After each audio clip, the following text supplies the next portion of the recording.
This visual presentation was brought to you by MAAT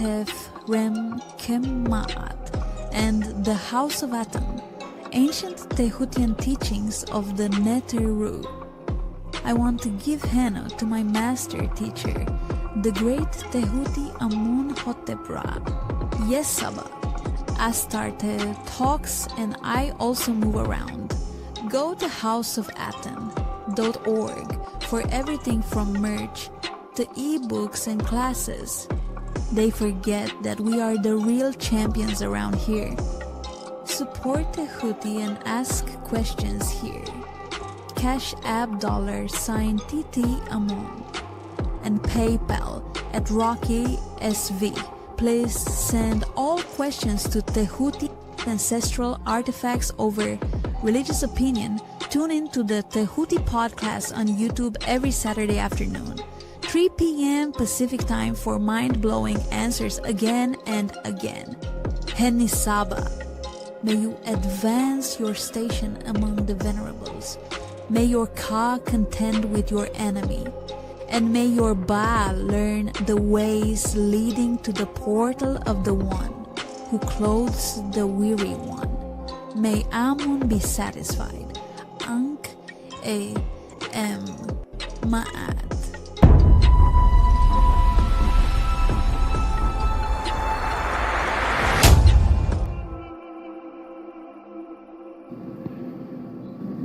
Hotep, Great Saba Tehuti, Amun Hotep Ra.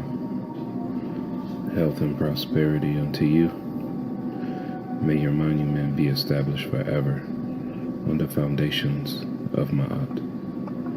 May your posterity give you praise and offerings. May your goddesses personify devotion to you like the great goddesses Aset and Netet. Tua Saba Tehuti, Amen. Hotep Ra. Uben Ra, Ma'at Hotep, Glorious Tehuti Amun Hotep Ra. It is said good advice is rarer than emeralds.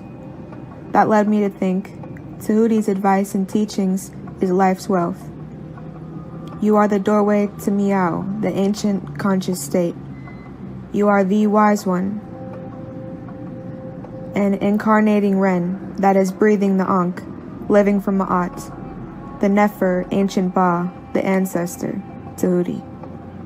I am incredibly grateful to have access to your podcast and guidance. Tua for your immortality and taking moments out of your day to help me. Tua for not leaving me to suffer in a world of matrix. Tua for teaching me truth, honesty, and teaching me that it is good to search for wrongdoings and make corrections. Tua for everything. May your exquisite netterts have a day as beautiful as them. May they always have clarity and never be under hypnosis. May they always be safe, never in harm's way.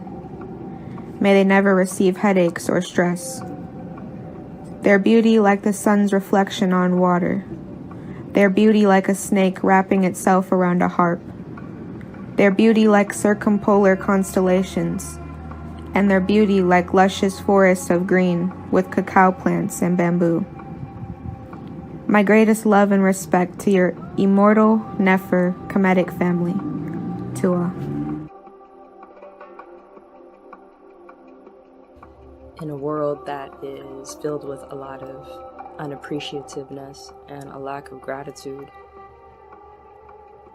Dua to you, Saba Tehuti, Amen Hotep Ra, for the altitude that you give and provide me to just be not only of greater acceptance of the greatness and the beauty that I have, but also just give the gate and the way and the path to continue to expand and not feel like I'm an alien, or not feel like I'm crazy for just knowing in my heart this standard, and this standard that I've always known my whole life. You gave me a breath of life by just making it plain to me that that standard was Ma'at, and that Ma'at never leaves us.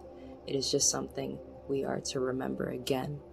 So just do it for the countless lessons, directly and indirectly, from the world and beyond this world, to just give us, like I said, a breath of life and a second chance at immortality. And for that is the ultimate gratitude. And as well, thank you for being the teacher that you are, and the kind of teacher that when I receive a lesson from you, I don't just want to learn the lesson from myself, but there's just this seed planted that the beauty and the wisdom and the power and all the things that I receive from your lessons deserve to be shared and extended beyond myself. And that is a beautiful responsibility, as well as a beautiful honor that I am happy to receive and continue to grow within my Eve.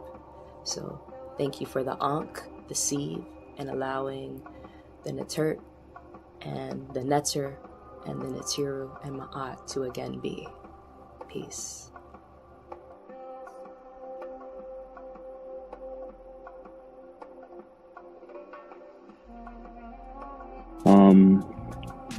I just want to say Hotep, Henu to SABA. You definitely changed my life in so many ways, and I'm thankful. Since our first 101, my whole circle, I just did a whole circle of my whole life. I just feel so different now. My dejed been hurting me, so right now I'm doing good. I'm doing better. Yeah, so I just want to say, with the hyperhidrosis thing, all I got to say is no sweat. You know what I mean? And a lot of people saying that, this is a scam, and, and it's definitely not a scam. I could say SABA scammed me in the good way, you know what I mean? So I've been taking, my remedies, my rosemary, my sage, and it's definitely working for me. So I just want to say peace and love and handle to SABA, and I'm forever in your debt. Forever in your debt. Thank you so much. Tua. So peace and love.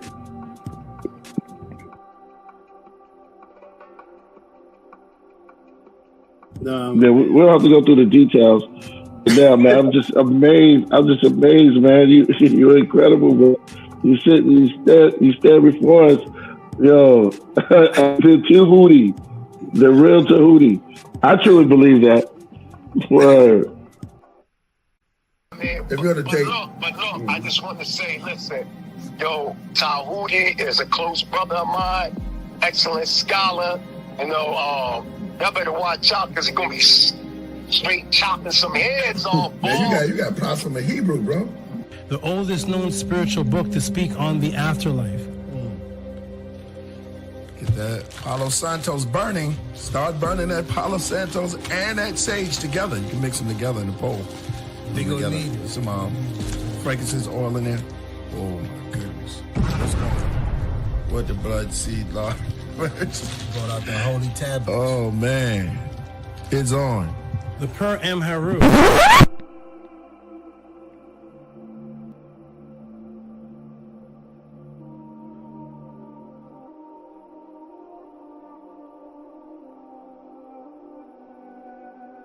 If you're the J.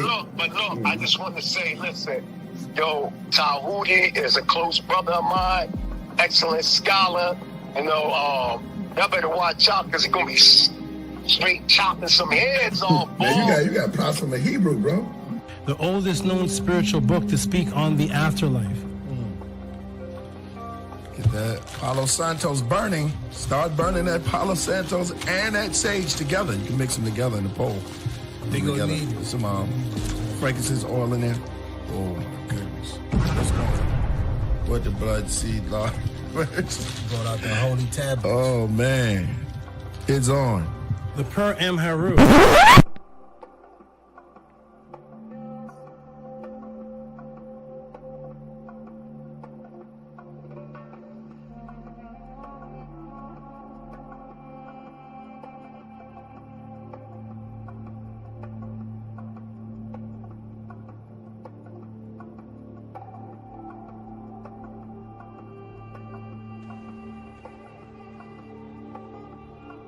Coming to you live.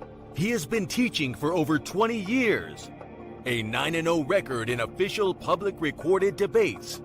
You've heard many teachers out there before in the so-called conscious community, but none with the demeanor, calmness, and detail as Tehuti Amun-hotep Ra on such topics as breaking out of the matrix, truth on religious origins, underground conspiracies, secret societies, mental, physical, and spiritual health, the Anunnaki, the Neteru, Kemet and the origins of MAAT, meanings and symbolisms of Meduneter, the only one who will stand in front of question of this wide range of subject matters, answer, question, and debate. Some have podcasts, but Tehuti is the teacher, so he has a pod class. Subscribe to the channel for updates, classes, and much more. Join the chat, call in, participate live. Get your notepads ready. Welcome to the Tehuti Pod Class. Open your mind.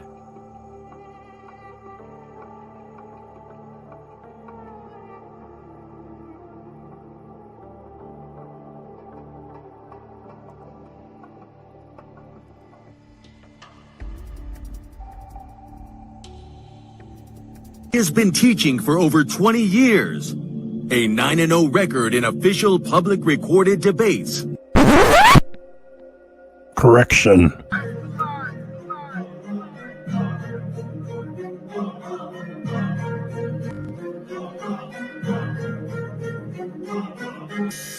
All right, man. You already know what it is. That's the anthem for the debate music. Y'all already know. We got our brother Tehuti in the building, and he is going up against a heavy hitter, you know, who have been featured on this platform for a while now, Vocab Malone. I don't think Vocab, I hope Vocab put in his homework. I hope he knows a little bit about Tehuti and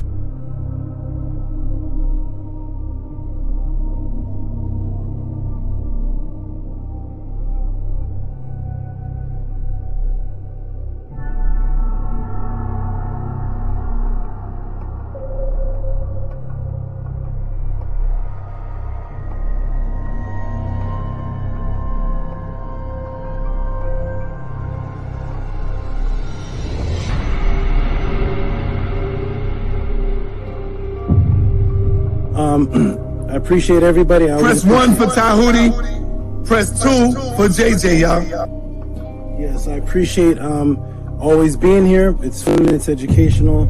It's good to hear all these crazy views and just hear where people are coming from.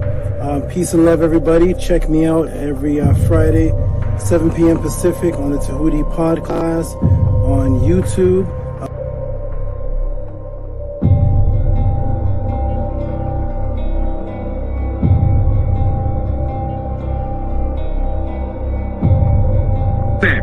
That's your words. Brother, stand on that's a command. not the topic of the debate, JJ. That was not the topic. I'm talking about the whole word. I'm talking about the whole misinformation. I don't give a damn about the topic of the debate. No, if you look at the community wall, I mean, damn, Tehuti is like dusting you on that shit. He killing you, Jay. And this is why you upset.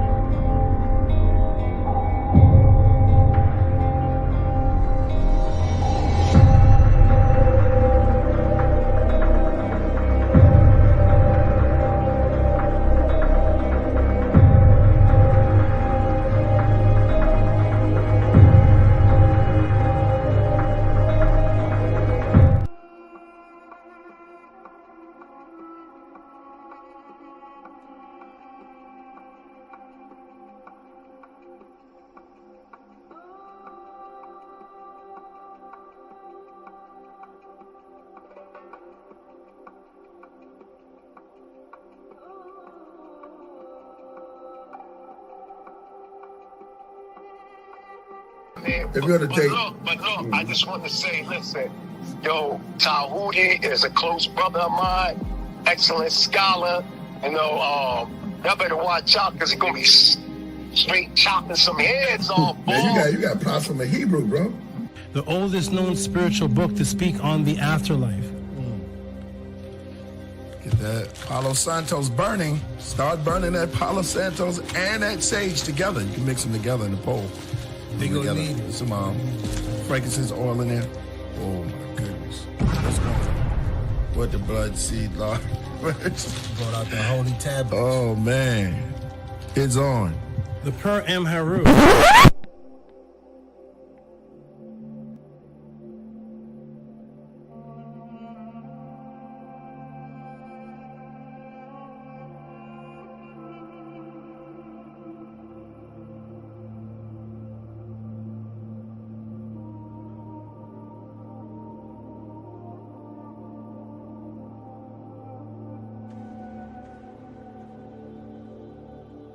Coming to you live. He has been teaching for over 20 years. A 9-0 record in official public recorded debates.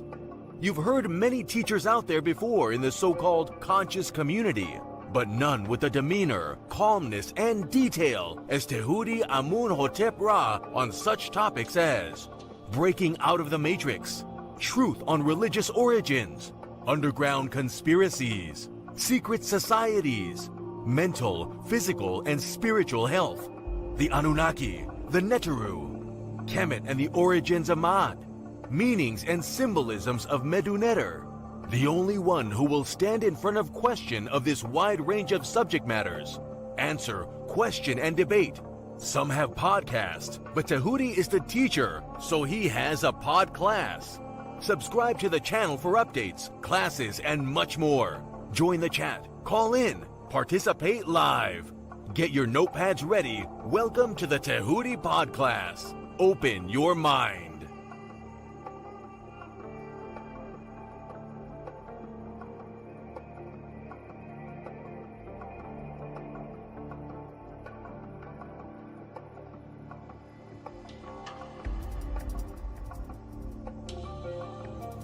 He has been teaching for over 20 years. A 9-0 record in official public recorded debates. Correction.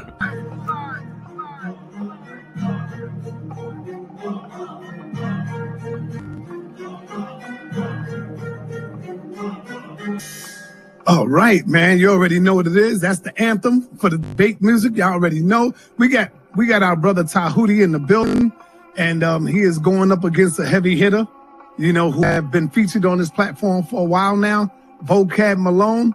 I don't think Vocab, I hope Vocab put in his homework. I hope he knows a little bit about Tehuti and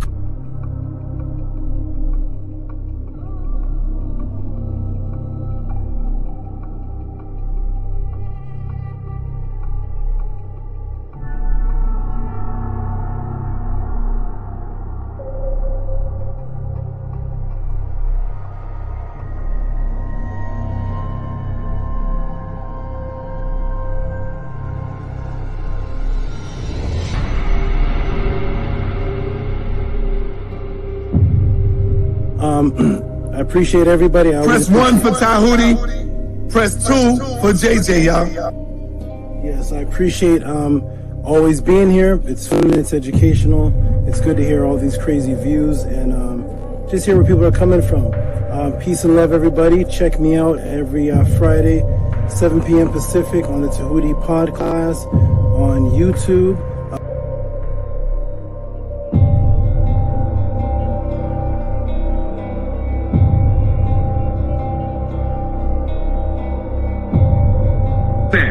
That's your words. Brother, Stand on that's it. not the topic of the debate, JJ. That was not the I'm topic. talking about the whole word. I'm talking about the whole misinformation. I don't give a damn about the topic of the debate. No, if you look at the community wall, I mean, damn, Tehuti is like dusting you on that shit. He killing you, Jay. And this is why you upset.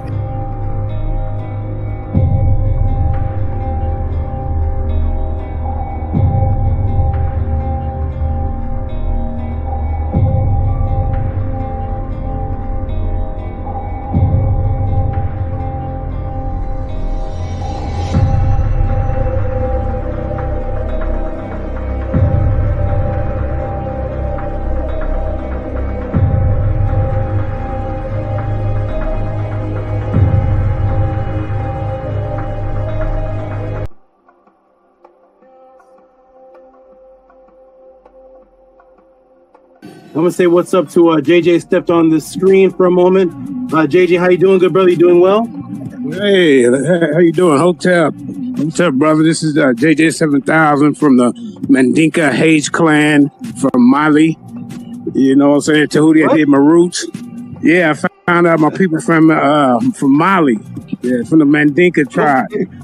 Hey, check it out. Nice. Hey, there's a Hage clan. You know, I found out that they took my family from Mali to Charleston, South Carolina, and they was on the Hage plantation. Yeah, I went deep, man. But I want to join the House of ATTON, man. So I'm just here to learn. The correlation of her not being a literal person with having the sun on her head. I'm trying to link in why you're bringing up the sun is on her head. I'd love to know how you think that a literal person could exist with the sun on their head. So because this image has the sun on her head, therefore this cannot be a literal person. Is that your stance? That's exactly what I'm saying. And I also want you to recognize that I'm saying the same about a rule and the same about a star. Okay, great. Can I screen share, please? Yes, sir. So it's the brother Jabari. Remove Jabari. Sorry. The Jabari stance is that because this image has a woman with her son on her head, her stance is that makes this woman not real. When I asked him if that was his stance, he said yes. I'm going to screen share, please.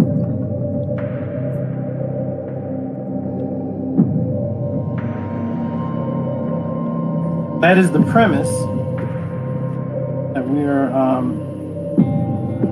using.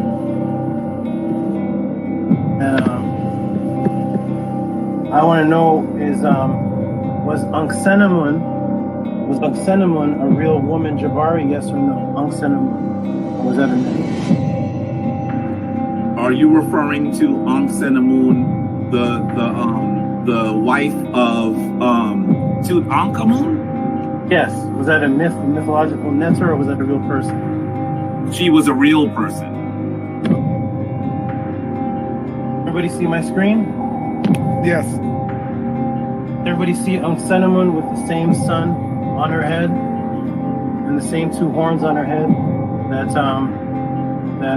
the statue of Atet has? Everybody, can you see that sun in her? Yes, we see it. Okay, this woman is Anksenamun. She has the sun on her head, the exact same sun on her head, and she has the horns on her head that Aset had on her head. And I made sure I asked Jabari clearly, what is the purpose of bringing up the sun? Is it because this woman has the sun on her head? Does that make this woman a myth or untrue? And he said that is his stance. Well, here we have a real person that the brother Jabari just acknowledged as a real person with the exact same symbol on her head, and nobody's going to ask what's the temperature of the sun. So we need to erase. Wait. Let me see. I got to finish though. I got to finish. Go ahead. We need to remove, Jabari. You need to remove the statement that you made, the premise that because you said because, and you agreed that because this woman has a sun on her head, then that makes her unreal. When Anksenamun is a real woman, and can everybody see the sun on her head? That's a real woman. So yes, real women are depicted with images of symbolic suns on their head. Can I ask you a question, dear brother? But as soon as you acknowledge, my good brother, as soon as you acknowledge that having a sun on your head does not make you unreal. And you answered and you agreed with your stance. I think you're not my question. You are not answering my question. You are not, and I know you are. That's because you have a smirk on your face, because you know you're not answering the question. And this is a simple question. In fact, you asked me when we started to go back to the question. I don't know to watch the videotape of being beaten, but let me show you the videotape again. Because we could have started someplace else. But you asked the question. And I started by asking you how hot was the sun. All right. Let me say something. Let me finish on that. I wanted you to explain to me whether it is possible for a literal person to have the sun on their head, and you are not answering that as yes or no. I'm not sure. That's your question. Is it possible? I've asked it like 7 times, brother. It's not possible, and that's why that is symbolism. Answer the question. You're not answering the question. Is it? Let me ask you again. It's not possible, but you set your premise on it. This is 8. This is 8. I'm going to ask it to you one more time, and hopefully you'll give me a clear answer. Is it possible? Is it possible for a literal person to have the sun on their head? No. Oh, good. Thank you. Thank you. Thank you. Okay. All right. Let me quick. Yeah, sure. Now, Jabari, you know I love you, brother. You did get hit with a straight right on this one right here. If the brother asks you, Jabari, hold on. In all fairness, the brother asks you Now, I agree.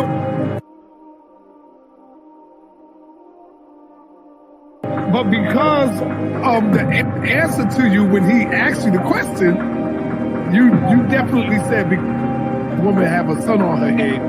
She can't be real. Brother then showed you a sun on the head of another who you did say was real. That's all it is. Hey, Jabari, Floyd Mayweather, the best of them gets hit with a jab, brother. That don't mean nothing. Come back and show the brothers and sisters out there why you are the Floyd Mayweather of the House of Consciousness. That's it, brother. It ain't nothing. This is the reason why you have to. All right. Hey, peace and Black Power family. Welcome to another Son of the TV, House of Consciousness, but y'all already know what it is. The brother making his way back to the House of Consciousness. He is now official House of Consciousness member. Welcome to the party, Brother Tehuti. He made his official step through the door a few days ago, taking on the Floyd Mayweather of consciousness, Brother Jabari. Most people in the got Brother Tehuti winning. Now, hey, majority rule. I can't be biased. I got to go with the majority, okay? Because I'm not the referee. So, don't get mad at me, Brother Jabari.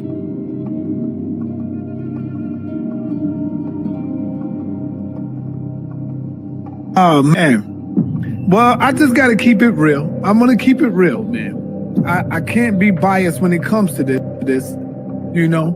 I got to show love to everybody because I'm bringing on the people on the platform. I got to keep it real. Check, right or wrong. So as it stands now, I'll have to go ahead and give the win to Brother Tehuti. Now, I know a lot of y'all might get mad, but I'm going with the majority rules. It's the people who is making the call. Don't get mad at me, Jabari. You know I love you. You know I love you, Dr. Anika. But I got the W to Brother Tehuti. Now, you got the majority, and there's a lot of people that I read the comments, they say, yo, I love you, Jabari. You know I fuck with you, Jabari. But I got to give it to Tehuti. I'm reading these comments. I'm like, God damn. You know me, I'm going with my man Floyd Mayweather. All the way. But I got to be fair, and I got to keep it a buck. So as it stands right now, Brother Jabari has, hey, and you know the best lose sometime, man, you know? The best lose. Cigarette.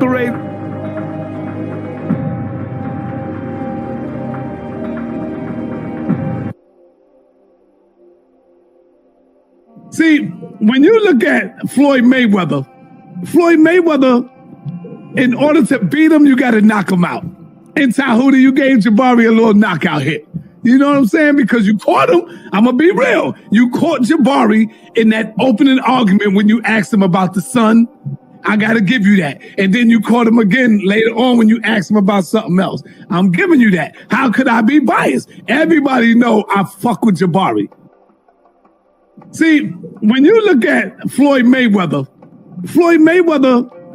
in order to beat him, you got to knock him out. In Tehuti, you gave Jabari a little knockout hit. You know what I'm saying? Because you caught him. I'm going to be real. You caught Jabari in that opening argument when you asked him about the sun. I got to give you that. And then you caught him again later on when you asked him about something else. I'm giving you that. How could I be biased? Everybody know I fuck with Jabari. I just gave Floyd Mayweather his first loss to this brother.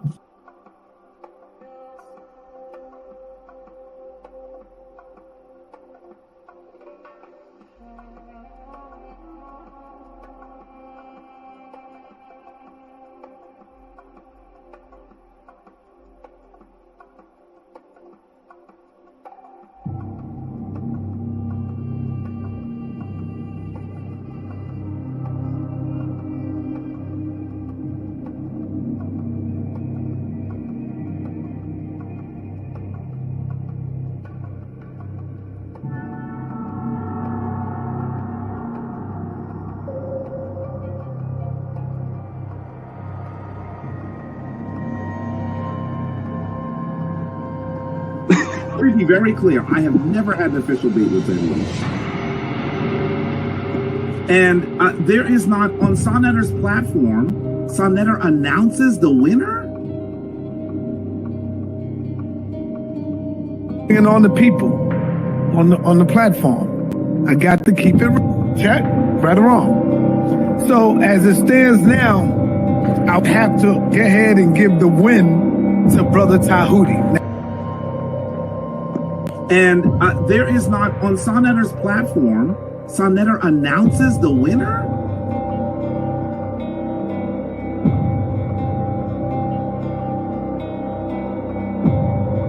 We got Zion the Lion, and of course, we got Tehuti making his debut, coming in the ring with Brother Jabari. It wasn't, I'm not gonna say a TKO.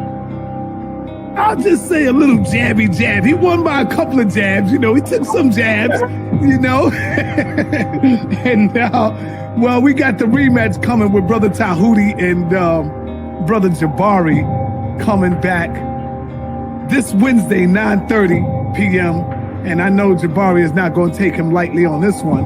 I know everybody is looking at Zion, Tehuti. To be very clear, I have never had an official date with Tehuti. And there is not, on Sonetter's platform, Sonetter announces the winner?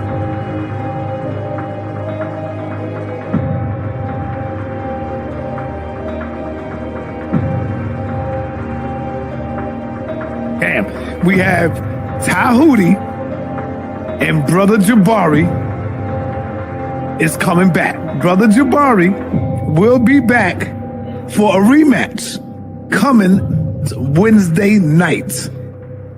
I think Jabari was a little unprepared, got caught sleeping with the brother.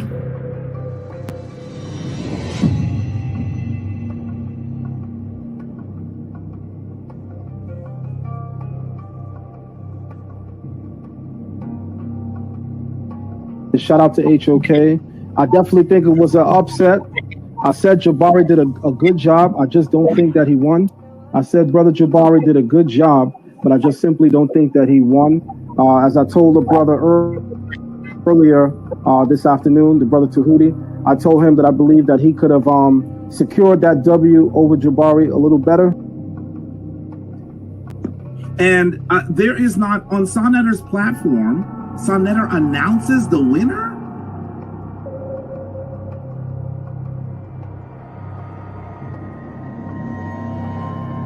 So, I just got to go with that. I just got to go with the win. We're going to be giving out some powerful trophies coming up soon. So now.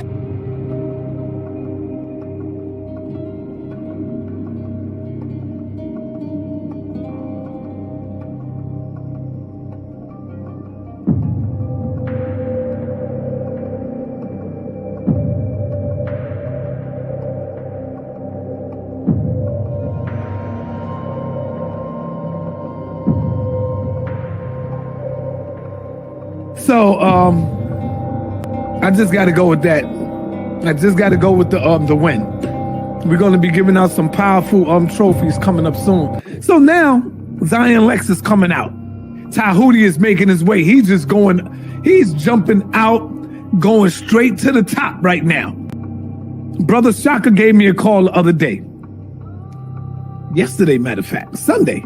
Brother Shaka Utmost gave me a call on Sunday and said straight up, Sarnetta, yo, Sar, I think Jabari jumped out the window and he wasn't prepared for the brother's questions.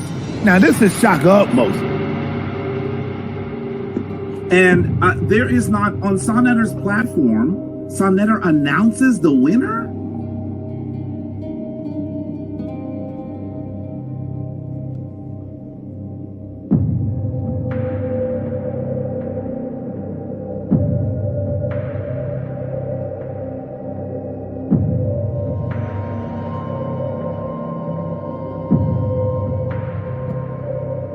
Yeah, we got Zion Lex. We got Zion Lex tonight going up against Tehuti. Could this be 2 for 2 for Tehuti? That remains to be seen.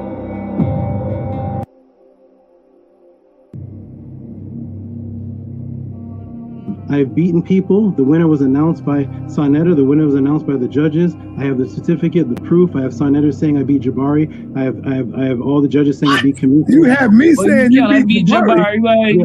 Yes. You got me saying you beat Jabari. If I said you beat Jabari, he can't be Floyd Mayweather, bro. That is exactly the point. So shall I screen share again? I have to keep doing this to people. I must have been half asleep or some shit. I don't know. Go ahead, show it, bro.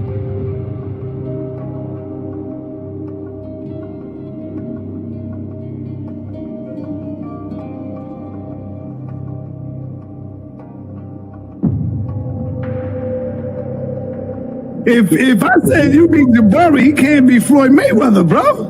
That is exactly the point. So shall I screen share again? I have to keep doing this to people.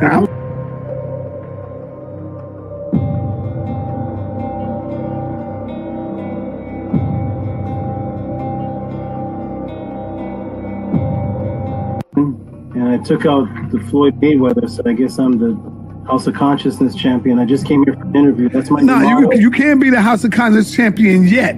You got to go through some. You can't be the champion from one battle. You got to go through some scholars, brother. And now you face right now with Zion. So I'm sorry. When you beat Floyd, you don't get his title. I'm sorry. Go ahead, brother. I just gave Floyd Mayweather his first loss to this brother.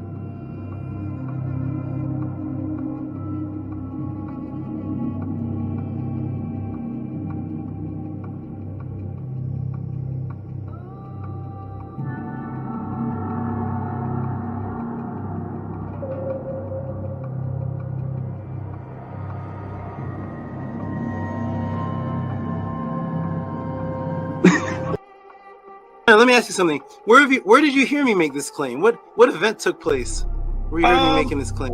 Have you ever seen me before on here? Yes. Was it any kind of debate that happened where I was making the claim, or you just saw me on Senator TV? I think you was going at it with Jabari. Is that one? Yes. That's how you know. That's the reason why you know that I came in for my first interview and you immediately called it where the Natiru real, and then Jabari came in, and it was the first and last and only debate on that topic in all of the Kemetic since Dr. Ben till now. That's never been debated. Me and Jabari. So thank you for hosting, making history. That was the very first debate ever took place on that topic, right here on Senator TV. Okay, well, in the intro, of my pod class, I have sections of me and Jabari's debate, and you announcing me as the winner, and then you and Shaka Akmo saying that he wasn't prepared for me. Right.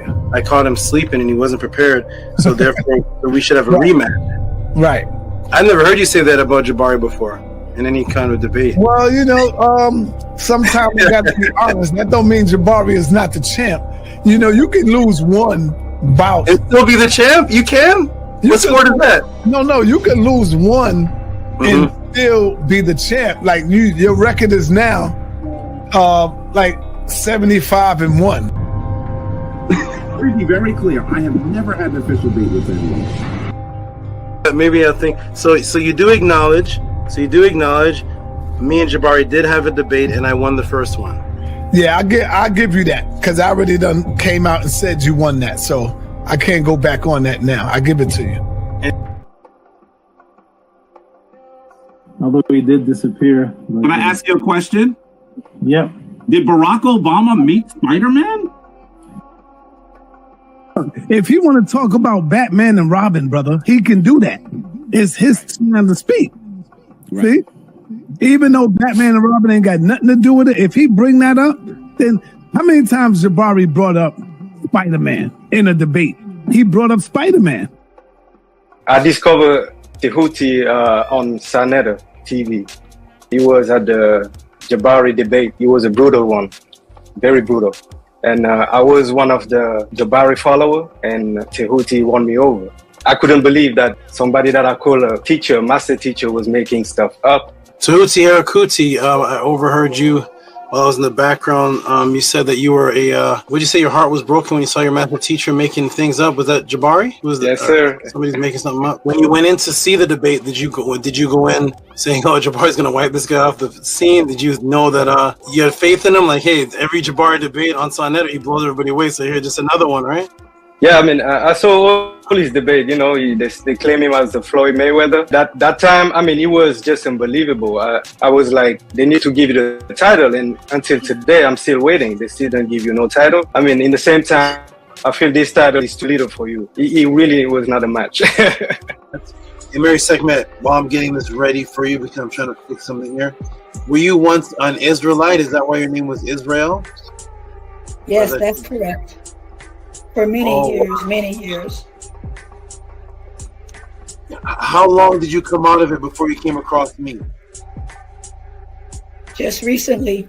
It's not even been a month, sir, since I've had a full understanding thanks to you. So do I. Oh, so you coming out of the Israelite is a part of you attending the podcast. Oh wow. Were you in it over 5 years? Yes. A few decades since I was a young adult. Wow. Give her a round of applause, please, Annie.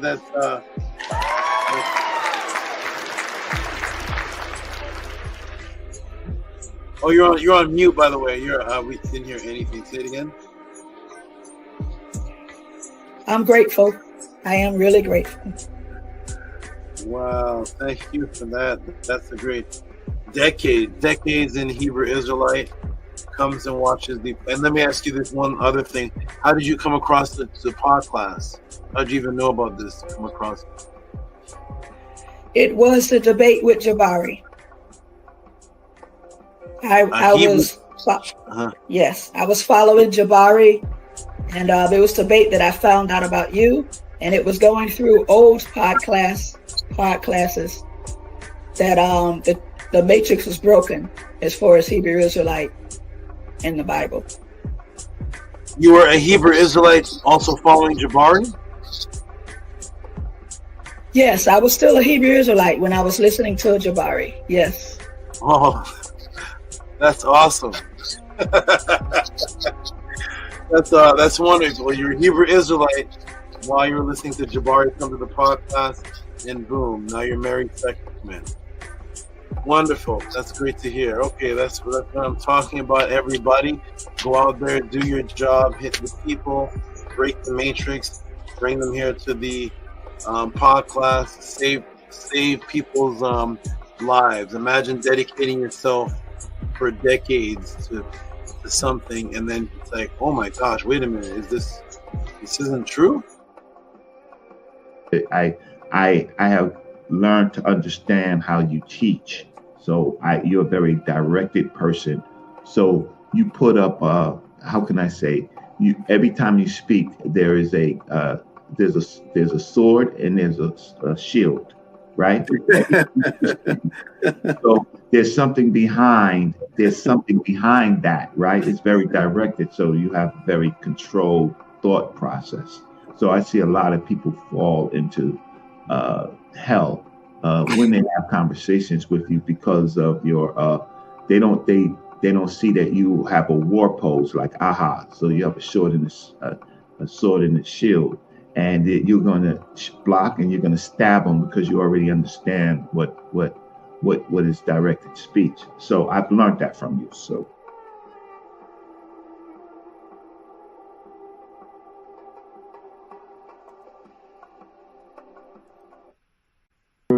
We were a great young group of brothers and sisters moving. You know what I mean? It just that things sort of went different, and we went to different black movements as we grew up.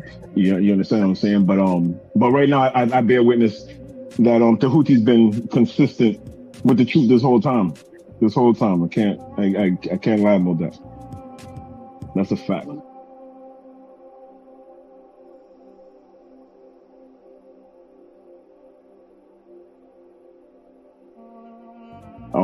I would say he was a bit disappointed when he came back, because when he came back, we was all 5%ers, and that wasn't his plan.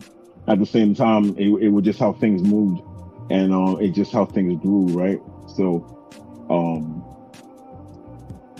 today, I'm just glad that we still building, we still here. I still bear witness to the teachings that he was teaching back in the day. The thing is, too, what you're hearing right now, we was building about this like 30 years ago. You know what I'm saying? So it's amazing. It's amazing, and I never thought it would be like this.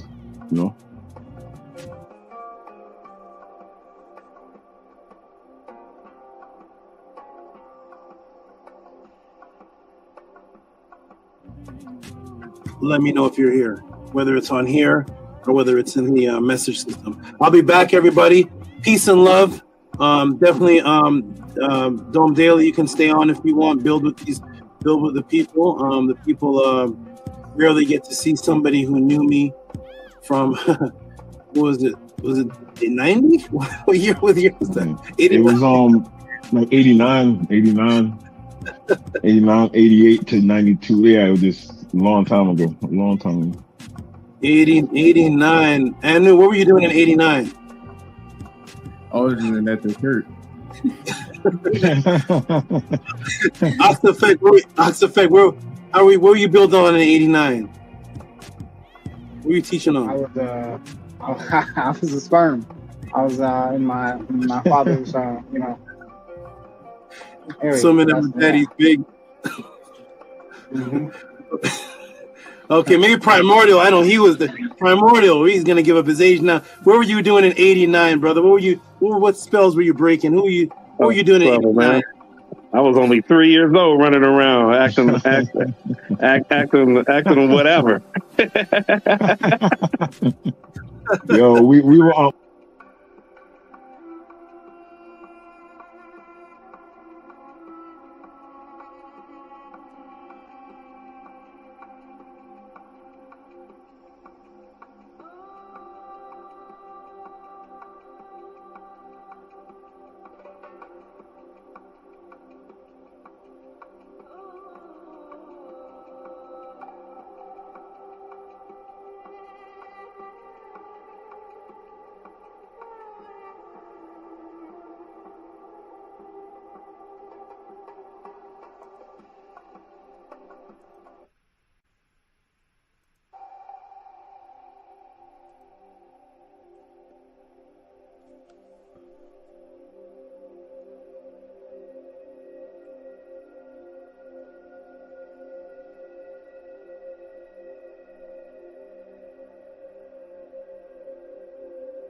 Greetings, peace. Is everyone here? Let me do a mic check. 999. If you can hear me, just press a 9. If you can hear me. 999. If you can hear me, please. Let's get this banner on. Boom. Welcome, everyone. Wonderful. Let me fix this. That's much better. Excellent. Welcome, everybody, to today's phenomenon. Again, another one. Another one is about to happen. Let me see the 9s in the room, see if everybody can hear me clearly. We got Soze Mania with the 9. Okay, 2 people can hear me. We got Hush Nation with the 999. Peace and love and greetings, everyone. We're going to start. Here's Robert. There they go. There the 9s coming in. There's the Robert Wise with the 9. We're going to start this with the right frequency, as always. And that right frequency is going to be the affirmation. Ready, everyone? Let's get it started properly. Ready? It's going to go on the screen, and when it goes on the screen, the new people will be able to see it and read it with us. And you can ask questions on the affirmation if you want to know the source, any deeper meaning. There's been plenty of classes done on the affirmation, but several of those classes were actually private classes that were in the Meadow Magic classes when they were available live. Now they're available on recording. So let's go ahead and do the affirmation. You can get those Meadow Magic classes by inquiring about them. I'm going to put the affirmation on the screen. We're going to say it together on the count of 3. 1, 2, 3. Anki MAAT, man NS. Nin tet aset MAAT, mean. Hapapet MAAT, her. And hu kiwi, her ikut. I live from Ma'at. I exist within her. I do not speak in the place of Ma'at. Every day I advance towards Ma'at.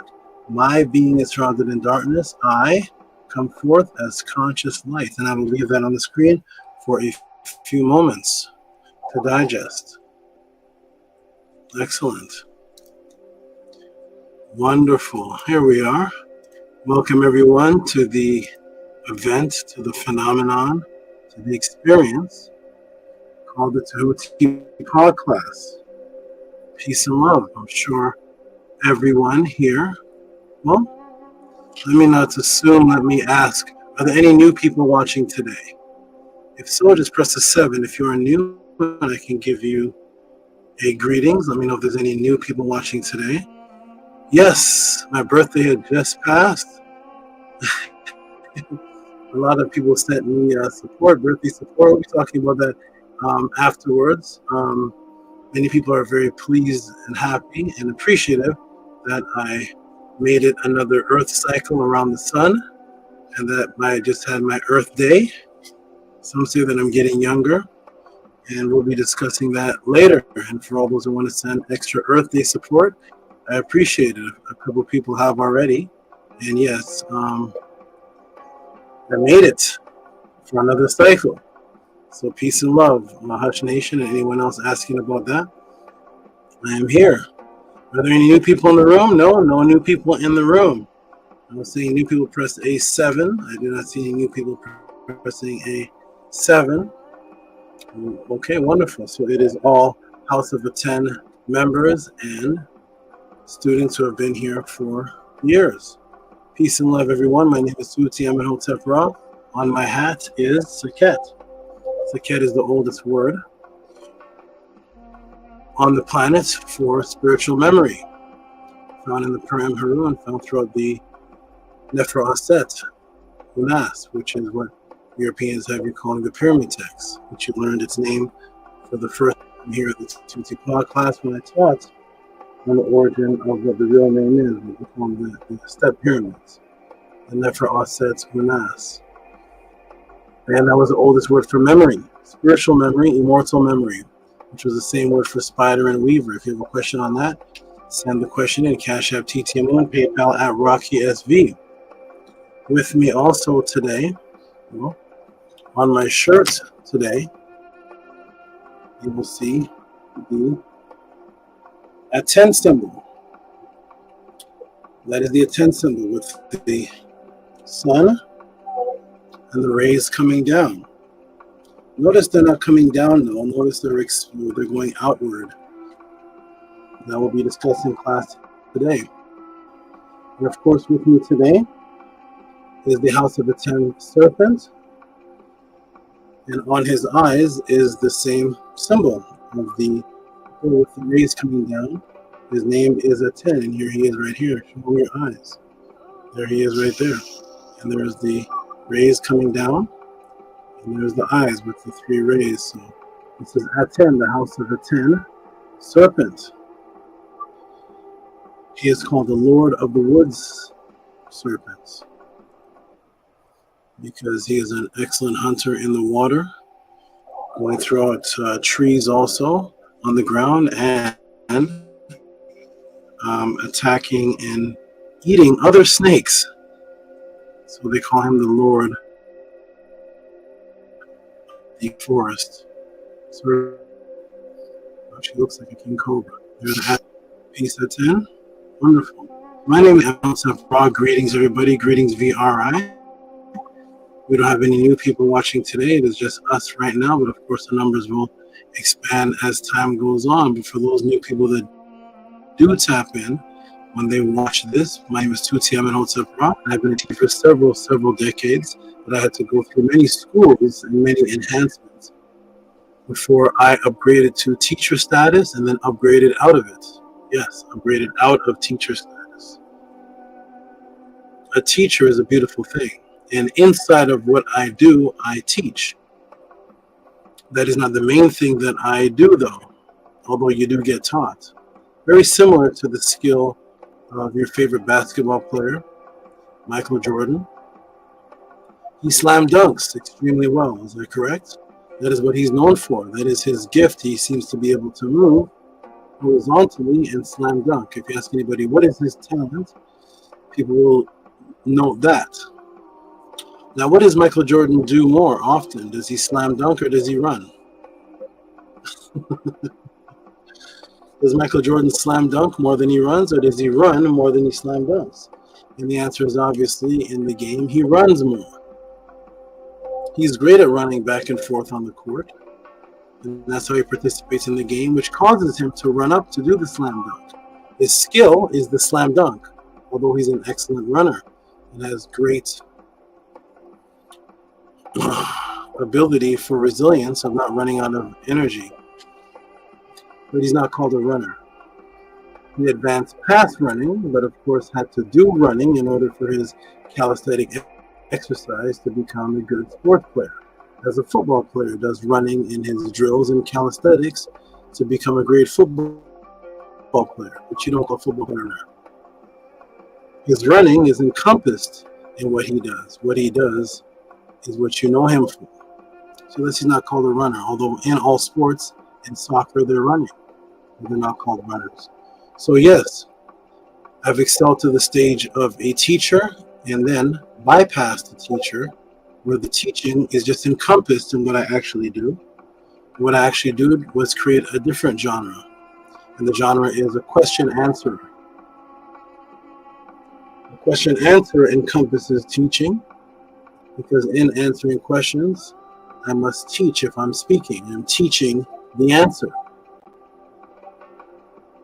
But every teacher is not a question-answer, but every question-answer that is good is a teacher, because you have to teach while you're answering questions if your information is correct. But while you're a teacher, you don't have to answer questions. You can come and do your lecture and step off the stage.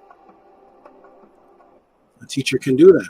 Doesn't mean you have to answer a single question. A question answer is much different though. Question answer puts himself in front of people, positions himself to guide based on what the people want to know, not based on what he came to teach, which makes it extremely hard. So to become the teacher first and then question answer, I have to separate myself from society. I have to separate myself from hanging out with the people that are not really about that, and go into the wilderness and be around animals, and always have animals around me. I've always had more animals around me than I've had friends and people around me. I was always in the creeks and the forest, studying the ants, studying the animals, because they're much more interesting to me in their calmness and in their structure than people were. So I spent many hundreds of hours amongst the animals while the other youths were going out playing, smoking weed, whatever it is that people do. I was more interested in where's the nearest forest and then go there for several hours. Regardless of the area that I lived in, I always found forests and wildlife and always sat and watched nature videos, and also collected animals ever since I was a child. When I was a child, I collected animals that actually stayed with me. After I let them go into the ponds, they would swim back to me, the turtle, and actually swim with me when I came back to the pond, and try to let it go again and cause other turtles to swim around.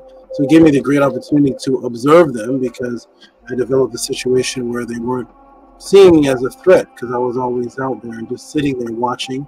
I never seemed to pose much of a threat to the animals. In watching the animals, I became their student.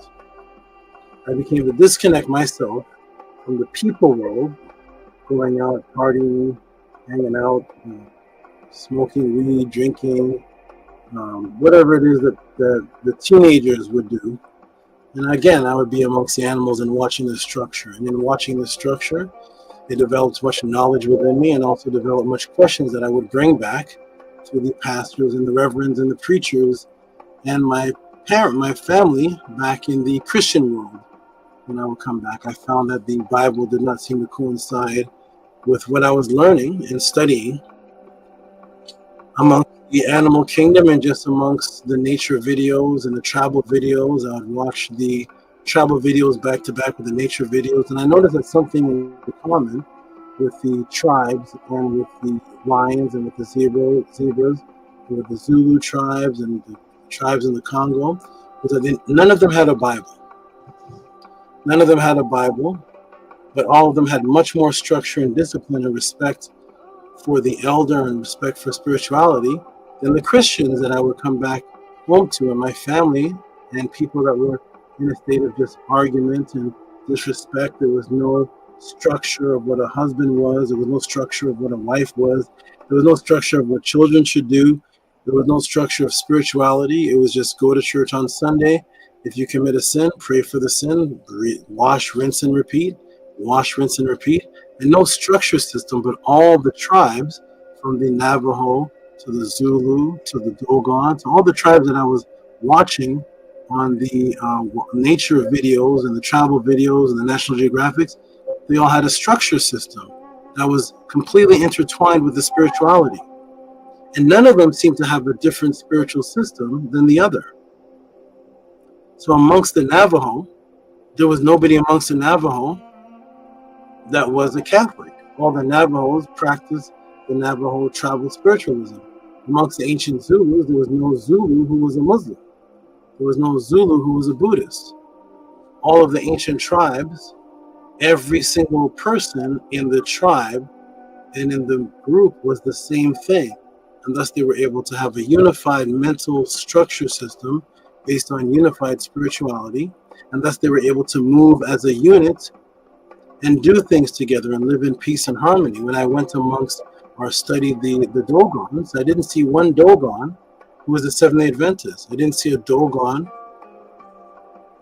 who was studying Islam or had a Quran in his hand. The Dogons did what Dogons did, and it wasn't what the Navajos did, and the Navajos did what they did, and all the Eskimos, and every structure system that wasn't involved with a tampering system or an invasion seemed to have a unified force. And the zebras had a unified force, and the lions had a unified force. I didn't see lions trying to act like cougars. I never saw cougars trying to act like cheetahs, and I never seen wolves trying to act like hyenas.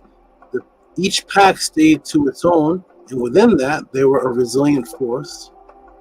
whether it was animals or people. But when I'd be amongst the so-called New Age civilized people, as I was taught at a young age, those who were civilized by Christianity, there were Seventh-day Adventists, Presbyterians, Pentecostals, Muslims, Nation of Islam, Five Percenters, Catholics, Protestants, Baptist Church, Shiite Muslims, Sunni Muslims, Hasidic Jews, Ashkenazic Jews, Hebrew Israelite, Black Israel. And I was asking, what is this confusion? What is this madness? It's complete madness. I saw that the animals had a system based on what's called biological imperative. And it was the exact same thing as the Zulus, Dogons, and all the other ancient tribes. It was based on biological imperative, which means that the tribe's mission was to keep the tribe alive, to keep their ways of life alive and continue to pass on those ways from teacher to student, to father to son, to mother to daughter, and so on and so on. And it was a unified force.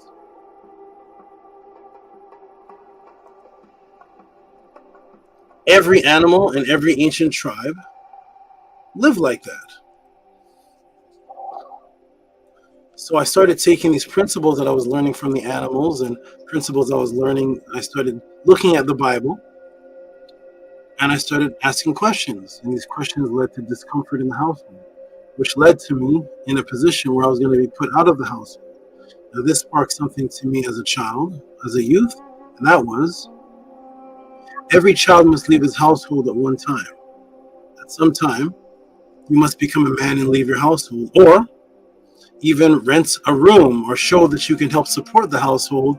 Maybe rent the basement and give your mother or father whatever money is agreed upon, and the basement is yours, so you're paying your own way through life. That is one of the ways to become a man in almost every system. Well, my first neurological connection to become a man and support myself was the threat of losing the roof over my head. And the only way I could earn the roof over my head was to make a bet with my mother at the time that if I was able to beat her pastor in a debate, and she was the judge in which she was biased because of course she is a Christian, if I was able to beat him in her eyes, I could earn the roof over my head. That was my wages, that was my pay. My pay was to prove that what I'm teaching is more truthful than the pastor, of which everyone in the household was against me because the household was Christian and the judge was a Christian. And I was a young man. I was extremely young, about high school days or so as they call it. And the pastor was 47. He is supposed to utterly destroy me and annihilate me. So we set up the bet. I had the debate.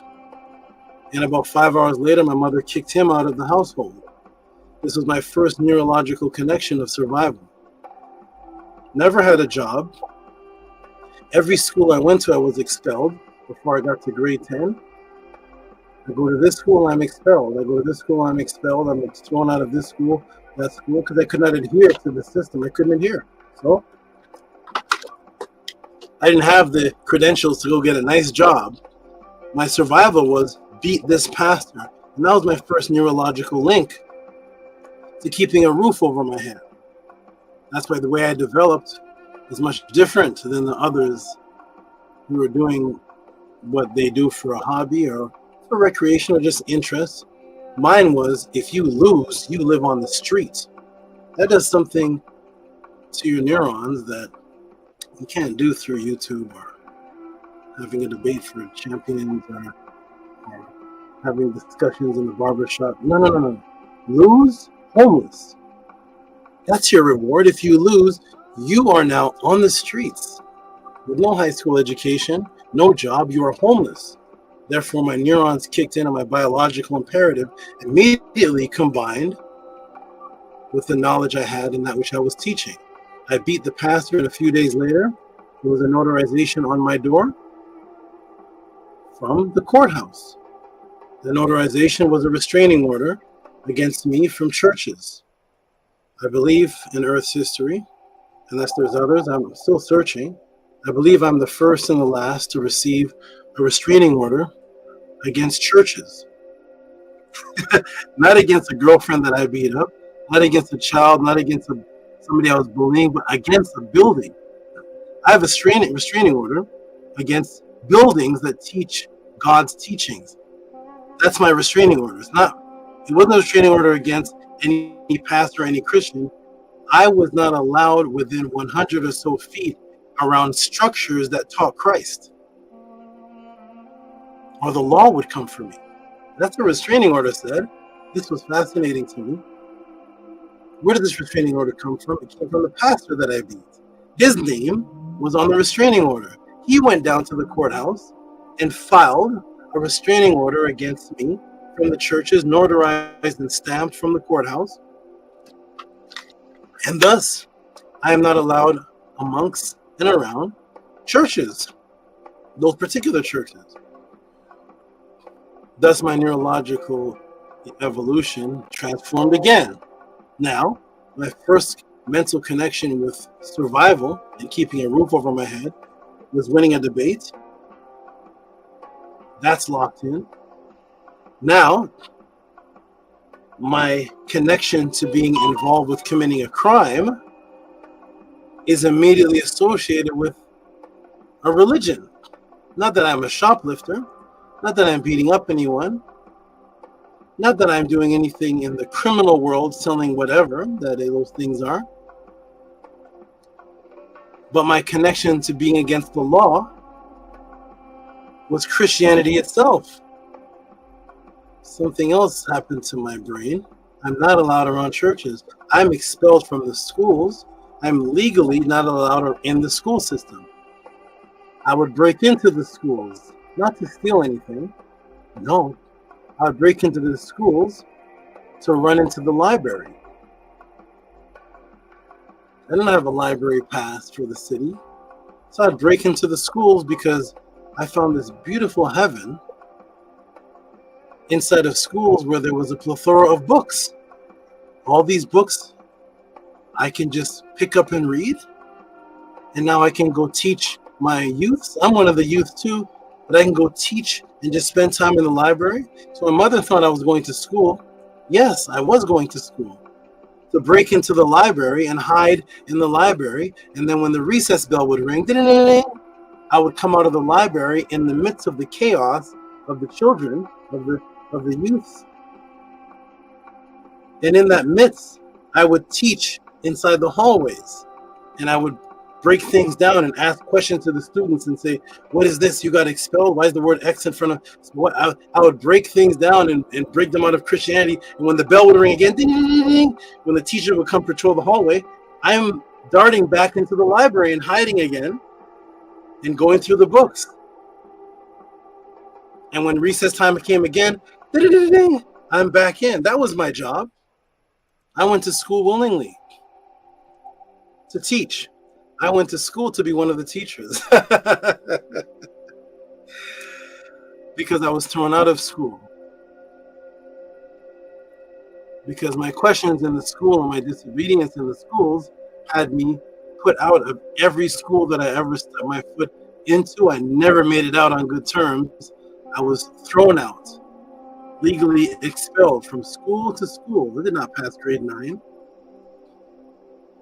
The teachers couldn't answer my questions. This class is entertaining, but I have some other questions since you all are teachers and I want to have my questions answered. Is that okay?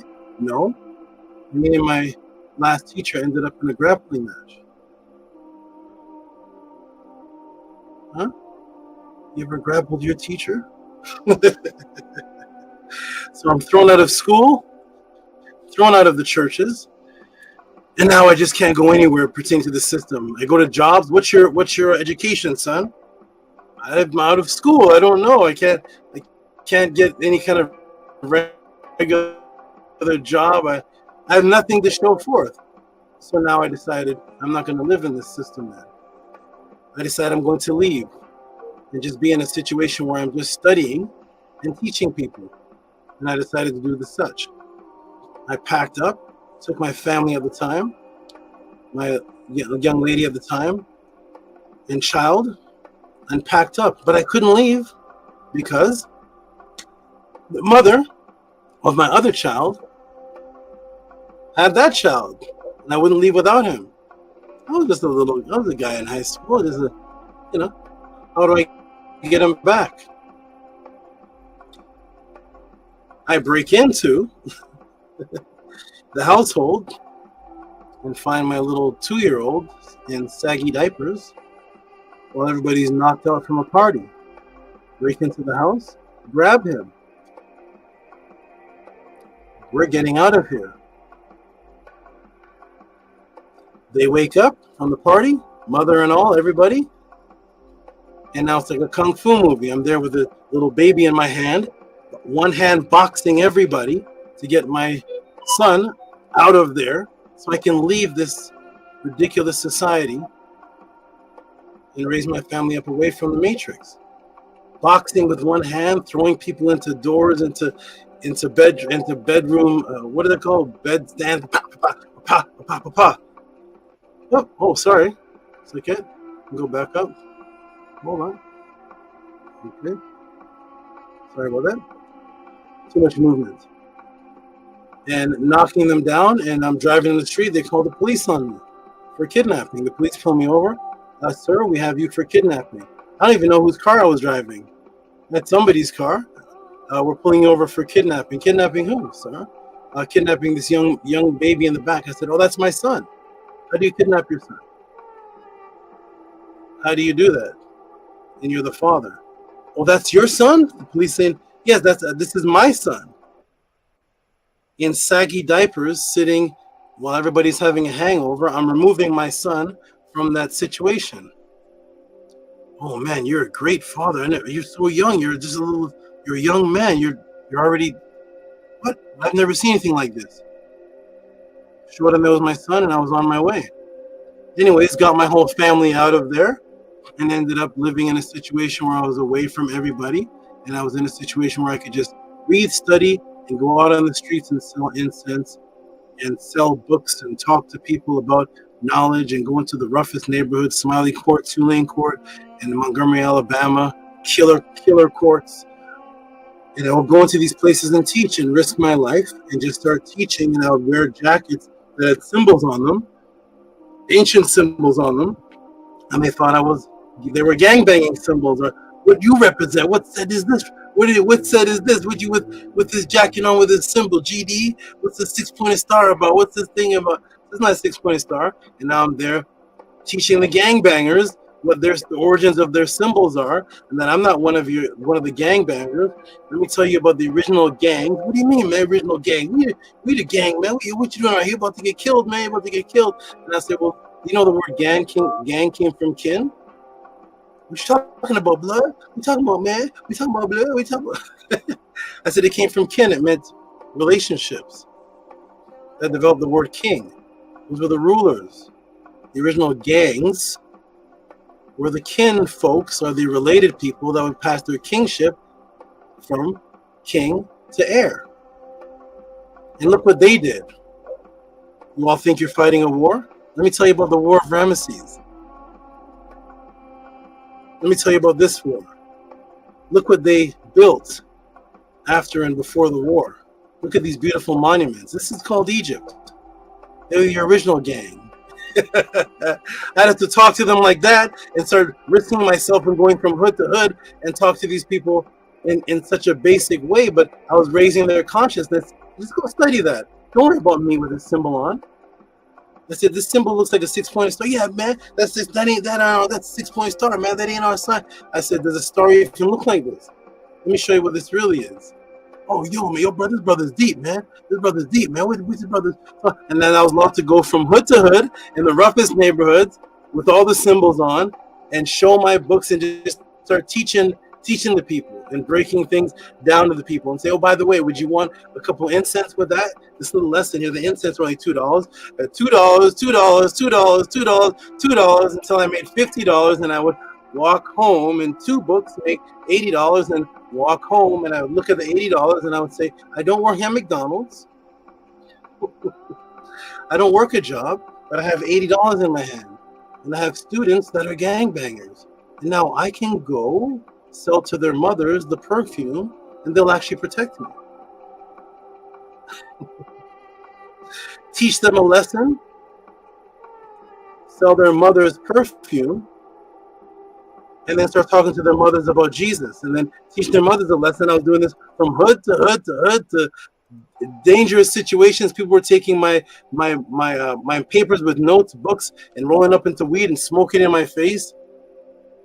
Guys kind of with these smoking guns. You see what I did? No, I didn't see anything, sir.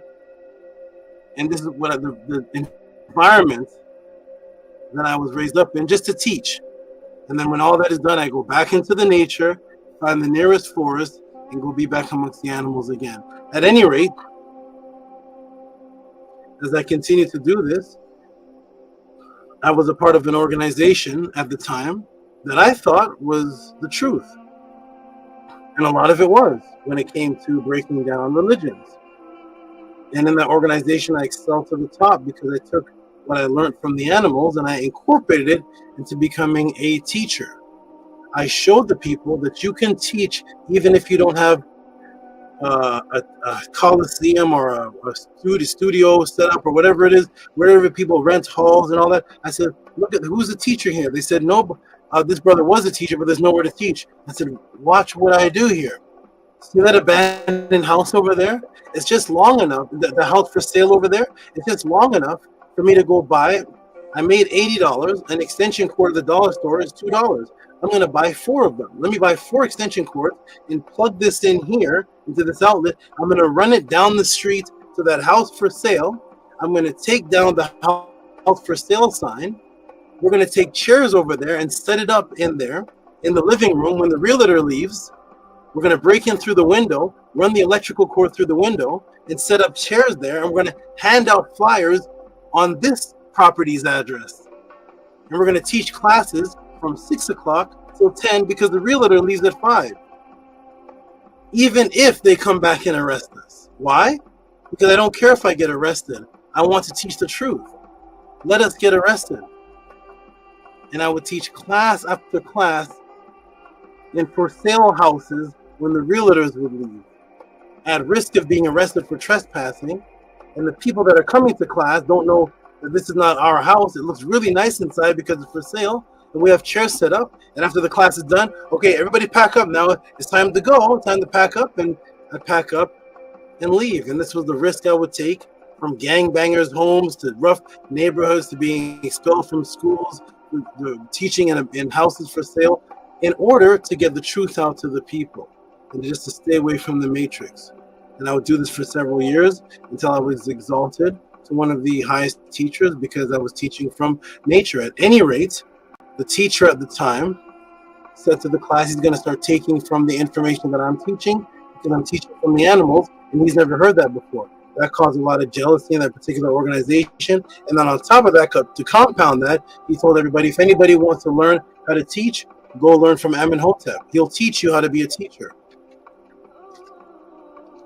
The teachers were not having that. They came to my quarters of living with burnt torches to burn everything that I had that wasn't written by their organization, or I'd be kicked out. I took the choice to be kicked out again. Biological imperative again. I'm in threat again. And I leave and I go out with nothing.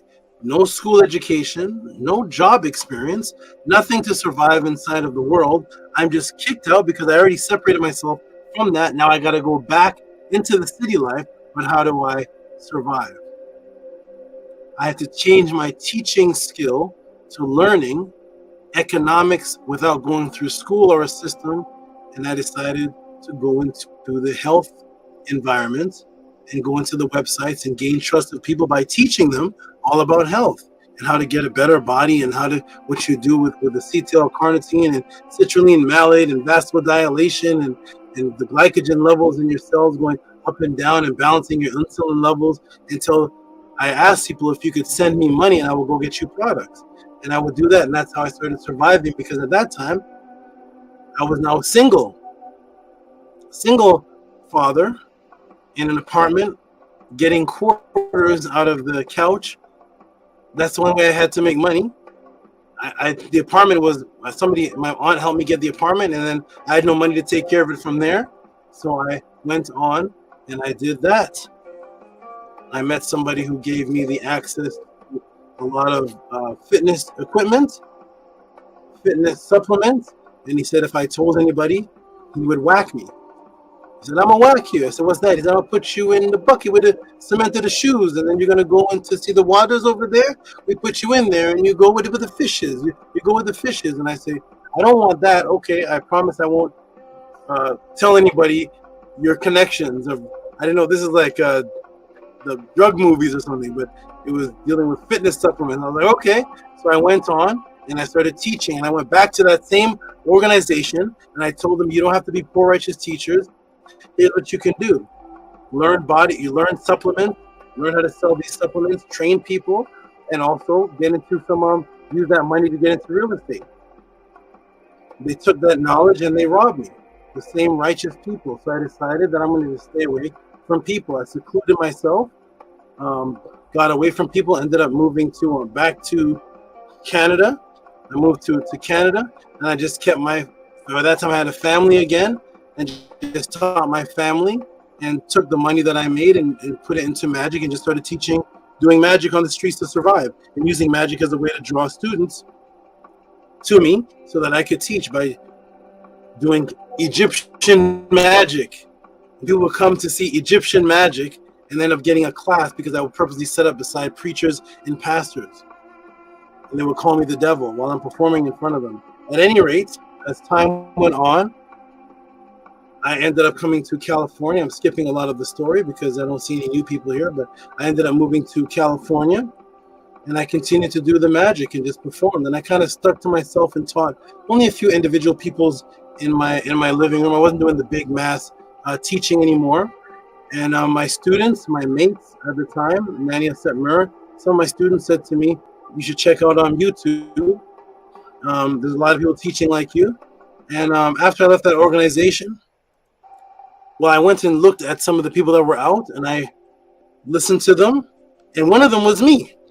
One of the people that were out was me, and I was like, huh? But the picture on the cover was not my face. My face was edited off the picture, and the audio was me teaching and somebody else's face, and it said Amenhotep. And I said, what is this evil? That's me. That's my hand. That's my body. That's my voice. But the head is different. I said, what is this? That's not me. And then I scanned through YouTube and I saw other people teaching. I said, oh, that's the pastor I beat in 1994. He wanted to be my student, and now he's teaching Egypt. Christianity came from Egypt. And he became some of your popular teachers on YouTube. And I said, great, congratulations to them. I decided to come back in the form of going into interviews, and the interviews just turned into setting me up with debates. I wasn't a debater, but every time they set me up with a debate, I'd win one, win with the other, and I kept winning these debates. And I said, this is cool, this is nice. I'm winning debates by just teaching what I teach in my living room. I was teaching them the classes from my living room and taking them to debates and showing them on the screen. And at the end of each one, every single one, they would declare me the winner by the audience. And I said, I'm not even a debater. And I kept winning debates. Ended up connecting with Killer Priest, and this is where the pod class began. So I connect with Killer Priest because Killer Priest was the person that I actually listened to. His music is excellent, and I saw that in his music, what he was saying in his music wasn't necessarily what he was teaching. When I went and watched his Podcraft, he didn't have any teachers representing what he was rapping about. So I said, you know what? I'm going to go to Killer Priest and do an interview with him. I didn't go on there for fame. I didn't go on there to gain followers. I didn't go on there for any other purpose other than I liked Killer Priest, and I wanted to do an interview and give him a master class. And I accomplished that. After I accomplished that, I thought I was done. Killer Priest was like, come back the next week. You can keep coming back here. He ended up giving me every Monday to teach. They said, AD was like, we never seen anything like this before. He dumped his wallet in my hand and said, take all this money. You deserve more. I want to get you paid here at the Killer Priest Podcraft. And all I was doing was teaching the same Wednesday classes. And I remember I was asked one day, hey, what do you think of the Killer Pre-Show? Are you excited about it? He laughed. I said, I'm doing, I'm just living my life. I didn't know that it was something to get excited about, or what. I was there doing the same thing that I do on Wednesday for my family, and I was just doing it, for Killer Priest and for his audience. I didn't know anybody in his audience. I wasn't doing it for any of them. It was just for Killer Priest, and he's asking me questions, and that was it. It ended up turning into an immaculate show, and as time went on, the donations were extremely high. None of them were going to me, which is fine. I never asked for any, but it made a lot of donations for the Killer Priest show, and I appreciate that because I wanted his show to grow. So I never thought about money. I didn't care about that at all. I wasn't asking anybody. It was super chats. It wasn't controlled by me.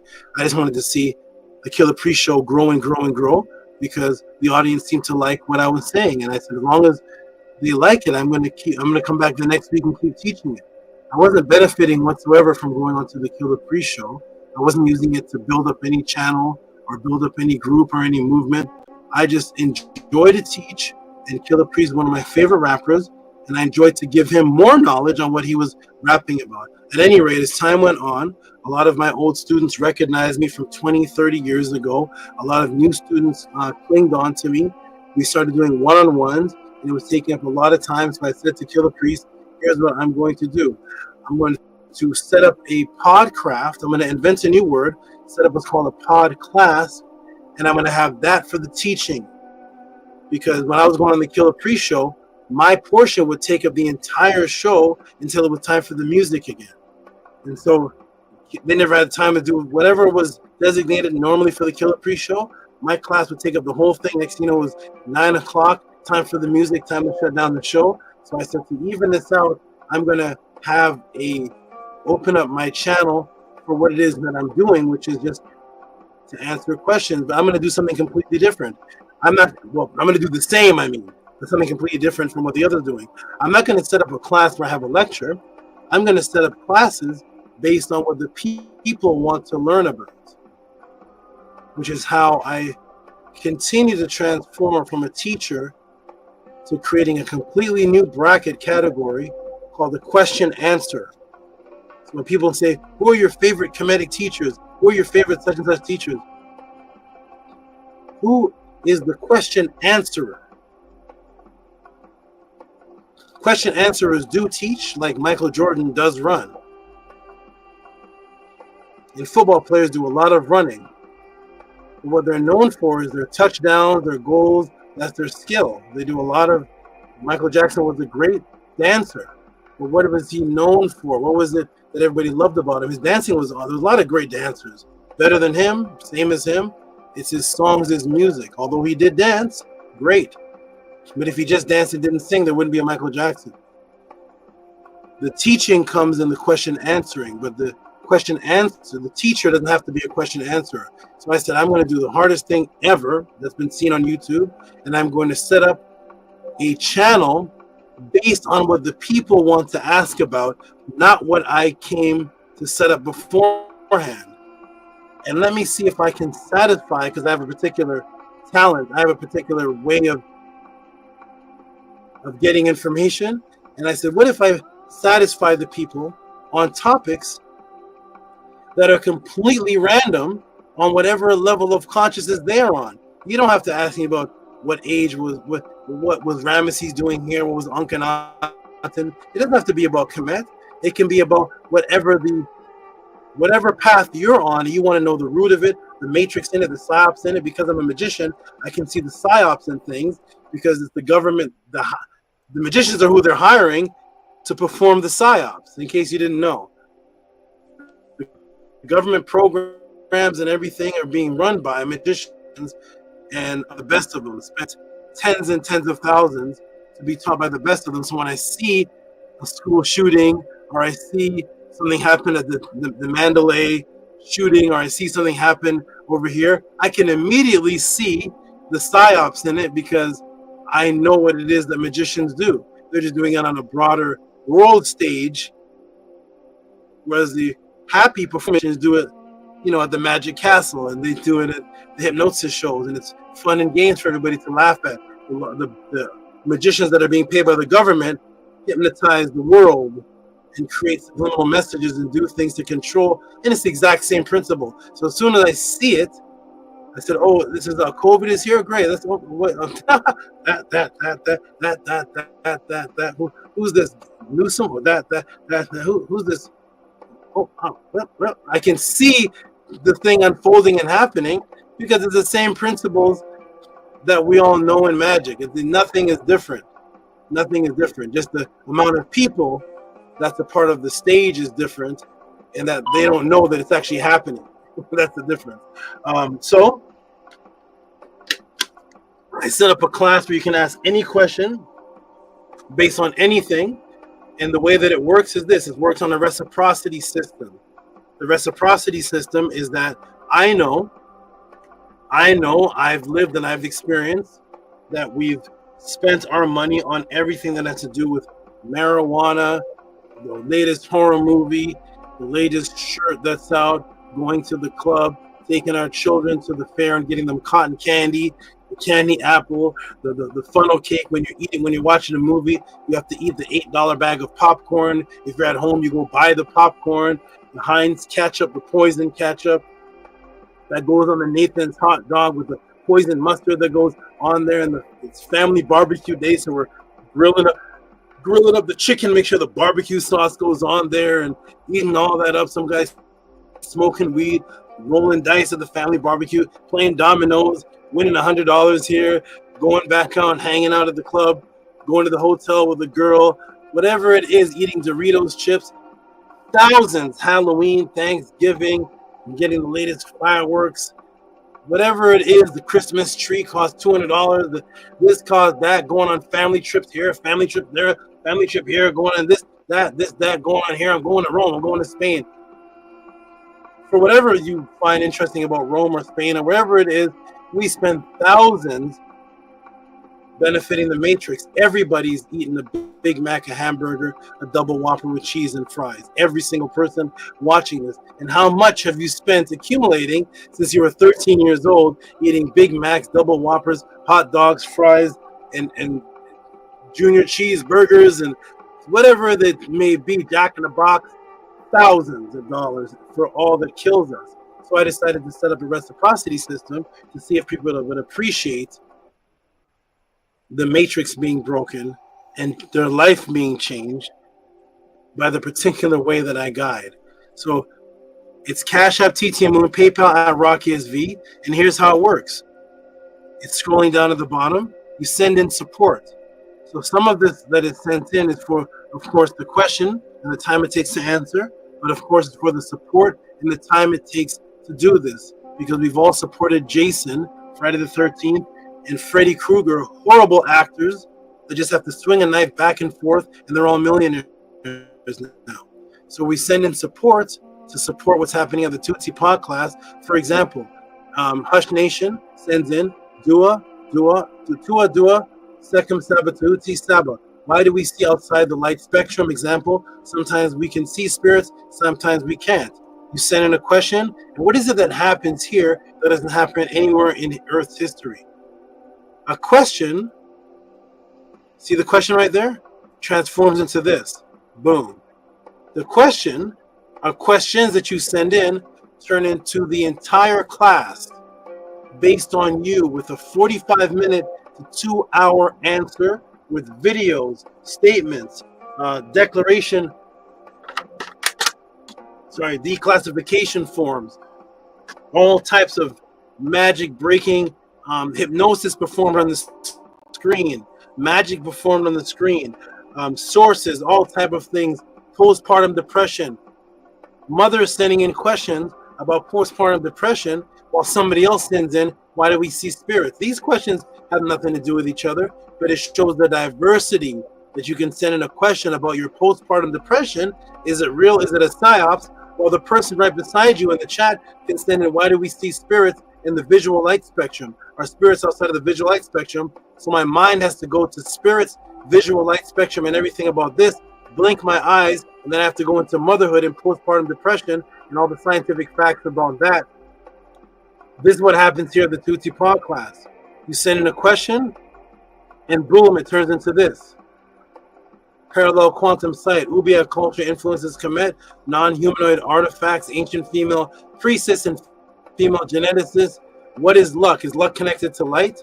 That's what happens when you send in the support. What is the Montauk Project? You notice that the Montauk Project has nothing to do with postpartum depression, has nothing to do with seeing spirits, has nothing to do with Sumer, the Obiad. But this is about the Montauk Project. You send in that question and boom, it turns into this. The Montauk Project. Conspirator studies Great Pyramid of Giza for time travel. Mind control. Kemetic bird inspires Montauk time tunnels. That's what happens in the Tutipon class. You can send in questions, anything from the Montauk Project to questions about Kemet, to seeing spirits, to what is light. We'll get into that shortly. Somebody sends in, what about my pregnancy? What about cravings and gestation? What about breastfeeding? Boom, what happens? It turns into this. You get an entire documentary class turned into your question transformed into the class. Boom.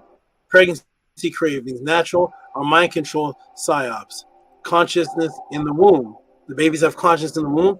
Incest in Kemet, where the Nets are depicted as family because of cosmology. Boom. She asked a question about breastfeeding. Boom. Breastfeeding versus baby formula.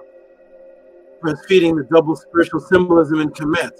Minty Otep sends in a question about her cat's eye color changing colors right in front of her. Boom. You get a class on your cat, on your cat's eye color. Somebody asked a question about hair standing up on the back of their head. Hippocampus, exorcism, 666, the mark of the beast, which has nothing to do with ADHD, but you can send questions in about ADHD and how it affects the mind. What about the origins of libation? What about algebra's origin? This person has teeth problems. What about gingivitis? What about fluoride? Is there any new type of toothpaste you can invent?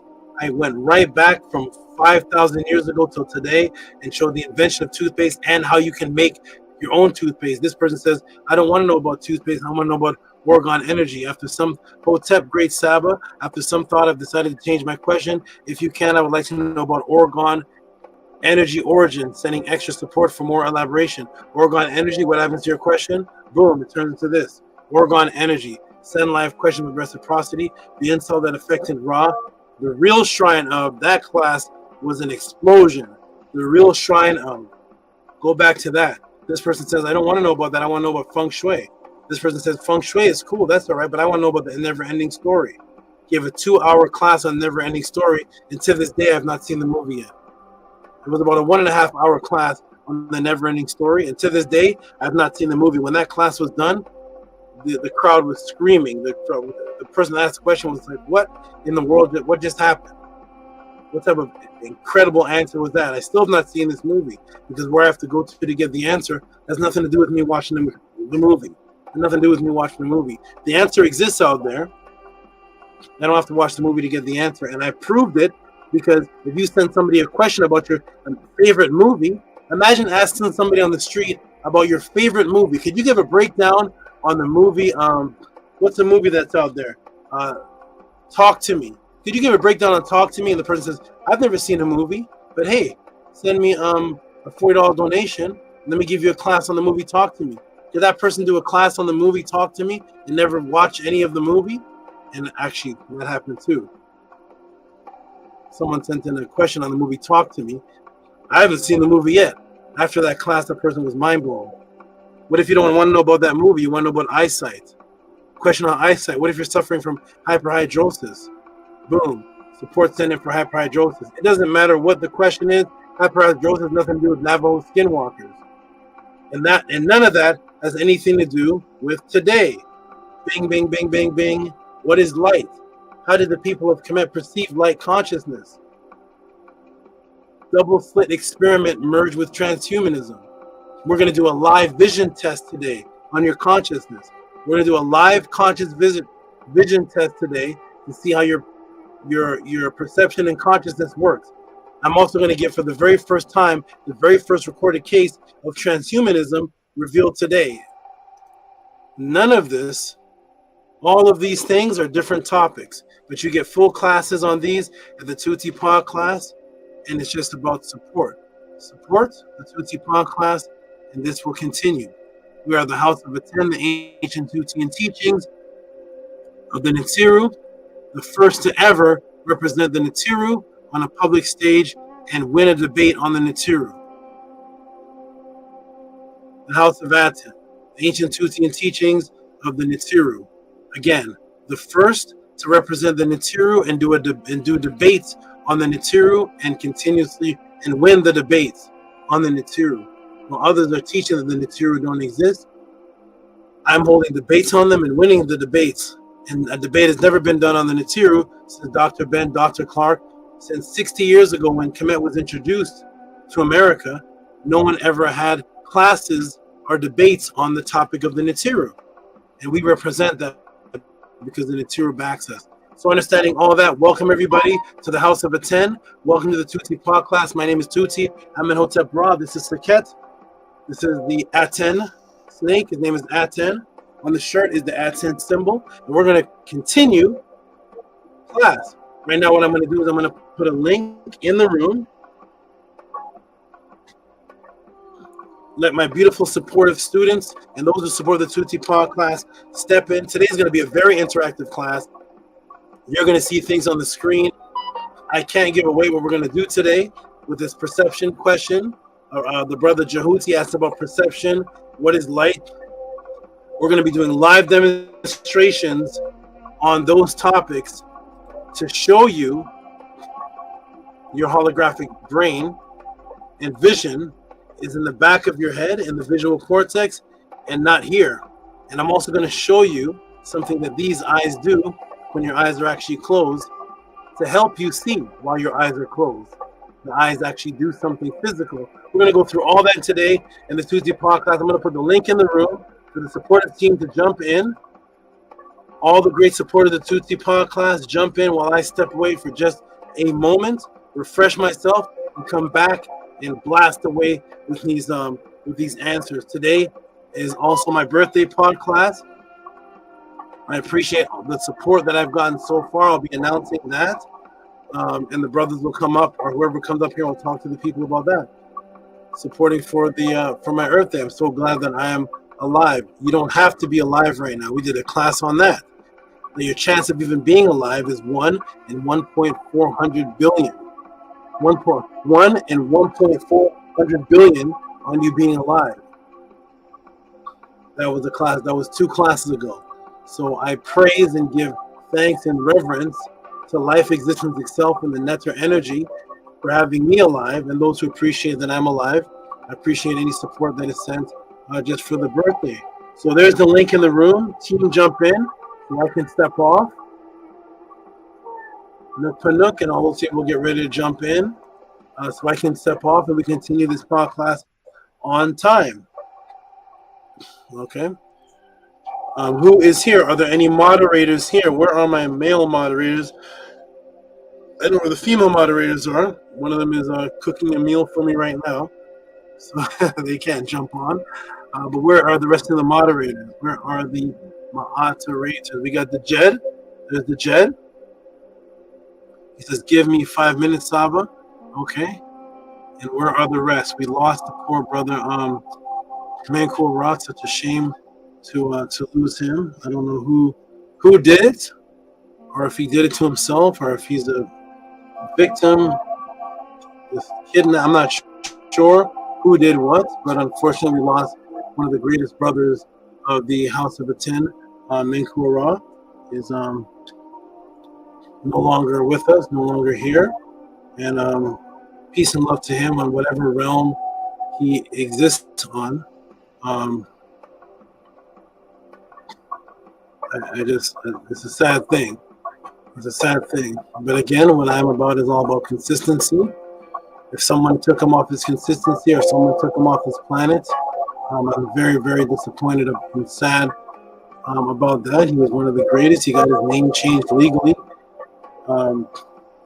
He was one of the hypest brothers in the House of ATEN. But it just goes to show that anything can happen to anybody at any time. I've seen this happen for 35 years at any moment. That's why at all times I'm always wary about anybody that could flip the script change ship on me, ride the fence on me, go to the other side, go through psychosis. Anything can happen. ISFET can take over and influence anybody at any time, whether it's ISFET coming in from someone from the outside, actually harming somebody or taking their life, or it's ISFET coming from the person within, where they have all the beautiful things in front of them, everything's there, and their own mind sabotages them out of the situation. I've seen this for 35, 40 years, and it's a sad thing to see. And I'm praised and netzer and so happy that my mind never, ever, ever, ever, ever slips into that. I've never been in a situation where I've had MAAT and stepped away from it for my own sabotage. Never. And I'm so glad that I never have to be like that. So, yeah, Robert Williams. Have you seen him? Have you seen that, brother? People only have seen him without his face. So everybody that I know that have, nobody even really heard from him, but those who have heard from him, they don't hear his voice. I don't know if somebody has his phone, his operating system. He jumped on the House of ATEN a little over a month ago. Didn't show his face, didn't talk. I don't know if that's somebody with his phone. There was no voice and there was no face. He jumped on a WhatsApp device that he uses to log in with the brothers. No voice, no nothing. People, anybody who says they've heard of him, did you see his voice? Did you see his face and did you hear his voice? Or did you just get a text message? Because nobody has seen Menku or heard his voice in over 2 months that I know about. It's unfortunate. It's been about a month and a half. Not a message from him. Nothing. Not it disappears. We have a lot of people that do that. That is what I had a problem with ever since I was a child. Always asking my family, always asking, why are the animals not do that? Like, is there a bee that just bails out of the hive? No, they don't do that. Is there some record of ancient Zulu man that just disappear and they just go on to find Jesus? Is there a Khoisan? Is there anybody recording the Khoisan tribe of South Africa? They're in the tribe and all of a sudden they just gone into the wind to go bowl in America? Is there any Dogon? Is there any record of that? No, because when we were in a proper mind state, we had what's called obligations to the tribe, obligations to the culture. In this new internet introvert mind state, you can disappear, appear. I'll be back. I'll be gone for a couple months. I'll disappear. I'm gone to the. And no nation or no group can ever be built like that. And that is the only weapon that is lived out. It doesn't matter what religion and all these different things that people are fighting over. It's what tribal ancient system are you obliged to you that you have responsibilities to? What structure are you a part of? If you're just an individual, you're not a part of anything that has to do with pre-matrix. You're part of the Greeks. You're Aristotle, the individual. Not even he was an individual. But in our ancient, in any culture that's melanated, everyone stuck together. So, I haven't, but I can search with a flashlight in the daytime. Well, good luck on the search. But obviously, Menku's either unfortunately been taken off of the earth, which I need to find out more. But when you see people that were here in the JHUTY pod class, or see people in the House of ATEN, and they disappear, the question is, why aren't they searching for you? Are they searching for? So is Menku searching for you, Robert? So I hope you find him, but I hope he's also searching for you. I hope he's out there searching for Hush Nation. I hope he's searching for the Jed. I hope he's doing the same search that people want to do for him, because if not, unfortunately, the brother has passed or has entered a hospital in another country. But then how did he get to another country without consulting his responsibilities? The Jed, how you doing, good brother? Peace, Hotep.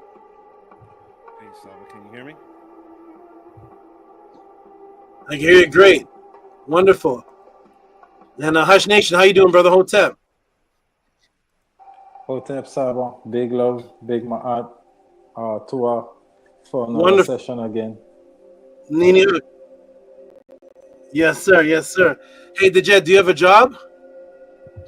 Yes, most definitely. You have a job, Dejed, or you out there slanging? Or... Nah, ain't nobody slanging. We got You have a job, right? Yeah. Yes, sir. Okay. Okay, good. Could you take a trip or go somewhere to Nicaragua and come back 3 months later, and your boss says, "Welcome back." Is that how that works? I never had a job before, so I don't know how the Matrix. I don't know how that system works, but is that how it goes? No, what happens to you? No, not at all. You're done. You're fired. That's called no call, no show. Okay. So I agree with the Matrix on that part. They must have got that from the ancestors. So I agree with that part of the Matrix. Shout out to the Matrix for that. No call, no show. Okay, so they're doing the same things that the ancients did. Imagine Ramesses or somebody leaving his throne, or one of the scribe Ptahhotep walks off into the desert and hangs out with the Sumerians and comes back 5 months later. So we didn't do that. You can't do that in your job. And the reason why people can do that with the House of ATEN is one simple answer. You have been taught not to take any culture outside of the Matrix as seriously as the Matrix. And that's why you give your job and come back 2 months later. You can't leave the college. I haven't been to college, but can you leave college and come back 2 months later and throw the gown? Is that how it works on Hush Nation? You leave college and come back 2 months later and you have the cap and gown and you graduate. Is that how it happened? Nah, they kick you out. They kick you out, and to my knowledge, you still have to pay back the money. Okay, good. So when it comes to the Matrix system, I know that people are not doing that in the Matrix system. So when you see people disappear, when it comes to the House of ATEN, you know that they're slaves to the Matrix system because they're not doing that with the Matrix system. Because the Matrix system will remove them. But subconsciously in their mind, when it comes to anything building, when it has to come to our culture and trying to build from scratch our culture, people take this as a hobby and they leave and come back, because not taken seriously. The original founders of America couldn't do that. When the founders of America came here, the founding fathers, the slave fathers and all the Washington and all them people, when they came here, did they have jobs? Where George Washington, did he have a 9 to 5? The founding father that came here, they were getting paychecks? Anybody know of what was the job? Where do you work? Who's George Washington's boss? Dejed? He had a check? Or were they escapees running away? Were they escapees running away from Britain? Anybody know? Say that last part again, so? The founding fathers that came here, weren't they escapees running away from the British regime? Oh, yes. Weren't they getting away from Britain and setting up an independent of? Yes. Okay. Most definitely. Okay, so they when they came here, they didn't have jobs then. Did they have jobs? No jobs. They just had an agenda. When they landed here? All they had was an agenda that they were obliged to. They didn't have anything. Come here with a school system, college degree, PhD, this university. They came here just with the agenda to stick together and build from scratch. From there, they built America.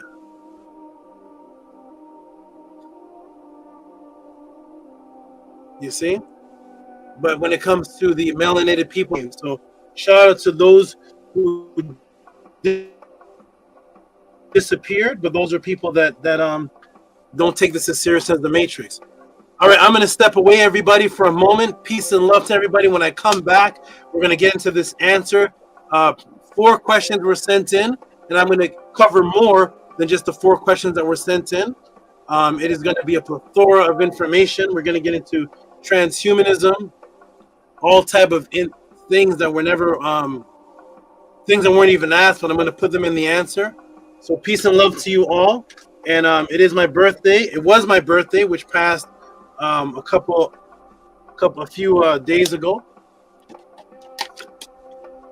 The Jet sent me a message, and I think Mincy sent me a message. People sent me a message, and I'm like, I really don't celebrate my birthday, but I'm happy for those who appreciate me. If it was up to me, I wouldn't do anything. But my church and others appreciate me here, and they appreciate that I'm alive for one more cycle. So I appreciate anybody who wants to give birthday support. When I come back, we're going to get into this answer. Is there no one else jumping on? Nook Panook? What did Nook Panook say? He said, I'm out on the road right now. Can't jump on yet. Will, though, show later. IQR. Iker Saba. Aker Saba. Okay. Shout out to you, Nook Panook. So I'm going to step back off of, Angela Gates says, oh yeah, happy solar return. Okay, wonderful. Excellent. Muad'Dib has a question. I don't know if you sent that in as a Cash App. I will check on that, and definitely when in sequence, when we get to that question, you'll get your podcast on that. Let me know if your Cash App or PayPal name matches this Muad'Dib, because some people send in questions. Oh, by the way, some people send in questions and their name on their YouTube doesn't match the Cash App, and I don't know who it is that sent in the question because I have to get your email. I have to just get information because I may have you clarify the question. Let me tell you some of the people that sent in questions but didn't clarify the question before I step off. Shout out to all those who support the 2D podcast. There are people that sent in questions. It is the good brother Ja. So Ja sent in this question, but it wasn't a complete question, and I've asked for 2 weeks. 2 podcasts now. The good brother Ja Rashid can send in an email so I can know what this question doesn't have. It doesn't have any details in it. I heard that he put it in the chat, but I don't read questions from the chat because the chat moves, and I have to have it logged in an email or on the Cash App itself, so that I can always get back to it and show the people what the question is. So here's a question that was sent in from the good brother, great supporter, Ja Rashid. And I need more information sent in the email so I can answer this correctly. So here's the good brother Ja Rashid sent in this question, and all I have so far is King Solomon controlled 72 demons, but I don't know what the question is. So good brother Jakari Rashid, if you could send in the question that matches that to the email. Here's the email that receives questions. Only questions that come in through Cash App or PayPal. Only support. Only support. We don't do barbershop talk here where people come flying from the top of their head. You get a well-organized, structured, dedicated, organized podcast that takes over 30 hours to put together for you, and you send it in here. Not to you, Ja Rashid, because you send in the support. But for those who just send in questions, we don't do the barbershop chit-chat. So this is a support system. We support everything except for this. So let's support this. Let's support what Brother Tehuti is doing here instead of supporting Nathan's Hot Dog, Freddy Krueger, and Saw 3 movie. So it is in marijuana. So here's Mystical Television at gmail.com. Ja Rashid, if you're watching, send your question in here to elaborate on what this is. King Solomon controlled 72 demons. So shout out to you, Ja Rashid, and I appreciate your great support. I need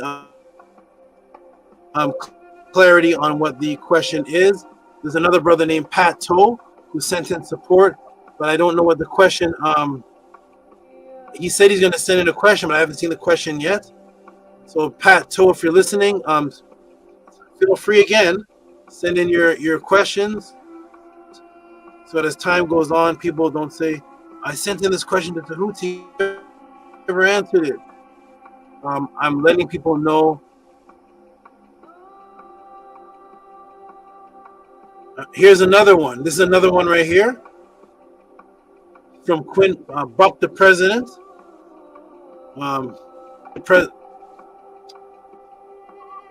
Buck the President, if you're listening, here is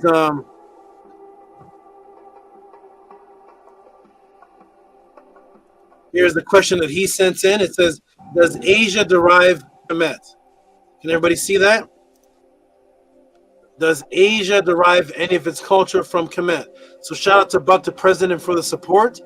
But I want everybody to know that Asia covers everywhere from China to India to South America, close to parts of Russia.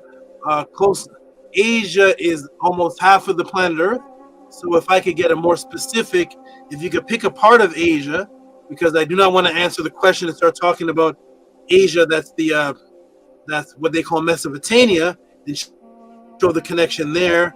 And then Buck the President said, "No, I was asking about Japan." And then I don't want to answer about Japan. And then Buck the President says, "No, I was asking about India." So Asia is Japan, China, India, close to parts of Polynesia, going all the way out to Saudi Arabia, Iraq. So if you could just send in specifically what part of Asia, we can pinpoint it, zoom in, and then boom, give you your podcast. So shout out to those who ask questions, and your question is still logged to be answered. I just need more clarity. So I'm going to take a step off break right now. Family, you all build. Has anyone seen Ptah? Wow. He's every time I say, "Has anyone seen Ptah?" That's when I hear the boop, and he's on the screen. I don't know if he's waiting in the realm to hear the thought and press the button. And almost every time I say, "Is Ptah?" Anybody see Ptah? He's there. Let me do a mic check to see if Ptah can hear us. Mic check, Ptah, can you hear me? Hotep, mic check. Yes, I can hear you. Let me turn my camera on. I want to make an announcement. I'm gonna make it again when Nook Panook comes on. So if you come to the screen, Ptah, if you're able to, I'm gonna make a quick announcement, and then I'm gonna do it again when Nook Panook comes here. And also, if Medu Seneb, if you're watching, come to the screen too. Medu Seneb. If Medu Seneb is here, come to the screen. Shout out to Medu Seneb if you're here. And also to the brother Hefe. Hefe, I need you to change your question because you asked a question about the 256 odes of the Ifa or the Yoruba, and I cannot answer that question without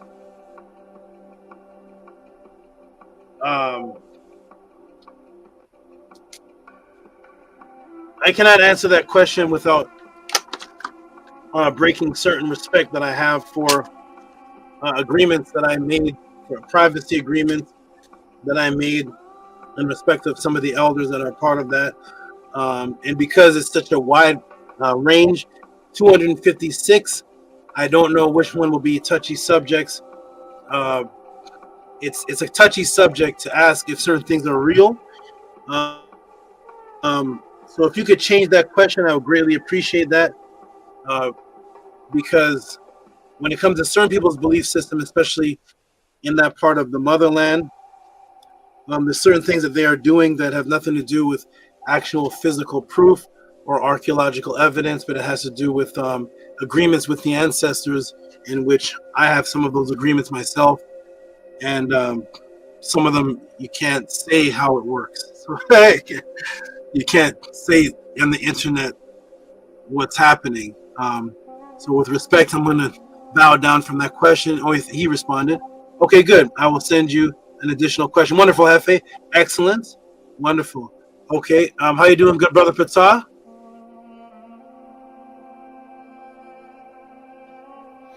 Hotep Marie, I am Nefer, Grace Saba, Tua for asking, Uncle Jasa Neb. I sent you a message Wednesday. I'm not sure if you received it, but sending you much Nefer Mes Heru.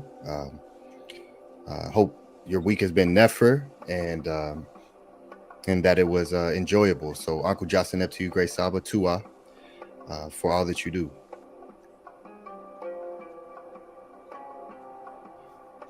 Thank you. No, I did not receive that. Was it on a text or an email? To a text. Oh, well, thank you for telling me that. I would have never known. I never received. I'm not sure what. I have a phone system. Sometimes it works 95% of the time. Sometimes I don't get messages. And people say they don't get mine either. So, but anyways, thank you very much for sending that. So what I wanted to say as an announcement is a lot of people have asked me to come back and do something music-wise. And so what I wanted to announce is I'm willing to do so. I'm willing to actually create a collaboration. I want to create a collaboration with brothers who are skillful, artful, and I want to do it in a way where we interact. And so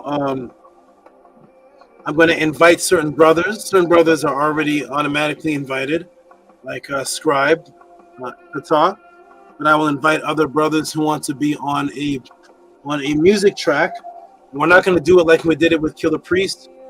Shout out to Killer Priest, where people send in their verses and somebody mixes it in some other state, sends it back. A lot of people don't know what happened with that Killer Priest with that track, but we never saw each other. A lot of people's voices were off of beat, off of track. They had to rewrite stuff. We never met. So what I'm going to do is I'm going to tell everybody from right now, anybody. No, I can't answer that right now. That one's Vipers. All right. What I'm going to tell everybody right now is that I'm going to invite those to be a part of this music project live at the Pathways of the Awakening. So in other words, people have from now, those who want to be a part of it, those who, not everybody's going to be a part of it, but maybe 4 to 5, and then that's it. I'm going to cut it off. Write your track, write whatever it is you'd like to write on the topic. I'll tell everybody the topic shortly. There's going to be a wide range of whatever it is that you want to talk about, as long as it has to do with uplifting and Kemet. And when we get together on the Pathways, Annie, if he's able to, which I'm sure he is because he's technician master, Annie, are you able? Is everything you have to record a voice over a beat on your computer, or do you need to be in a Dr. Dre? Can you record voices over a beat on a computer studio? Or do you need to call Dre? Or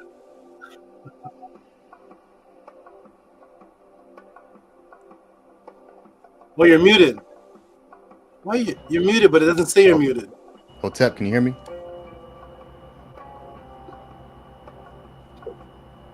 How are you going to record our tracks and we can't even hear? No, go ahead.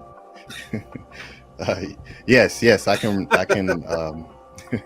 can mobilize the studio and record at the Pathways. We was ready to record at the last Pathways. Beautiful. Oh, perfect, beautiful. So those who are going to be a part of this, write your verse, and we're going to do it at the Pathways. Therefore, the first time that we're all going to hear each other's verse is going to be there live. I said to my mates, to my Turks, that I appreciated Flavor Flav for what Flavor Flav brought. I appreciated ODB. I think ODB is an excellent MC, even though he sounds half drunk and drugged out. I think he's wonderful. ODB sounds nothing like Jay-Z. Jay-Z sounds nothing like Chuck D. Chuck D sounds nothing like Karis One. Each man has his own style, and you're going to just not be influenced by anyone else's style. Do your verse, your style, and when we come together, the first time we're going to hear each other's rhymes, each other's verse, is when we do it live at the Pathway and record it. So Chuck D raps like Chuck D. Karis One raps like Karis One. Tupac does this Tupac thing. Coogee rap. Humpty Hump. I love Humpty Hump. Sounds nothing like Twister, but I love Twister. So we're going to get together at the Pathways, do the verse there, record it, and possibly even perform it right there at the Pathways. So those who are ready to do that, that's how I was raised up, ready to perform anywhere, ready to do it anywhere, and we're going to do it there. And finally get some tracks and hear these MC. Medusa Neb, I want to hear you. Let's hear everybody. So shout out to everybody. Get that in your mind now. We're going to do it live at the Pathways and put the frequency together there. The only thing we're going to hear beforehand, of course, is the beat. Because yeah, we're going to definitely hear the beat. And I'm going to leave that to Annie to do most of that, because Annie, of course, is a beat maker. I'm not going to send him in any of my beat boxes. He'll make the beats and put it together. Maybe a choice of about 3 of them, and we'll go from there. And we'll create a beautiful symphony. Go back and listen to the track "Symphony" by the Juice Crew, and you'll get an idea of what I want to create. All right, everybody. I'll be back. Peace and love. Who knows, Hush Nation? I heard you. One of my netters told me that you do lyrics, and did you win something, or was that Maharu? Nah, were you in the talent show? Yeah. It was me. So okay. Hopefully I win again to jump on this legendary track.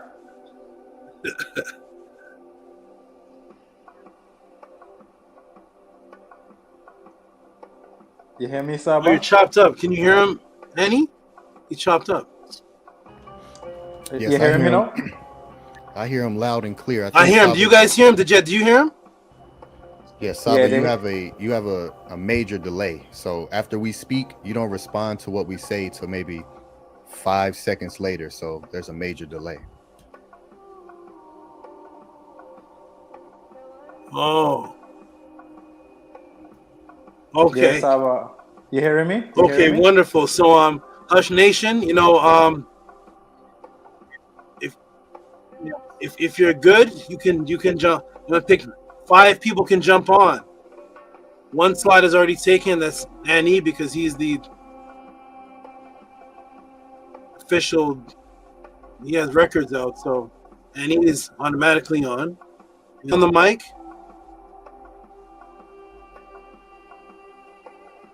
I don't know, but we're gonna hear 5 of you and see what's going to delay.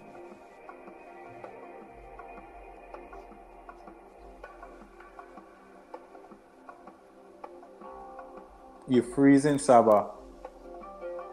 You're freezing on my end.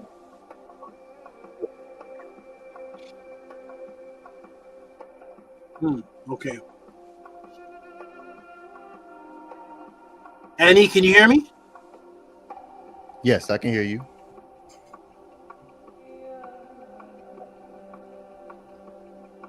Okay. Go ahead. Okay. Go ahead and speak. Angela said everyone's performance was occur. So beautiful. We got a bunch of talent here. All right, Annie, did you want to say something before you mentioned me being on a lag? No, I think Hush Nation was speaking. Yes, Saba. You hearing me? You hearing me, Saba? Okay. Hush Nation, were you saying something? Yeah. You hearing me? I Yes. don't think Saba here.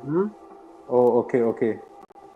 Yeah. I was just saying that I'm looking forward to it, because I didn't want to say I was jealous, but just when the Killer Priest tracks drop, I just there like a fan in the back looking on. So to be actually a part of the operation, that can be the most nefarious thing, So yeah, Tua for that so much. I'm looking forward to it most definitely. Tua for that opportunity.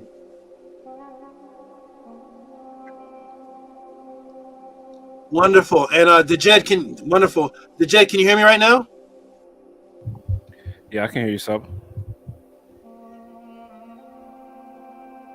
Did you see that image in the back you had just there with the sun? Are you able to rewind that? No, I can't rewind it, but I know what you're talking about. You had an image with the sun and the blue. Okay, good. That's going to be a part of today's class. See this ATEN symbol right here? Yes, most definitely.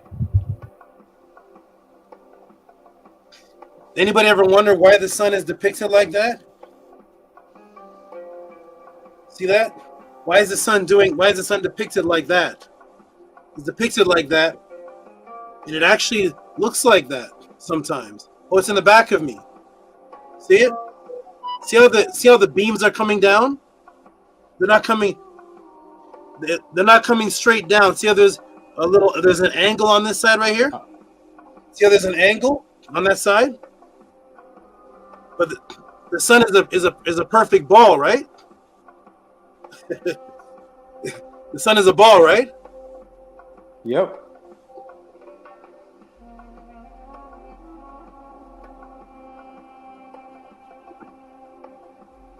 Isn't the earth too small for the sun to hit like that in angles? The size of the sun compared to earth. The earth would be too small for the sun to do this, wouldn't it? They can't hit it like that. Uh-oh, JHUTY about to go flat earth. I'm going to explain that in the class today. And we're going to understand what this symbol actually is inside of your brain. That's happening in your brain. We'll get to it, everybody. I'll be back. Support the JHUTY pod class. You all build peace and love. Tell everybody it's my birthday and I appreciate whatever support they can give for that. I'll be back. Peace and love. Hotep. Hello, SABA. Enjoy your break.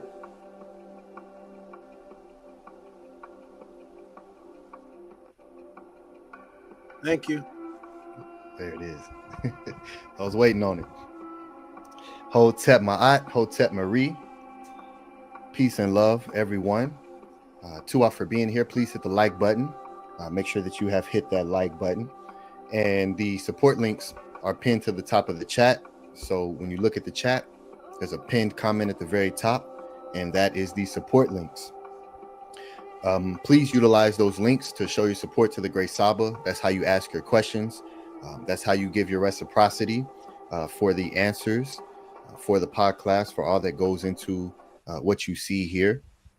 So Tuwa, for everyone who enacts the teachings of MAAT and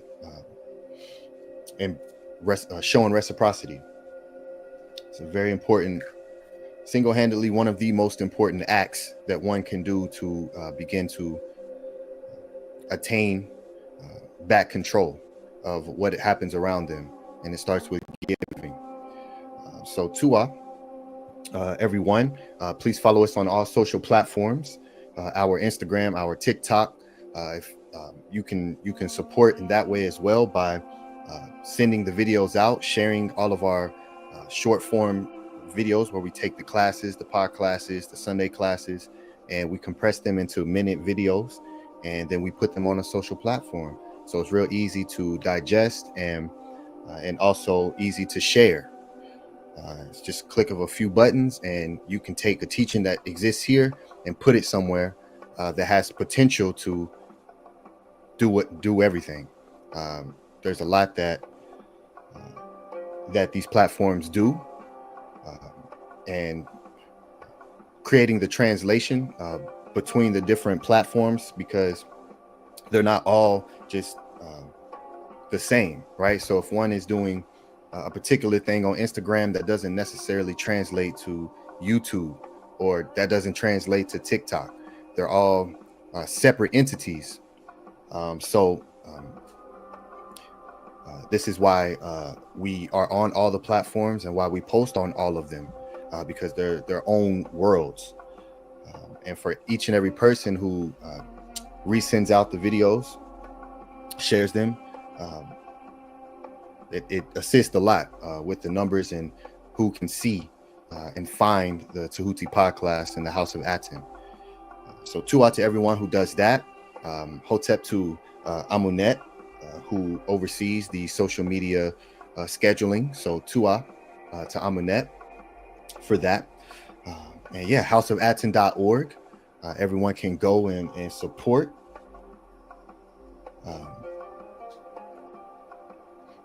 Yeah, it's a lot of powerful things that are already there. So please go support, and always working on new creations for everyone. So yeah, House of Atton. Again, support. Hit the like button. Share this at a bare minimum, so we can truly receive the benefit for what's happening here. So we'll go around the panel, let the great brothers speak, and hear their karu, hear their voices. We'll start with you, Hotep, great brother, Dejed Sajem, Hotep Hinu. How you doing, great brother? Hotep, peace. You can hear me? Loud and clear. Bad. Hey, we doing good, man. Feeling good. Hot day today out here. But it's all good, man. Everyone's healthy. Everyone's good. Definitely excited for this class. Pretty much good. Wrapping up, my presentation that I'm bringing forth tomorrow as well. Everything's coming together. Loving the time to, spend in creativity. Definitely great to be up here with you, brothers. Great to see SABA do another solar return. Definitely great for everybody in the chat. All the supporters, everybody just, showing love. Shouts out to Atefram Kim MAAT. Shouts out to just everybody who's just always supporting the House of Atton and keeping it uplifted, right? Being that support, being sending forth energy. Like I said, everyone's good, man. We good. Definitely. I love when topics is on transhumanism. I like topics like that because those things are very interesting. Seems like we got a live vision test too. I see that on the title as well. So yeah, I definitely excited for this podcast, great brothers, and it's always good to see you guys. Hotep Hinu.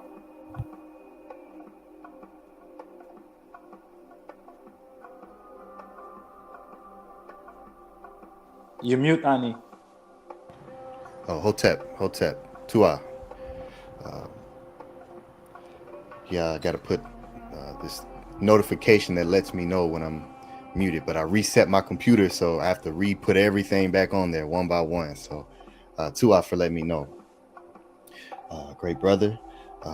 Dejed, did you send me the information for your presentation? Did you send it to me? No, I think we just had I made a small statement about it, but I'll send it to you right now. Okay, Tua, that way I can make sure you have your animation, your animated thumbnail this brother requested. So let's make sure you have this. So Hotep to you, great brother. Peace and love, Hush Nation. Hotep, my art, my brother. You don't know already. We do this thing. Another session, another conscious light just shining down on the House of Atton toward SABA. Big MAAT on your earth strong. Man, definitely grateful for another cycle again. Like you say, anything can happen. Grateful for everybody here to uplift the House of Atton, like my brother Dejed Sajem said just now. Yeah, looking forward to this conscious light. SABA can go deeper into this again. When I see the thumbnail, I'm checking whoa. I'm checking okay, this is my opportunity to get this thing in again. So I'm definitely grateful for that. On the thumbnail, I see certain specific things, going like a little more deeper than the previous breakdowns on this conscious light topic. You know, yeah, I see the particles and waves, so I know SABA gonna go deeper on that. Yeah, so I'm definitely ready for this session. Appreciate the poem ATTON as usual. I appreciate MAAT. I appreciate the Natiru. Dua Nini Aset Mur, Titi Amun.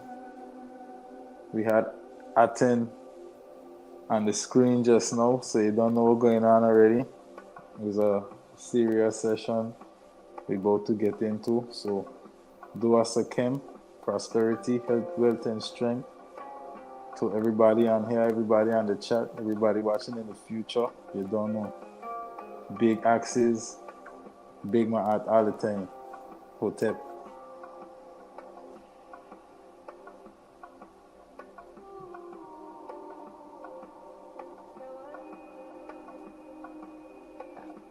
Yeah, we're here and we're the best. Hotep, great brother. Tua, for that, for your Medu. Nefer is always great brother. And yeah, this is a beautiful thing. Tua to everyone who supports and see what's happening and understands that each of us have a part to play. So Tua for that. And yeah, last year at the 2024 Pathways to Awakening,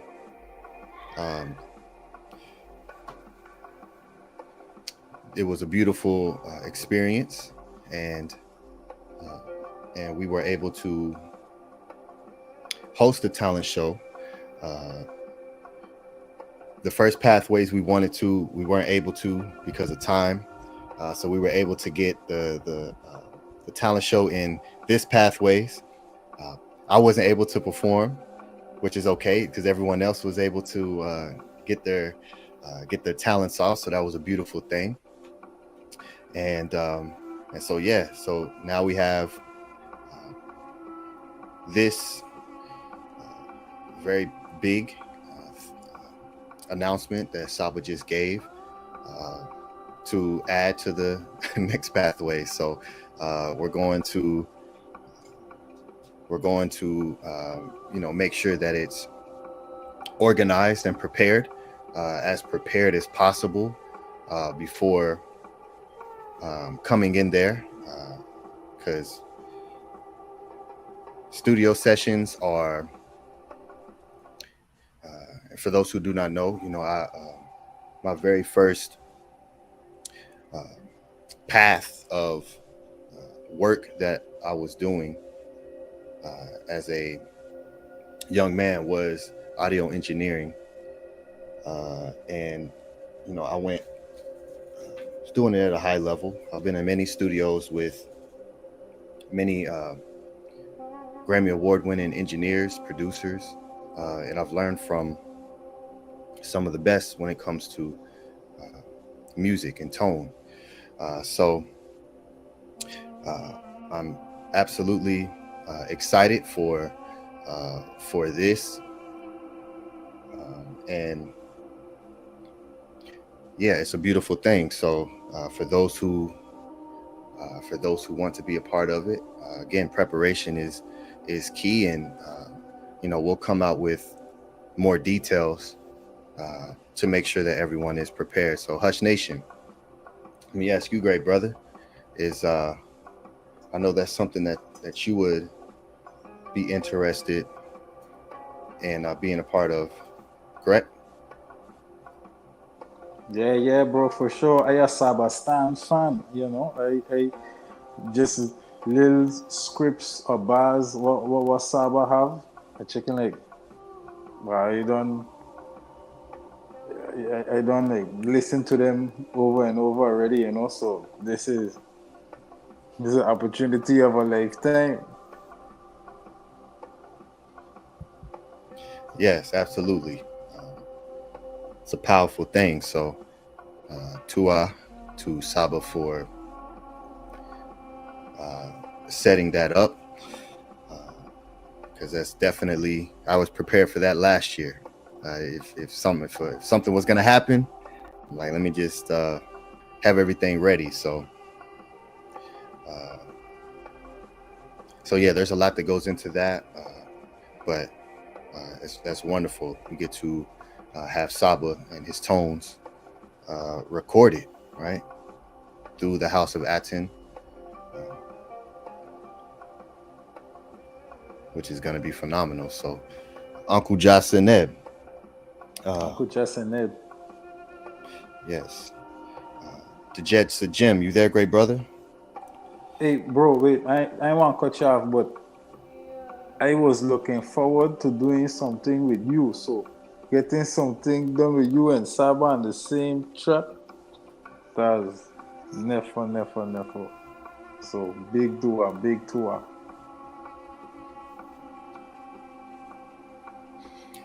Yes. Yeah, we're going to have some fun. And no pressure to any of the artists.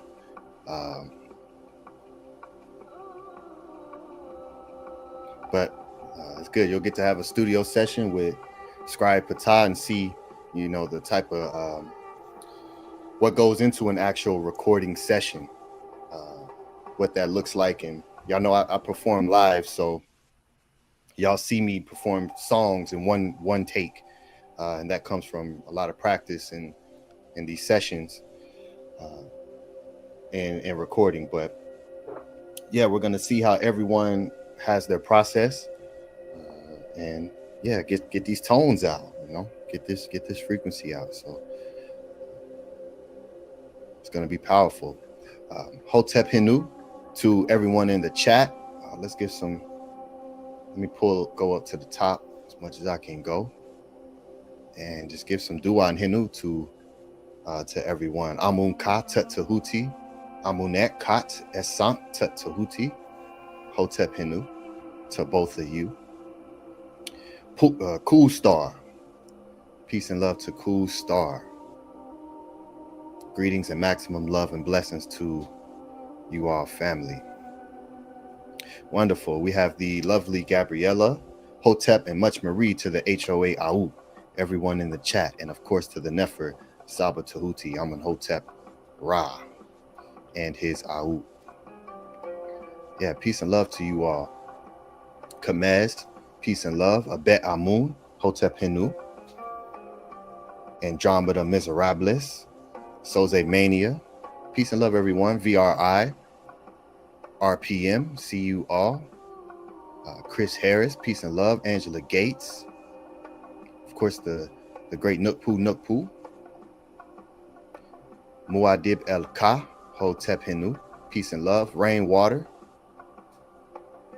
peace and love. Rainwater, love that name. Of course, Robert Williams, Hotep, great brother, glad to see you here. Hefe, peace and love to you as well. Glad to see you here with us. The lovely Minty Hotep, peace and love to Saba Tehuti for restoring MAAT consciousness to the people. Hotep, creative native, peace and love. All right, First Netter just came in the building. Peace and love, Hotep First Netter. So yeah, the Jets, the Jim. What do you think about what Saba announced? Hey, I'm the most excited one probably here in the podcast. That's for sure. I think that's gonna be fire. I hope whoever decides to get on the track with Saba and Patah, hey, definitely gotta come correct, right? So it's gonna be a lot of Hekau, a lot of Medu, a lot of a lot of knowledge being kicked, that's for sure, right? So that's going to be a real Nefer. Definitely excited for that, like I said. And it's just shocking that Saba even said that he, you know, he ready to you know, enjoy that moment, right, and to collaborate with other great brothers. And I think that's a super Nefer. I think it's great. What most would call camaraderie, right? Like it's just great energy, great coming together, and spending that, sharing that moment. So yeah, I'm pretty sure Fatah's ready. He probably already got something. Been having that in the safe probably for a while, just sitting there waiting on the moment. So I would say, hey, let's make it happen. You gonna jump on there, Hush? Let me know, man. I jumping on there for sure. For sure. I jump on everything until I get selected. I ain't playing that hell.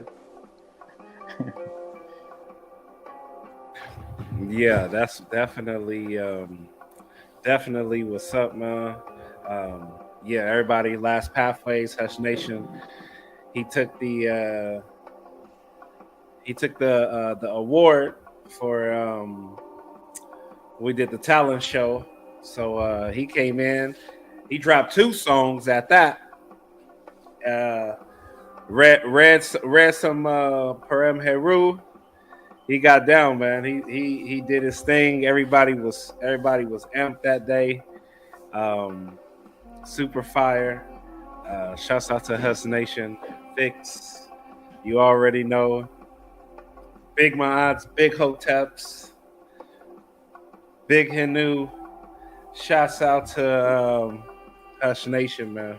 Like I said, it's gonna be I hope that project don't take too long. I hope that project don't take too long. And I really hope you know, that's done, you know, on the proper frequency. And he said Patah, you know, he the beat maker, he said. So, you know,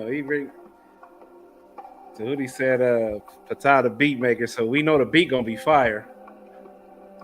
We know the beat's gonna be fire, man. And like I said, I can't wait. They make me wish, man, I knew how to do what they do, man. Do what y'all do, Hush. Y'all make me wish I knew how to put some rhymes together. That wasn't my gift that I was given. But I definitely enjoy great Medu, great tones, you know what I mean? And that's just like I said, that's just a project I'll definitely be looking forward to.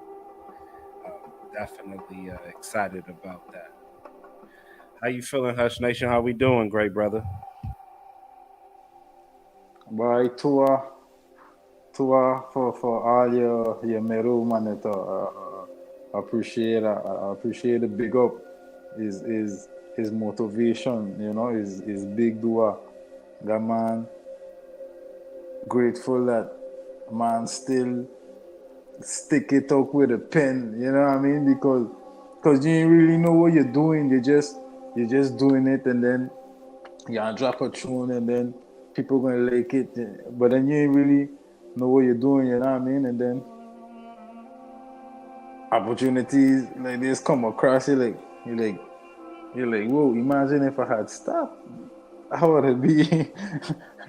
This wouldn't be no part of my life, you know what I mean? So I just grateful I stick in there, and true all the time now, boom, got opportunity like this, you know what I mean?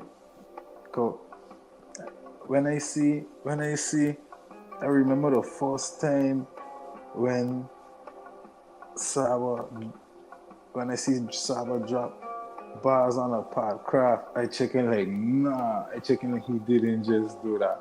I checking like he didn't just do that. I checking like, I like never.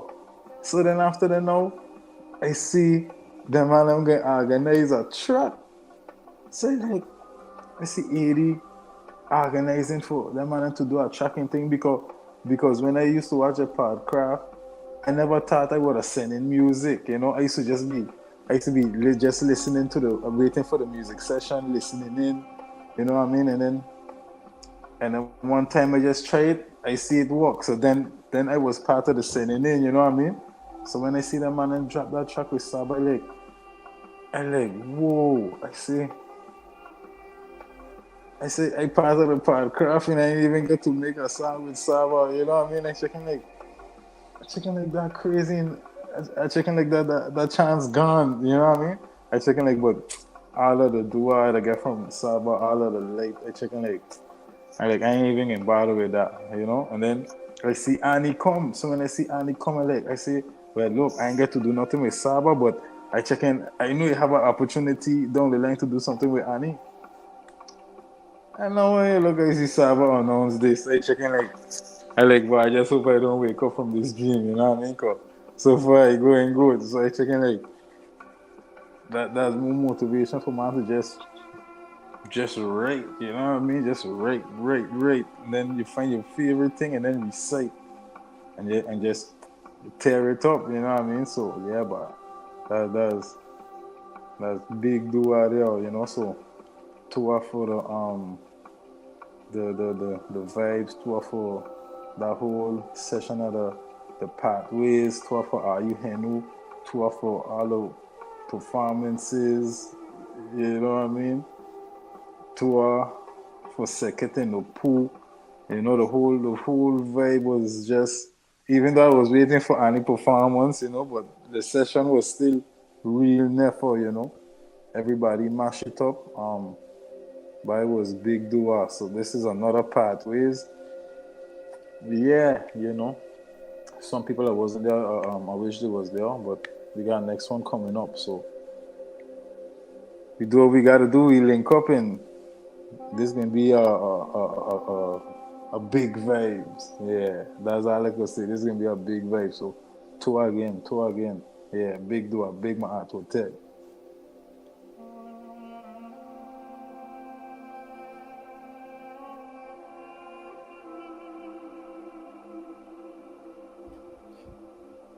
All right, Tua Henu. Yes, there's some powerful.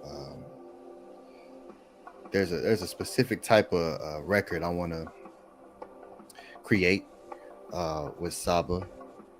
Netta willing, it'll allow itself to be made, but it's gonna take me and Saba to, you know, sit and write together.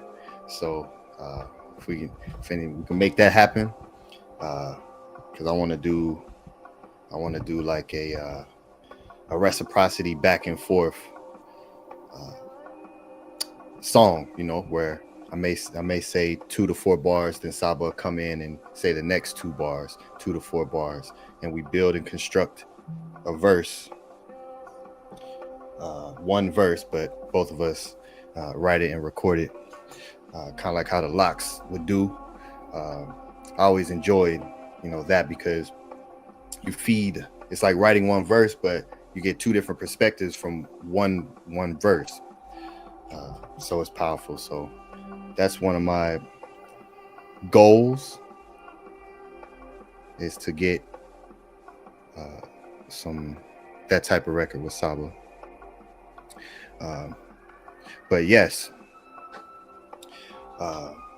everyone, again, make sure that you all are preparing for the next pathways, and there'll be a shift in frequency with what we're doing, and we'll continue to create and build.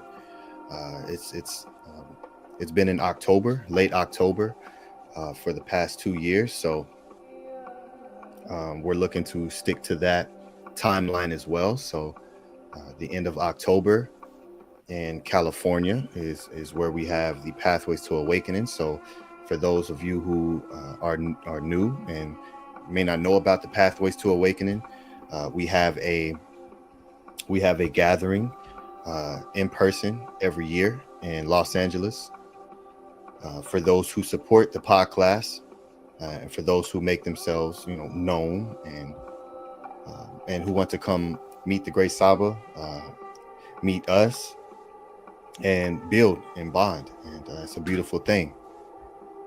We had a fantastic area, a beautiful area that we were in, and we were able to experience each other's time. So it was very powerful, and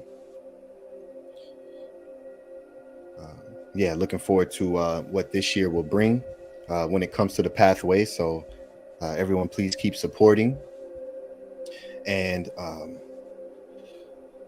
making sure you're putting yourself in position to be able to join this event, which is super important to make your way to this. And just like anything else, when it comes to expanding and climbing up limitations and looking at challenges, in teaching MAAT, teaching the purity, the AKHU here, right, and the matrix, and that's built to combat that. So anytime when we come together to do anything, there can be adversarial energies to prevent you from doing it. So that does happen, with events that are in sessions and programs and things that are hosted by those of us who are teaching AKHU, teaching light, teaching MAAT. So overcome whatever challenges that may arise between now and then. And every week, multiple times a week, we have teachings and classes on how to create the reality around you. Each class goes into that in a different way, and that's what the Natiru exemplified at the highest level. So as I've done the past few years, I always love to give people a great heads up so you can start to prepare and put yourself in position to be able to come out when we have our gathering. So Hotep Henu, again, the support link is pinned to the top. Cash App and PayPal is there. And to everyone who continues to support, and for any new people, to any new people who are coming in and supporting. So peace and love. Hotep, great SABA Tehuti. Welcome back. Peace. Good to be back. Nice to be back. Thank you, everyone. Let us continue. Beautiful words from all of you. I like the excitement. I overheard some of the things you all were saying when I was away. The idea of I heard you, Patah, saying you wanted to do something back and forth like the locks. I was hearing bits and pieces of things, so I didn't hear the full of everything, but I just heard back and forth like the locks. That piqued that caught me. So interesting. Future projects will be worked on. It will be great. I know. The Jet said he wished he knew how to rhyme to come in, or something to that effect. I was hearing little bits and pieces of things, so I didn't get the full thing. But it's a wonderful frequency. We're about to get into this answer, and everybody again. Well, first, before I do that, let me give a shout out to the people who actually sent me reciprocity. A couple people already sent me reciprocity for my birthday. This is the birthday class. It is the closest class to my birthday, which was a couple of days ago. And some people actually sent love and appreciation for that. So let me go ahead and give them. I see it popping up here. Let me go back into the inbox, and I see it popping up here. I'm going to read a couple of those, and then I'm going to get into the pod class answer. let me go ahead and refresh the page. See who looked out for Tehuti on his birthday. I already Ras did. Who's this? Let me scroll down. The brother JHUTY already sent in for his next question. I thought I saw Harass did. Let me scroll down again. I saw it. Nook. Oh, here it is. Okay, so we're gonna give a shout out to Harass did, Nook, and Amonet for already sending me support for the Earth Day. My Earth Day. I appreciate that very much. That on the screen. And then we're gonna get right into this beautiful podcast question. So what is this? This is no, not the double slit. April 19th. That's today. So I'm gonna put here one Earth Day. Let me see which one's going up first. This one here is Harass. Harass did. There it is. So let me give Harass this shout out myself. All the birthday ones I'm gonna read myself. So Harass did send $40. She said, "Merry Earth, strong, great, Netter Tehuti." Is this a sentence? Merry Earth, strong, great, Netter Tehuti, Amenhotep Ra. All right, give her some big noise for that. Some big noise for that.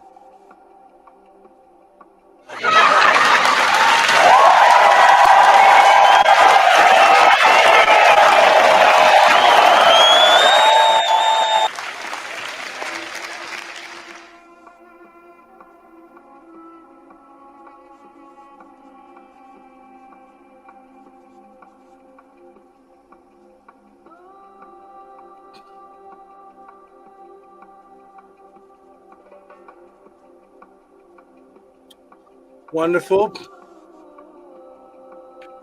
Shout out to Angela Gates. Yeah. This year we're doing rent ceremony every pathways. So far the one that is in already is Hush Nation. Hush Nation is the first one in to get his rent ceremony. So yeah, this year we'll be doing rent ceremonies. Those who want to contact me and find out how they get into the rent ceremony. Once again, I have to know you for over a year, or know of you for over a year, and then after that, I will tell you the process. Send it to that email, and you will see the process and what it takes to get your rent. If you're a new person who hasn't been around for a year, send a message to that email and say, "I'd like to get my rent ceremony," which is the naming ceremony, and I'll tell you how long from that point it will be till you get yours. Most of the people in here, fortunately, I've known since Killer Priest days, and I've known for over 2 years. So yes, Angela, the rent ceremony is available, is happening. So shout out to Sarah for that. The next person that sent for my Earth Day, shout out to you, is Nook Panook. Nook Panook, thank you. This part class today is going to be, where's JHUTY? He has questions inside of this pod class today. 2, Earth Day. And we got one more after this. So shout out to Nook Panook, the great Nook Panook, for looking out and sending support for my Earth Day. I appreciate that. Give him some big noise, transformers and everything. Uncle Justin, Shune Ma'at, Nefremistu Heru, watch it, Ra Ma'at. Give him some big noise.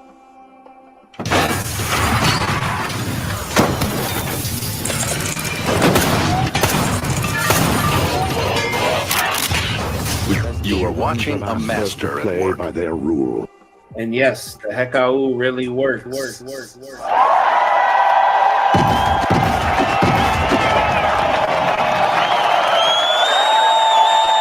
All I'm offering is the truth, nothing more.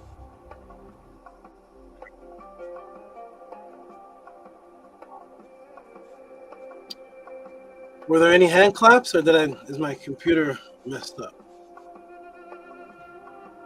Yes, there were hand claps. I'll add again.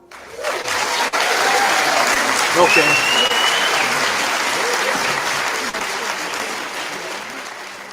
Wonderful, wonderful, wonderful. And one last one I'll read off, and that's coming from Amun and Amunet.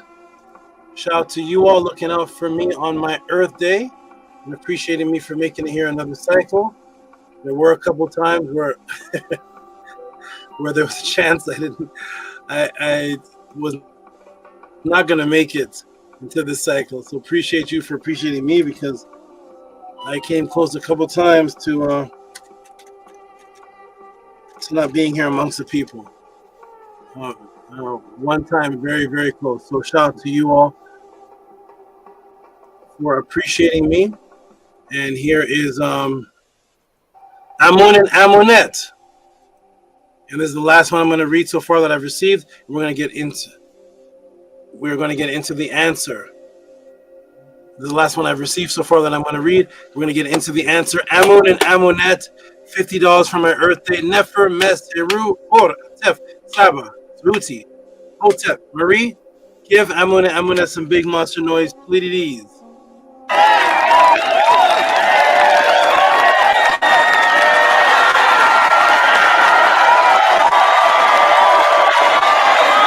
You see, that's how it's done. You're watching me, but you don't want to admit you're watching me. This is great. I know exactly who you are.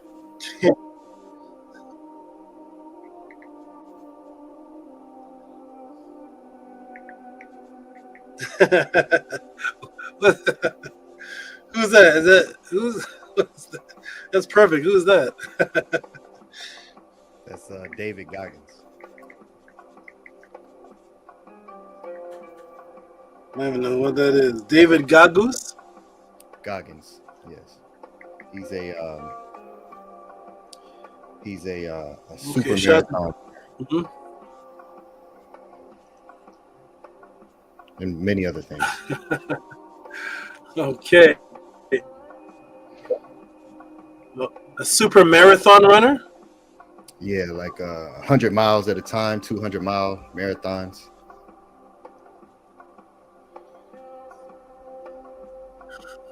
Shut up. 100 miles. 100 miles. Are you saying 100 miles? Yes, 100 miles in one time. One continuous go. No.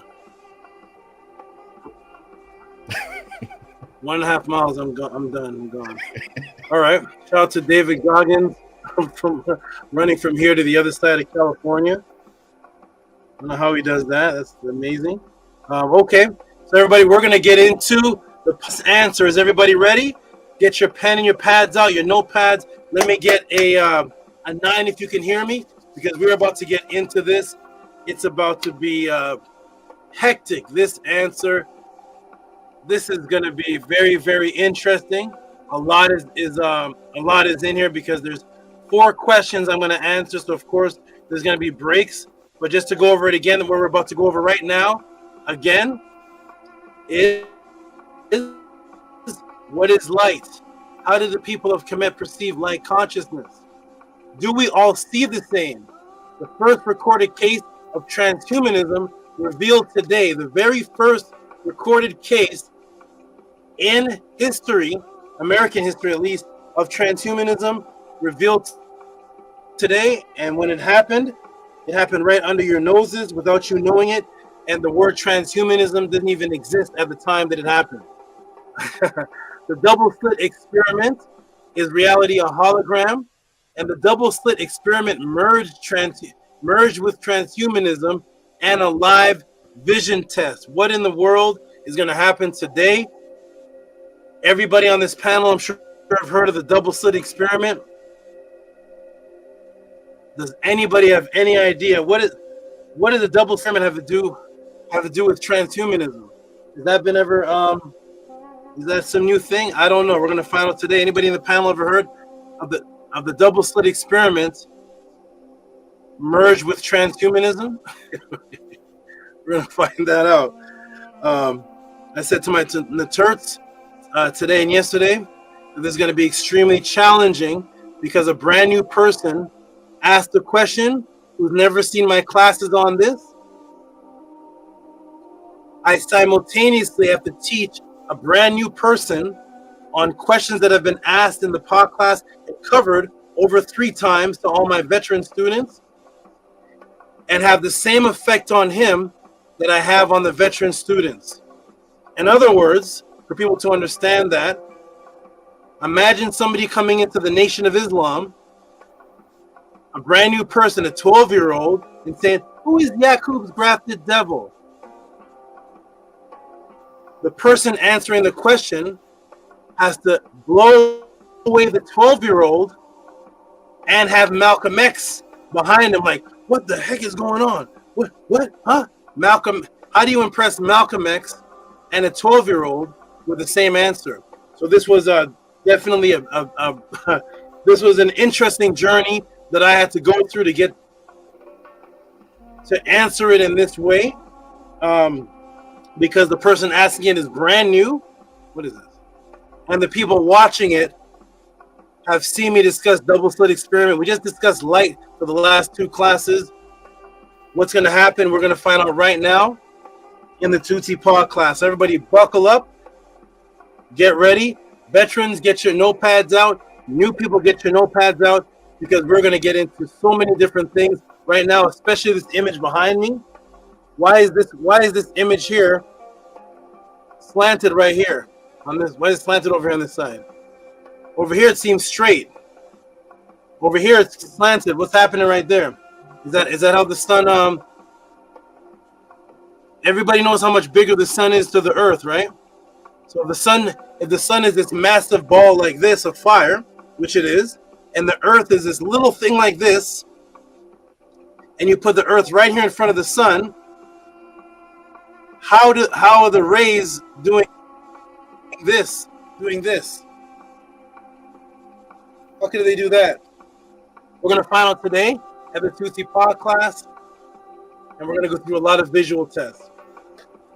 So, wonderful brother Annie Patah, peace and love. Jump back in the chat. Peace and love to you. The Jed, are you still here? Still here, Sab.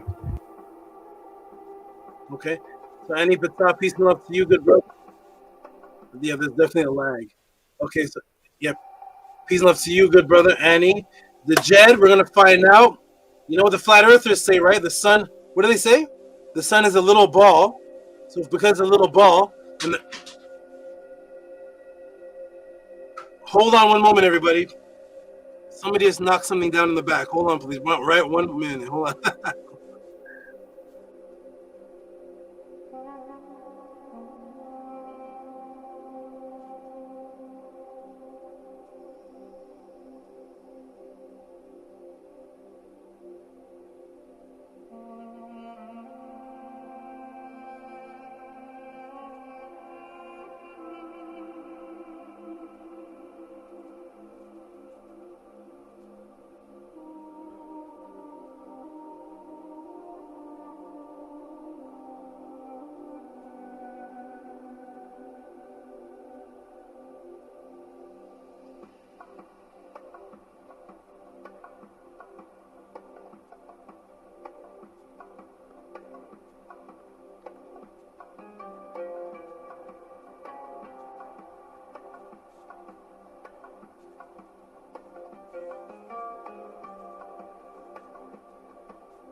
Some of y'all think I'm an alien, but I'm really human. Okay, I'm a person just like you guys are. Oh my God! How come somebody didn't write Jesus a letter when he was feeding the 5,000? How come they ain't sent a letter home? Well, what email was they going to use?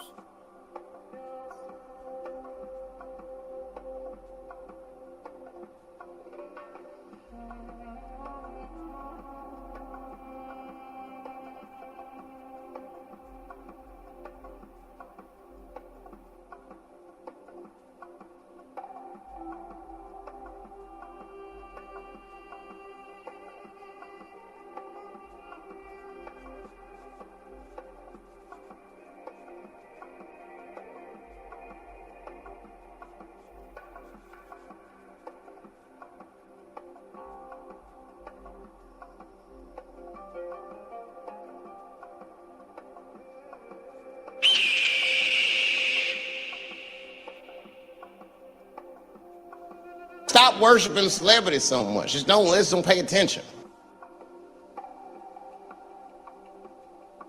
Everybody hit the like button. Send in your support. House of ATTON. You don't know.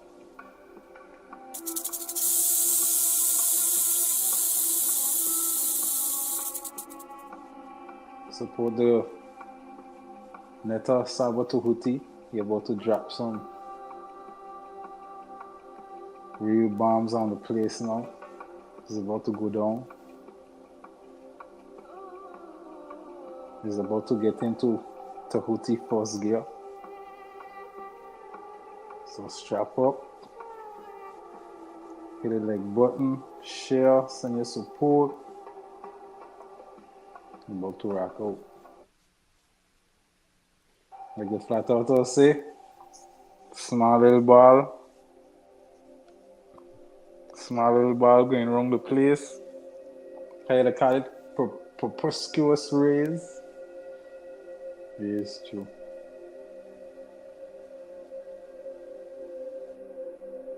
Okay, I am back, everybody. We're gonna get started.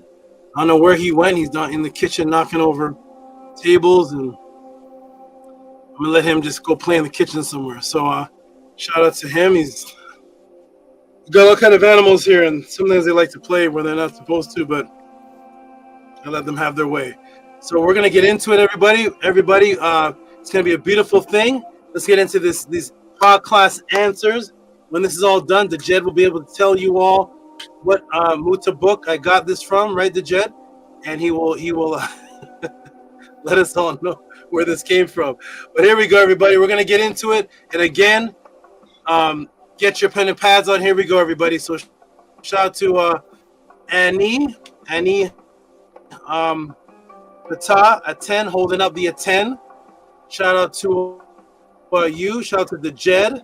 We're gonna find out about this big sun symbol and what's going on and why the rays are like that and how that's gonna answer the reality that we actually perceive, where we see it and how we see it, and many other things. We're gonna do live tests on the screen. Some people may see something move, some people may not.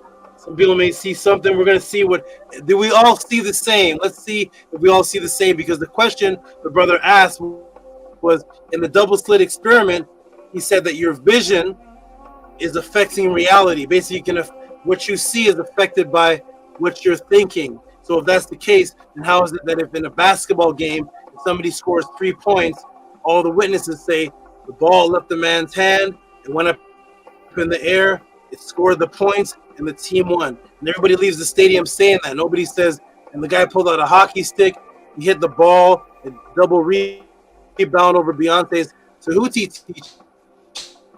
teaches that your perception controls what you visually see around you, and one person may see something physically there, and the other person may see something else. How could those two worlds exist? How can that both be a reality? Let's find out today. Let's see today. All right, everybody, get ready. Let's get into this answer. So peace, Pata, peace to Jed, peace, Hush Nation. Let's get into the JHUTY podcast answer. Everybody, get your pen, your pads out. Let's do this. Press 9 if you can hear me. Here we go. Ready, everybody? Are you ready? Let me get my timer out. We're about to get into it. Boom, boom, boom. Shout out to Atef for the messages he sent. See you soon in the See you soon in the podcast. Let me get the timer on, and here we go, everybody. Ready? Boom, boom. Timer. Yep, where's the time? Just saw a timer. There it is. All right, boom. Here we go, everybody. Press 9 if you can hear me. We're about to get into what is reality, what is happening around us. Are you ready, everybody? Here we go. Right. First, Netzer asked the question, if the sun is 93 million miles away, how could the rays appear? Angular, rhetorical? Yes, we're going to find that out without even focusing on that topic. We're going to see it all. Here we go, everybody. Boom. Ebets, 9. Robert Williams, 9. Nook Panook, 9. There's RPM, 9. Who else is here today? Angela Gates, 9. Vinci Hotep, 9. Any new people that can hear me? Anyone else? That's enough. Here we go, everybody. Boom. Let's put it up on the screen. Let me close these windows out.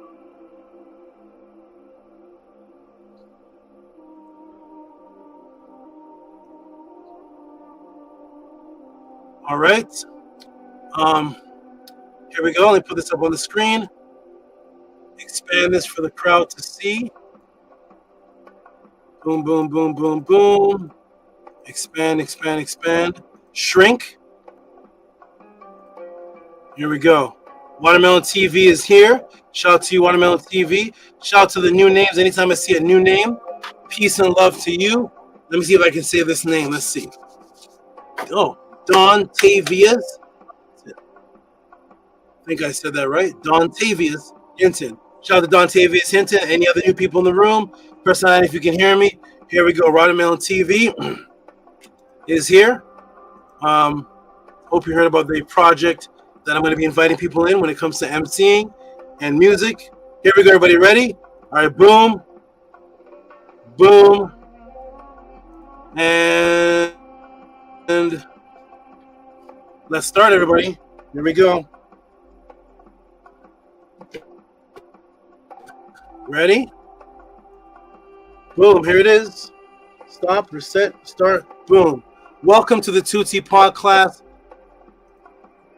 the question and answer class of the House of ATTON due to the kidnapping of history and your spiritual identity. Let me shrink it down. Due to the kidnapping of history and your spiritual identity stolen, millions of people have questions about who they are, where they came from, if immortality exists, what is the original religion, original languages, spirituality, who are the Natiru, what about my physical health and purity, what about my mental health, is there mental detoxification, out-of-body experiences, are there any ancient sources, or is it just new age teachings? Government psyops, does that exist? Telepathy, quantum entangled consciousness.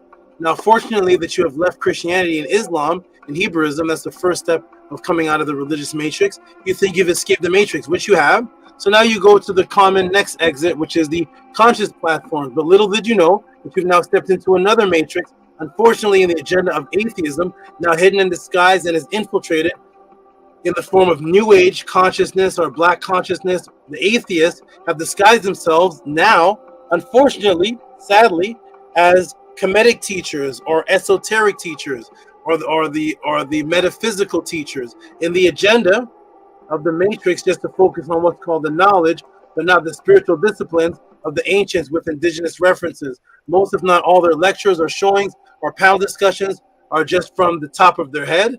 They will not have any classes on the actual teachings, disciplines of the ancient writings of the ancient indigenous people themselves and their spiritual beliefs, but they just wear the ancient symbols for fashion and egotistical self-gratification.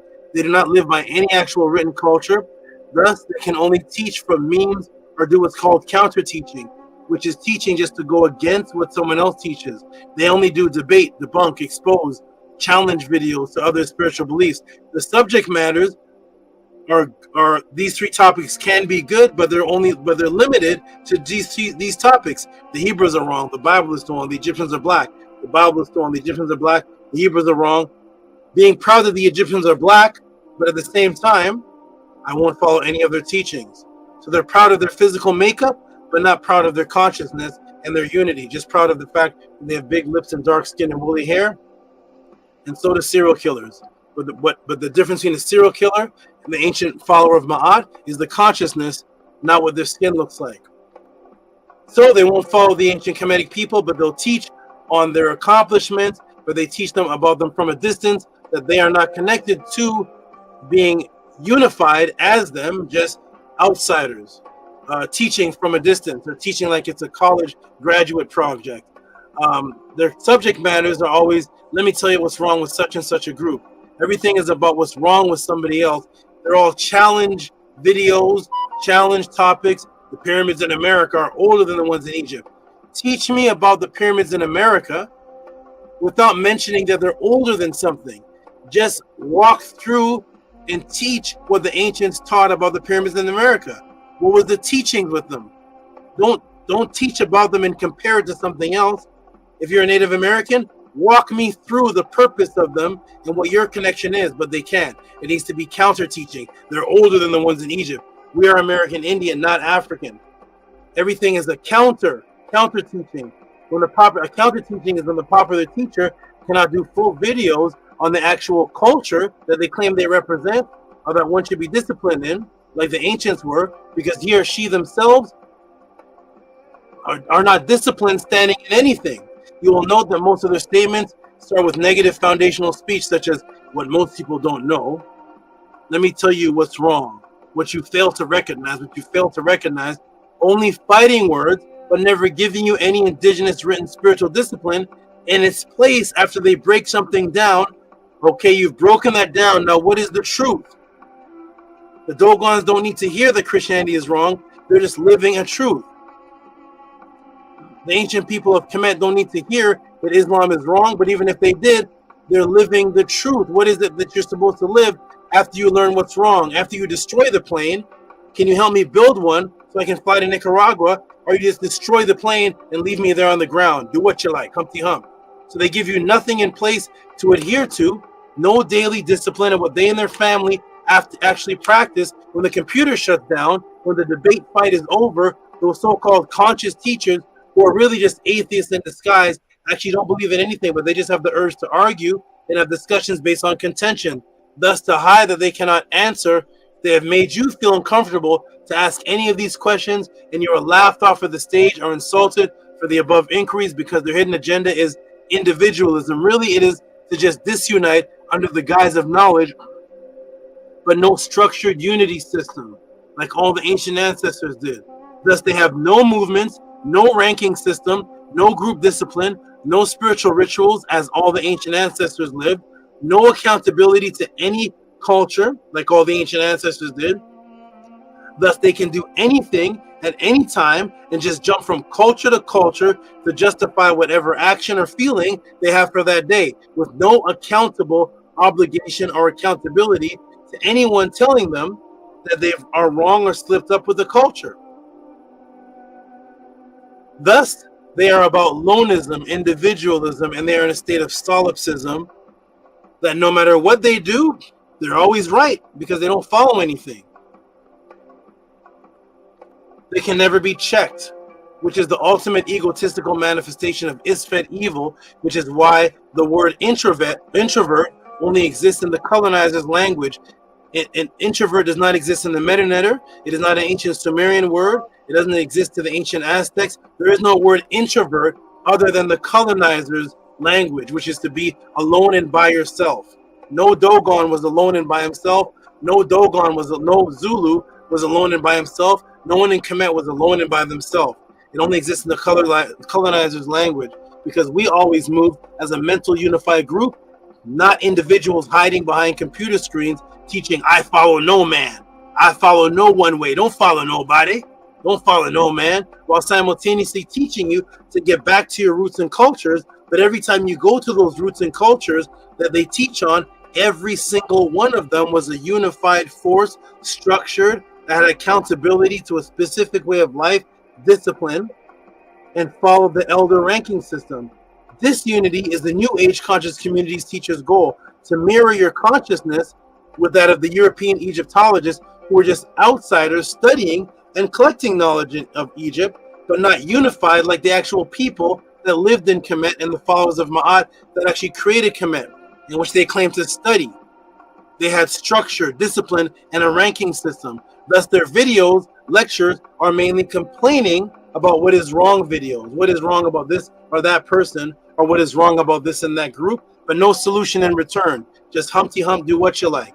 Here are some wise words. Here are wise words that the House of ATTON echoes. If there's thirsty people that have been drinking from a dirty, contaminated glass of water, do not sit and complain about what is wrong with the water. Just put your clean glass of water up beside it for the people to drink, and thus the people will have testimonies of how you clean them up, helped their life, and gave them a better way. If not, you are just a complainer and not a disciplined solution provider, because you have no testimonies from the masses who are in need. Your water is dirty as well. Welcome to the Clean Glass of Water, the House of ATTON, the Tehuti podcast, the only platform class that exists movement that exists on the planet Earth, where you can send in these questions with reciprocity and get an ebook, personalized, documentary type of answer with conscious matrices broken inside of your subconscious is here at the Tehuti podcast. What are the questions for this section that Tehuti will answer? And there was a set of four.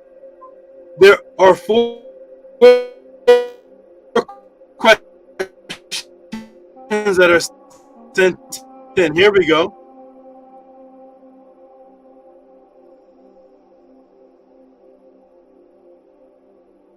This is what happens. You get asked more questions. Here we go. So shout out to the good brother JHUTY.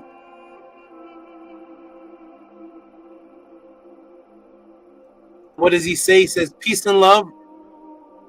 Peace and love. I have an inquiry for your amazing information. For your amazing, informative, and abundantly enlightening podcast. Question 1, what is light? Question 2, is light a wave or a particle? This has been debated among scholars for multiple decades. Question 3, the way scientists explain vision, is that how we truly see? And he gave a clickable link. Or did the ancient ancestors comprehend the function of vision differently? Question 4. So that's actually 4 questions already. So the way the scientists explain vision, is that how we actually see? That's 1 question. That's question 3. Question 4 is, did our ancient ancestors comprehend function of vision differently? That's question 4. Question 5, if the double slit experiment is true regarding how electrons and light function, does our awareness affect how we see and perceive? Does our awareness affect how we see and how we see? It should be the world of the reality around us. If it does, how do humans have a holistic uniformity in what they see? If we each have different perspectives. This is a great question. So, if your awareness affects how you see and perceive the world around you, if it does, how do humans have a holistic uniformity in what we see if each have a different perspective? Then he put the double slit experiment clickable link. For example, so that's question 5. For example, at the game, witness a game-winning shot in the NBA Finals. Why doesn't fan A see a layup, game winner? Fan B see an alley-oop, dunk, game winner? And fan C see a Hail Mary 3-point, game winner? The fan's location in the stadium brings about different perspective of the game-winning shot, but nonetheless, they all perceive a uniform conclusion, which is equals A. Highly contested 21-foot bank shot. How is this? How? With exclamation marks. I know these are loaded questions, but they all deal with light perception and how we see. If any extra offering donation is needed for compound, let me know. Thanks for reading. Peace and love. What a beautiful set of 5 questions, actually. I thought it was 4. It's actually, there's actually 5 questions. So here we go. And I'm going to answer something about transhumanism. Outside of these, that's 6 answers. So here we go, everybody. Ready? Another 4 questions, which is really 5 questions, sent in from the brother student, typo there, from the brother student JHUTY, and I will deal with these step by step. And first, let me ask the class the first question: what is light? So go ahead and type in the room. This is going to be a very interactive. This is going to be a very interactive class. We're going to walk through a journey today. So the first question is, and don't worry if you're right or wrong, that's irrelevant. We're just seeing what is on everybody's mind. So in a simple sentence form, I know it can get extravagant and elaborate. Shout out to I think the new people, and shout out to I think Chris Harris popped up earlier. Shout out to him. I would give shout outs to people that pop up in the room, especially the new people. Shout out to Chris Harris. I saw that afterwards. After something. So what is light, everybody? Type into the room. What is light? Type it in the room. Simple answer. Don't worry if you're right or wrong. There's 39 people watching. Just type in light is something simple. And just type it in the room. What is light, everybody? I'm going to give you a moment. Type it in the room. What is light?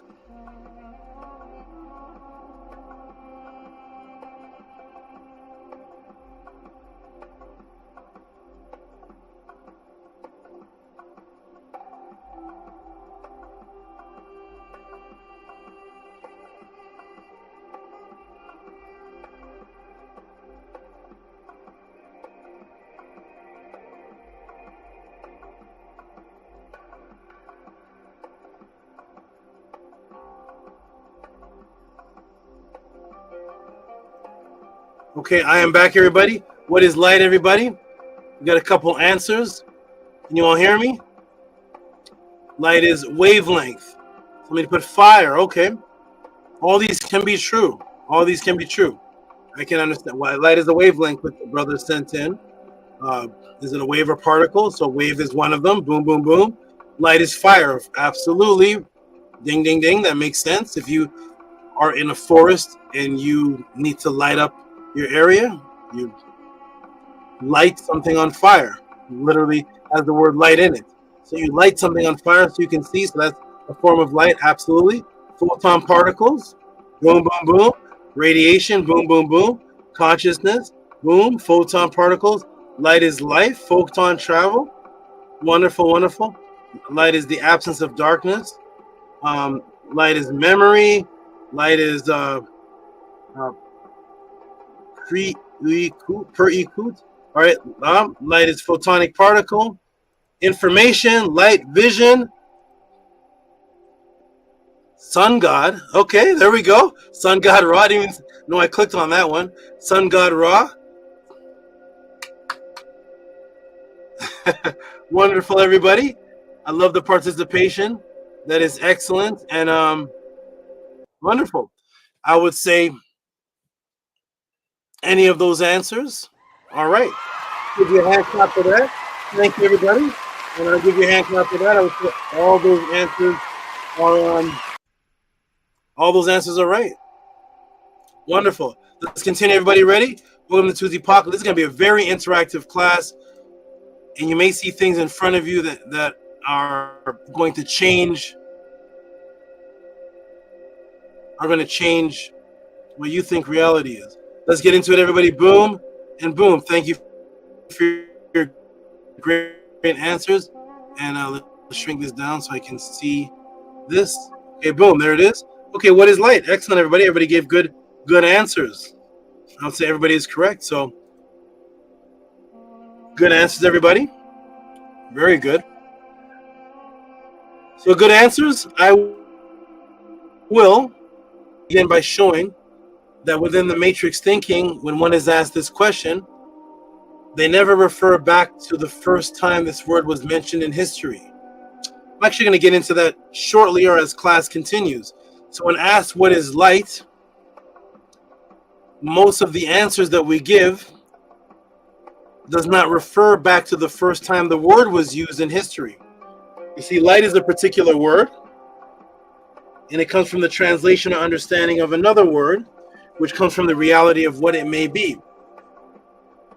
And when giving the definition of light, none of the definitions really go back to who was the first one to put out this word light, and what was it to those people when they put that word out. There were some matches that were actually pretty close, but most of the people that you asked will not give you anything dating back prior to today's modern science. All right, so we're going to look at light first from this perspective. So, perspective. Actually, light is the field. So, light is composed of this right here. In a scientific view, or in a modern scientific view, electrical field, magnetic field, photon, wavelength. These are all fields. And light is actually electromagnetic radiation. Somebody did type radiation. Very good. So light is an electromagnetic radiation. of any wavelength, whether it is visible or non-visible. As I have taught a few classes ago, 68% of the universe is dark energy, 27% is dark matter, both of which are invisible to the physical eye. That equals 95% of the entire universe is invisible through vision. I want everybody to understand this, especially the good brother who asked the question, because I'm going to go back to some of the answers that were given. And I'm actually going to go back to the good brother JHUTY. Now, this is very, very important because the good brother JHUTY said, light equals vision. Okay, so light equals vision. So we have 68% of the existence is dark matter. Excuse me. We have 68% of the universe is dark energy. 27% is dark matter. That's 95% of the entire universe is invisible. So if 95% of the entire universe is invisible, and light still exists within that 95%, most of the existing universe's definition of light actually has nothing to do with vision, because 95%, and of that 5%, you have 4.5, which is luminous, non-luminous vision that can only be seen through technology, and 0.05 can be seen with our vision. Here we go, everybody. Ready? Here we go. Boom. Let's go. Let's go and see, because we're going to change the thinking.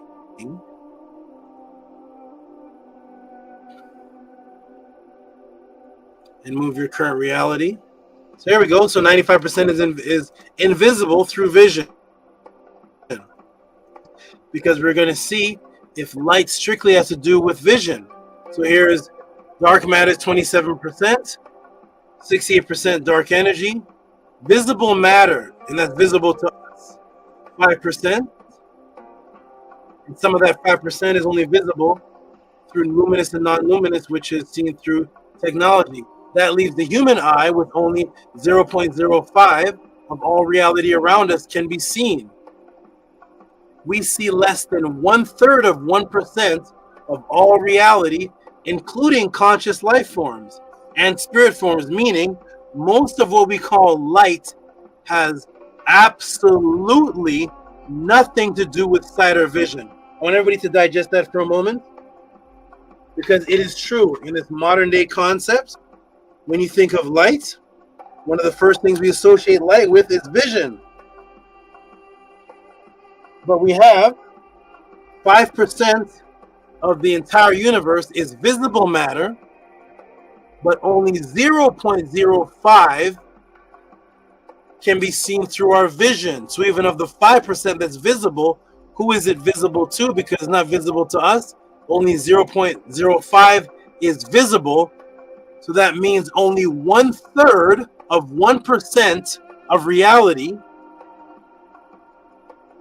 has light associated with vision. That means most of reality, most of what we call light, or what's considered light, has absolutely nothing to do with sight or vision, yet the light still exists. So if it only has 0.05 to do with vision, then the definition of light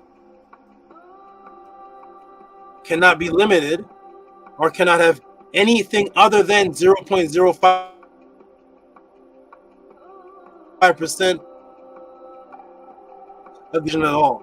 So if a person only has 0.05% of light, if only 0.05% of light pertains to your vision, then the original definitions of light would have tied into something else. So if light exists, if light existed, which it does, and only 0.05% of it pertains to vision, that means the original definition of light and most of light's definition would have to pertain to something else other than vision. Just digest that for a moment, and let's continue with our vision.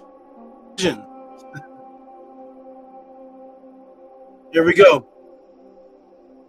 So here's how, and what you see is you see through the nanometers, 400 to 700 visible light spectrum. But the 400 to 700 only makes up, again, 0.05 of reality.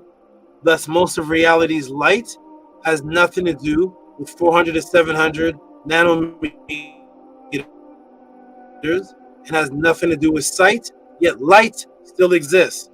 Let that compound, please, because some of us think that light is the opposite of darkness. Here we go, everybody. Ready? Boom. So what are the oldest intelligent writers on the planet? What are the oldest words for light?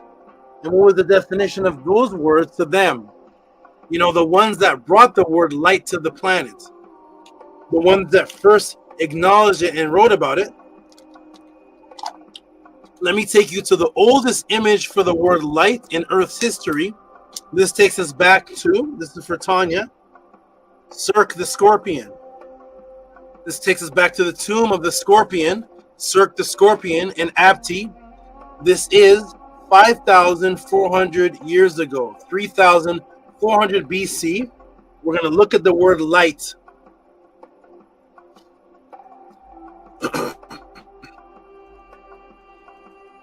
Because in 3,400 BC, we have images that are used throughout the culture for the word light before Europeans could even speak or write anything to give their definition of light.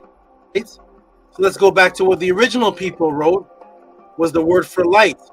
We go back to this word here, which is still used from 3,400 BC onwards to the very end of the Ptolemaic and Roman rule of Kemet. This word here stayed consistent. This is an image of what's called the habu. This is the habu bird, and it represented Tehuti's ability to dig for truth. It was also called the kamam.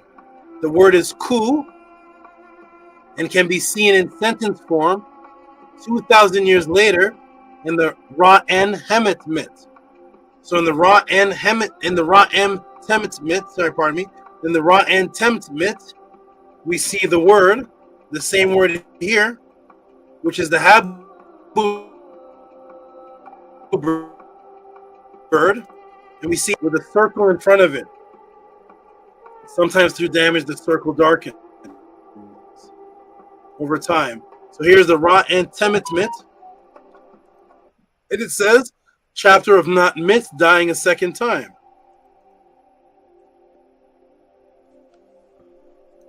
In the Netzer Kurt, saith Osir, Ani is open my hiding place twice. I have fallen, has fallen, and here's light. See the habu bird with the circle? The circle actually has lines through it before damage, and the lines are dark lines, and it's the ku symbol or the seeth symbol. By itself is the word for light, and by itself, this is the word for light, and sometimes they're compounded together because this is a sieve symbol, and it represents straining something or refining something, like a strainer or a sieve. This is the habu bird called the ku, and it's also called kamam, which means to dig for something. And this is the oldest word that we have on the planet Earth for light, going back 3,400 BC. But yet when people are asked about light, none of this is ever referred to. Yet this was thousands of years before Europeans could write their definition of light. We already had the concept and word for light. And let's see if it has anything to do or only limited to the 0.05 vision. And as I brought back into today's consciousness some 30 years ago, it was also the word for consciousness. So here we are.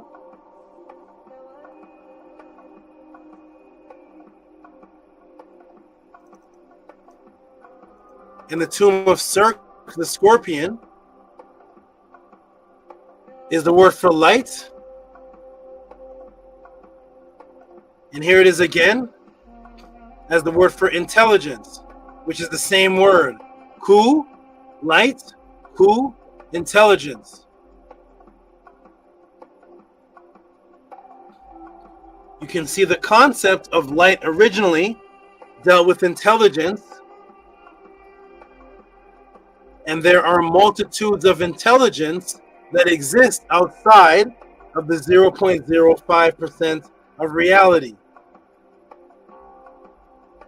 So thus our little minute definition of light in nanometers of 400 to 700, definition of light limited to vision, has nothing to do, or limited to do, only 0.05% to do with the original word for light, which was consciousness and intelligence, which exists, consciousness and intelligence exist outside of the 0.05, even a bee. Even a bee exists outside of the nanometers that we see. That is not even including other life forms outside of that, the millions of life forms that are not limited to the visual light spectrum, that have consciousness and intelligence. Thus, we knew that. We didn't limit it to vision, because of course it cannot be limited to vision if vision only makes up 0.05% of the reality that surrounds us.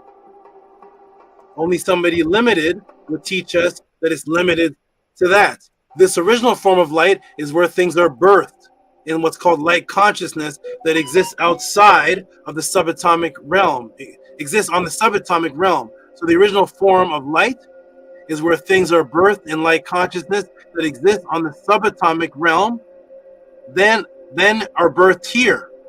Let me ask the class, what does the woman have that a sperm seeks in order for her to give birth?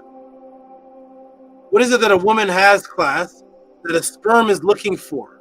What is the sperm looking for in order for life to exist, or what we consider life after the sperm? So the sperm is looking for something, and when it finds that thing, then the mitosis state begins. What is it looking for in order for life to exist? What is it, everybody? Just type it in the room. It's something that a woman has that men don't have. What is that? Type it in the room, Minty. Here, oh, fast. RPM's quick on the draw. Eggs. That's right. RPM knows about the eggs. Angela Gates, she has eggs. All right, what is the sperm looking for? The egg. That's right. You bet, the egg. The codex egg. They're looking for the egg. That's right, everybody. Nook put an egg. I'm glad you put that. I want everybody to look at the symbol that Nook put right there. This class is going to be a journey. See that symbol that Nook put right there? This is live interaction happening right now. Look at the symbol for the egg. Notice the egg is not a perfect circle, right? Notice this oblong. It looks like that, what you see on the screen. Get that symbol wired in your brain. Get a good look at it. Eggs. Thank you for putting that there, Nook. Absolutely. Everybody have that symbol wired in their brain? Perfect. So the sperm is looking for the egg, and once it finds the egg, then life is birthed. Life is started, according to the definition of life, after just the sperm cell and get home. There we go. Ready, everybody? Welcome to the Tuesday Pod class. Remember that symbol Nook put there. So it's looking for the egg. Ding, ding, ding, ding, ding. Everybody is absolutely right. That is what it's looking for. You are right, everybody. Remember that symbol. Ready? Here we go. The screen's going to turn back in a few seconds. Come on, screening. Here we go. Boom. So the sperm is looking for that egg, right? Yes, the egg. The egg, that which life is created in. Keep that in mind, everybody. Here's the multiple sperms. Your chance of life is what, everybody? 1 in 1.400 billion. Here are the multiple sperms, and they're all looking for the egg, because the egg is where life is created. Inside of the egg, there's where it's created, okay? What does this have to do with the light vision? Hold on. All right, here it is. So there's a sperm looking for the egg. Now, the other word for emitting out light is fire, is ut. Remember, somebody put that, everybody? Somebody put an answer in the pod class when I asked what was light. When I asked what was light, somebody put fire. Let me go ahead and put that in the room. Lumai. That's right, too. I didn't even see this one. Lumai. Lumai from luminous. Okay, so here it is. Somebody put fire. I'm seeing some answers I didn't see. I see Rob Lowe. I see somebody put fire. Where's the fire? Let me go back up. Somebody put fire. Watermelon TV. It's Watermelon TV. You're absolutely right. Fire is definitely a form of light. You need the fire is what gives you the ability to see with a torch, and fire was our original light. As a matter of fact, the only reason you can see in that 0.05% is because of a big ball of fire. It's called the sun. So absolutely, take away the fire, and what light do we have? Right? For us. So is light fire? Absolutely, 100%. Boom, because the sun is a ball of fire, and that's actually what gives our vision and retina light in sight. So here we go. So now that we know that the fire is one of the definitions of light, and what does the sun do? The sun shoots out fire in the form of light, which takes about, I think, 8 seconds to get to Earth, but it shoots out the fire, and then boom, we can finally see. So suns and stars are balls of fire, and suns and stars are balls of light. So that's light is also fire. Look at the original word, one of the original words. Woo! Look at one of the original words for light, and it's ut. Here it is. Ut. Ut. It's found on page 190 of the Egyptian Hieroglyphic Dictionary, and there it is. Ut. What does it mean? It means to shoot out fire. That's what your torch does. That's what provides you light, and that's what the sun does, and that's why you can see. So it means to shoot out fire. There's ut, right? Nice try. Get out of here. Okay, good. There's ut. To shoot out fire. That is also the word for light, like a torch of the sun. To shoot out fire, and that's to give you light. Okay, now does this word have any association?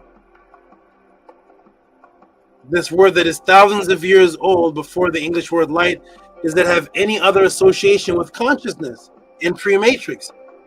Guess what this word for emitting out light is? This word ut, what is another word for? Are you ready? What is the word ut another word for? Ready? Watch. Utut, the brain and the cerebrum. Do you see it, everybody?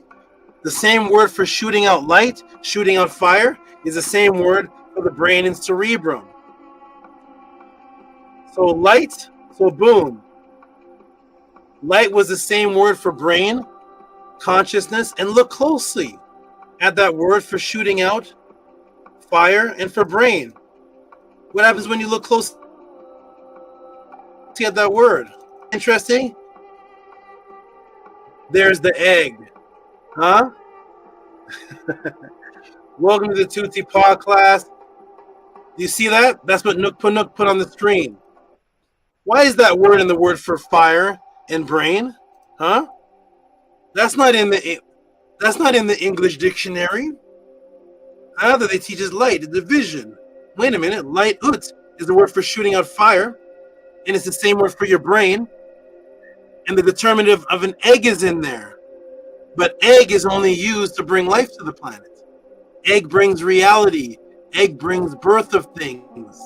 You know, like when a woman's egg gets pregnated and 40 weeks goes by, and now she's going to conceive a child. You know, you conceive a child, and then somebody has a thought when the neurological lights go off, and they say, I have a concept. I'm going to conceive a thought. Nobody says they have to conceive running. What are you going to do with your girl tonight? I'm going to conceive some sex. Nobody says that. We're going to conceive a soccer game. Conception and conceiving goes back to what the egg does and goes back to what the consciousness does. A concept car is a car that doesn't exist yet. It only is birthed through the egg of the brain, like a baby. The same word for the egg in birthing was the same word for light in our language pre-matrix. This is what you learn after arguing for 40 years if the Egyptians are black. and the Bible is wrong. The Egyptians are black, and the Bible is wrong. And the Bible is wrong. The Egyptians are black. And the Bible is wrong. And the Egyptians are black. The Bible is wrong. And the Egyptians are black. And Egyptians are black. And after you do that for 48,000 years, after you and your children and children do that, then come to the Tuti Pod class in your afterlife. Send your children's children here, and this is where we get to learn multiplicities of concepts of breaking the matrix. When you just have this word light, L-I-G-H, wait a minute, my Bud Light that I'm drinking is just L-I-T-E, so I don't need the G-H, or do I need the G-H for the word light? But my Bud Light is light bright. Is, hold on, which is light bright English, or is that another language? Wait, L-I-G-H, wait, L-I-T-E, light bright is bad grammar. Why are we selling it to the children? Oh, I get it, we're crazy. So after you are finished arguing for 50,000 hours, then you come and learn the concept breaking matrices of differences of consciousness, completely different thoughts from the English word light, but yet is in the word concept. And they knew this, and that's why they kept the word concept to mean that which is birthed in the mind, and also that which is birthed in the womb when the mother conceives. She's in conception. When I have a thought, it's a conception, right? Because the word for light was ut, shooting out brain, light, and it's the word for brain, and it's the egg of conception inside of that word. Only in the Meta-Netter. Doesn't happen in your Latin, doesn't happen in your Frenchie, doesn't happen in your Spanish, doesn't happen in your English, and it doesn't happen in your Hebrew, and it doesn't happen in Arabic. Assalamu alaikum wa rahmatullahi ta'ala wa barakatuhu, kayf halik, anya, kwais. Doesn't happen there. It happens when people were speaking, and all those people I just mentioned couldn't speak yet. There was no Arab talking when we created the word for light with the egg in it. There was no Christian talking. There was no one from Spain talking. There was no one from Greece talking. There was no one in England talking. There was no one in France talking. There was no one talking. There was not a Hebrew talking at the time of 3000. Show me, there's no Hebrew talking in 3400 BC. Nobody is talking. There's no ancient Chinese man talking in 3400 BC. There's no talking, there's no writing, there's no proof of that. But in 3000 BC, we have the word ku, which is the same word for light, which is the same word for consciousness. We have ut and utut, which is the same word for brain, cerebrum, shooting out light with the egg in it, conception. That's what we were saying it was before everybody else that everybody's studying in their esoteric, Gnostic, Hebrew, Christian, metaphysical third eye, before any of those people were talking. You see, because when you're talking and creating concepts in 3400 BC, there's nobody else there to debate because nobody else can talk yet. Except for our Kingi partners over there. You know, the Kingi, they were talking, but the Kingi and the Kemetians weren't. There's not one argument with the only two people that were talking and writing in 4000 BC, the Kingi over there in Mesopotamia and the people of Kemet. No religious arguments whatsoever, and they're the only two people that can talk. But now that we have millions of people that can talk, now there's all these religious arguments. But what happened to the two people? How come they're not arguing? Because they both have the truth. There's no need to argue. Here we go, everybody. So there's the word for light before anybody could talk. If you show me a culture talking, bring that culture here talking, and we'll discuss the word for light. Bring the talking culture. In 3400 BC, and we'll compare their dealt with conception and birthing and the egg, and it dealt with shooting out fire and the coup, and it dealt with digging, you know, like digging for the truth, information, just black. Yep, that's right. But what else? What else? And my good brother QP the rapper says, what else? Here it is. There's the egg.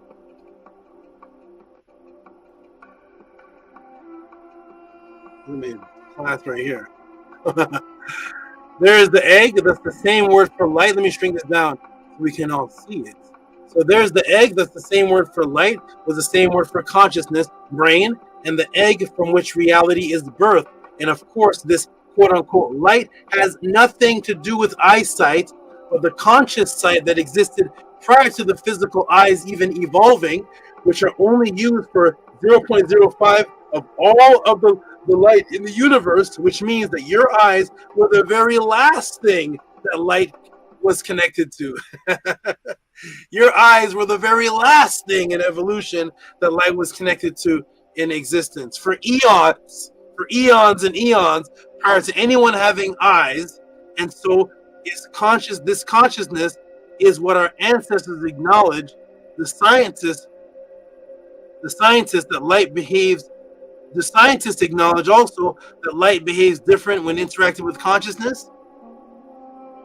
So the scientists acknowledge that light behaves different than interacting with consciousness. That's what our ancestors taught. Well, let me ask everybody, what is the smallest quantum source of light? And for that, let me take you to Science Tech Daily, June 27th, 2024. We're going to take you there. Let me come off the screen for a moment. So we've already established that the original word for light had nothing to do with physical sight. It had the word egg in it with his conception of the mind shooting out fire. That is what the neurons do. The word for consciousness is the word light, which is the exact same word as digging, which is why today when you look for something, you say, let's get to the root of the matter. How do you get to the root of a tree without digging? You have to dig to get to the root. Let's get to the root of the subject. Let's get to the square root of things. Or the square root of 2, or the square root, why they keep using this word root? Where are the roots located? Under the ground. How do you get there? You have to dig for them. They got TV shows called Digging for the Truth. Archaeology shows. Digging for the truth. I've already said this in podcasts before, but we have this in our subconscious. That's why when you get the truth and you understand the truth for somebody, back in the 70s, we used to say, in the 80s and 70s, to say, you dig. You dig means you understand. The word dig was the word for consciousness. You dig means do you understand? Why was that? Why was the word for understanding the word dig? The same word kamam in Metanetter was the Kemet bird. It was the word that meant to dig, to go under something. And it was the word for consciousness. Now today, when you get consciousness and a person speaks to you and you understand, you say, you dig? Can you dig it? Yes, you can. Can you dig it? Yes, you can. What does dig it mean? Can you dig it? Here we go. Right, everybody? Boom, boom. Boom, boom, boom. Here we go. Here we go. Science Tech Daily. Science made simple. What are photons? What are photons? Photons are the smallest possible particle of electromagnetic energy, therefore also the smallest possible particle of light. Photons can travel at the speed of light because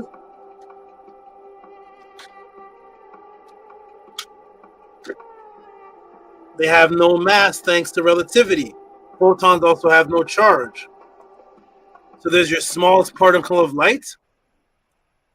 That's your quantum light. The smallest one is the photon. So do scientists today acknowledge that light can be affected by consciousness? So now that we know the smallest aspect, this class is going to be, now that we know that the smallest aspect of light are photons, again, was there any experiment done with photons that show any change in their behavior when interacting with consciousness? And for that, I will play the infamous double slit experiment, which was actually a part of this question. So does photons have anything to do, or photons affected by consciousness? This was the question that the brother sent in. He actually sent this in. I don't know if he sent this in because I actually didn't. I saw what he sent in. I have that original video. I'm not going to play that one. I'm going to play this one here for everybody to look at to see if scientists acknowledge that does light's interaction with consciousness affect its behavior? Let me go ahead and boom. Here we go, everybody ready? Are you ready? Are you ready? Here we go. Boom. Boom. Where is it? Here it is, everybody.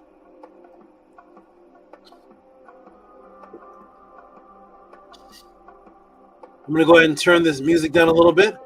And I'm going to play this for everybody to see. Ready, everybody? So here it is, the infamous double slit experiment. Let's see if scientists today acknowledge, does consciousness have any interference when consciousness is introduced to light, which we know the photon is the smallest aspect of light? Is there any change in its behavior? Here we go. Ready? You may know about or remember one of the most famous experiments in the history of physics, the experiment of Thomas Young, the double slit experiment. It was a real coup in physics and led many scientists into the study of quantum mechanics. If you throw solid balls at a shield with a slit cut into it, a single diffuse strip designating the strike points will appear on the screen behind the shield. If there are two slits in the shield, then there will be two strips. But how will waves behave if aimed at the shield? They will pass through the slot and spread out. The greatest impact of the waves will be in the line of the slit, as in the case with the balls. But if you add a second slit, everything changes. A number of alternating interference strips will appear on the projection screen. And when we shine light on the two strips, this is exactly what happens. And this is how Mr. Young proved the wave theory of light. If light were corpuscular, like a particle, instead of wave-like, it would behave like the balls, and the screen would show two strips of light corresponding to the two slits. That didn't happen. Later, it turned out that electrons and protons behave exactly the same way, showing that they also seem to exist as waves and not as points. There was one assumption that perhaps light and the others were particles, and that somehow the particles bumped into each other and flew apart.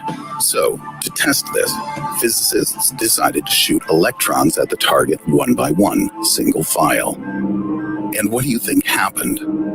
The strangest thing imaginable. The interference pattern still appeared on the screen. It seemed that the single electrons somehow divided into two waves, passed through both slits, then interfered with themselves. Impossible. So physicists tried to find out through which gap the electron actually passes. They installed measuring instruments to check this. Another seeming impossibility occurred. The electrons stopped behaving like waves and began acting like particles, and left a trace on the screen of two distinct strips with no interference. They had to admit something completely mind-blowing, that the fact of our observation or measurement destroyed the wave function of the photons, causing them to become like points, corpuscular. The electron, under the influence of observation, behaved like a particle, flying through one slit and not through two. Interpretations will.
Okay, we are back, and there's the double slit experiment.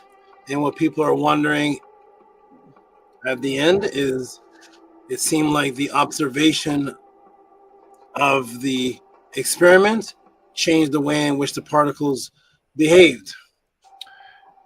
Whatever people think is causing this, that is what the debate is about. But the fact that they appeared to change behavior is what became interesting. So the particles, the photons, changed their behavior. And they specifically changed when they were being observed. Let's continue this, everybody. Boom, boom.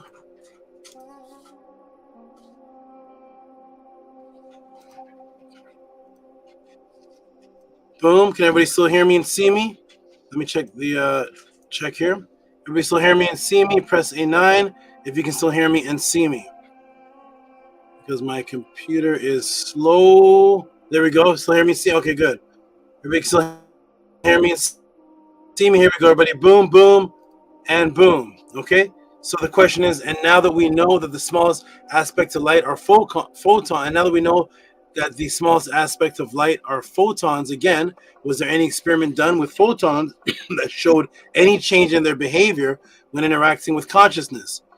And the answer is yes. The double slit experiment showed that, which was Young's experiment.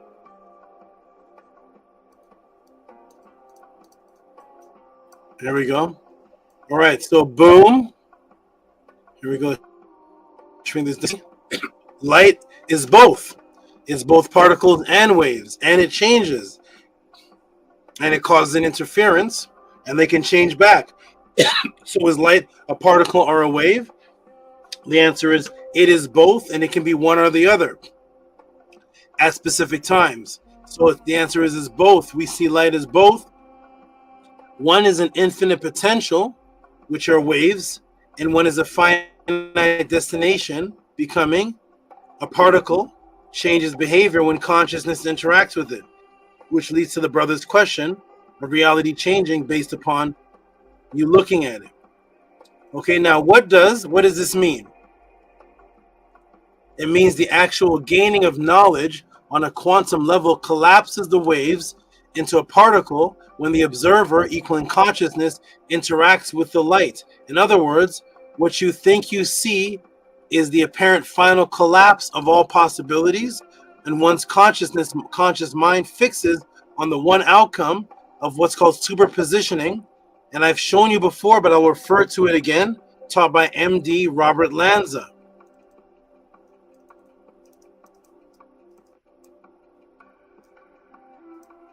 One of the forerunners of STEM on the brain, quantum physics and the true nature of consciousness. Quantum physics provides the key to how consciousness works and to how the mind is unified with matter and the physical world. Modulation of ion dynamics in the brain at the quantum level allows all parts of consciousness to be stimulated simultaneously interconnected.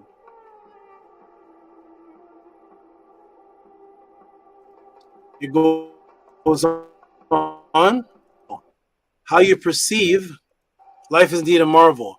How is it that you can perceive other people in front of you in such a three-dimensional detail, each of you perceiving events subjectively while also managing to communicate with a seemingly very real shared reality?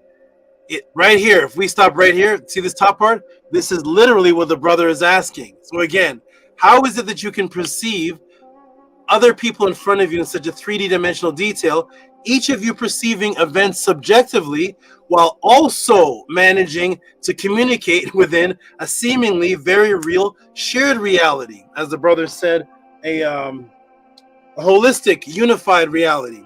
How does your consciousness work? To understand, consider the cloud of quantum activity.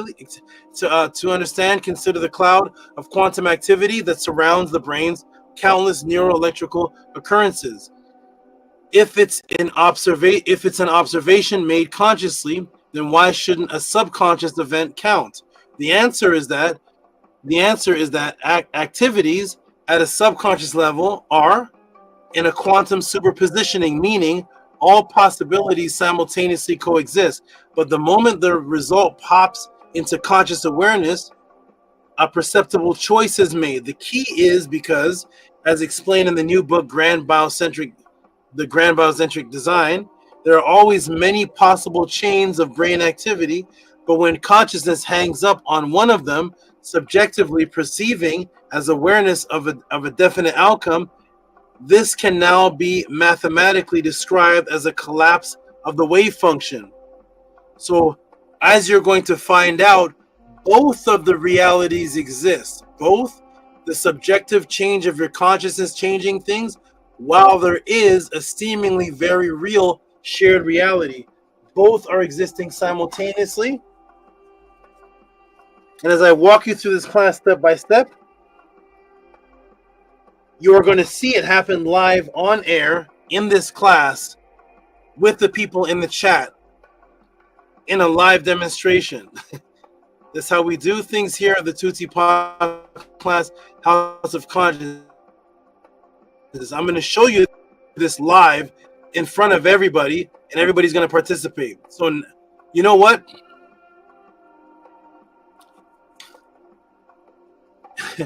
What everyone thought doesn't seem possible. You know what, everybody? What we're going to do? We're going to go right into it. We're not even going to go into what everyone thought was. Let me take you up a few notches. You know what time it is for, everybody? What time is it right now? Instead of getting into the impossibilities, what time is it for, everybody? To step this up a couple notches, what time is it? What time is it to get into? We're not even going to get into the impossibilities yet. We're going to get into the possibilities. But for that, I got to step it up a notch. So what time is it, everybody? Are you ready? Somebody put Black News 102. What's going on? The time is, okay, here we go. Overdrive. JHUTY Overdrive. Watermelon TV Overdrive. Are you ready? It's cleanup time. What is it? It's cleanup. It's cleanup time. Overdrive. Blick it. What is that? What is that? Overdrive. Blick it. JHUTY Overdrive. Ready, everybody? Let's step this up a notch to find out how these possibilities are happening. There is a unified agreement. Let me check with something. Let me check with them. Hold on a second. 1 second, everybody. Hold on. There's a unified agreement, a unified visual agreement that, yes, everybody sees, like the brother said, the ball go in the hoop and the winning team. One person not saying, well, one is an alley-oop, one was a three-point shot. They're all perceiving the same thing. So how is it reality is guided by the consciousness with subjective vision, but at the same time, there's a unified reality of agreements. We are going to see and demonstrate that live in just a short moment. Hold on 1 second. Oh.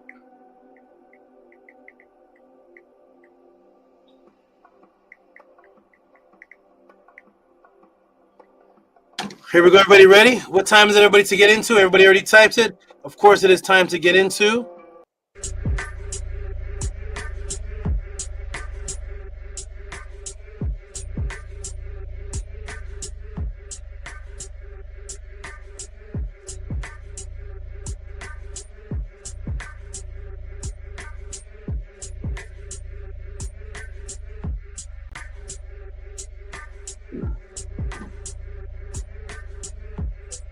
This is over the time it would have taken me to answer 2 questions in the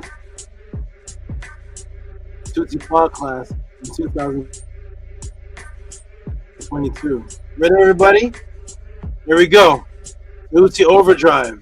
Ready? It is time for JHUTY Overdrive. Are you ready, everybody?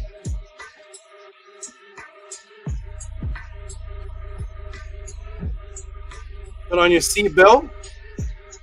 Get your pen and your pad out. Remember, 5 questions. Today's answer is going to be in sections when you send in over $100 in 5 questions. Are you ready? Especially of this magnitude of complexity. Here we go, everybody. Boom. Entire screen. Here we go. Ready? Let's step it up. We've established We've established many things so far. Let's keep establishing. Overdrive, here we go. So remember, everybody, remember, remember, everybody, 0.05 of all reality around us can be seen. That's it. We see less than 1/3 of 1% of all reality, including conscious life forms and spirit forms, meaning most of what we call light has absolutely nothing to do with sight. Remember that? Here we go. Boom, boom. 5% visible matter, and of this 5%, we don't see all this 5%. We see 0.05. 27% is dark matter. 68% is dark energy. So you ready? So let me take you to pre-light site photonic cognitive recognition. Are you ready? Let's go into pre-light site photonic cognitive recognition. Now I'm going to show you how your eyes see with your eyes closed. Ready? Uh-oh.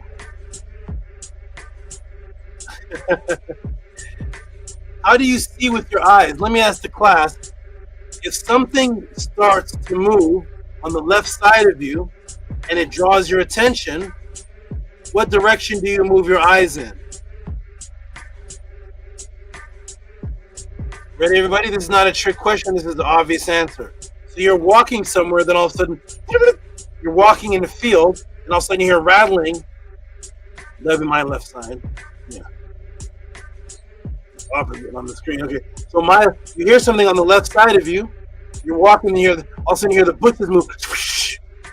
What direction do your eyes and your head move in? While you're on a nature walk with your children, all of a sudden you hear on the left side this. You hear a rattlesnake. What side do what direction? It's on the left side of you. What direction does your eyes and your head move?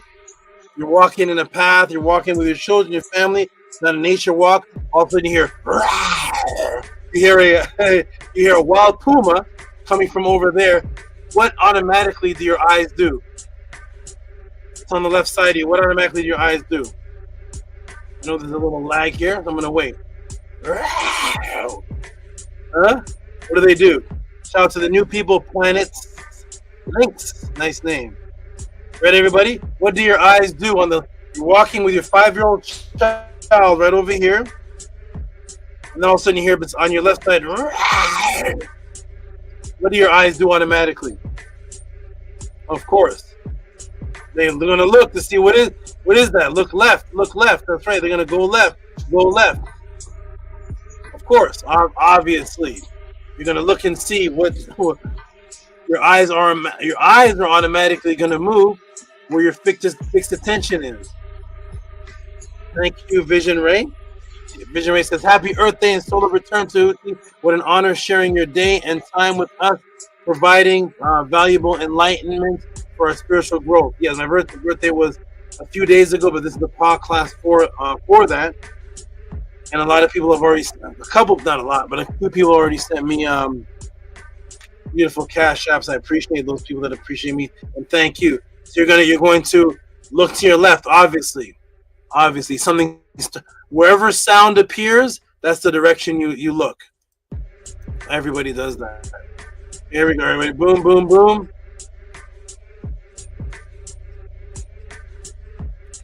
All right, here we go. That's easy. So what direction do your eyes move in? Of course, they move into your left because you're going to see what that it is. So when you're talking to somebody, your eyes and head fixate in the direction of where you hear the voice coming from. That's why a lot of people, when they're talking to you, they say, "Look at me in my eyes when I'm talking to you." It shows focus, and it shows that you're paying attention. If you're talking to your child, all of a sudden he's looking at the ground, you may get slapped. So yes, of course, the direction in which you look would be to your left. That's where your eyes look. Ready, everybody? We're going to deal with cognitive tracking and tracing now. Ready? Here we go. You shrink this down. The interesting thing about your sight now, that you know now, is that it's directly connected to your consciousness. And your eyes actually have movement pre-moves in the direction when it's about to visualize something that is not physically there yet. Thus, if your eyes are moving and nothing is physically there yet, this means that your eyes, or at least a portion of your eye's anatomy, is governed by consciousness and not a physical object that is outside of the body. For example, if you think about or look at an emotional image, your eyes will actually move to the left because the right hemisphere of the brain is doing most of the emotional processing. So now your eyes, which we've been taught have to do with light and sight, do the same thing. If something physically startles you to the left, your eyes move to the left. But if somebody puts an image in your mind or talks to you about something that's affecting you emotionally, without anything being to the left, your eyes will actually move to the left because the right hemisphere of the brain is doing most of the emotional processing. So now your eyes movement, this is proof that your eyes movement is now moving based on your consciousness and predetermination, without that subjective predetermination, without you actually seeing the thing that is affecting you emotionally. Your eyes are moving. But if your eyes have only to do with light and sight, why are they moving? Why is the brain pre-programmed for your eyes to have any movement whatsoever when the thing that is affecting you emotionally is not even there? You have right and left brain hemisphere. You have one side, logic, reasoning, objective, verbal, self-oriented, categorical, detailed, focused, mimicry, purposefulness. Your right brain, intuition, emotion, subjective visuals, group-oriented, relation, whole picture focus, creativity, playfulness. The second one is what? Emotion. So now look to the right or left, constructing an image, constructing a visual image. Why do your eyes want to construct a visual image and look to the left when there's nothing there physically to the left? Huh? There's nothing there physically to the left. And would you do so if you were blind? Yes. So whether you are blind or whether you can see, whether your eyes are opened or closed, your eye movement is moving based on the consciousness, the coup, before anything is even physically there. Right hemisphere is working. The eyes are moving to the left. The eyes are moving based on a thought, not based on vision anymore, because they'll also do this the day after you're blind. If you're blind and you have your eyes closed and you have that emotional thought, your eyes still move in a direction. Why would your eyes have to move in a direction if eyesight is based on, if eyes are based on light and sight? They're based on consciousness first. That's why it happens with your eyes closed. You don't see anything. Your eyes are still moving. That's a body part that is moving based on consciousness, which you were taught is only based on light and vision. Here we go, everybody. And now I'm going to show you your eyes doing specific pattern movements that has nothing to do with your left and right brain hemisphere. Let's get into it, everybody.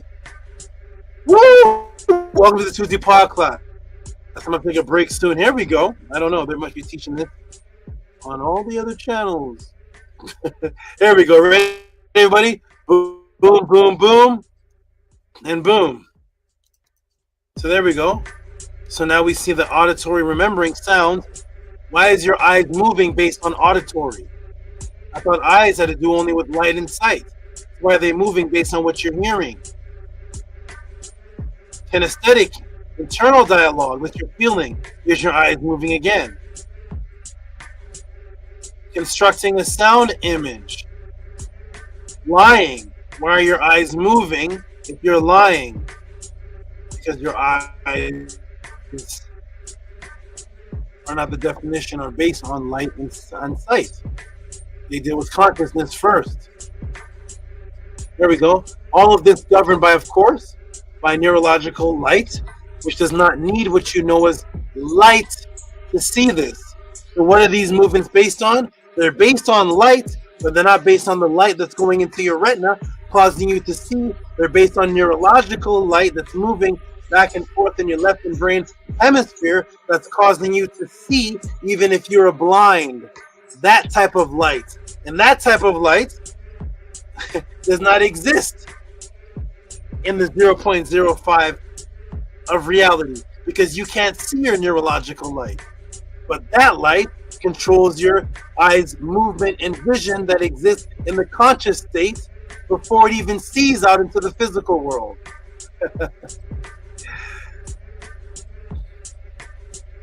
It does not need what you think is light for your conscious light to be working directly with your eye's sight before it even sees the object that is within the visual light spectrum. So that there's another form of light, neurological light and conscious light, that's causing your eyes to move based on hearing and seeing and creativity, which is consciousness, that has nothing to do with what you're seeing in the outside. And that light existed before you even use it for the outside. Why? Why is that, Tehuti? What do you mean? Hold on, I always had eyes. Yes, you did. And thought consciousness, thinking, and behavioral patterns, which I've taught about 8 classes ago. Remember this class? Huh? All this is one podcast story. You remember this class? It was asked by Gabriella. What did Gabriella ask? What did Gabriella ask? Is it this one? Or is it this one? Consciousness in the womb. Do you see that, everybody? Gabriella asked, does the baby have consciousness and thoughts in the womb? And I did a class proving that. So if your eyesight is moving based on left and right brain hemisphere, and the baby has a brain and left and right brain hemisphere, and they're thinking and creating and consciously thinking of things, how dark is in the womb though? Hold on. How much light is in the womb? Wait a minute. The baby can't see anything in the womb. It's pitch black. So before your eyes had anything to do with light and vision, your eyes were moving based on the creativity of the consciousness because it was moving back and forth, left and right, while you were thinking in the womb where it's dark. And you hadn't seen the light of the sun yet.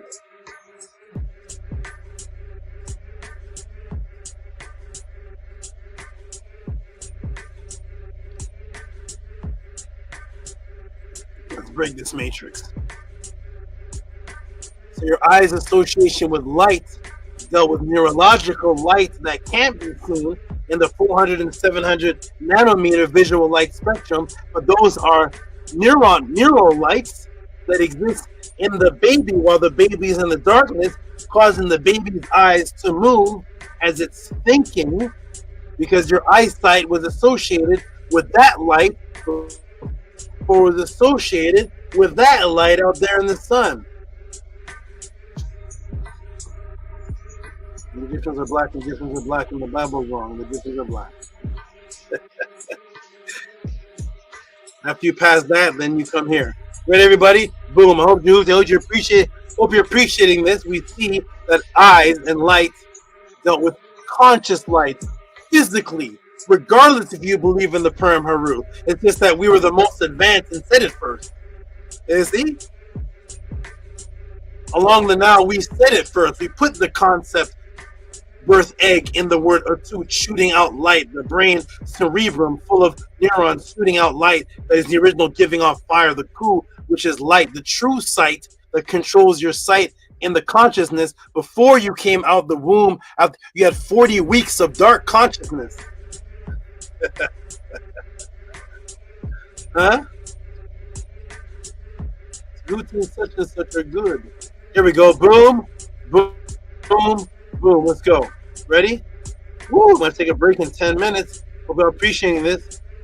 All of this governed, of course, by neuronic light, which does not need what you know as light to see. This conscious light that is working directly with your eyes' sight before it even sees the object outside, because you're doing these movements with your eyes in the womb based on neuronic light, not based on visual light spectrum light. There's a light right there, huh? There's a shooting light right there. We knew about this, of course, because when we were teaching this, nobody else on the planet was writing or talking, except for our good brothers and sisters, the Kingi. Here we go. Huh? And we can't even show that they were teaching this. Their word for brain and egg and shooting out light in cuneiform. Here we go, everybody. Boom. As a matter of fact, let me demonstrate how advanced your sight is and your eye is, and even it's working before you even interact with what is normally understood as sight, which depends on the visual light spectrum. The eye actually sketches. The eye actually sketches an image in movement based off of subjective reality. If you are told to imagine something, your eyes will actually track that which is what's going on in your brain, and your eyes will move in such a way that actually tracks what is going on in your head. Such as, if one told you to imagine a snake, guess what would happen? Your eyes hold on, man. You ready? Your eyes, whether open or closed, track out something before they see the actual physical thing.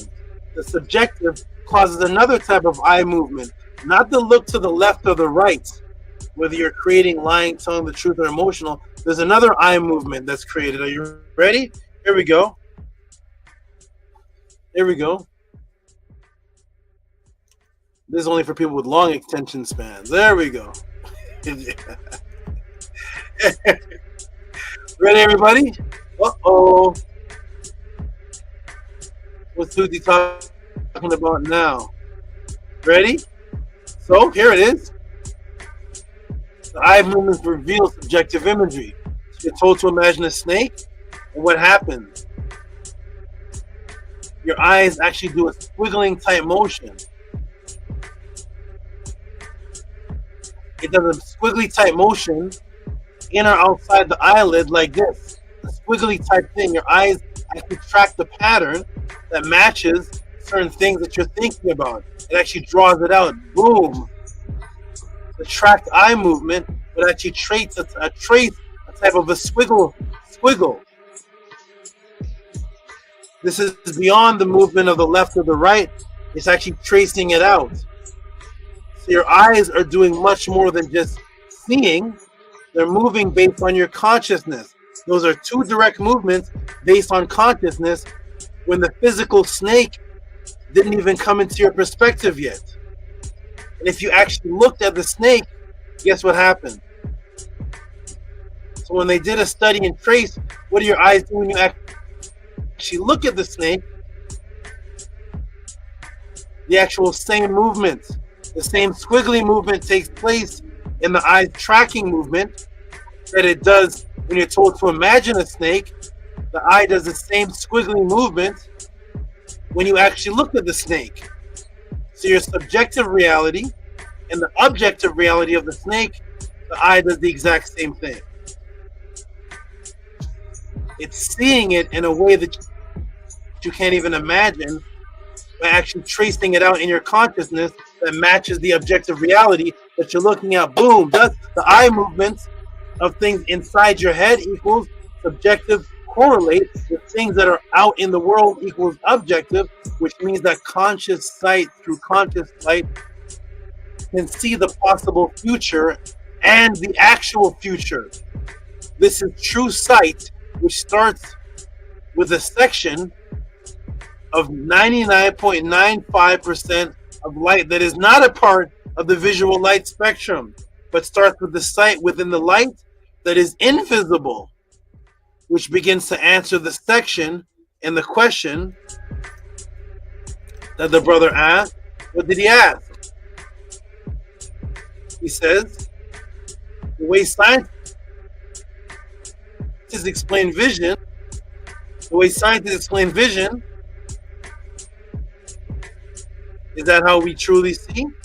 And of course, it depends on which scientist you go to, because that was a study by scientists that's not popularized by your common scientist, your eye doctor. So as you can see, there are scientists.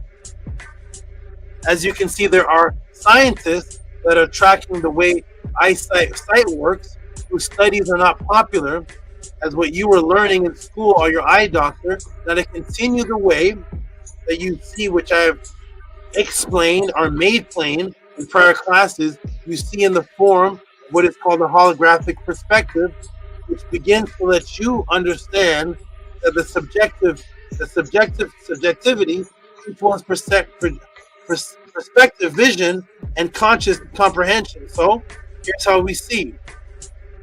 I've let this. So how do you see? I've taught this in several classes prior to, but it is the exact perfect answer also for this answer. So the brain is a holographic computer. The eyes serve as laser beams, electromagnetic energy serves as holographic laser light. UV rays serve as sensory beams. Optic nerves serve as sensory receptors. The visual light spectrum serves as available colors to create the hologram on the canvas, and the canvas is located in point 6, which is the back of in number 6, which is the back of your head, and the signal travels back and forth. The person perceives the image of a bridge here. So the eyes move based on your creativity, truth, lies, emotions. The eyes move based on squiggling, trying to create a form of what it's going to visualize. And then the holographic computer paints the picture here, which the reality of what you see takes place here, not where the actual eyeball is. Here we go, everybody. Ready? Let's go. I'm going to take a short break in a few moments. Well, this is what happens when you send in 4 or 5 questions. Here we go. All of this that you have learned so far is the case so far. The case, are we all seeing the same thing?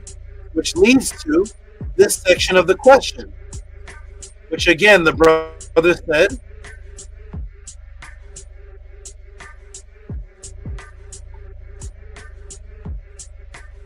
if the consciousness actually directs what you see, how do humans see a holistic uniformity in what we see if each have different perspectives? For example, 3 fans at a game witnessed a game-winning shot in the NBA Finals. Why doesn't fan A see a layup, game winner? Fan B see an alley-oop, dunk, game winner? Fan C see a Hail Mary 3-point game winner? Fans' location in the stadium brings about different perspective of the winning shot, but nonetheless, they all perceive the highly contested 21-foot bank shot. How? They all have a uniformity. So how is our perception changing, but at the same time we have a uniformity? Ready, everybody? Here we go.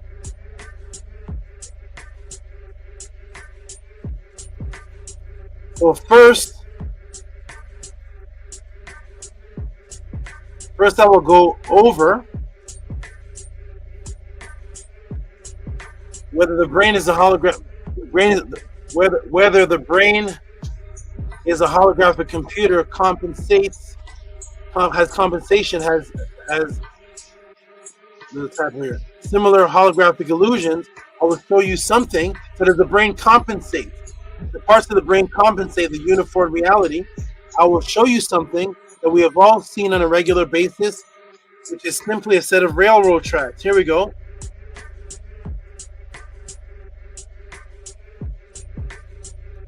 Everybody sees this? We've all seen this in real life in pictures, a common sight. And we're all seeing this in uniformity. Here it is.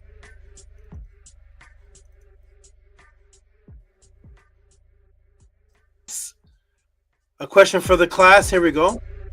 And after this, I'm going to take a break. But here we go. After I show the conclusion of this, I'm going to take a break until we go into phase B. So, a question for the class. Let me move this over. It's moving really slow. So, a question for the class. Here we go. Question for the class. Now, let us say the average railroad track from track to track is about 3 feet. So, having that in your mind, let's say that from track to track, the steel to the steel is about 3 feet. Okay, get that in your mind. Having that in your mind, just guessing a ratio, if the railroad track is 3 feet in width, what feet or length are each of these lines? You can type the upper line is such and such, the lower line is such and such. Let's see how your estimations are mathematically. We're going to go back to the railroad track, okay? Here's the railroad track. Let's say from one steel track to the other, let's say this is about 3 feet. So being that is about 3 feet, we're going to take 2 lines, and you're going to type how many feet would you say the upper line is, and how many feet would you say the lower line is if the railroad track itself is 3 feet. We'll go ahead and do this. Here we go. It's about 3 feet. How many feet would you say the lower line is, and how many feet would you say the upper line is if the railroad track itself is about 3 feet? Okay, good. I'm going to come to the screen in a moment. So everybody saw that. You have that in your mind. So how many feet would you say that you could type upper line is this, lower line is this? It's just an estimation.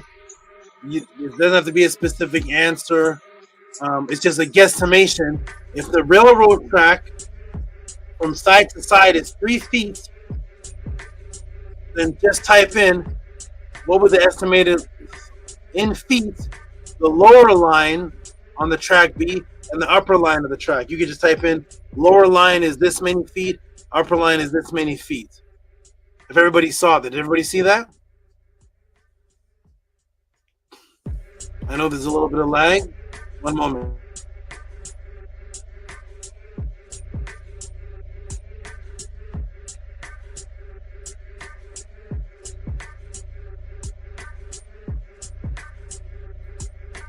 Am I still online? Hold on now. Come on. Okay, so the track from track to track is 3 feet for the lower line. Upper line is what?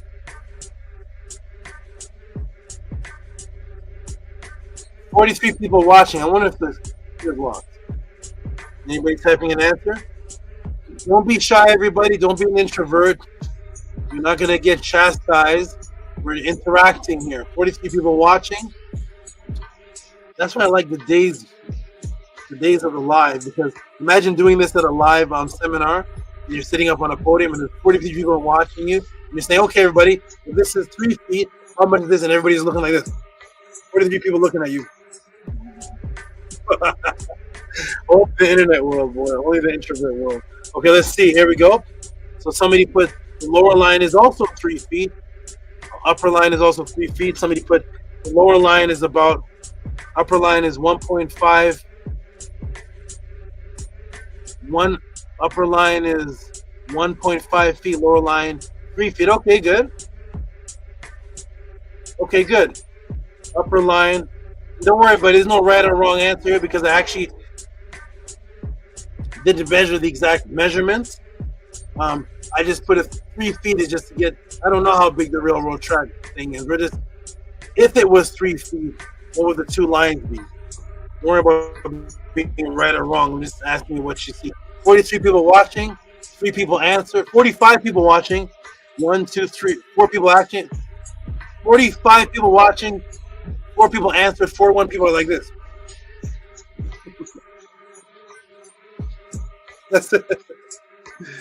That's where the days. Imagine Huey P. Newton, Malcolm X. Oh my, Marcus Garvey asked the crowd. Okay, crowd, What do you see here? What do you see? And everybody in front of Mark does this. I love it, man. The internet world is crazy. Okay, here we go. So we have 1 foot is the upper one. The lower one is 3 feet. Okay, no problem. You're close to Robert. You put Robert. Where's the JHUTY? I need JHUTY. This is JHUTY's class. Where is he? Is he in this class? So 1.5 feet. You're close to. You're not too far off from Angela. Angela says 1 feet. Actually, you and Angela are pretty close. Angela says 1 foot. Lower is 3 feet. And you put upper is 1.5, lower. So you and Angela are pretty close. Minty put 1. I'm not sure what that means. So you type in upper line is such and such, lower line is such and such.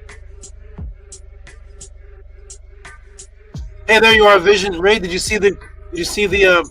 Okay, let me put it back up here. So we're gonna. There's a railroad track. I didn't measure it exactly, but let's say a railroad track from line to line is 3 feet from track to track. There's 2 lines there. One there's lower line, one is upper line. I'm going to show you the 2 lines, and based on the mathematics, if the track from side to side is 3 feet, you're just going to type estimation. Lower line is such and such feet, upper line is such and such feet. So I'll go ahead and show you that again.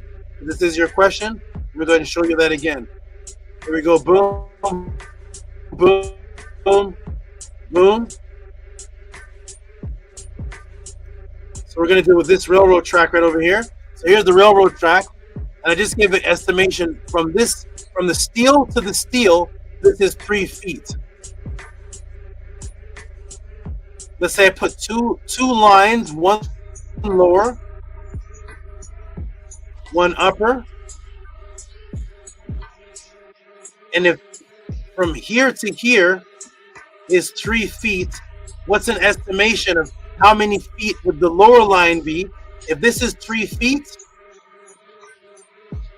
from here to here, what estimation would the lower line be in feet? And what estimation would the upper line be in feet?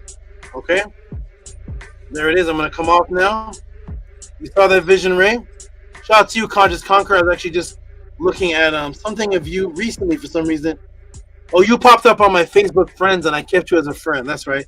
I go through my Facebook friends and find out who's not involved with the podcast, and I erase like 10 people a day or so. And I saw your name, and Conscious Conqueror. Oh, yeah, I remember Conscious Conqueror. So I kept you. But shout out to you. So the upper line, you're going to put, everybody follow instructions. Upper line is answer. Lower line is answer. We already have answers already. I'm waiting for Vision Ray to put upper line is. So Nook for Nook, I'm not sure if upper line. The upper line is 1.5. The lower line is 5 feet. Okay, no problem.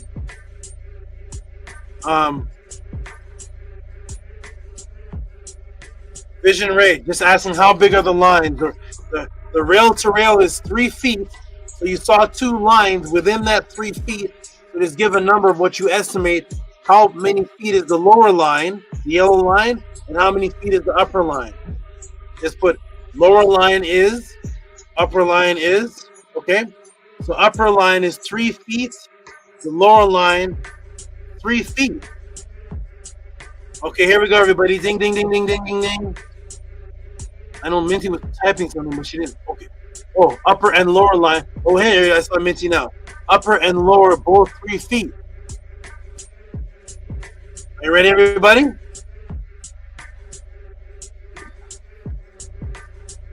Isn't that interesting, Vision Ray? Here's your basketball question, isn't it?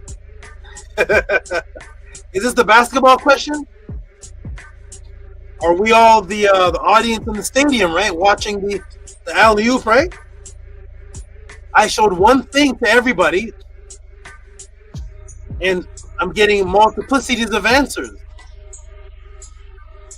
right? I'm getting some people saying that the lines, Is it an alley-oop? A three-pointer? Is it a bank shot? What? We're all seeing that, right? What's changing? Is it our perception? Because we're all looking at the computer. Some people looking at the computer like this. Some people, is there a different perception? What's happening here? Some people put 3. You put 3 feet. 3 feet. I think. What did Minty put? Minty put 3 feet. Where's Minty? Upper and lower. Look put 1.5 and 5 feet. Vision Ray put upper line is 3 feet, lower line is 3 feet. I'm getting different answers here. Hold on a second. Hold on a second. What's happening here? I thought we all see the same. Hold on. We all see the same. What? It's a bank shot. No.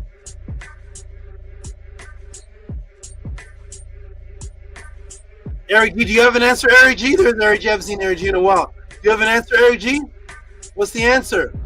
Anybody? Let's continue, everybody. Then I'm going to take a break. 49 people watching. 8 people answered. 41 people are like this,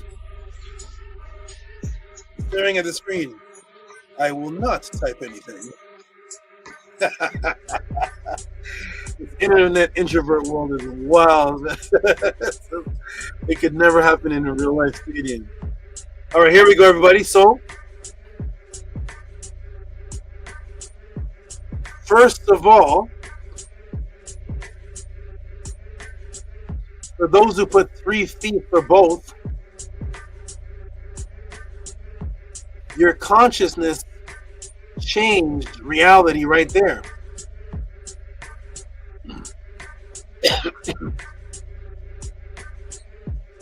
How could it be 3 feet for both? Let's take another look at that, everybody. Let's see how our perception is. Let's take a look, everybody. It's 3 feet for both, right? 1.5, 5 feet, bunch of different. Here it is. I thought there was a vision. There was a vision chest. There was a vision test. Ready? It's in my throat. For both. Hush Nation, Minty, and Vision Ray. Some people put 1.5 feet. 1.5, 5 feet. What did Angela Gates put? We're all looking at the same thing, right? No, I think Angela answered. Where's Angela's answer? Not Angela's answer. Oh, here it is. Upper line 1 foot, lower line 3 feet. Let's look, everybody. Are you ready? Come on. Come on. The move was loud. Just conqueror. Yes, man. You got Pata. You got Pata in a. What is that? You got Pata in your avatar. Here we go. Ready? What's the answer, everybody? Look at that. Now I said from rail to rail, this is 3 feet. Did I say that? So those of you who said these are both 3 feet, are you saying that this yellow line is actually touching the rails, and there's some illusion causing us to see this as a space, and this line right here is actually not going.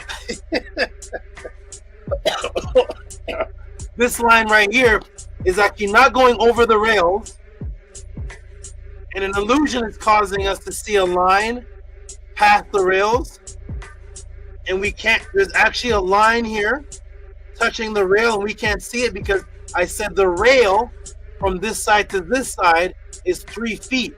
I said from track to track. You all looked at the picture, saw one line that was not touching any of the rails, saw another line that's passing the peripheral of the rails, and in your communication with what was going on in your brain, you said, yep, 3 feet. One's not touching the rail, but that one's 3 feet. One's going past the rail, but that one's 3 feet too. Oh. Are you starting to see vision, Ray? Huh? Are you starting to see? What up to Michael Assar? That's an interesting name. I like that name. Shout out to Michael Assar. Nice name. Michael Assar. So the first question of the mind creating reality is whether those lines are the same size, bigger, smaller. How could your mind see any of them at 3 feet? When the tracks, I said from one track to the other is 3 feet. One line is not touching the track at all, and one's going past the track, but yet they're both 3 feet. If a 5-year-old said, "Daddy, can you tell me why?" You'd have to say, "Man, my perception just changed the reality. I was told the tracks were 3 feet apart. So if one line is not even touching the track and one line is going past the track, how could the lines be both 3 feet?" One person put 1.5 feet and 5 feet. Here we are as a living live example of everybody seeing the same holistic reality, but everybody's answers are off, even based on the logic of the question of me setting the parameter that the track lines are 3 feet. So the lines could not be 3 feet unless we think that a part of the lines are invisible. So what is the answer, everybody? The answer is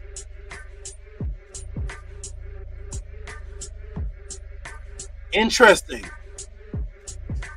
Interesting answers. All see the railroad tracks.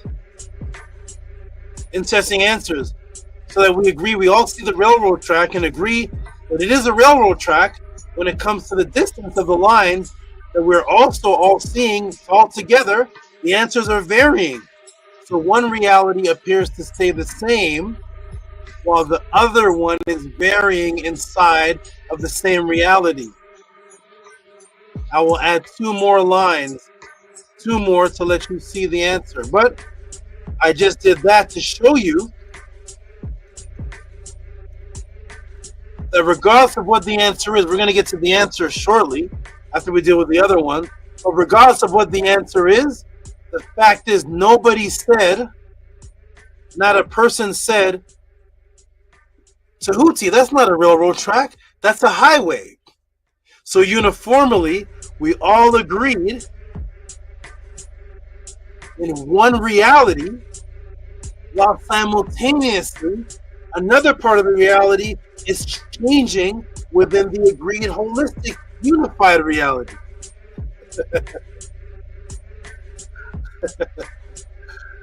I mean, Hush Nation snake style himself. So there is your example to answer the question. Does the consciousness change each person's reality differently? Absolutely yes, because I showed something and everybody's answer, even those who thought the line was the same size, their answer changed the reality of the size of the tracks, because now if those lines are 3 feet, that means the tracks have to be about 5 or 6, 5 feet. Then other people gave different answers, but everybody agreed that it's a railroad track. There's a uniformity of agreements of reality, while in between the agreements of reality, there are subtle subconscious changes inside the agreement. So there's the part of the answer. Fight Breeder says, "Keep up the great work, Lucy. Wonderful, thank you." Nice to see you. Fight Bleachers. That's a new name I haven't seen. Wonderful. Participate, support the Tutu Pod class, and enjoy this journey that I'm taking everybody on, because this is 5 questions to answer. And now we're going to get into how it can exist. So let's have a little bit more fun with this, and then I'm going to take a break. Ready, everybody? So there it is. One unified reality. One unified reality agreement that we all saw, a railroad track. But the answers were all different. Even when I gave the mathematical parameters, our mind still made the lines touch the railroad tracks. Even though this one passed the railroad tracks, we still shrunk it to the size of the railroad tracks. This one wasn't touching the railroad tracks. We shrunk it, and everybody else saw different sizes. We're going to get into that in a moment, everybody. Here we go. Ready, everybody? Boom, let's get into it. This is our interactive class, live class. If this is happening anywhere else, let me know. So here we go. And here it is, everybody. Boom. Those who thought that the size of the lines were different, your mind created that. Those who thought that the signs of the lines touched the tracks, your mind created that. No matter what answer you put, if you made up an answer, it's 1 foot. Each of them are 1 foot long. If you put that, you would have been right. It doesn't matter the actual size because we're guesstimating, but what matters is that the upper size is the same size as the lower size, but our minds warped what's happening. We created different sizes. We even made the lines the size of the track. Our minds did that, and our perspective did that. Even for those who realize the lines are the same, their perspective still changed the reality, even though they were right on the lines being the same size, but the measurement was totally off. So both lines are the exact same length. So what happened? And make note that we all saw and agreed that we all saw railroad tracks. When it came to the distance of the length, the answers were different as perception changed. What else interesting do we all see? You notice when you look up the railroad tracks, as you move up the railroad tracks, the top of the railroad track looks narrower.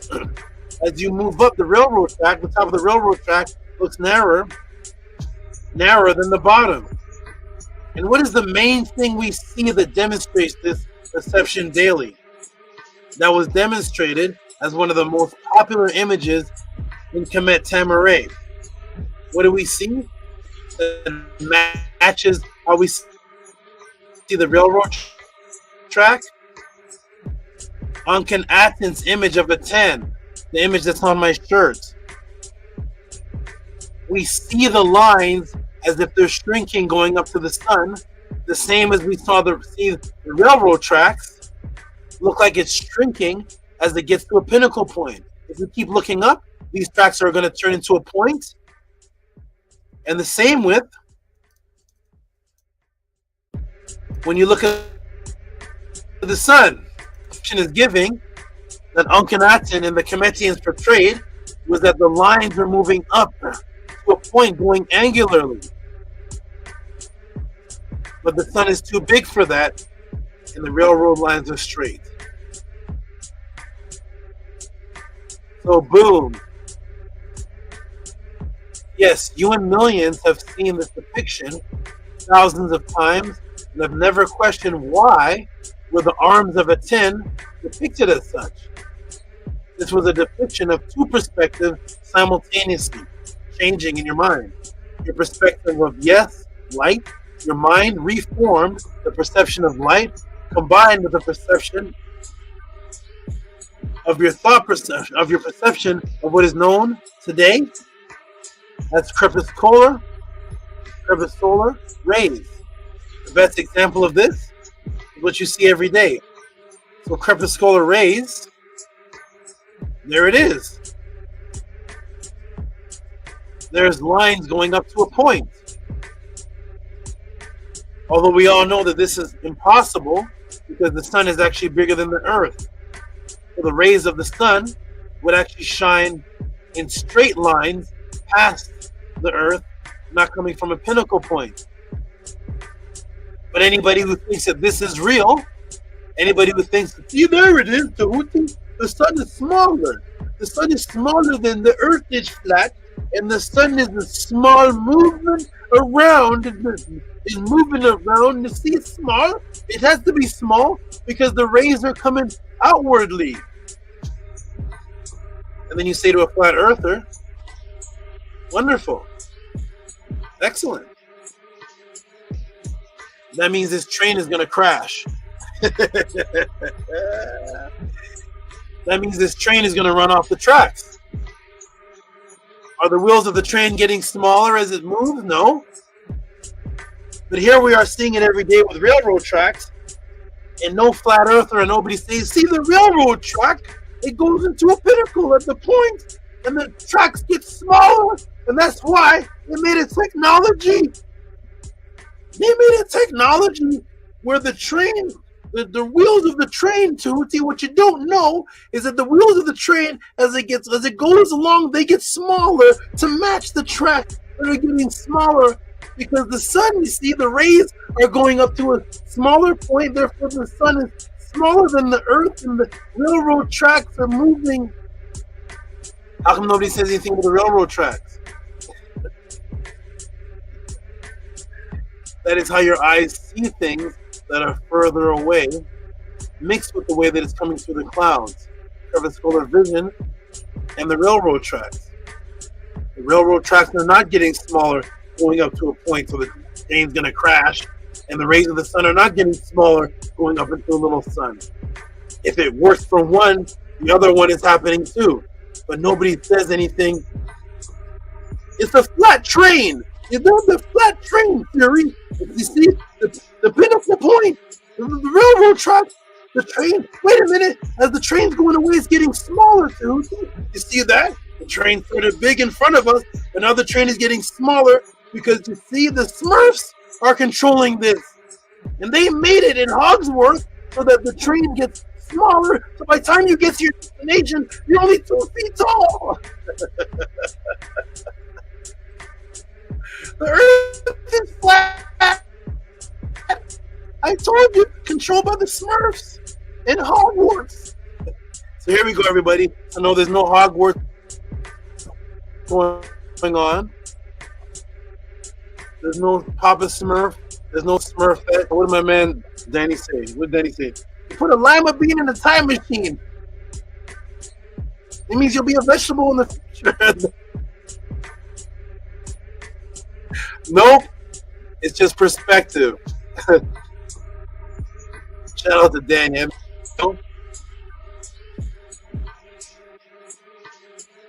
So, it's shown in Tamaray. The same thing. There it is. Just like the railroad. Every day you see this. You see? Wow.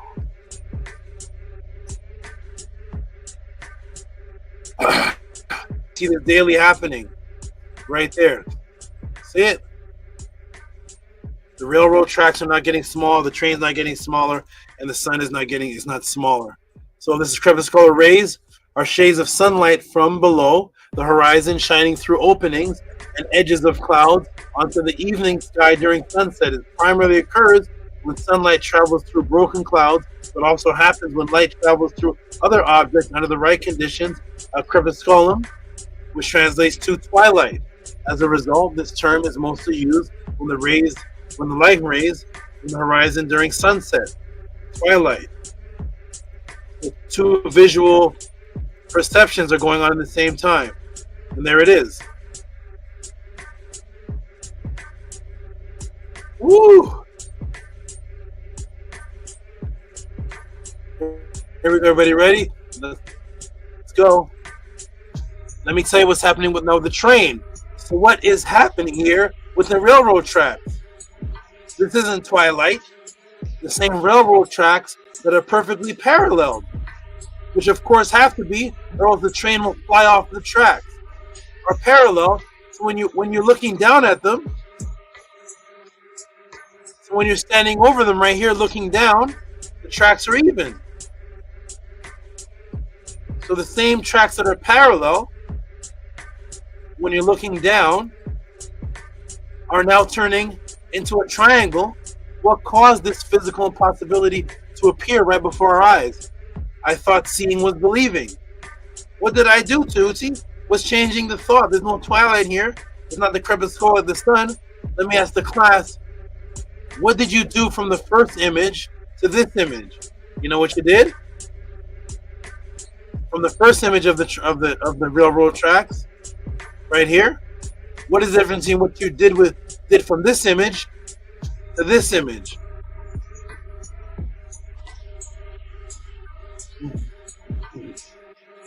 You simply lifted your head up 5 inches, aka a mere 5 inches of perspective has a complete change in how you saw physical reality. I will now make plain instead of explain. And then I'm going to take a break. And then it's going to get even more fun when I come back.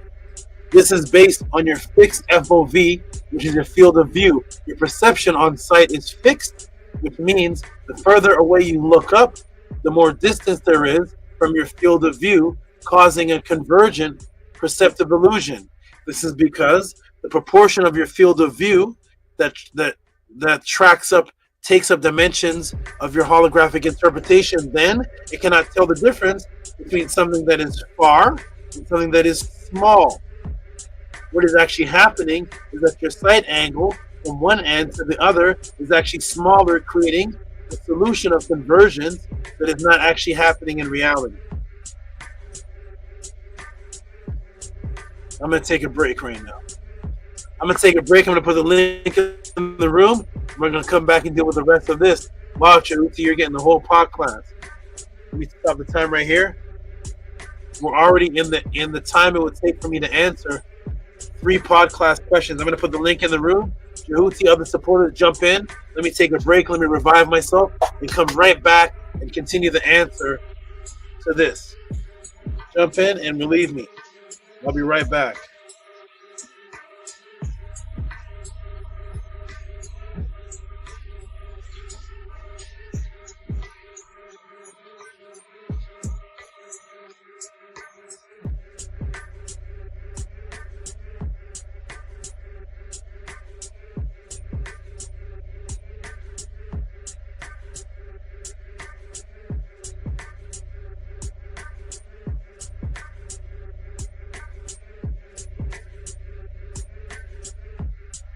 Anyone jumping in? Once I step off, you can't jump in. I heard a boop. I mean, somebody jumped in. Wow. Woo. Good answer, huh? Wow.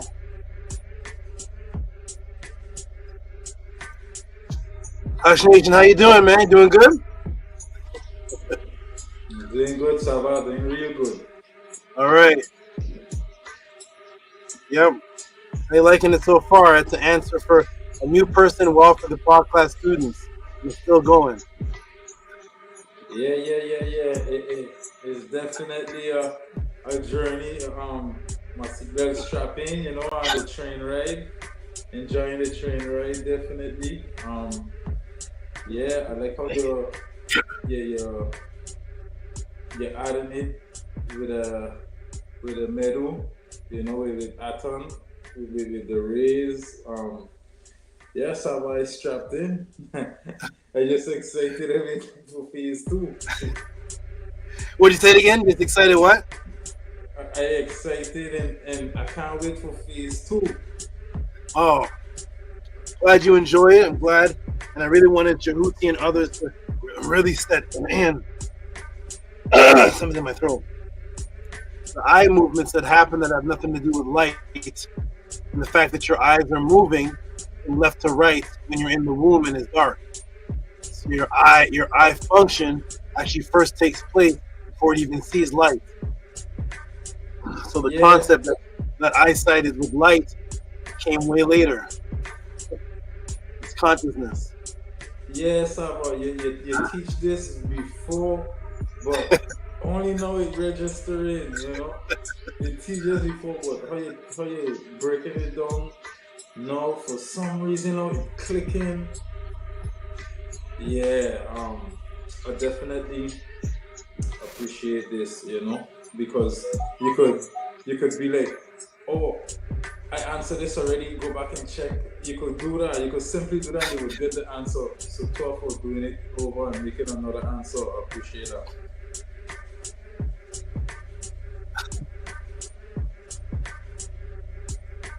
Well, for what? Say it again. For what?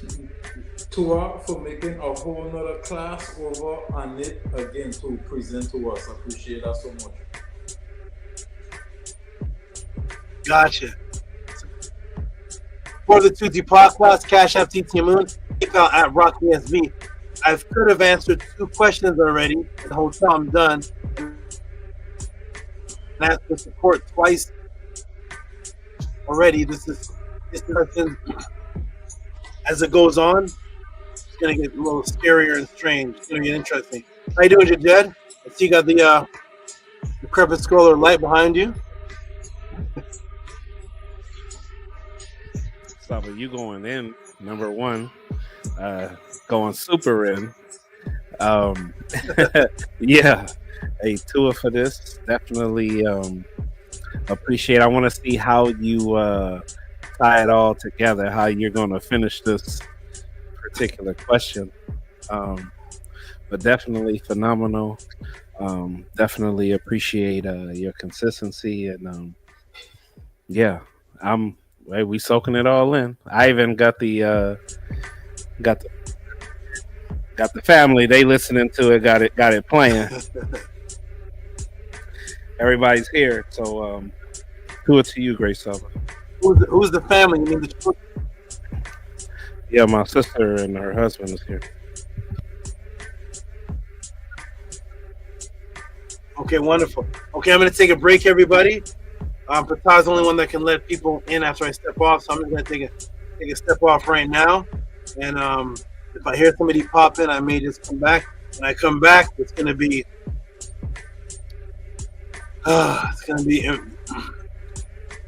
well, I'm doing 2 more tests on the screen. We're going to have some fun. I'll be right back, everybody. Peace. Support the Tutti podcast. Those who are watching this. And it's the birthday class, so support my birthday. Show some love. I'll be right back. Peace. Peace. Do us about enjoy your break.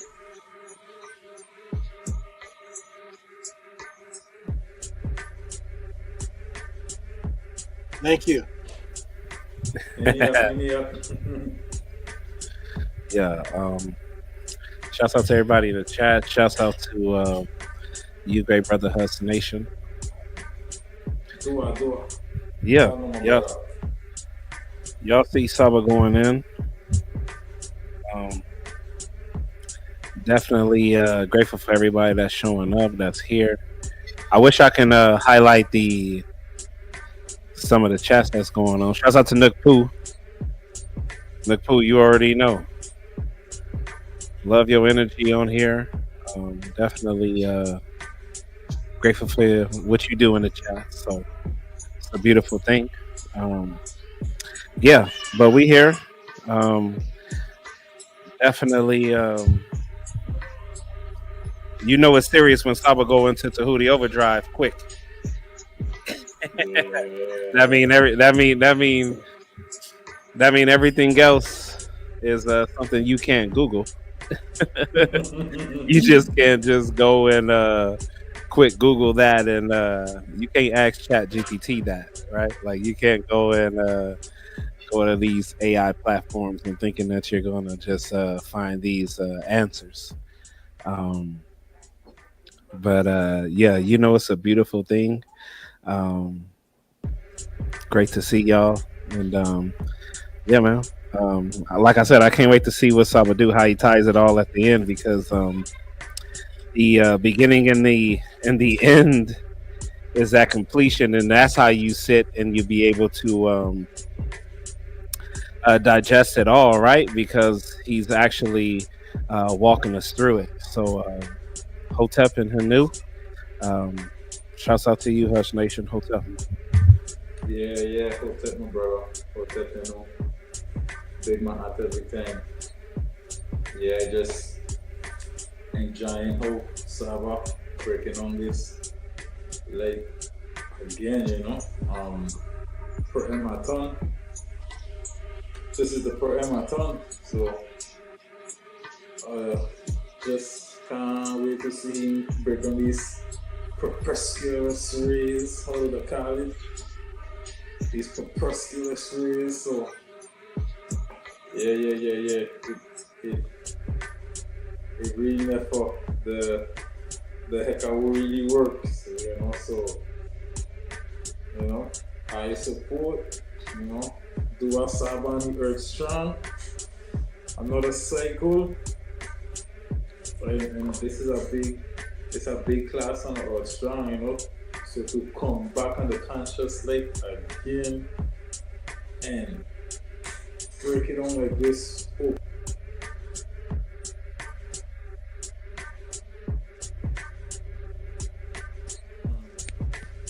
You hearing me, bro?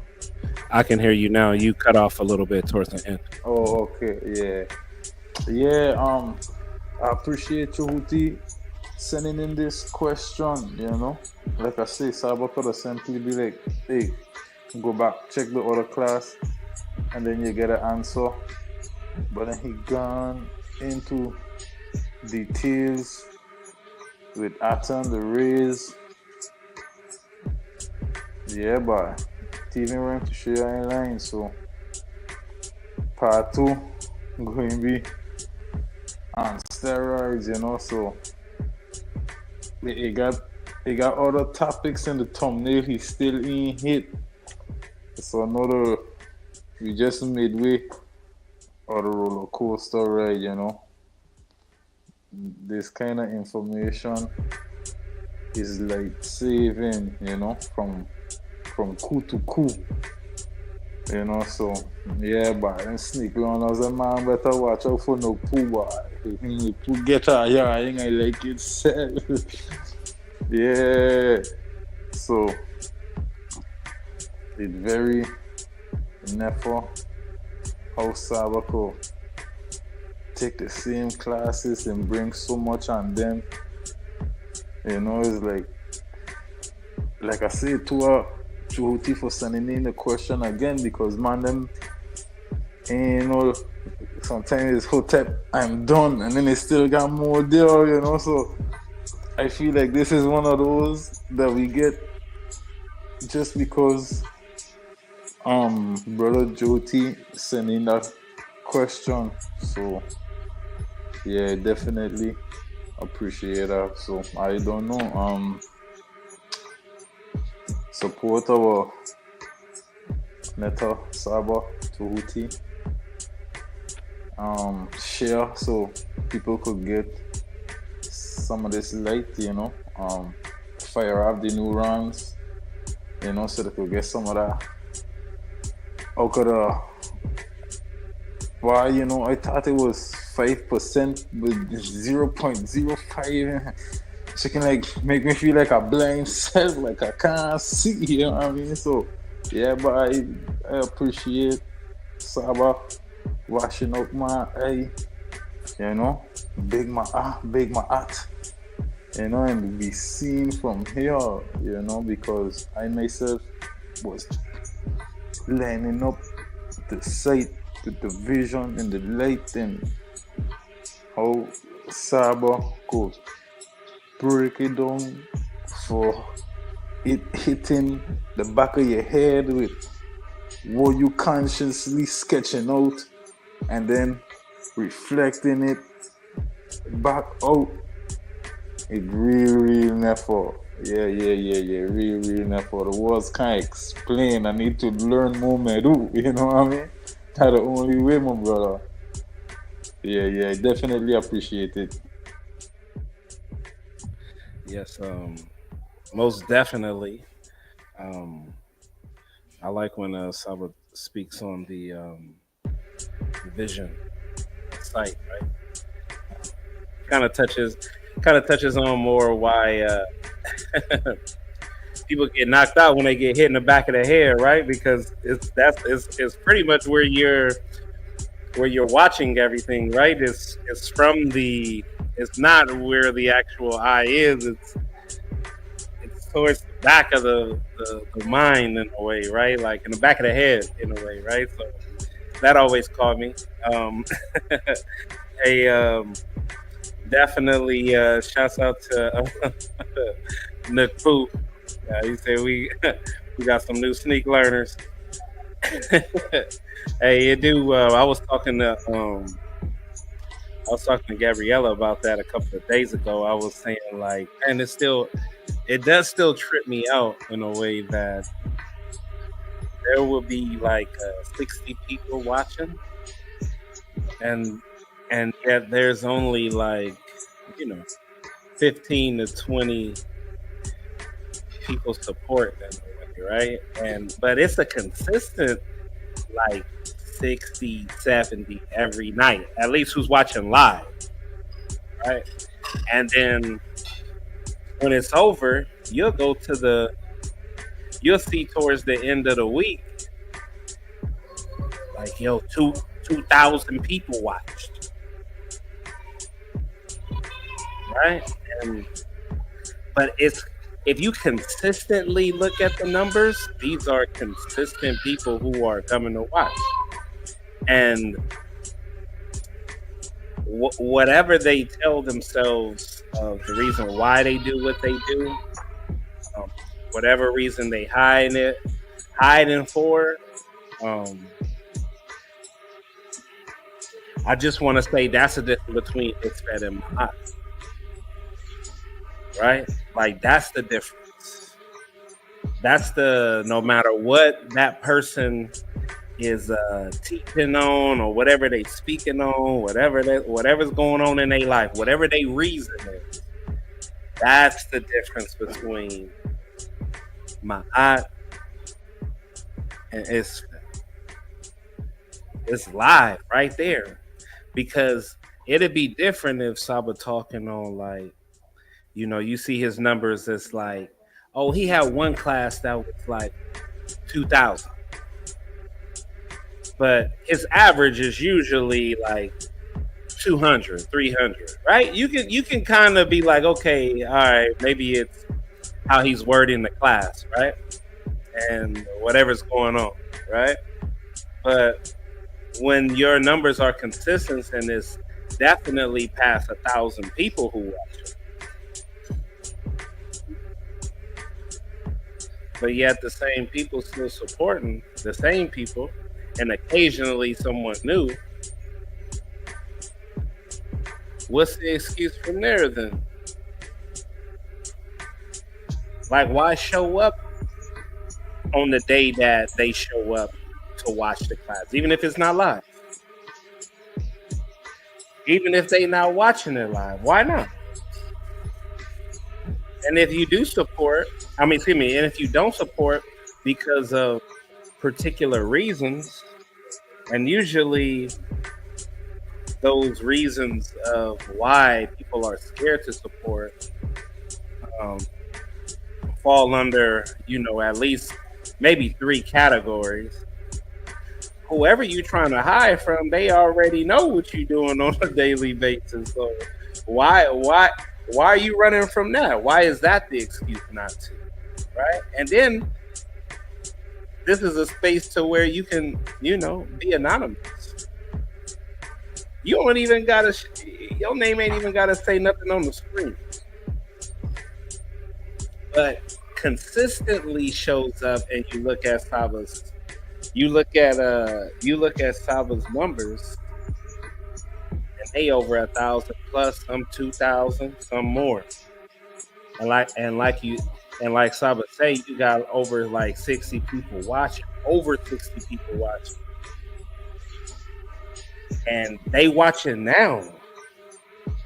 That's my thing, is that consistently watching now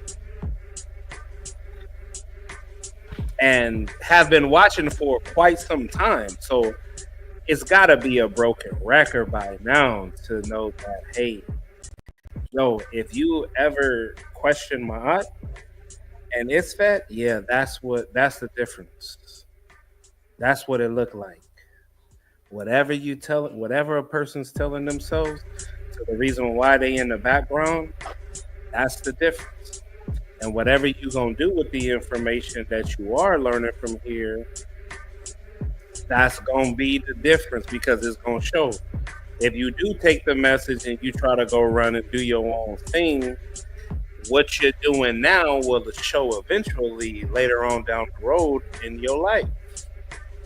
It's gonna show. But reciprocity heals the heart, right? Reciprocity makes the Eve light, because you actually said, okay, here's support for what you taught me. It don't matter what I go and run and go do with it. And if I want to be the teacher on it, and if I gave you reciprocity, I bought it and thank you, and I'm gonna go do that. But I don't think SABA was really worried about that. As long as you teach that the Natiru exists, and that MAAT did it first, that the Natiru was number one, and that you giving reciprocity to who you learned it from,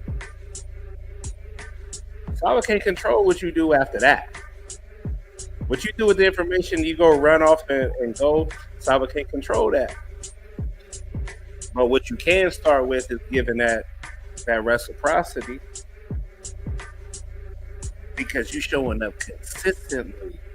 You watching this. Forget people who are ignoring it. Forget people who are not watching it. Let's just talk about people who are watching it, because that's worse.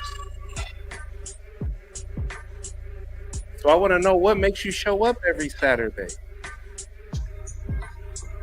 What honestly makes you show up every Saturday and be here on the podcast? What makes you show up the next day or on a Tuesday or whatever, any day during the week? What makes you consistently do that every week? Every Tuesday, because before I was on the live, I was on it every night, you see? So if a man like me, what are you in, or are you watching, you know? And then you have the 50 people on the live, but then you have the man who ain't on the live, they're gonna be watching it every night, or they have this certain night, or they have the live on Saturday, you know what I mean?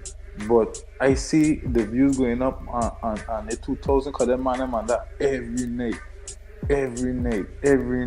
you know what I mean? And certain information coming out there that wasn't out there before the part class, you know, so that's why peeping out.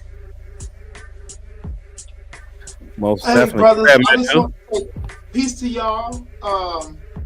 And of course, happy birthday to SABA Tehuti. And just want to show face and support. And, you know, the good thing is, I hear what y'all saying. Small viewers when it's live, 7 hours later, 800 people. And so, you know, that we run from the truth. You know, and I'm still guilty of it at times. At times, you know, sometimes when the truth is bright, you know, it hit hard, and maybe you got to kind of ease to it. So I think that's what's going on. And, you know, maybe it's just going to be a small nucleus of people that just gather it and grab it. But I just look forward to seeing y'all, like we co-workers. Yes, salute. I Like we appreciate that. co-workers, man, you know, and so that's why I'm here. I just want to show face and show support. Man, appreciate you, bro. Man, appreciate you. Yeah, most definitely. Hey, look, at the end of the day, I'm just speaking on the consistent learners, because if the numbers wasn't consistent, then okay, there's really, you know what I mean? It's too many holes in the argument, right? But the numbers is consistent, so that means that they're learning, or they like what they see. They like what they're hearing, for sure. Yeah, whatever they're hearing and listening to, they like it, and yeah, like, you know, I saw a Nook Poo because you know, somebody, sorry, nobody said like, hey, Tehuti putting it up for free on YouTube, and it's a volunteer type of thing, and you know, the time being spent on giving his attention is his reciprocity, but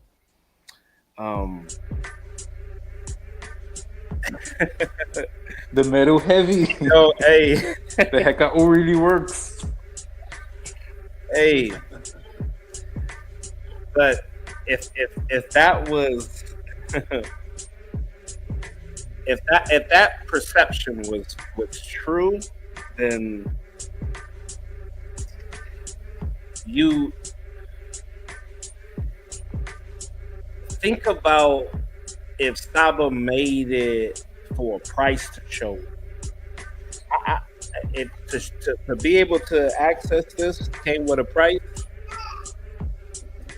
I just want to say that usually that's when people say, well, why you can't just teach the knowledge and then let us do what we already doing right now, like learning and then give the reciprocity, right? Like some people think it should be free, but yet I get what Saba's saying. Like the things we go and pay for, that gives us nothing,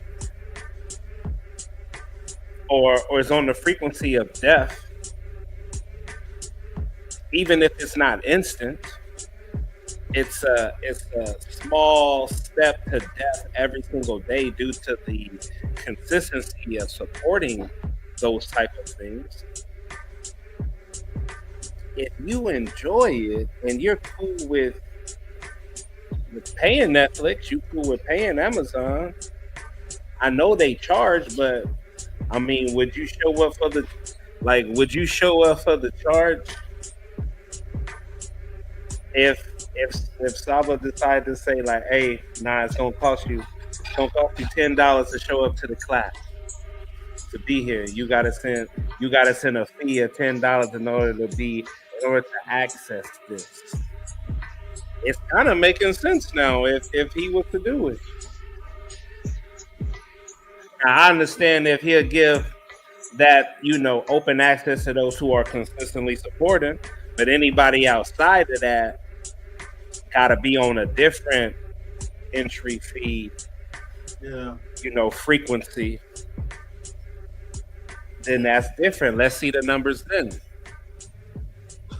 Welcome to the planet. Hey. Welcome to the planet. You could make one video off of one of SABA classes, go viral and make money. Yeah, for sure. For sure. And consistently showing up. I want y'all to understand that. Forget all the people who disagree. People don't show up to something they disagree with on a consistent basis. If you disagree, like, you're not gonna catch me in any other channels.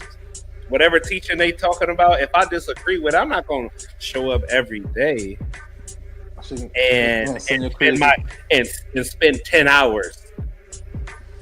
10 hours of my day watching it, and whatever commentary I'm walking around my house and doing, there's no way.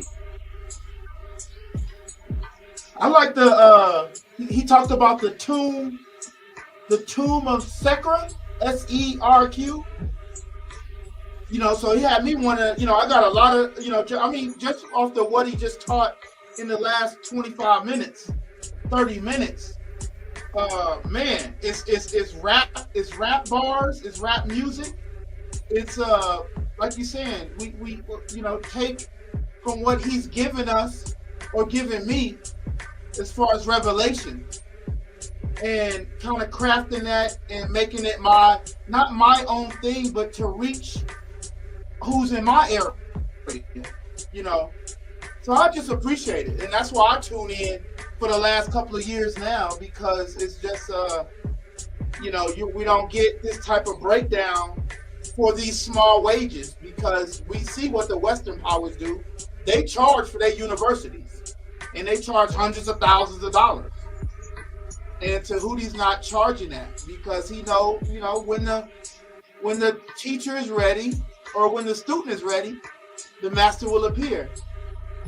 And so, do the master charge? Yeah, he charges your attention. And I get it. Along with that comes, because we live in a capitalistic world. Pay money, pay money, pay money. Because I want to see him do well too. And if I can contribute, I would. I will. So yeah, this is good, man. I love it. I'm gonna keep tuning in. I don't ask no questions. I'm just listening to everybody else's questions and responses. I'm trying to gather enough information to ask a question.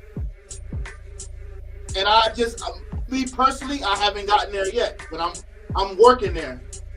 But it's good to connect, man. We all from different sides of the planet, or different sides of the Western Hemisphere, anyway.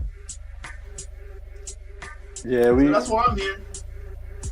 Yeah, we sharing the same reciprocity, you know, so we're going to feel the energy different, you know. So man like me could appreciate you so much putting your reciprocity with my little 666, you know, because then now it just got me like wow, okay, have this amount, we have that amount, and then everything count, you know. And then you have SABA going to come on and call him my little 666 consistent supporter.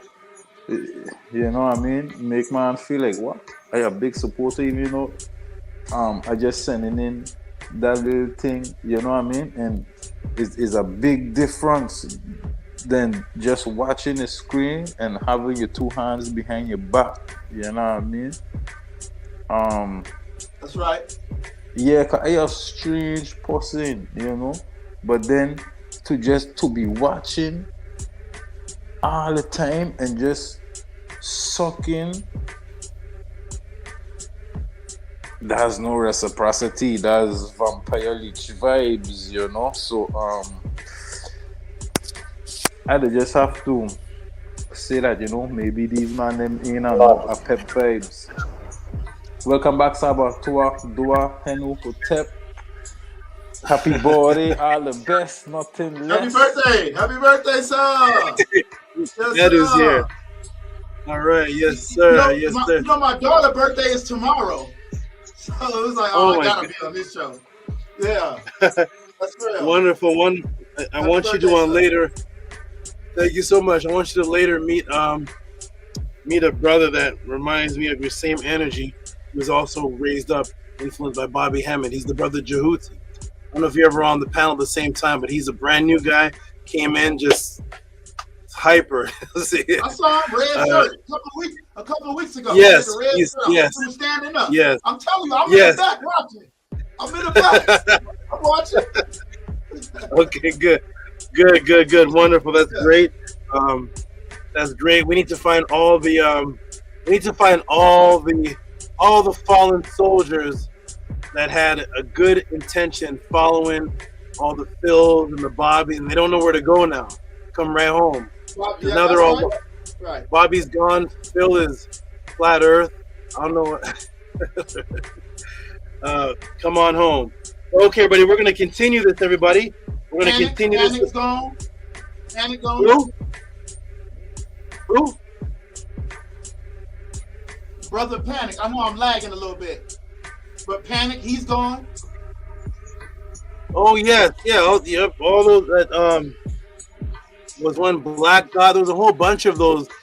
A whole bunch of them. Yeah. Yep. How you doing, Nook Poo? We're about to get right back into the answer here. Oh, Chef Saba. I just wanted to come on the panel real quick. Let you know that I was running earlier like I normally do. I ran 22 miles today. I'm reaching to that 100 miles real soon. But as I was running, I was hearing Heru's voice, you know, just keep going, keep going. And when I got to like my 14th mile, I looked up to the sky and I seen Heru flying over me, a hawk. So it was real nectar. Beautiful, wonderful, man, wonderful. Keep up the exercise, keep up the good work, keep up the connection to nature. And then this happened, Saba.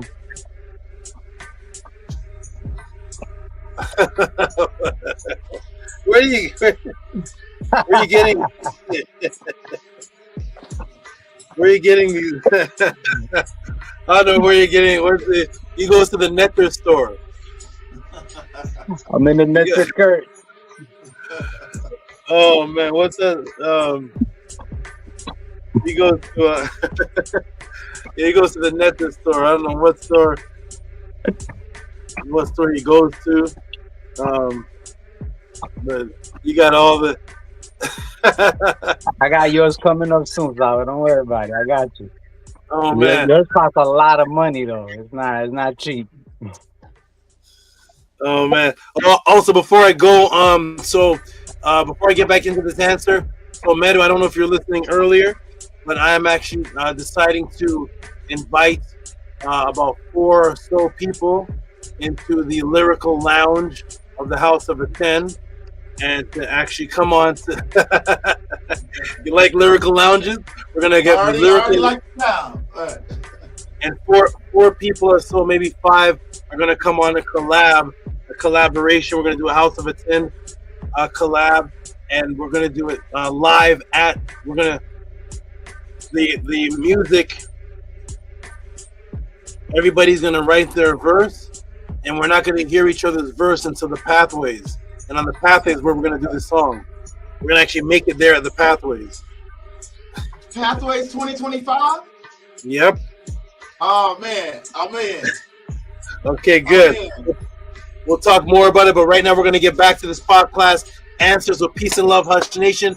Peace and love, Dejed, Sadem, Hemp, Podku, peace and love, Nukpu, and peace and love, Medu. See you all in the chat. Let's get back to this answer, everybody. Here we go. Is everybody ready? Press the 9 if you can hear me. We're gonna get right back into Angela. You got Nukpu as Angela putting up the axes now. Everything the sneak learners steal will fail.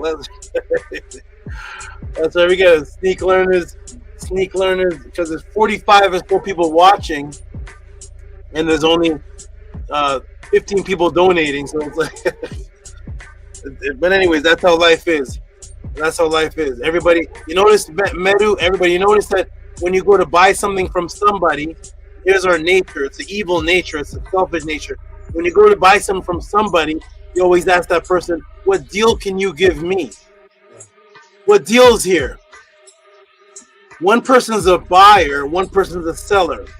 That's an interaction where both are benefiting. The seller has put in for his investment, the buyer saves up his money, both are interacting.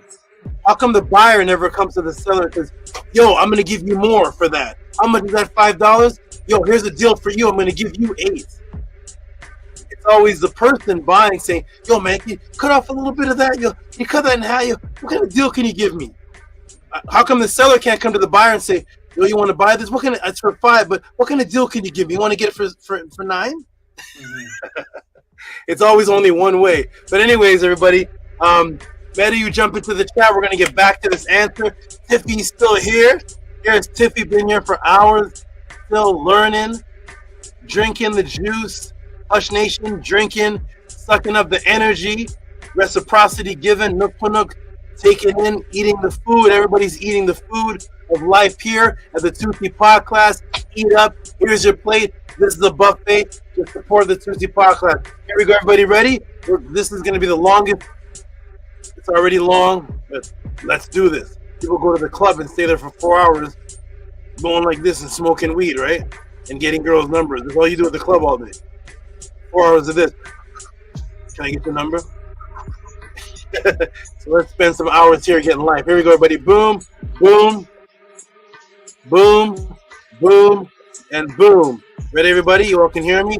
Wonderful. Here we are. So you simply lifted your head up 5. Oh, hold on. Let me put the timer back on. I don't lose any time here. Here we go. Everybody ready? Boom. Here we go. Boom. So there we are. You simply lifted your head up 5 inches. So what changed, everybody? For those who just came into the JHUTY Pod class, what changed your vision from seeing the railroad tracks looking in the pointed shape to looking like this? What changed? You simply moved 5 inches and it changed to this. So simply moving your head 5 inches changed your complete physical reality. So now that you're turning, now it turns into a triangle, what caused the physical impossibility to appear right before my eyes? I thought seeing was believing. What did I do, Tehuti? So what changed it from this vision of the railroad track parallel into this, where it goes up into a point? What changed it? You simply moved your head up 5 inches, aka a mere 5 inches of perspective, completely changed how you saw physical reality. Now I'm going to make plane instead of explain. Ready, everybody? Let's go. We're going to interact again. You ready, everybody? So here it is. This is based on your fixed FOV, which is a field of view. Your perception on sight is fixed, which means the further away you look up, the more distance there is to form the field of view, causing a convergent perception illusion. This is because the proportion of your field of view that the tracks take up diminishes your holographic interpretation. Then it cannot tell the difference between something that is far and something that is small. What is actually happening is that your sight angle from one end to the other end is actually smaller, creating the solution of convergence that is not actually happening, and that mere 5 inches of your head moving from looking down to looking upwards changes the complete reality perception that the railroad tracks are parallel, and changes it to the railroad track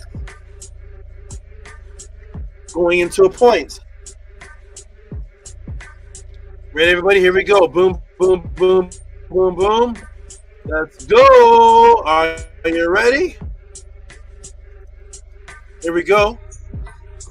And now that I've taught you that yes, your view of factual events and light are altered by perspective, the question is, can the visual perspective of individuals see the apparent same thing, yet going to describe what they saw in the physical reality is different? And the answer is, of course, yes, which we just demonstrated. We're gonna do some more. I will show everyone in the class something and just tell me what you see happening. Do not worry about being right or wrong. I'm just gonna show you something and just tell me short form what you see happening. So describe what you see happening here.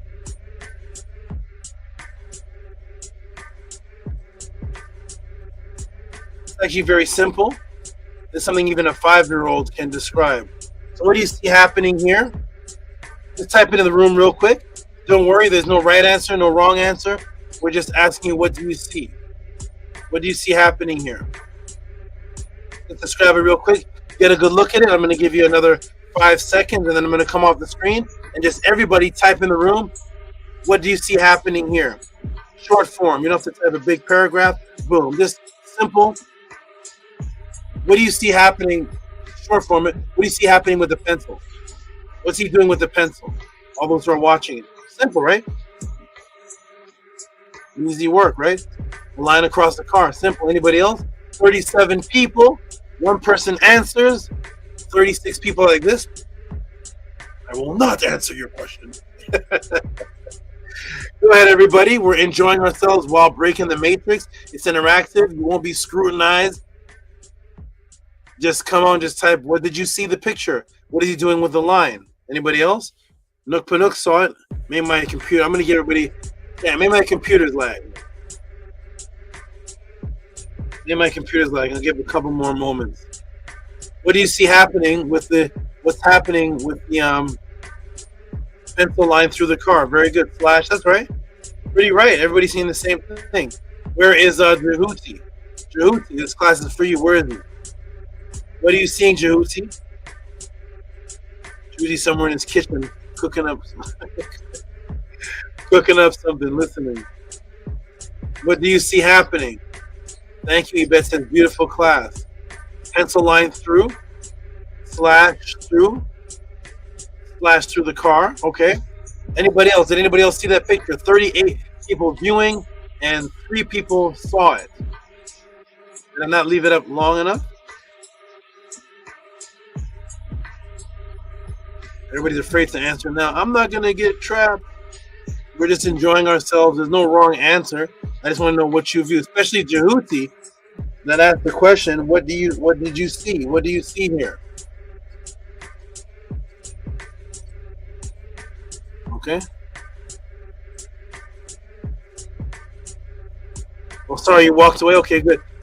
Okay, walking dogs. Walking the dogs. Okay, no problem. And Angela Gates walked away. You didn't see? Let me put up again. Angela Gates, here we go. What do you see here? I'll even let Nana see. She's in the background. Look at. Simple question. What do you see happening? What is the man doing with the pencil? It's pretty simple. You got it? Boom. You saw it, Angela? Okay, good. I'll come off the screen. What's the man doing with the pencil? No problem, Vision? No problem at all. What's he doing with the pencil? What do you think, Nana? You can whisper, or you can say, what? What's he doing with the pencil in the car? Let's see it again. What's he doing with the pencil to the car? Oh.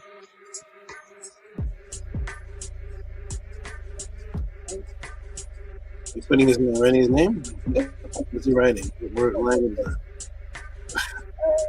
It's obvious. It's no trick. What is he drawing? What's he drawing? Oh, a line drawing. Line through the car, right? Okay. Yeah. Everybody see that.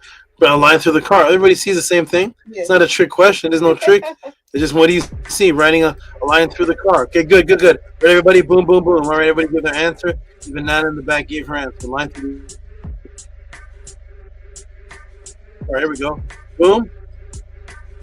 All right, here we go. So describe what is happening here. What do you see happening there? What is the person doing with the pencil? Putting a line in the car. Pretty simple. Are you ready? Okay, good. Good answer, everybody. Good answer. Let me come back to the screen and see if anybody else put an answer down.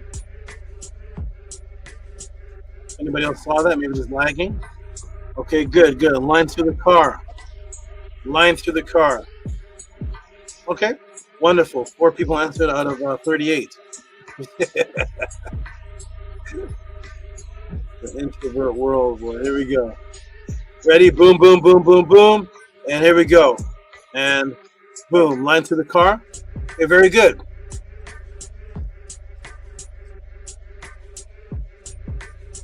And okay, now what is happening?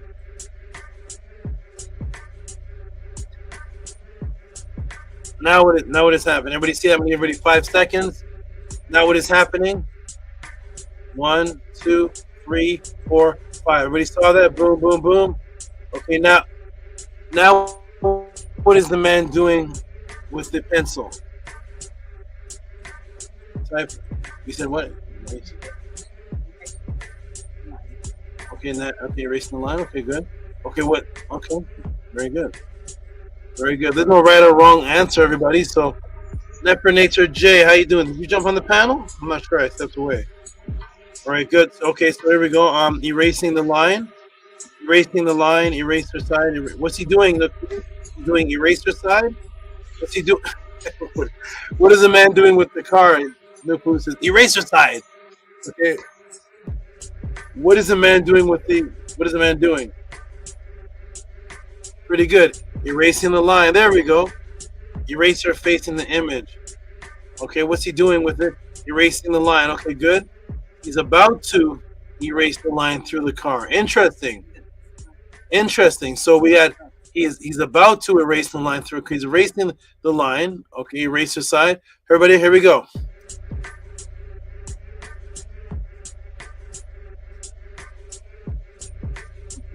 Okay, ready, everybody? Here we go. Boom. So he drew the line first, or somebody drew the line. And the next one we have erasing the line. Everybody, here we go. Boom, boom, boom. Erasing the line. Okay, good. There's no right or wrong. Don't worry about it. We're not even going to get to the answer yet. I'm just collecting information. Okay, great. Next, if you were to describe this next scene to a friend, what would you say? Here's the next scene to a friend. You're going to describe this next scene to a friend. How would you describe this?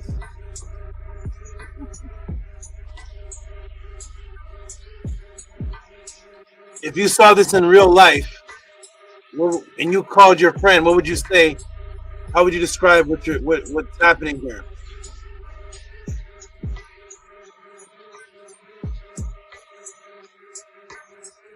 Go ahead and just type it in the room.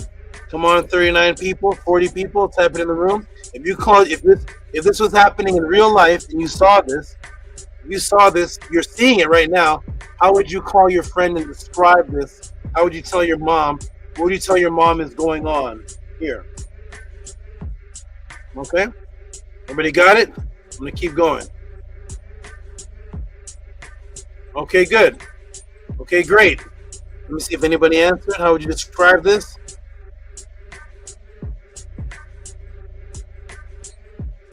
Right, the Jed. It's funny that everyone trusts SABA to teach us, but don't trust when he asks the question. Okay, good. Look, Punu, you said businessmen walking in suit attire. If you were to describe to your friend, is there anything strange about one of the businessmen? Is there something strange about one of the businessmen? Let me show it to you one more time. Then I'm going to move on. Here we go. Boom, boom, boom, boom, boom, boom, boom. Is there anything strange about one of these businessmen? If you were to walk by, if you were to see this, is there something strange about one of them? Or everybody looks cool here? Does everything look cool here? Everybody look good? Huh? If you were to, you're describing this to a friend, what would you say? 3 businessmen walking? What would you call National Geographic? Okay, good. A man, so a Tef sees a man, Hush sees a man shape-shifting. See, I'm just looking at the answers because there's no right or wrong answer. I just want to know if there's going to be different answers. 3 people walking down a hill. All right. So all those look like people to you. Okay, good. So if he says order, what do you see? Three men walking with various heights. Andrew the Giant walking. Andrew the Giant walking by 2. Okay, good. Let's continue, everybody. Here we go. We're having fun while getting the knowledge. Here we go, everybody. Ready?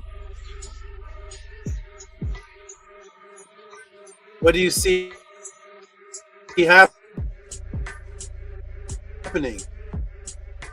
Okay, next. Let's go to the next one. Okay, what is the noticeable difference between these 2 shapes? What is the noticeable difference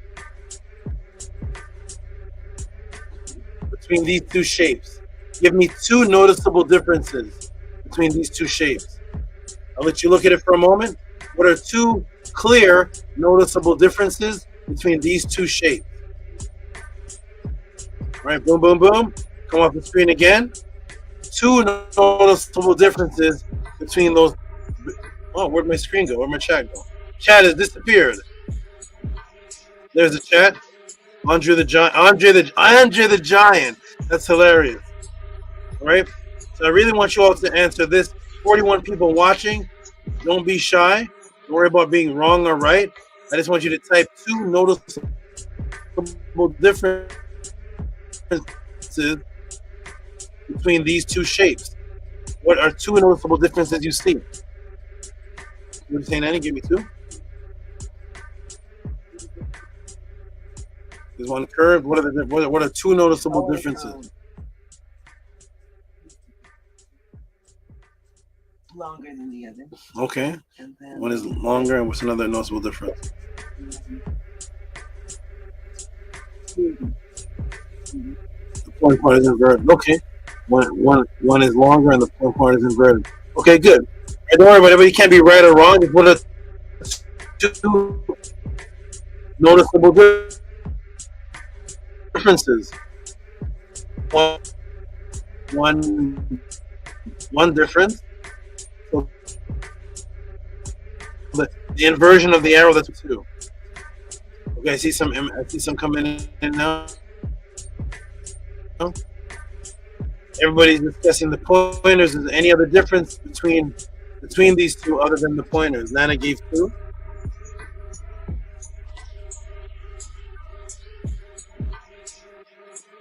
Okay, good. All right, everybody, let's go. Here we go. Everybody, boom, ready? Let's go. Continue this. So great. I've collected all of the answers, and boom, several different answers to what we all apparently see as apparent one reality.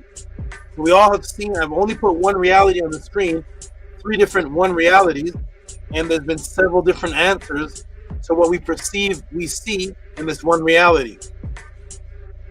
At the same time, we have a unified, holistic agreement of certain things. We all agree it's a car there, it's not a plane. We all agree these are lines, there's one point inverted.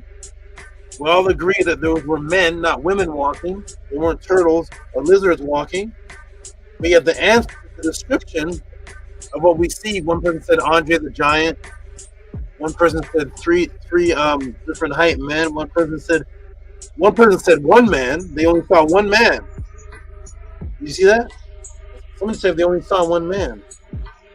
So are the perspectives different? One person saw one man. One person saw 3 men. One person saw 3 men, and one was a giant. And we're all looking at the same picture, right? Here we go. Ready?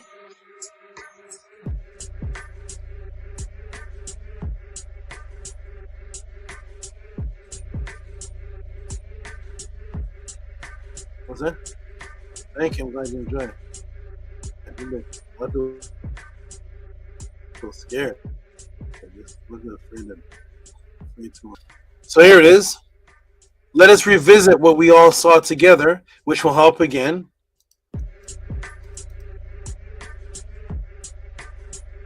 Answer the question of, there's one game. Why does it, if there's different realities based on perception, why doesn't one see a layup, one see a one see a Hail Mary? Your perspective is changed by vision.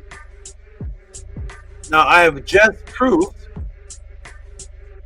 that several people can see the same event, the same apparent event, the same apparent one thing, yet the description of that one thing changed the overall collapse of certain aspects of the description. The description did not change, such as Exhibit A, the answer was a line went through the car. When the line was erased, everyone saw the car perspective. The perspective was a minute change of an angle and lighting, which changed the reality that you repeated to someone about an accepted car reality. So when asked about the car, let me go back here. When asked about the car, this right here, let me see if it's down here too. There it is. Now side by side, all of that change was the light. The light changed. The pencil was flipped over. Nobody saw anybody do anything here, but the lights changed the answer. If you look at this, this is a black line with a white outer frame. Does everybody see it now? This is a black line with a white outer frame. What changed? The lighting. Look at the lighting of the car. Look at the light of the car in picture 1. See how bright the light is? Look at the lighting of the car in picture 2. You see it's dimmer? The background is the same. The hand is the same. The pencil's the same. It's just flipped over. Nobody saw any action. By looking at this, the description, if you told somebody your reality, you would say, a man drew a line through a car. Fine. This one, everybody says the man erased the line through the car. The exact same image of this one is the exact same image here. Only the car lighting changed. This one showed an eraser right here. But how could this one be a line drawn by a pencil? How could the eraser make the same line that a pencil makes? It's a black line with a white background. The frame changed color. One turned into a drawing, one turned into an erasing.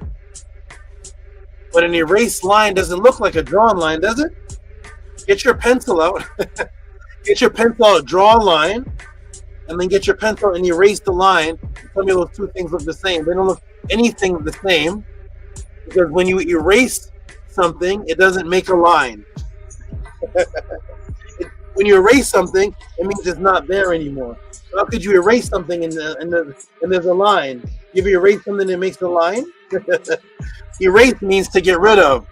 But your mind erased reality and described this one as the line was erased. The line is still there.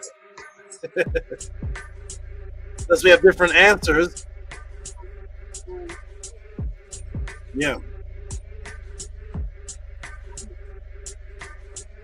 Mm-hmm. So as you can see, all that changed in that image was the pencil was turned around. And what else? Of course, the light, the lighting.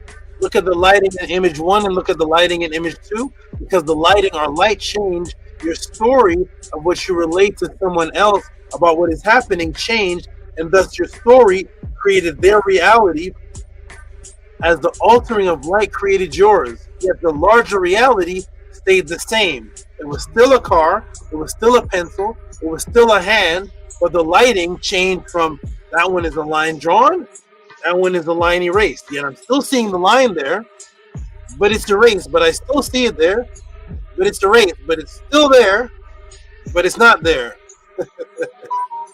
So altering the light created yours, yet the larger reality stayed the same. It is the minute realities that change in perspective on the quantum and the light level that one all add up, change what is relayed, and how you view something that's larger. The larger accepted fact stays the same. In most cases, the minute quantum facts and the light change facts with your perspective, once you see these minute quantum facts are related to a mass amount of people, then their consciousness agrees to that change, and that's thus the complete reality will eventually begin to change and becomes accepted over time from small, minute reality changes.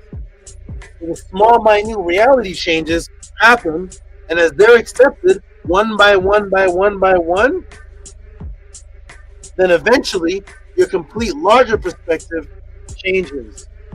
But until the one by one happened and the programming happens, you still see the car, you still see the hand, you still see the pencil, but the minute change of light made you believe that erasers make lines. That when you erase a line, it becomes a line. Yep. You erase a line and it becomes the same line. This image here, Andre the Giant, the three men in this image are all the same height. The perspective of reality changed based on the angling in the background. Thus, when you relate the story of this reality to someone, you would say you saw three men of different heights and one was a giant, Andre the Giant, thus creating the reality in someone else's mind that giants exist. Because you saw it and they trust you. When simply it was the angling and perspective that changed the reality from one to the next. And the most interesting one is the open-ended arrows. And the pointed arrows and the open-ended arrows, what is the difference between the two? That one appears longer the line in the middle appears longer, and the inverted, one is pointed inward, one's pointed outward. Only one of those realities actually exists. Again, the line between is the exact same size. Take another look. I took the ends off of one, and look at the line end, right where the line ends in the parent smaller one. Now you can see that they're the same size. The thing that changed was the top part of it. But the question is, why would the top part of this make one appear larger than the other? Well, let's look at group perspective. Let's look at group travel perspective. Ready, everybody? Let's go to Africa, as they call it. Thus, why do they appear different sizes when we look at them? Why is that? When we look at them, they look like different sizes, yet they are the same size. The line is the same size. Well, this exact same experiment was done on Zulu tribes, and it did not work. Huh? That means when they took this to the Zulu tribes, these tribes right here, they tried this experiment, it did not work in the same success rate. Most said the line is the same size. So, here in the room, most of the Zulus did not see the lines of different sizes. Why is that? It is the same reality we all see. So why does this reality change based on a particular tribe? So now if you ask the average person, if you show this picture to your mother or your son or your friends, most people would say, yeah, this one here is bigger than this one. It looks like it. Even though you know right now it's the same size, your mind still sees this one on the right is bigger. Mine does. I still see it bigger. And I know that it's not. But these people said that these are the same size. What did I say? That just with all the perspectives, if the story is told over and over again, or you see something in your mind, accept something over and over again with the minute changes, and 1, 2, 3, 4, 5, 6, 200 minute changes become the accepted change, your overview of the large thing that didn't change, eventually that will change. And here we have proof of it, because now we see that in this part of the people that I'm asking saw a difference, but these people didn't. But yet it's the same. Why would the perspective change based on them being from a tribe? Why would it change? Want to know why? Here's why. Ready? Boom, boom, boom.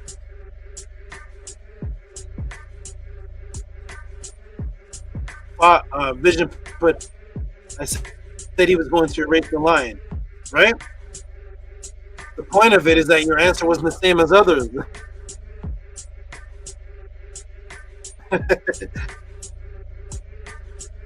It actually doesn't matter what anybody says.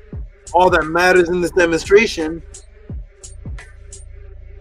is that everybody's answer is the line, or erase the line, or you're going to erase the line years from now. The fact is the actual point. Everybody should see the 3-point layup. But yet people are saying you're going to erase the line. And we have different answers. But if you ask everybody, what's the vehicle there that he's erasing over? Everybody would say it's a car. Nobody would say it's a plane. It's a kite. So it was not agreed upon. So here's what happens, everybody. Ready? So even though it's JHUTY, you may have it right, because we don't even know what was about to happen, but even though you may have it right. But here we go, everybody. Ready? Boom, we're all seeing different. Here's why the Zulus got it right, but most people around you got it wrong. And here's the reason. Ready? Here it is. This is based on two perspective concepts. Two perspective concepts that have been welded into your mind based on where you live. When it is depth perception, the one that appears larger in your mind has been programmed as the inside of a room, while the arrow, 1, we have been programmed to associate that with the outside of a room, or a building inside may appear near, that's larger than the outside. Because our bedrooms and our buildings here are based on 90-degree angles. So of course, if ever since you were 2 years old, if you've been looking at your bedroom corner, that means that you're inside of something. Inside. Looking at the building, the 90-degree angle is pointing away from you. That's programmed in your mind. You see that, Nana? That's programmed in your mind that, hey, I'm outside. This one I'm inside. This one I'm outside. When I'm inside, I have less space around me. When I'm outside, it's more. The car streets, the sky is above me. I'm outside. Look at the big building. The building is huge. I can see it. It's big. It's way bigger than the car. When you're inside the room, the angle is over you. So you're like, I'm inside of a room. I can't see the car. I can't see the sky. I'm in this little 100-foot to 40-foot bedroom, and my bed is here. I'm in a small little space. Now I'm outside. Look at the sky. Look at this big building. I'm smaller than it.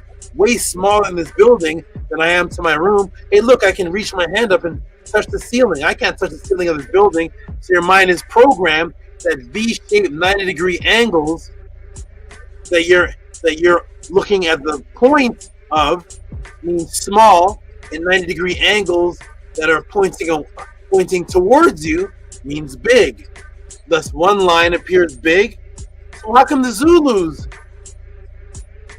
didn't answer that? What are the Zulus' housing environment at the time when the experiment was done? Uh-oh. Huh? They never seen a bedroom. What happened? The Zulus never seen a 90-degree bedroom. The Zulus never seen a 90-degree apartment building. The Zulu structures are rounded. It's a hut. You go in there. This isn't a 4-bedroom apartment in there. This is one big space. And everything around them, see, is a circle. So that their mind is not programmed that building outside, big. Bedroom inside, small. Everybody see now? So because of that, their perspective of reality, even though, if you ask them, is this a building? Apartment building? Yes. Is this a bedroom? Yes. Is this a hut or a dome? Yes. But the lines are different. That's perspective programming, cultural programming. So boom, the circular housing room, no corners, thus no perspective. No perspective neurological programming in regard to angles which alter the light, creating the size difference. You understand that? What do angles do? Angles changes the light perspective. Thus the light perspective, the photonic perspective of you looking at these two things changes how you feel when you're away from buildings. Look how dark it is in this corner. Look how bright it is on this corner. No shadow here, shadow there. No shadow, big. Shadow, small. What's the shadow? The blocking of light. Thus the light perspective, the photonic interaction with your consciousness changes what you think is big and small. by looking at a line. Even though when you look at that line, nowhere in your brain says, that line looks like my bedroom. That line looks like my girlfriend's apartment. You never say that. It's just programmed. This, small, I'm in here. This, big, I'm looking out here. This, shadow, less light. This, lots of light, because the sun is shining on it. Perspective of light makes you see things different sizes. Zulu, round hut. No angles here, no reality chain. So I'm showing you multiplicities of examples of reality changing in your perspective based on light, programming, angling, what you create in your mind, while the larger perspective change, the smaller, minute quantum perspective change with your conscious. This is the whole. This is 3-part classes. Here we go. So, and one more. I'm going to put something for all of you. I wonder if I should even do this because not many people participating. I want to really a lot of people to participate because now I'm going to put something very interesting on the screen. I'm going to come off the screen, put something on the screen for you to look at. I'm going to put something on the screen for all of you to look at. I'm going to take it off the screen share. Then I'm going to put something on for you to see. And a question for the class. Just type, what do you see? So here I am. I'm going to come off the screen now. So the image that you see right now, programmed in your mind, is me. You're not influenced by the hut. You're not influenced by the line. There's no car eraser. There's no pencil anymore. There's no train, railroad tracks. None of that. You just see me now. So there's not going to be any transference from all of that to the next thing that you see. Ready, everybody? Here we go. Are you ready? Here we go. There we go. When I put it on screen share,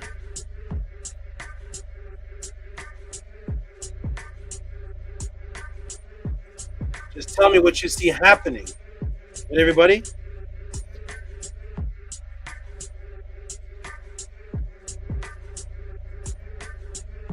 Ready, everybody? Here we go. Boom.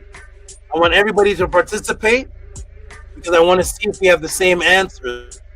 Everybody ready? Here we go. 1, 2. Ready, everybody? Should be screen sharing. 1, 2, 3. Just type in the room, what do you see happening? Describe what you see happening. That's all. There's no right or wrong answer. Just describe what you see happening. Take a look at it. You can look to the right, look to the left. You can look in the middle of it. And just tell me, what do you see happening? Let me give a few seconds. Everybody participate. There's over 40 people watching. 40 people out there. Hello? What does Myrna Mook say? Hello? Hello? Well, hello? What do you see happening? Just type in the room. What do you see happening? Not what you think and theorize. Just what do you see happening in front of you? That's all. I want to get about 8 answers. And I just want to see if the answers are different. Go ahead and type it. Milk Food, Vision, NT, everybody, new people, 41 people, 20 new people watching. Just type what is happening as you're looking at this. Scribe, if Scribe is still awake. Nefer J, everybody, what do you see happening? I'm going to give you 5 more seconds. 1, 2, 3, 4, 5. Then I'm going to be silent. Give another 5 silent seconds.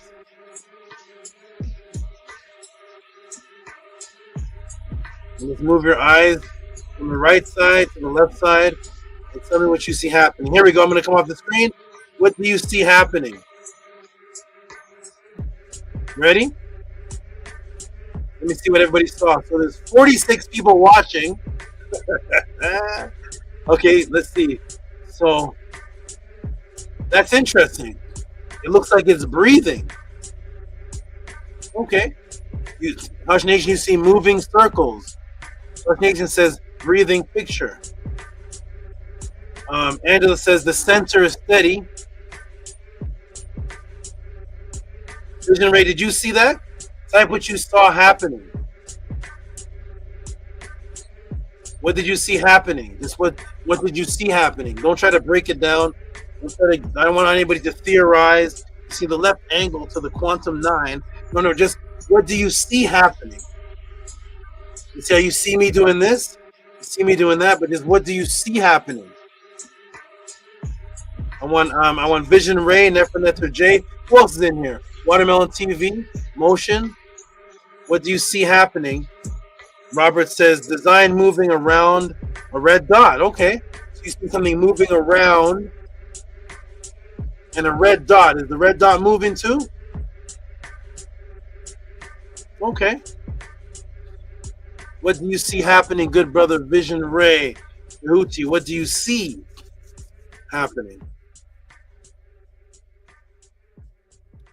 And 46 people, hello. Just what do you see happening?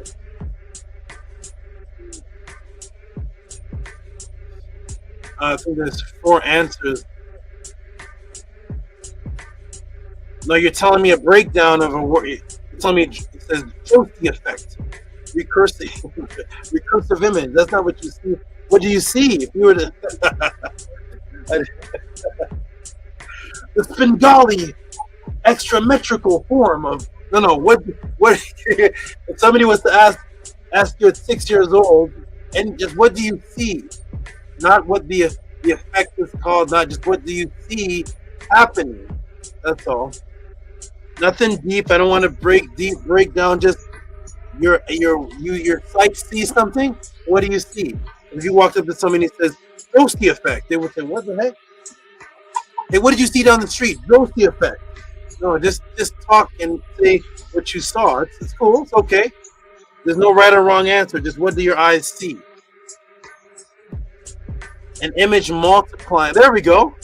Okay, good. Vision saw it's an image multiplying itself inward and outwards. Okay. So an image is multiplying itself. That means something is happening. The image is doing something. There's one image and it's multiplying itself inwards and outwards. Do you see anything happening with the picture? What do your eyes see? A heartbeat. Okay, we got heartbeats. The red dot is still. Okay, good. We got a bunch of answers. We see a Vision says that it's an image multiplying itself.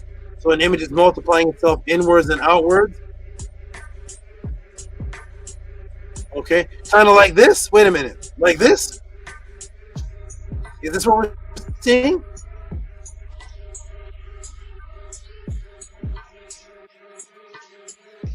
Here it is.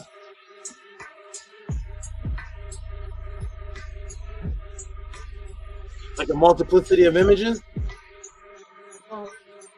Everybody says design moving around, breathing.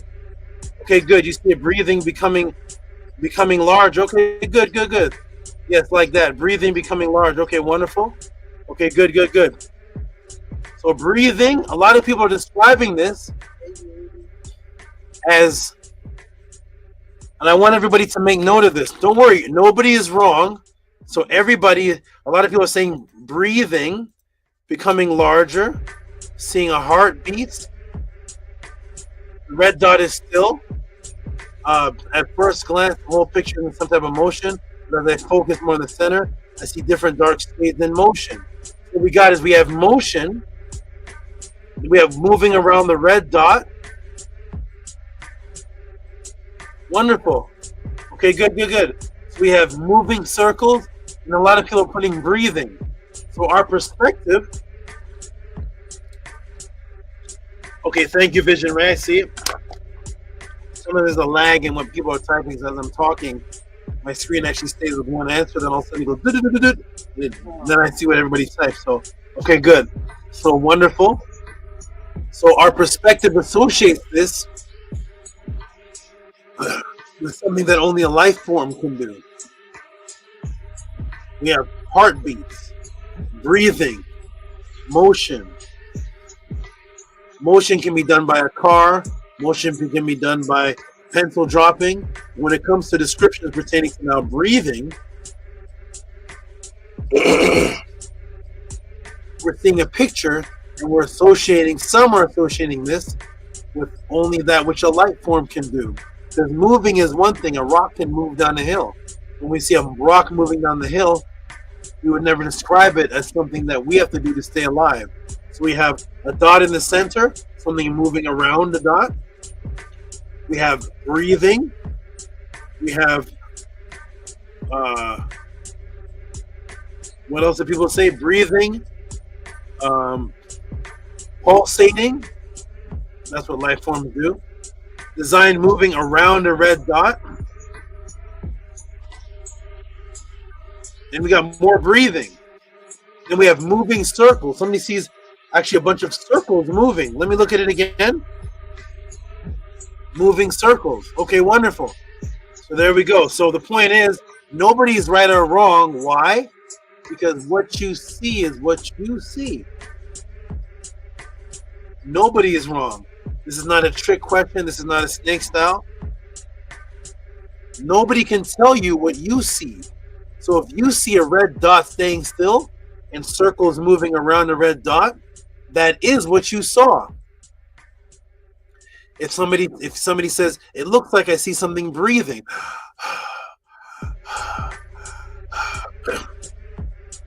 that's what you saw. If something breathing doesn't look like a red dot with circles moving around it. So the point is, we're all looking at one thing and we're seeing different things in our answers. One person even says, Angela said she sees her heartbeat. That's incredible. That's awesome. Nothing wrong with that. This is actually how people perform magic. Internal magic. This is how the ancient people of Kemet and other cultures performed internal magic, which means that there's no right or wrong. The image that you're seeing stimulates something that triggers something within that causes a chemical change that also affects the outer world. If you think of breathing and pulsating, does that relax you? If you think of a center dot and things moving around it, does that make your brain think of focusing? Does that trigger something else? Which triggers something else that causes magic to surround your field? Yes. Is it the as above? Vision Ray says the as above, so below. Does that remind you of the as above, so below? Absolutely. And when your mind thinks of the as above, so below, what brain frequency does that put you in? Does that make you want to fight? Or does it make you want to relax, study, and look for images that reflect other images so you can see a bigger picture or a cosmos within the smaller thing? The Mandelbrot. The Mandelbrot beetle. Doesn't that remind you of that? Vision Ray, do you know about the Mandelbrot? The Mandelbrot beetle. You keep seeing something echoing within something and it looks like the exact same thing. Does that put you in a different mind state? Yes, because a lot of people use that image for meditation. So if you can look at that image and it puts you in a meditative state, the internal magic works. So thus, whatever perspective you see, if it triggers, Angela says, it makes you think of her heartbeat. Imagine somebody could look at that image who has arrhythmia and they have bad heartbeat, they have anxiety or some type of nervousness, and when you think of it, like, that reminds me of the smooth heartbeat, and it relaxes you and causes your heartbeat to beat smoothly. Now you're working inner magic simply by looking at a picture based on a perspective that the other person says, I don't see a heartbeat. And now perspective illusion works for you. See how that works? Here we go, everybody. Boom. Ready? Ooh, it's the longest class ever. Here we go. This is it. Let's go. So everybody got it right. Vision Ray, Robert, Angelo, the Jed, Hush Nation. Everybody got the answer right because your perspective of something. visually is based on what's happening within your chemical field in neurons. For you, there it is, everybody. Boom. See? Boom. What a class this is. Oh my goodness. Boom. Different answers, typo. Yet, we're all looking at the same so-called reality. Well, now, do you understand how minute perspective differences caused by our preconceived consciousness compounded with light perception of such changes, what we see as individuals, even though the larger picture may be the same thing, the light and interaction with the consciousness viewing it, the smaller minute things within the larger picture changes. I'm going to put this here for a moment, and I'm going to step off for just a moment. I'm going to put that there for a moment, and I'm going to come off the screen for just a moment. Hold on.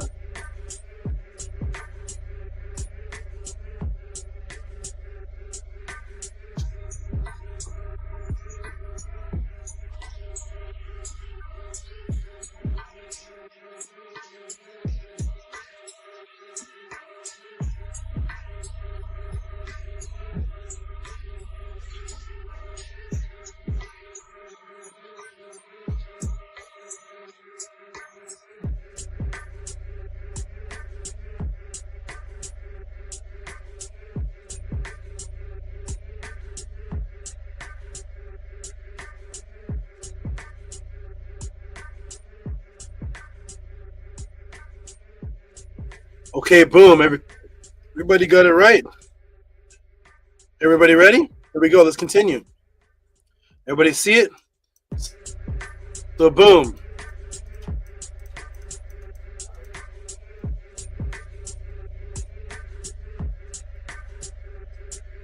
Ready, everybody? Oh, was there more? Let me go back. Nope. Okay, everybody, here we go. Let's conclude. Woo-wee! Okay, that's that. Let's conclude. Everybody ready? Gunshots going off over here. Here we.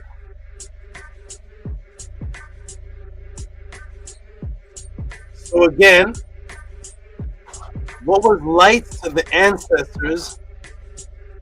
They were what were light to the ancestors themselves? The ancient Atiru were also beings of light consciousness. What were the light? What was light? The ancestors themselves. The Atiru were beings of light consciousness. Now that we understand that light itself is associated directly, the light itself is associated directly with consciousness on the physical plane, and it exists, and it was associated with that before the physical plane even existed. Guess what our ancestors were actually called? What our ancestors actually called themselves? The AKHU, light beings.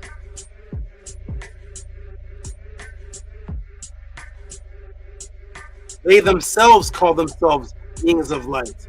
The AKHU, light beings, beings of light. They translated as good spirits, but it's translated in the Purim Haru, the Paut, as the ancestors, that which you came from. So they were called light. That's what they were actually called. The AKHU are the Khu, the same word for consciousness. They were conscious light beings. Our ancestors state that light is that which creates reality. Thus, guess what scientists today have recently discovered an experiment that lights can do, while all the regular laymen think that light is only for vision. Well, the scientists are doing this with light. Let me take you to Science Daily, July 30th, 2021. While the regular person thinks that light is dealing strictly with vision, we've shown that is definitely not the case. Look what the scientists are doing with light. Here's what they see light as. The same thing the ancestors did. Scientists generate matter from what? Directly from light. Scientists generate matter, physical matter, directly from light. Collision of light produces matter and antimatter from pure energy. Study demonstrates a long predicted process for generating matter directly from light, plus evidence that magnetism can bend polarized photons along with different paths in a vacuum. So light actually creates your reality. And the scientists are experimenting with this, knowing this, that not only does the light in your consciousness change your perspective, but light itself can create physical matter. Call it physics phenomenon. That's what they call it, the physics phenomenon. Our ancestors taught this. So boom, this is boom, and this is echoed beings of light, and thus the echoed beings of light, or the imbued beings of light. Our ancestors knew that we will get back to the original state because that is the state which we came from, the symbol of resurrection, to what people call the Great Pyramid. And of course, which is the symbol of resurrection. The Great Pyramid, of course, you know, throughout my teachings, what did I tell you was called the AKHU, which is the exact same word for the light beings. So the same word for the pyramid, the AKHU, is the same word for the ancestors, beings of light, because this was a resurrection into light consciousness after death. And what shape is it in? What shape is it in, everybody? It's in the same shape that you see the railroad tracks, and in the same shape that you see the beams of the sun, through that perspective going up to a point. What does that mean? That I described earlier? Your eyes only do that when looking upwards. In your field of vision, everything shrinks, which means that your eyes will perceive that as going upwards. So when you look at the AKHU is a point moving upwards, representing ascension as the being of light. So that the same name for what they're calling the pyramid, misrepresenting, it's not called the pyramid, the same name for the pyramid is the same name for the beings that taught about it, to get back to them, the beings of light. Through what? Through the symbol of the AKHU. That's why people confuse the AKHU as a tomb. It wasn't a tomb. Nobody's been found in it. It does what the tombs were prepared to do when you were put inside of them, which was to prepare for the resurrection. The AKHU is the machine that actually does that and represents that. That's why the expansion of the AKHU is the same expansion of the golden mean ratio, which is how your body expands and grows out at 1.1 or 1.61950. I've covered that in many classes. So the same name for the ancestors, light, is the same name for the great AKHU, what they're calling pyramid. It's called light. So the concept of light is completely different than what people are saying light is today. Yet the scientists realize that light is different from what people think it is today, and so they're using it to create something just like the ancestors did. The northern light over the now AKHU pyramids were a set of what's called circumpolar stars. They were lights that never appeared to move because of the perspective of sight to the people and Kemet and the rotation of the earth. Thus these lights were associated with immortality and something that eventually eventually never dies, something that never dies, that you will eventually become. Because the northern star's immortality vision was based on perspective vision. It looks like they never moved.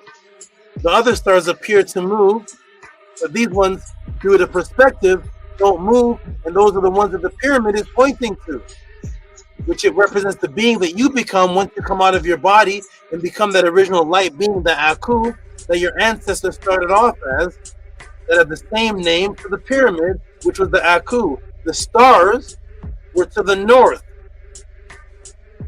The speed of light is 2997, basically 29,000,000 979,245 miles per second. Guess what the north, remember the stars were in the north.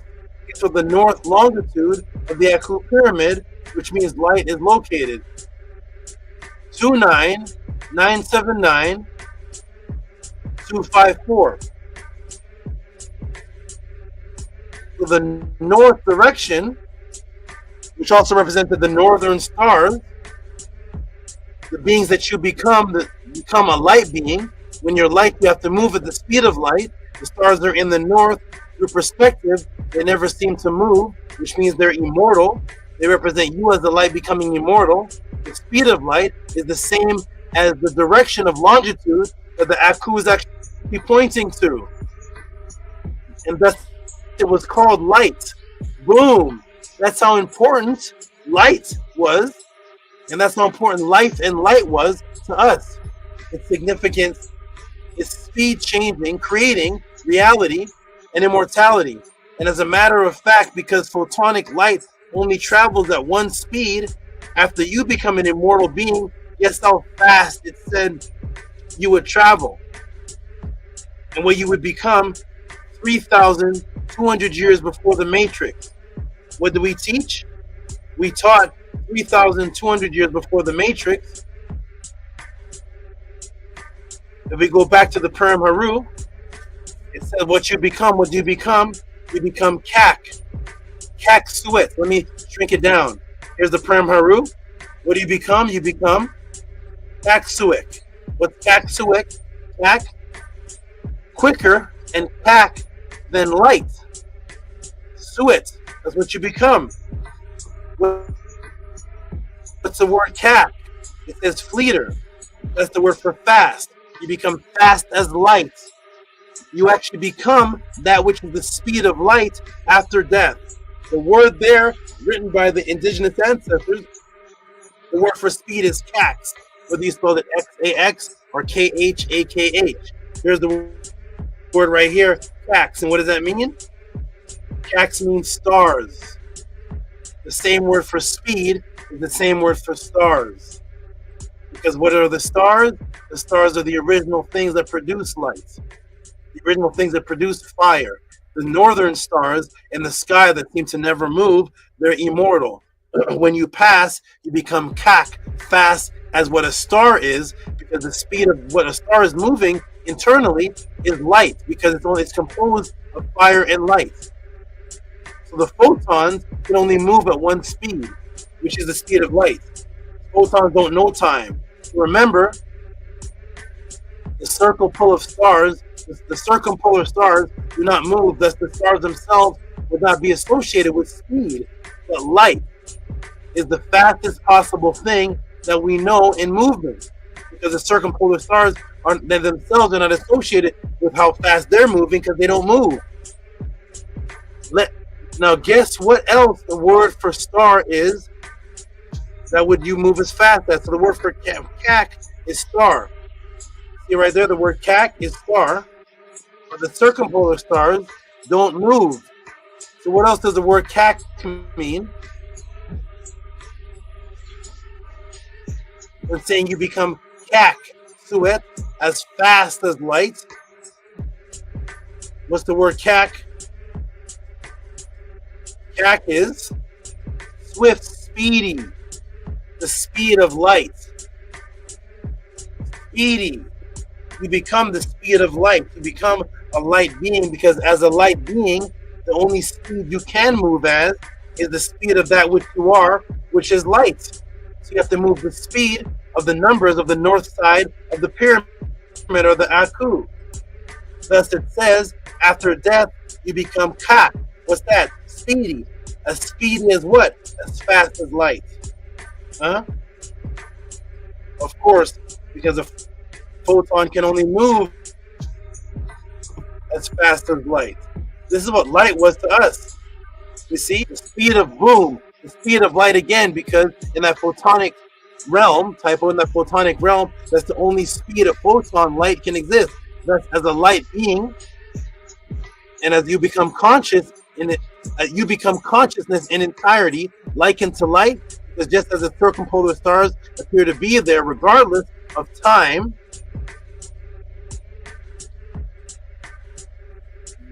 what you experience in that realm is not time existence, because as a light being, you don't experience time. Both representing immortality.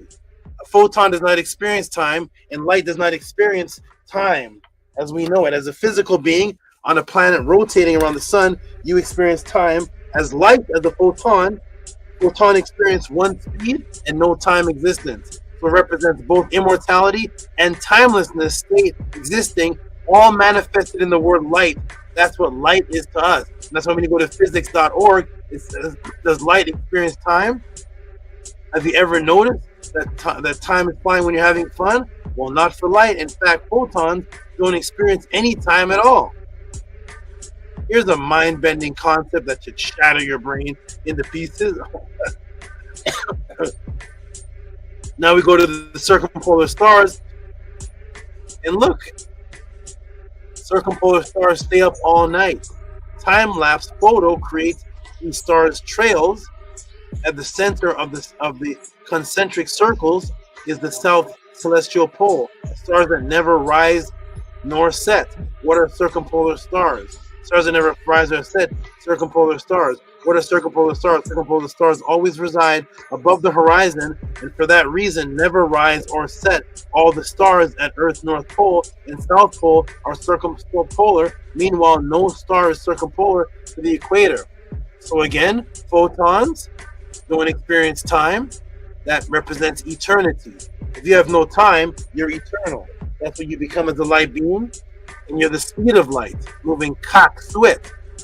And you also represent the light stars that are in the north, which the north side of the pyramid, AKHU, match the speed of light, and the shaft actually points to the northern stars, the circumpolar stars that don't move, which represents immortality, something that does not experience time. Thus, in that realm, you don't die. That's why it says, let me not die a second time. You're in that realm. There's no more physical death. Light doesn't die. Thus, even when you turn the lights off in your bedroom, it didn't die. Thus, what was light pre-matrix to the Nitiru who created the word?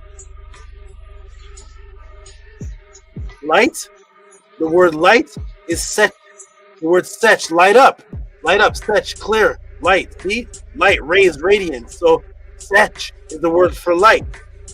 That's the word for light. It was the word setch. And as I have taught you throughout this class and through the observation of conscious interaction with photonic light interference in the double slits experiment, the beginning of knowledge or observation changes the behavior or photonic light. Guess what the word setch meant to us prior to this experiment proving it? So the word setch means light. What else does the word setch mean? Setch, also said sekshau, is memory. The memory chapter to remember his name. That's the same word. You see it over here? Here it is in the dictionary. Setch, sekshau or setch. Remember the name of the netherworld, maybe given to me my name, and the great double house. May I remember my name? Guess where? In the house of light. You see that? The house of fire. You see that? When you're in that realm, the realm of light, then you become light setch, but this light is conscious memory. You become the manifestation. You become consciousness manifested, and consciousness is only relevant when memory is involved. So that's the same word for light is the same word for memory when you're in the realm of light. It literally says that. Here's setch, see? Setcha. To remember, call to mind. Here it is, setch, light up, bro, the dawn. And what else? Heaven of stars, of course. Heaven of stars. You see that?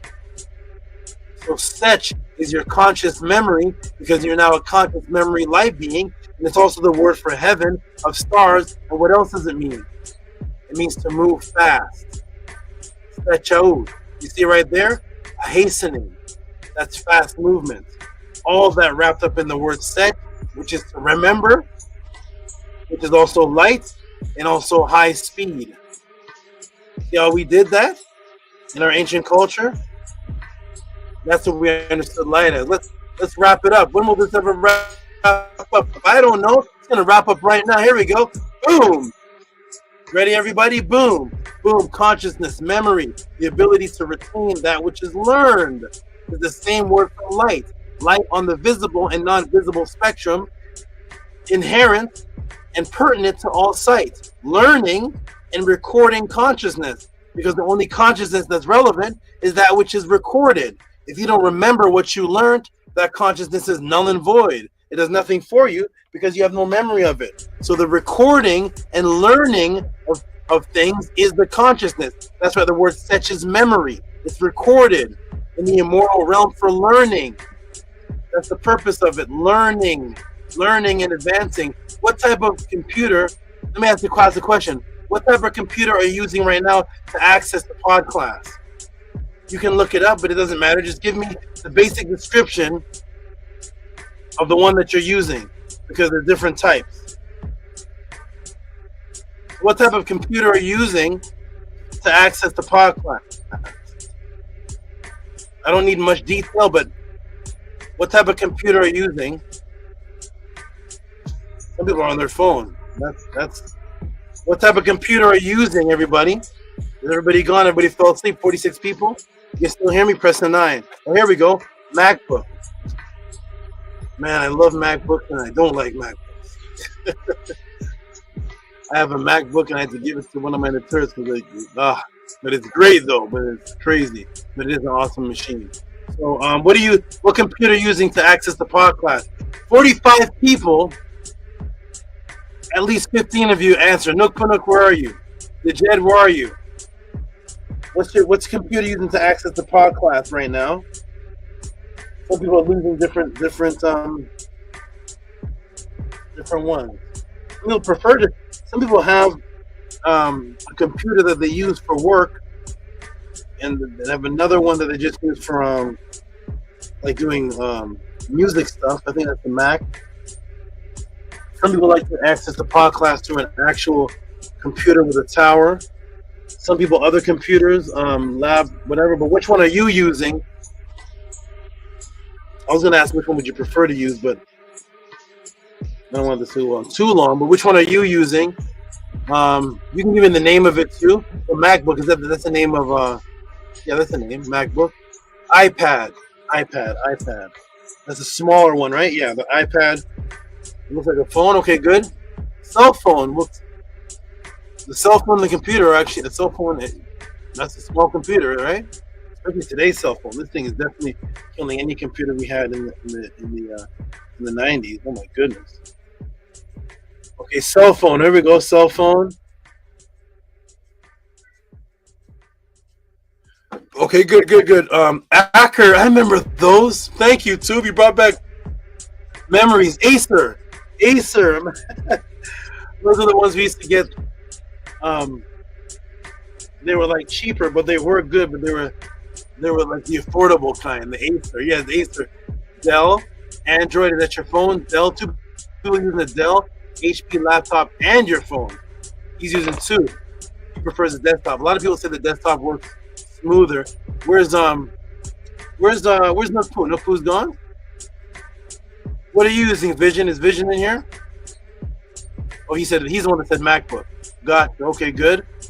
I never heard of this one. Roku TV. I never heard of that. Roku TV. Is that what TT has? Roku TV. I think TT has that. Is it a big screen? I think TT has that. And as soon as you turn on, it goes to YouTube. I think okay, Roku. Okay. Hey, this brother? I haven't seen the brother here. He's good, brother. I think the name's Michael. I think. On your phone. Okay, good. Desktop. A lot of people like the desktop. Desktop over the laptop. Nukpu's gone into the Netzer. Kirk sleeping into the Ufesh realm. Oh, Atef was on the Roku earlier. What's a Roku? Is that a big screen? I don't know. I'm not too up to date on all the computers, but let's see what we got here. What computer are you using to access the pod class, we got MacBook, iPad, cell phone, an iPhone, and the Roku. The iPhone, Acer, Dell, Android. I don't know which one of these works the best. I don't think the phone is maybe the worst. HP and the phone. Prefer the desktop. HPs are good. Roku, don't know what that is, but it's great. On the phone, desktop, Roku, you get the pod class on big screen. Okay. I wonder if that's what TT has. Okay, yep. Okay, good. Roku, okay, good. Shout out to Roku. One of my Naturals, I think, has that. I didn't even know that's what it was. All right, good. Okay, let's go, everybody. Thank you for your participation. What computer are you using to access the pod class? You ready, everybody? Let's wrap it up. Can everybody see the screen? Let me go back and see if everybody can see.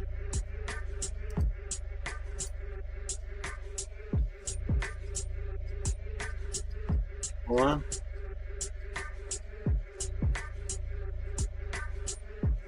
Oh, entire screen. Here we go. Okay, good. Here we go. Boom, boom, boom, boom, boom, boom. All right, boom. All right, the Roku. That's cool. That's the new one. A color. Mania. I haven't heard of that computer. Hey, it is him. Yes. Hey, Michael. What's up? How you doing, good brother? It's my birthday today. Show some good support. I know you're feeding off the knowledge. You love it. The birthday podcast help support. For a cash out for a throw support for today. I haven't seen you in a while. I haven't heard of the smart TV. Okay, good. Wonderful. Good to have you back, Michael. Good to see you back. Okay, boom. Here we go, everybody. Everybody sees. So, what type of computer are you using to access the pod class right now? You can look it up, but you can just give me your basic description of the one you have, because a lot of people have different types. So, wonderful. Good answers, everybody. Good answers. Okay. So, great. So what is a computer? What is a computer? Look it up in Oxford Dictionary.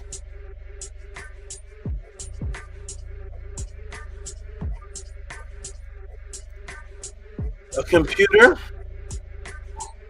an electronic device which is capable of receiving information, data, in a particular form and performing a sequence of operations in accordance with predetermined variable set of procedural instructions. Okay, good. An electronic device, computer, social sharing. Okay, good, wonderful. So that's a computer. Ready, everybody?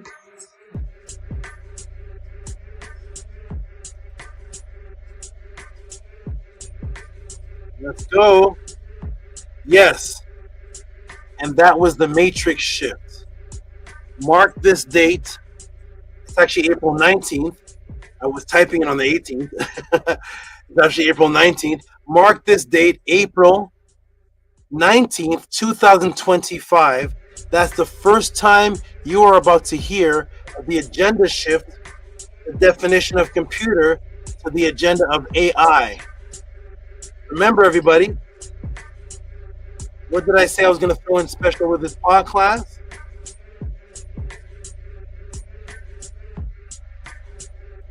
Everybody see it?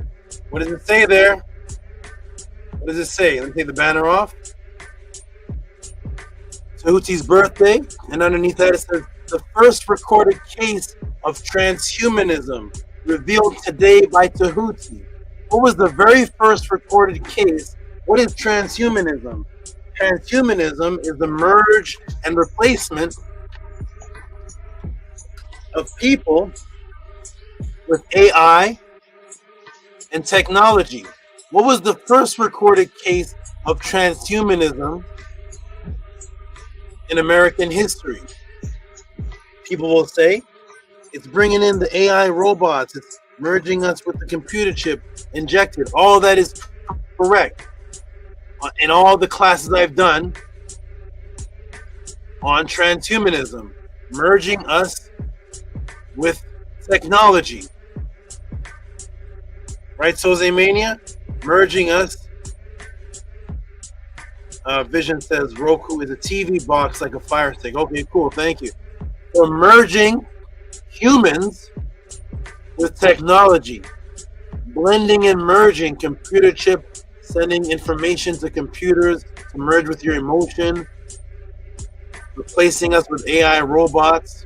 Basically, people will say AI robots and robotic things taking the place of people. That's the literal word transhumanism.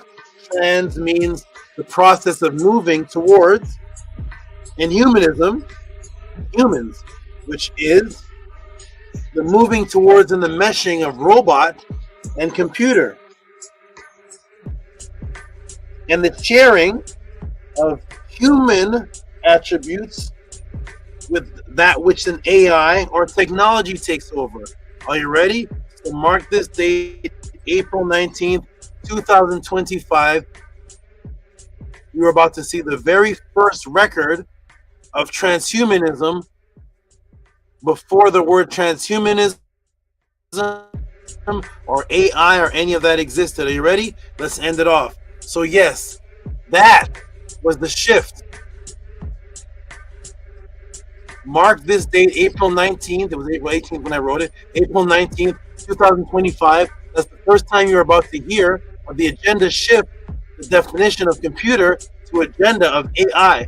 Guess what the original definition of computer was? That is now wiped out of the modern dictionary. Ready, everybody? Remember I asked you, what computer are you using to log on to the pod class? To watch the pod class. They say log on. What computer are you using to watch the pod class? Etymology. The first recorded use of the word computer was 1613 in a book called The Young Man's Gleanings by English writer Richard Wright.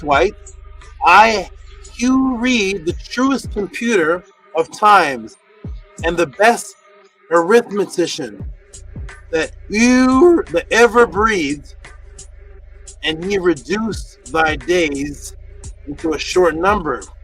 It referred to a person that carried out calculations or computations, and the word continued with the same meaning until the middle of the 20th century.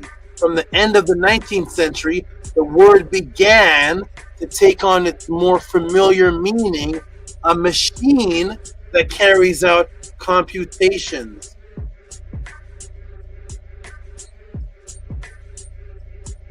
So thus, when I ask, what computer are you using to watch the pod class?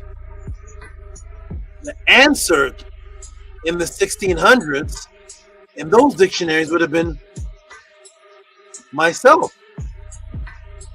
It was a human that computes, was the old definition of computer. And as time went on, it changed to a human and a machine that computes. As time moved on, now it's just a machine, a device, mechanism, or robot. The human aspect is out. So the very first move to the agenda of transhumanism was the very word computer itself. They say it's merging man with computer. The very word computer itself, changing its definition, was the first step to the agenda. Because the computer that learns consciousness and information was you. Welcome to the pod class. Here we go, everybody. Now, it's, what is it? What is it now? What's the computer now? Let me go back and see what a computer is now. A computer is a Oculus, smart TV, Roku, desktop, phone, Roku, HP, desktop. These are computers now. Laptop, Dell, Android, Dell, Acer, iPhone, cell phone, iPad, MacBook. The shifting of the definition erased the human out of the dictionary now. So that's why when you're asked about a computer, it never crosses your mind that you were the computer. You are the computer. Now you gave your human attributes to the machine, and now the machine is the computer, and not you. What's the difference between, Tehuti? What's the difference between a person and the computer? Well, the computer gets programmed. People learn. They learn and adapt. And consciousness receives information and learns it and stores it and understands and turns it into wisdom. Computers supposedly don't. Your MacBook and your iPhone doesn't learn anything. Whatever it does, what it's programmed to do. And that's what people say. Don't fear the computer takeover. Don't fear the iRobot, because the AIs, they're not learning. They can only do what's inputted and programmed into them. A person learns. A cat learns. A bird learns. A monkey learns. Your MacBook doesn't learn. Your iPhone doesn't learn. So don't be afraid when we have these robots taking over human positions. They can't learn. People say, what if they learn that we're actually the problems on the earth and they want to get rid of us? They can't learn that. They know what's programmed into them. Right? Here we go, everybody. Boom. Ready? Boom, boom, and boom. Let's end it off. So a human that computes, that was a computer. Now it's a device. A person learns. So a person, a human, boom, a breathing person who actually calculates. That was the definition of computer. Now it's wiped out of history.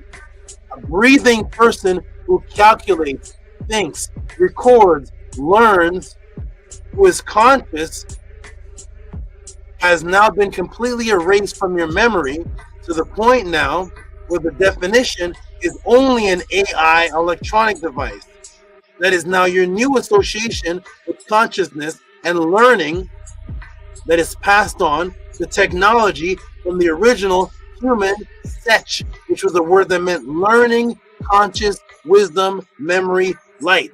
Things that a computer is not supposed to be able to do. Ready, everybody? Are you ready? And here's how we're going to end it. So the learning aspect is what a person can do, not what a computer can do. So thus we should never be afraid of them because they can't learn something. If you set your desktop down, it doesn't go on the internet itself and starts learning new aspects from Wikipedia. You have to program it to do what you want to do. Oh, by the way, everybody, what was the name of the most popular AI robot in transhumanism representative? She's the ambassador. She's a female. You remember her name? Her name was Sophia. What does Sophia mean, by the way? You know what Sophia means? There she is. She's the ambassador. She has a passport, by the way. Guess what Sophia means? That's what they get the first transhumanism robot. Sophia is Greek. What does it mean? Uh-oh. Sophia means knowledge, wisdom, cunningness, shrewdness. Is your MacBook shrewd? Is it cunning? Is your iPad, is it shrewd? Is it skilled with knowledge? Sophia means knowledge, acquiring and acquainting with knowledge and wisdom. So that a computer is not supposed to do. A computer doesn't have practical wisdom. A computer is not supposed to be cunning and shrewd. Is that what a computer is now? It's cunning. It can deceive you. It's shrewd. It's a thinking, learning thing. No, but the first AI popular transhumanism robot is called Sophia, the cunning, wise, shrewd, learning one, the wisdom one. That's what the AI robot is called. Boom. The new age, the new agenda, to transfer the original meaning of light, sight, wisdom, a breathing person that is learned, Setch, to the world of the AI. And here's how we're going to end this. Are you ready, everybody? Uh-oh. Oh, I'm not done. I'm not done. I want you to remember something. Remember the double slit experiment that showed the interference pattern that altered once consciousness was involved? The photonic light changed with the interaction of consciousness. Its perspective changed. Guess what the latest update of the double slit experiment is? Are you ready, everybody?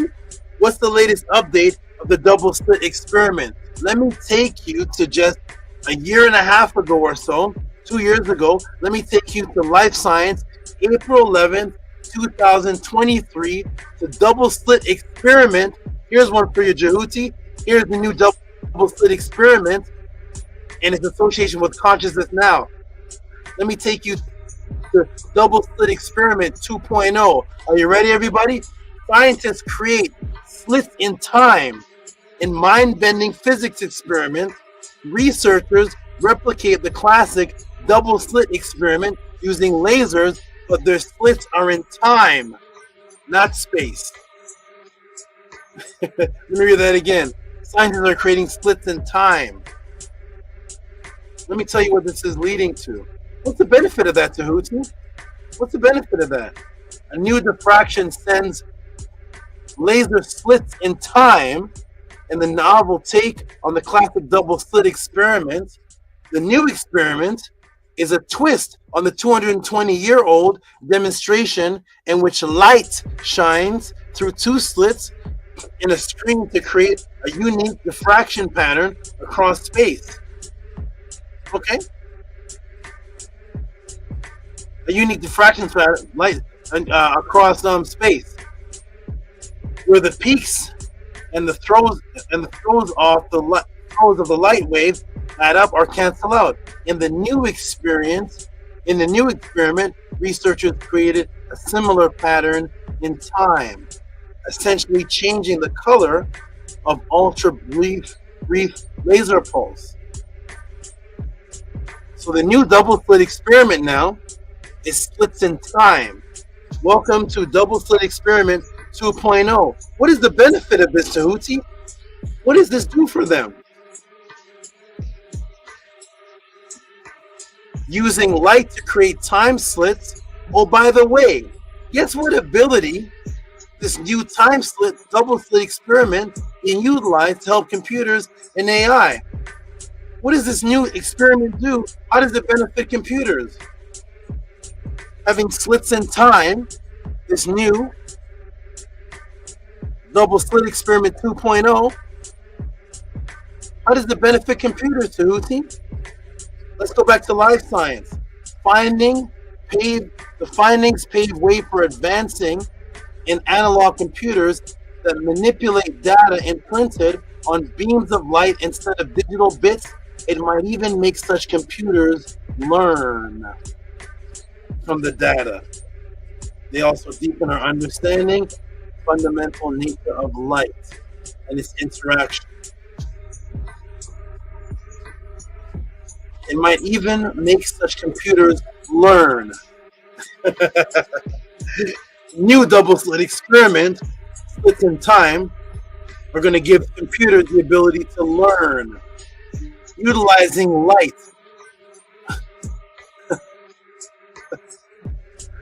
Boom! Utilizing light in the new double slit experiment to give computers the ability to learn. What is light? What is sight? What is reality? Holographic and visual perspective change. Does that change the same event? What was sight to the Netiru of MAAT? Double slit experiment brought to 2.0. I hope I answered all of these questions.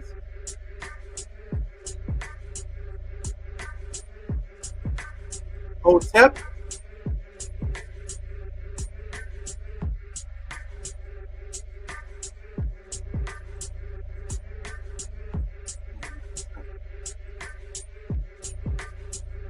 I hope I've answered all of these questions. Hotep, I am done. Matrix broken. That is my answer to those 5 questions. For those of you who appreciated this more than the waiter that you have tipped or the past reciprocity that you have spent over the years on July 4th or Thanksgiving, and if you have learned or if this has had any type of impact or has advanced your recent current understanding of the subject matter, please send your tip of reciprocity appreciation called What is Light, Double Slit 2.0, Paut's Perspective, Coup Consciousness, or any creative title that you can come up with to Cash App TT Moon, PayPal at RockySV, Hotep. I am done.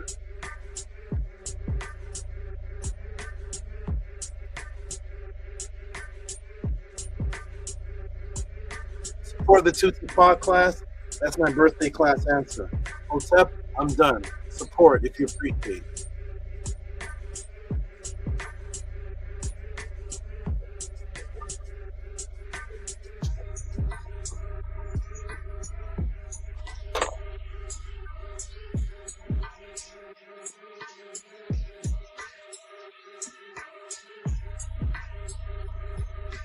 Let me check the room to see what people thought of the answer. I'm going to put the link in the room, and then we're going to check the support of what 45 to 50 people saw as a 3-hour and 36-minute straight answer, longer than a Jay-Z concert, 3 hour, longer than 2 movies, 3-hour and 36-minute answer to these 5 questions. There's a link in the room.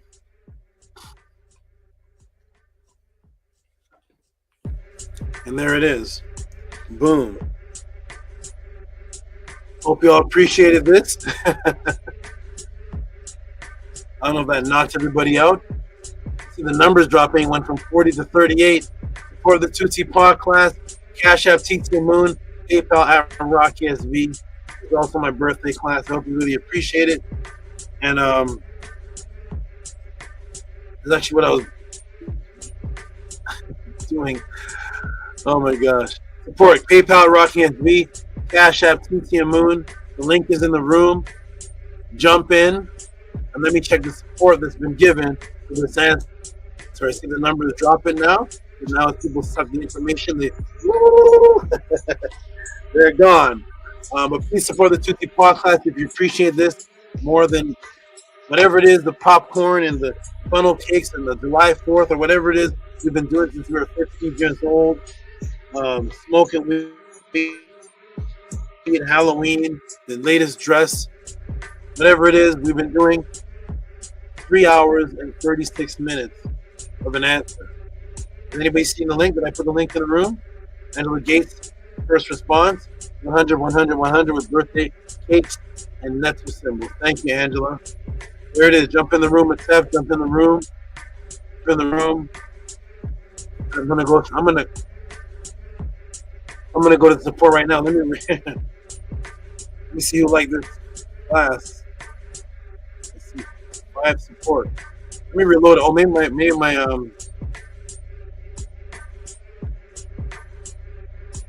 this was locked. Let me reset the Jeep. Here we go, everybody. Now scrolling down. Okay, here we go. Let me see the supports that everybody's giving to the JHUTY pod class. And who is jumping in the room? Where's everybody? Gone. Where is everybody? Jump in. Where are my sound men? Got Annie. Annie's the sound man. Amin's the sound man. The Jed's the sound man. The Jed said he's putting us set to bed. Okay, no problem. It's Ephraim Kim Ma'at. There you are, good brother.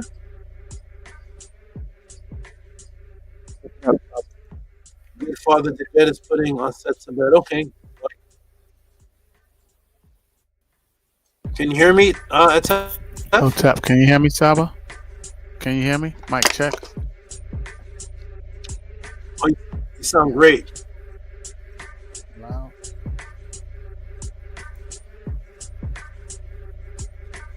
You're low now. I can't see myself. I'm traveling. I'm on my laptop. I'm trying to get on. Are you able to put on a hand claps for sound? Let me try it out. Hold on. Okay, try it out. Let me put on the first support given to this class answer to see who appreciated this answer. Hey, I see Tiffy here. Hey, Tiffy. All right. Okay, wonderful, wonderful. Let's see the first support. We got there's Hush Nation. How you doing, Hush Nation?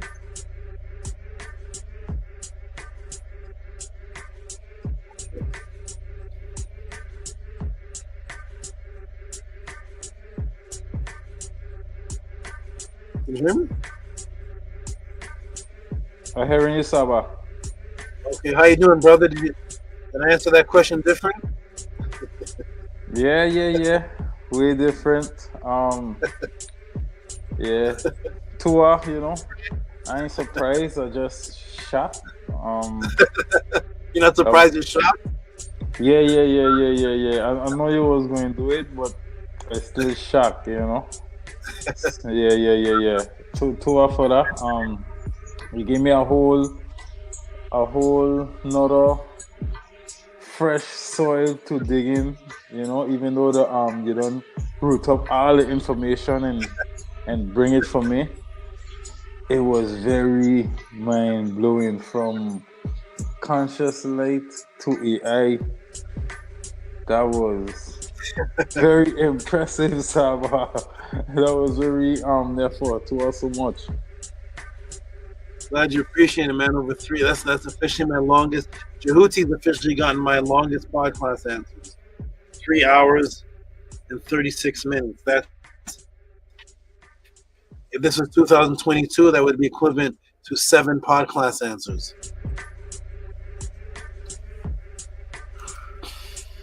Okay, we're gonna go ahead and show the first support for this question. Nini Uk. And the first support that I see given appreciation for this time in question is the man that's on the screen right now. How interesting is that? Shout out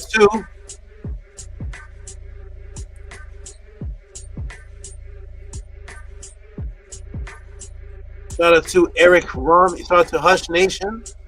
Hush Nation 3333. I want to give some big noise to Hush Nation, but all of my sound men are gone. I'll be my own sound man for now. So Hush Nation, I'll give you a round of applause. Thank you, good brother. 3330. The first appreciation for this class answer. I'm going to clap up. Wonderful. Thank you so much. I appreciate it. Niniak Saba. I appreciate it. And here's the man who actually sent in the large donation. He sent in an extra tip.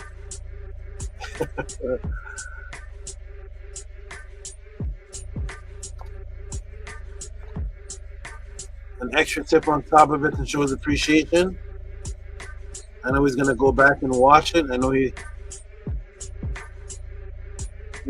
was busy doing other things and walking his dog and other different things. He's gonna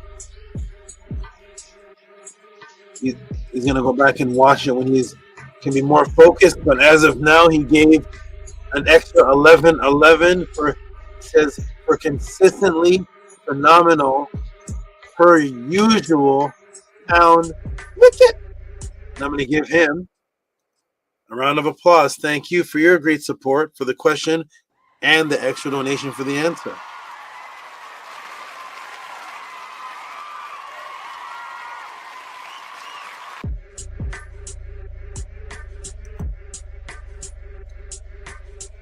What happened to my brother? Consistent man. I hope he's okay.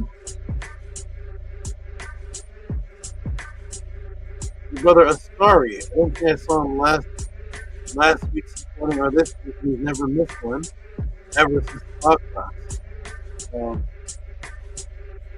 Owen Height. Shout out to Owen Height. Hope he's okay. He's never missed a podcast since the podcast began. And I don't think I saw him last week or this one. Shout out to Mr. Consistent Man. Here is the other Mr. Consistent Man, which is none other than Brother Robert.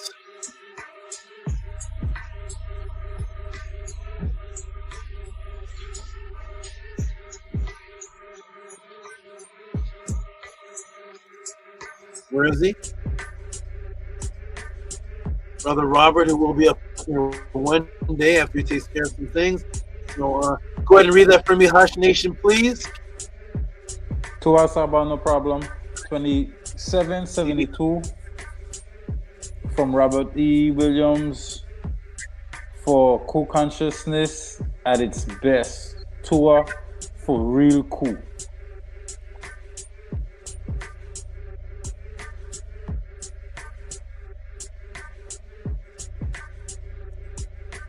You read it all? Yeah. I could read it again. 2772 for cool consciousness. Okay, yes. Yeah, 2772 for cool consciousness at its best. Tour for real cool. From Robert E. Williams.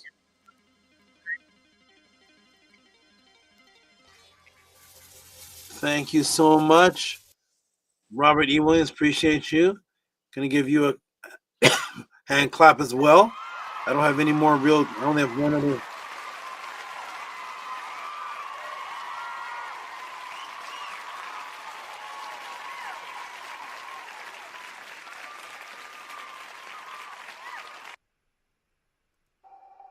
Thank you, good brother. Appreciate you. I don't have much other sound effects. I have, I think, two more. But I can't overlap them. All right. Let me put on this to keep everybody awake. Okay, and shout out to Robert Williams. Be Get Leisure. I see you with the monster support. Thank you. Master K. Master K with his infamous his infamous 10 consistent 1072.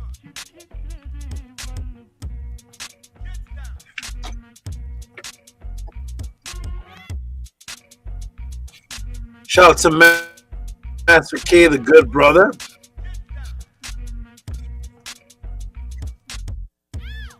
He has a good Eve. Master K, shout out to you, $10.50. Appreciate you, Master K. Thank you. Thank you. That was support for the class too. So I'm also going to give you usually only supports over $20 or tips directly for the class. Get a round of applause or noise, and Ashneen send that in the midst of the class. Thank you, Ashneel Kumar. Appreciate you.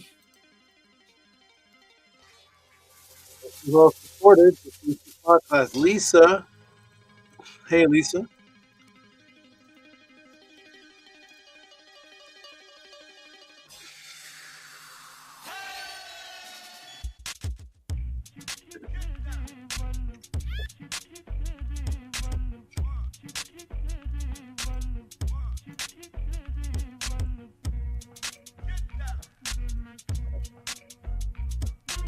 Shout out to Lisa, $25. Happy birthday, Saba.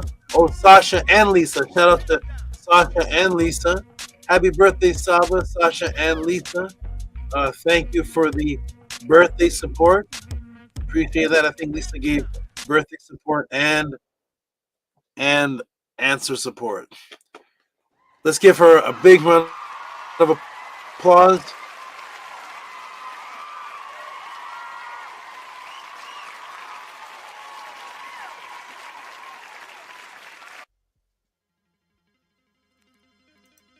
Okay, thank you so much. All right, who else supported the Tutti Pod class today? Lisa again. Lisa's so honorable. She's like, this is actually for the last pod class. This is what Owen Hythe used to do. Shout out to Owen Hythe. I hope you're okay out there. But I think Owen Hythe is actually the one that started this.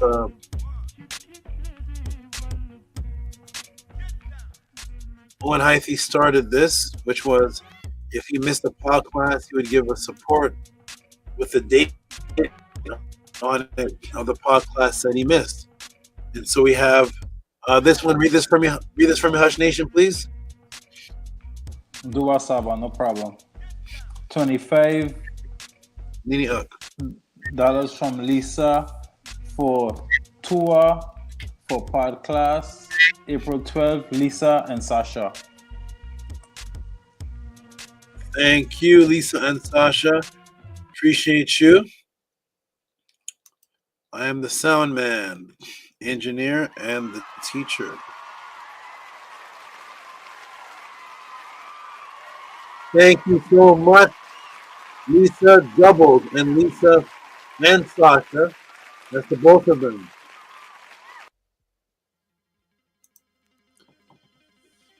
Thank you, thank you, thank you. Where's Nook Panook? Nook Panook, I need to jump on this panel and talk to these people about appreciation, support, and if they saw the class. And here's Nook Panook on his support.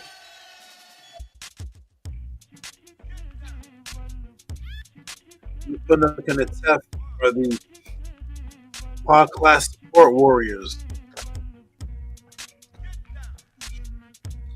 I have either of them here tonight, unfortunately.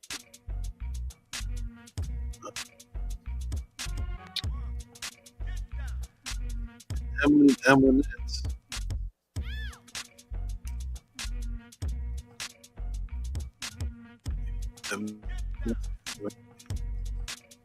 completely missed the class.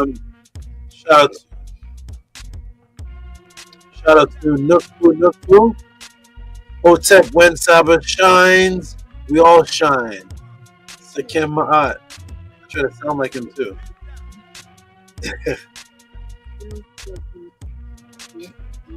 Yeah. Thank you, Nookpoo.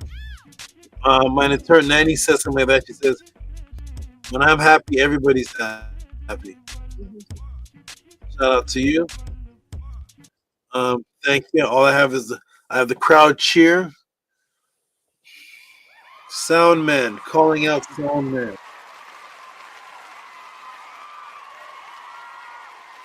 Thank you, Nookpoo.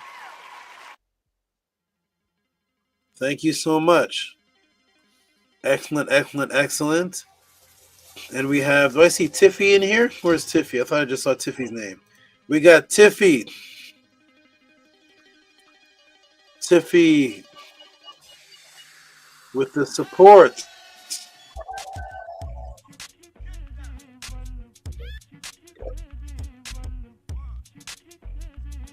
This may be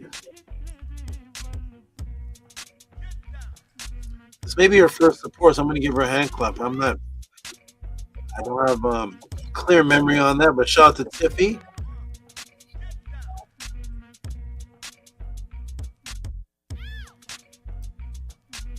Support, so I'm going to give her a hand clap. Shout out to Tiffy. Tiffy with the $10. Tiffy, and I see the little one in the background. The little one's always in the background there. Shout out to Tiffy.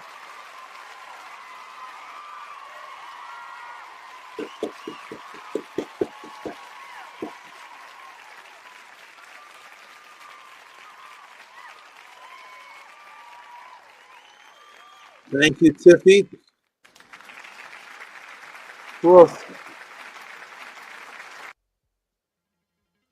Who Who else haven't I seen in a while? Vortex Ninja. Hope he's all right. Where's Vortex Ninja? Remember the brother? Was it Netter? Netter Hotep L?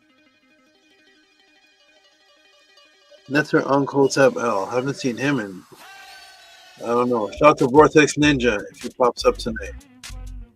And Nana Amun and Terry Patty. Where's everybody on the birthday night? I don't know. We'll see.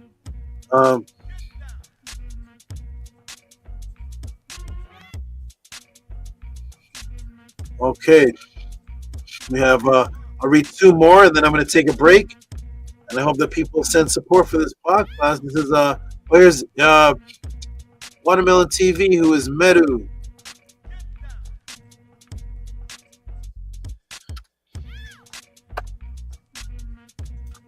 Shout out to Watermelon TV.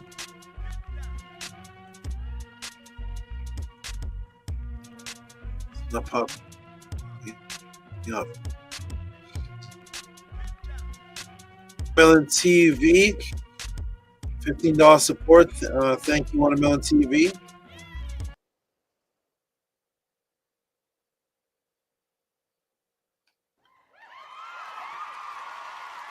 Shout out to Watermelon TV, who is Medu Seneb. That was the brother who was on the panel in the last break. Medu Seneb.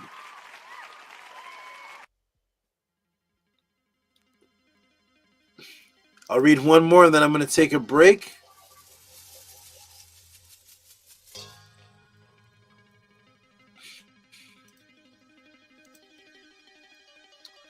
And the one more I'm going to read is, let me reset the page. There's no,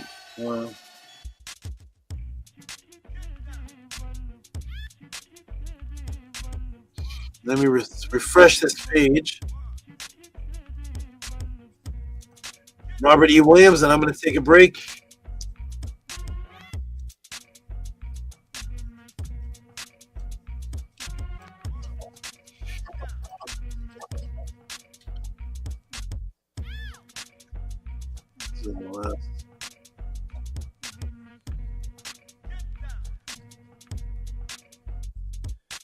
Tef is trying hard. He's trying hard to come on. I see you trying, good brother. Tef, I see you trying hard.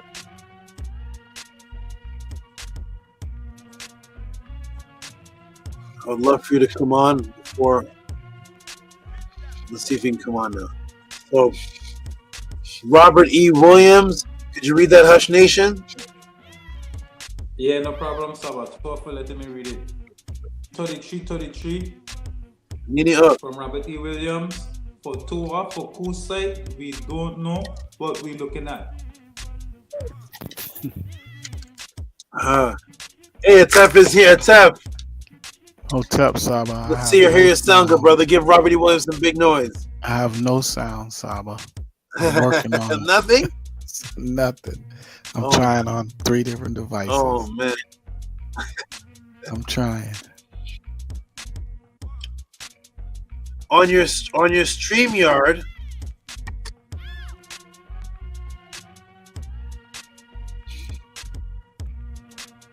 are you on StreamYard? Do you have a section that says media?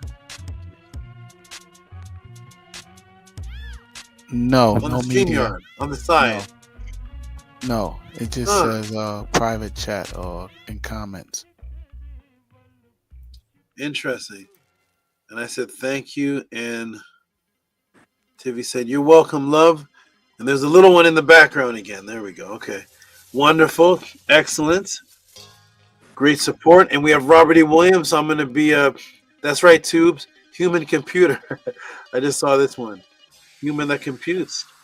All right. So I'll do the sound of this and I'm going to take a break.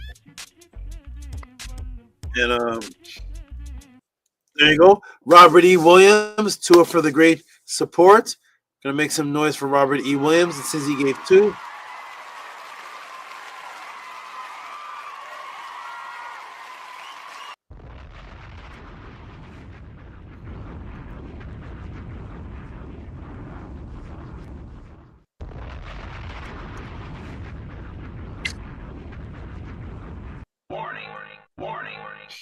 Warning.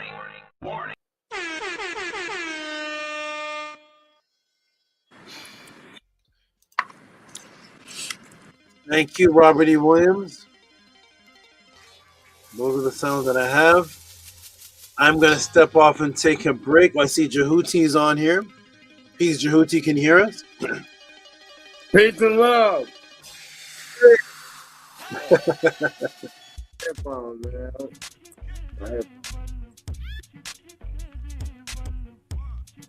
I don't know if your sound is, say something again.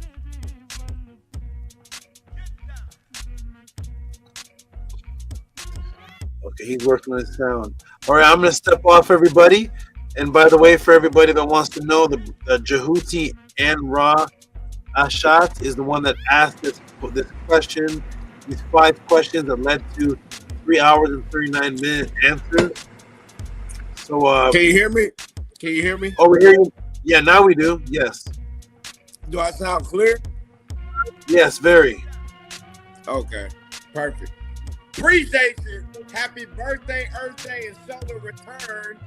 Happy belated birthday, Earth Day, and solar return. Thank you so much. Appreciate that. I'm going to step off. I'm going to let you talk. The TEF is always going to talk to the people about supporting and about appreciation of this time. And I'm going to let you talk about what you felt about the answers to the 5 questions that you asked. And I'm going to step off. So peace and love to Hush Nation. And Hush Nation is going to talk about whatever comes to his mind. Everybody, you all just build. I'm going to step off and go recuperate myself and come back. And hopefully when I come back, there'll be more support for this this pod class that I just gave. Okay, I'll be right back, everybody. Peace and love. You all build. Peace. Okay. Support the JHUTY pod class. Enjoy your break, SABA. Do a second. Thank you. Everybody support the JHUTY pod class with what you just saw happen in front of you. If you've seen that happen on any other platform, any other channel, any other book, if you've seen this type of 3-hour breakdown with these all the information that was dropped, if you've seen this before, put the link in the room and we'll have him take over the podcast. If not, support what you've never seen before in your entire life and appreciate it as much as we appreciate all the things that we do that the Matrix has that doesn't ask us to support them, but we do it. This class here was on what is light? How do the people of Kemet perceive light consciousness? Do we all see the same? The double slit experiment, is reality a hologram? Do we see perception the same while the larger aspect of reality doesn't change? The first reported case of transhumanism revealed today by Tehuti. Double slit experiment 2.0 merged transhumanism and live vision test, all done tonight on the JHUTY podcast. Support, family. I'll be back. Hotep and peace. Hope you appreciate it.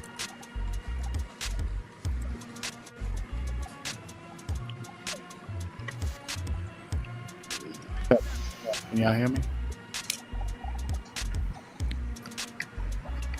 You were saying something, bro? My sound went out just for a split second. Hotep, can you hear me? Mic check. Yeah, loud and clear. Loud and clear. Oh, good.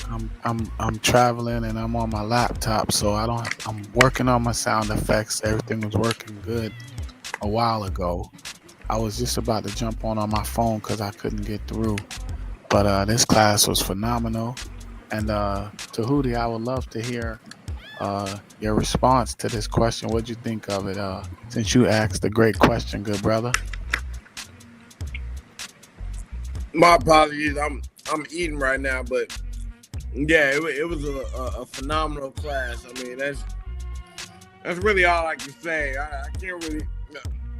I'm kind of lost for words. I really got to go back and really watch the class over. Probably watch it 10 times just to get all the jewels and the information and to download everything that was presented. Am I coming in clear? It sounds like I'm coming in low. Hold on, let me see. No, you clear. Loud and clear, good brother. We can hear you. Okay. Yeah, but yeah, this is phenomenal, man. I got some other questions coming up. I'm gonna put it on pause though, man, because I don't want to feel like I'm hogging the scene, man. I know other people got some great questions as well. Send them in. Just send them in. But what's interesting though, right, is like our perception. So I'll give an example. This might sound kind of negative, but I got robbed a couple of years back, robbed at gunpoint, right? So when you go through a traumatic experience, like you feel like you document and record everything that happened. So I got robbed at a computer store by gunpoint, and the guy took my car and then got on a high-speed chase and crashed it. And I saw the high-speed chase on TV. I seen them catch the guy. I seen them arrest him, everything. So I got at the point where he pointed the gun to, I seen his face. The point where I seen him on TV, right? So the police had me come down and do, I forgot what it's called, but pretty much ID the perpetrator, right? I thought I ID'd the correct person. I totally picked the incorrect person because they give you a lineup of like the guy who did it and then guys who kind of look similar. So I picked the incorrect dude. So it's interesting how our memory and our perception works. Let's say a lot of like eyewitness testimony can't really be counted on.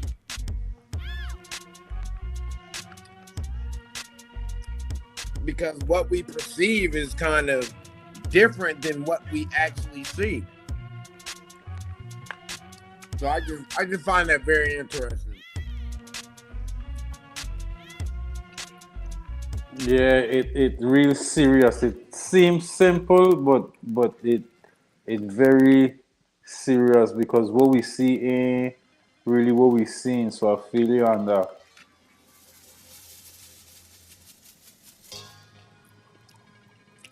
Yeah, but I always wanted to know, like, how do we all have, like, just what he said, we all have a generalized perception that we all agree on. Like, seeing that it was a car, no one said that it's a boat.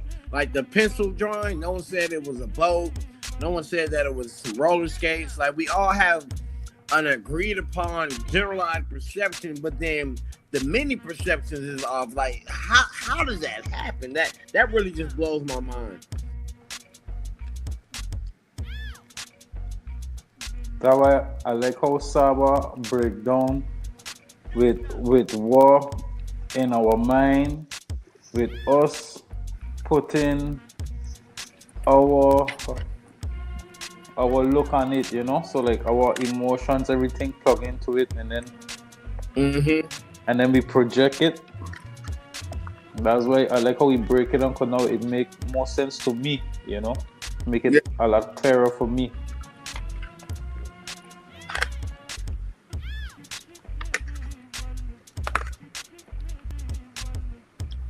I don't think people understand, like, life is really like, y'all know about like the law of projection?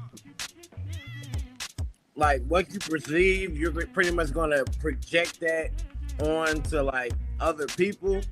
So how you think, how you move, you're gonna talk that and you're gonna speak that to other people. And like a lot of people who view the world negatively or view events negatively, that's their negative perception, and they're projecting that perception onto others and onto that event. So it's all about how you look at the world and how you perceive the world, and you project those thoughts onto your external world. It's just, I find it very interesting. I love it. Yeah, before the House of ATTON, I had looked at everything bad, you know.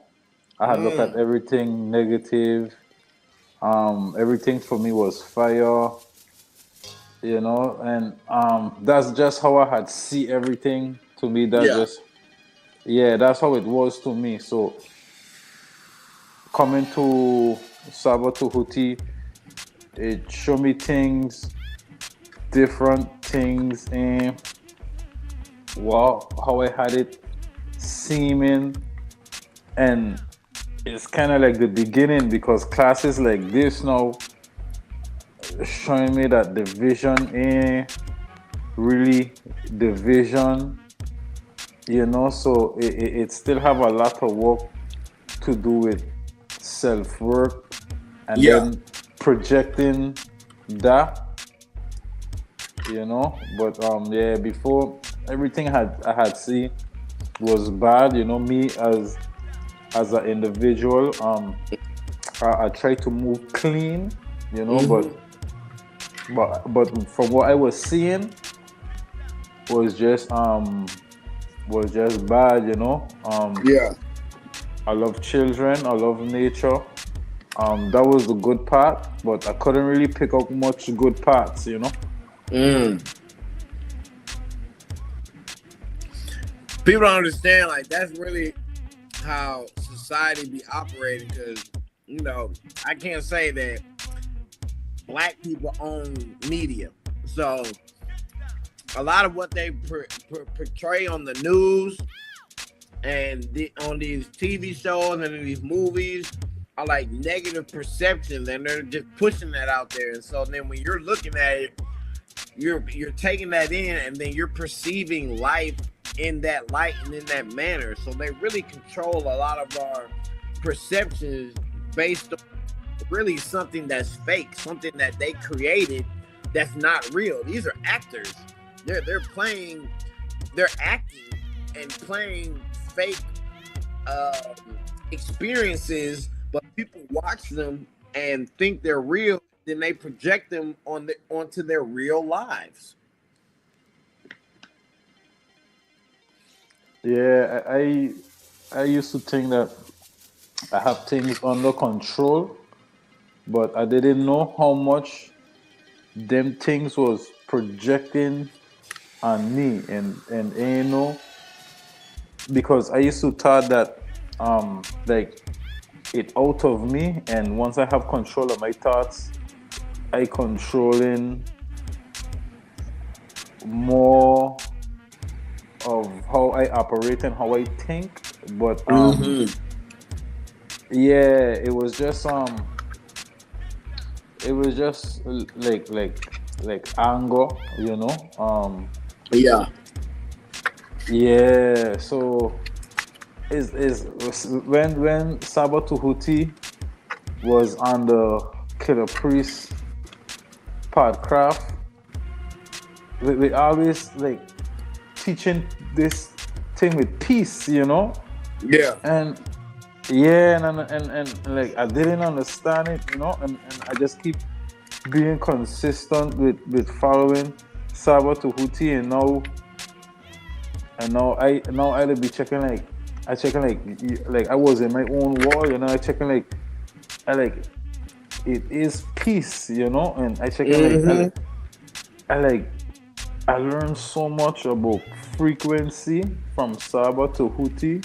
I have a lot of self-work to do, you know. So this part of it, because like my vision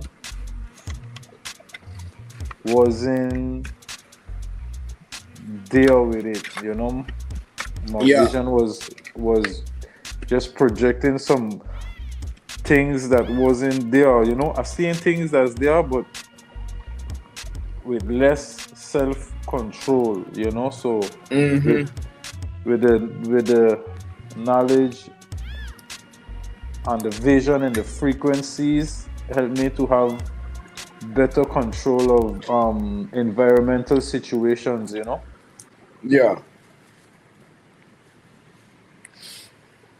You know, people ask me like, why are you always happy and energetic and lively?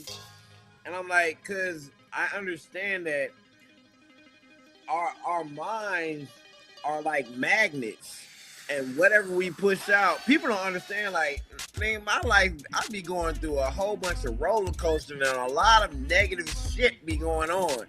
But if I hold on to the negativity and like, oh my goodness, this is going on, that's what I'm gonna push out in my vibration, and it's gonna ripple out, and it's just gonna come right back to me. So I've learned to change my mindset no matter what's going on, stay positive, stay happy, and focus on what I'm trying to achieve. And those mental vibrations are gonna ripple out, just like in the double slit experiment, and then it's just gonna come right back to me.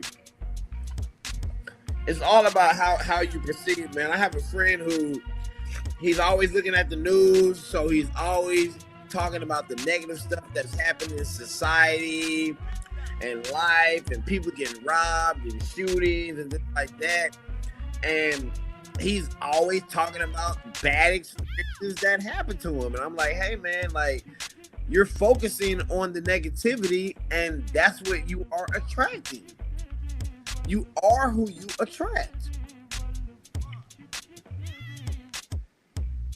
Yeah, it's only now I learning these type of things, you know. So I was always protective of what go in my mind. Yeah. I was always protective of that, but it would just be this burning sensation would just have me like I would feel like everything is what it is, and I would be like, okay, like I feel like a fire, like a burning flame that I have to keep control of. Yeah.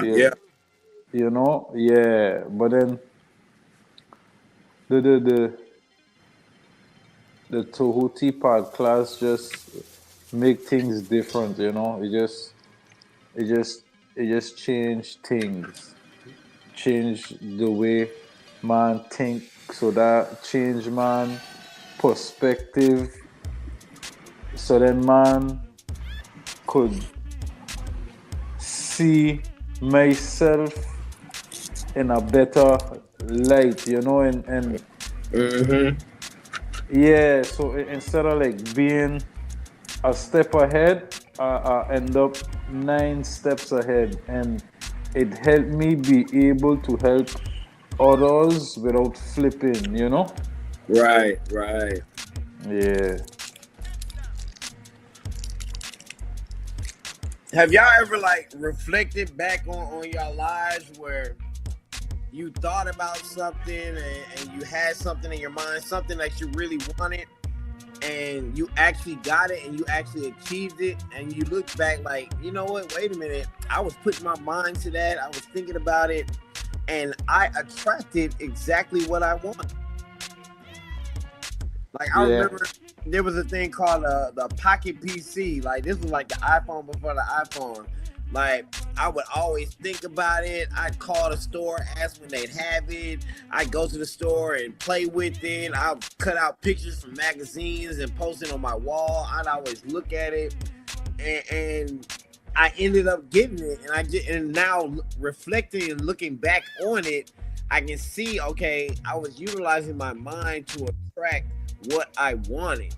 So it's very interesting when you learn these new concepts, whatever it may be, and then you look back on your previous times in your life where you were able to utilize these concepts without you even knowing. You weren't even conscious of it at the time, but you can see, okay, that's how that worked. That's why I was able to get that back then. Very Yeah, I most definitely see that happen. I most definitely see that happening. But with me, it kind of strange, because with me, it happened with SABA. How I was just checking, like I know SABA was coming. Yeah.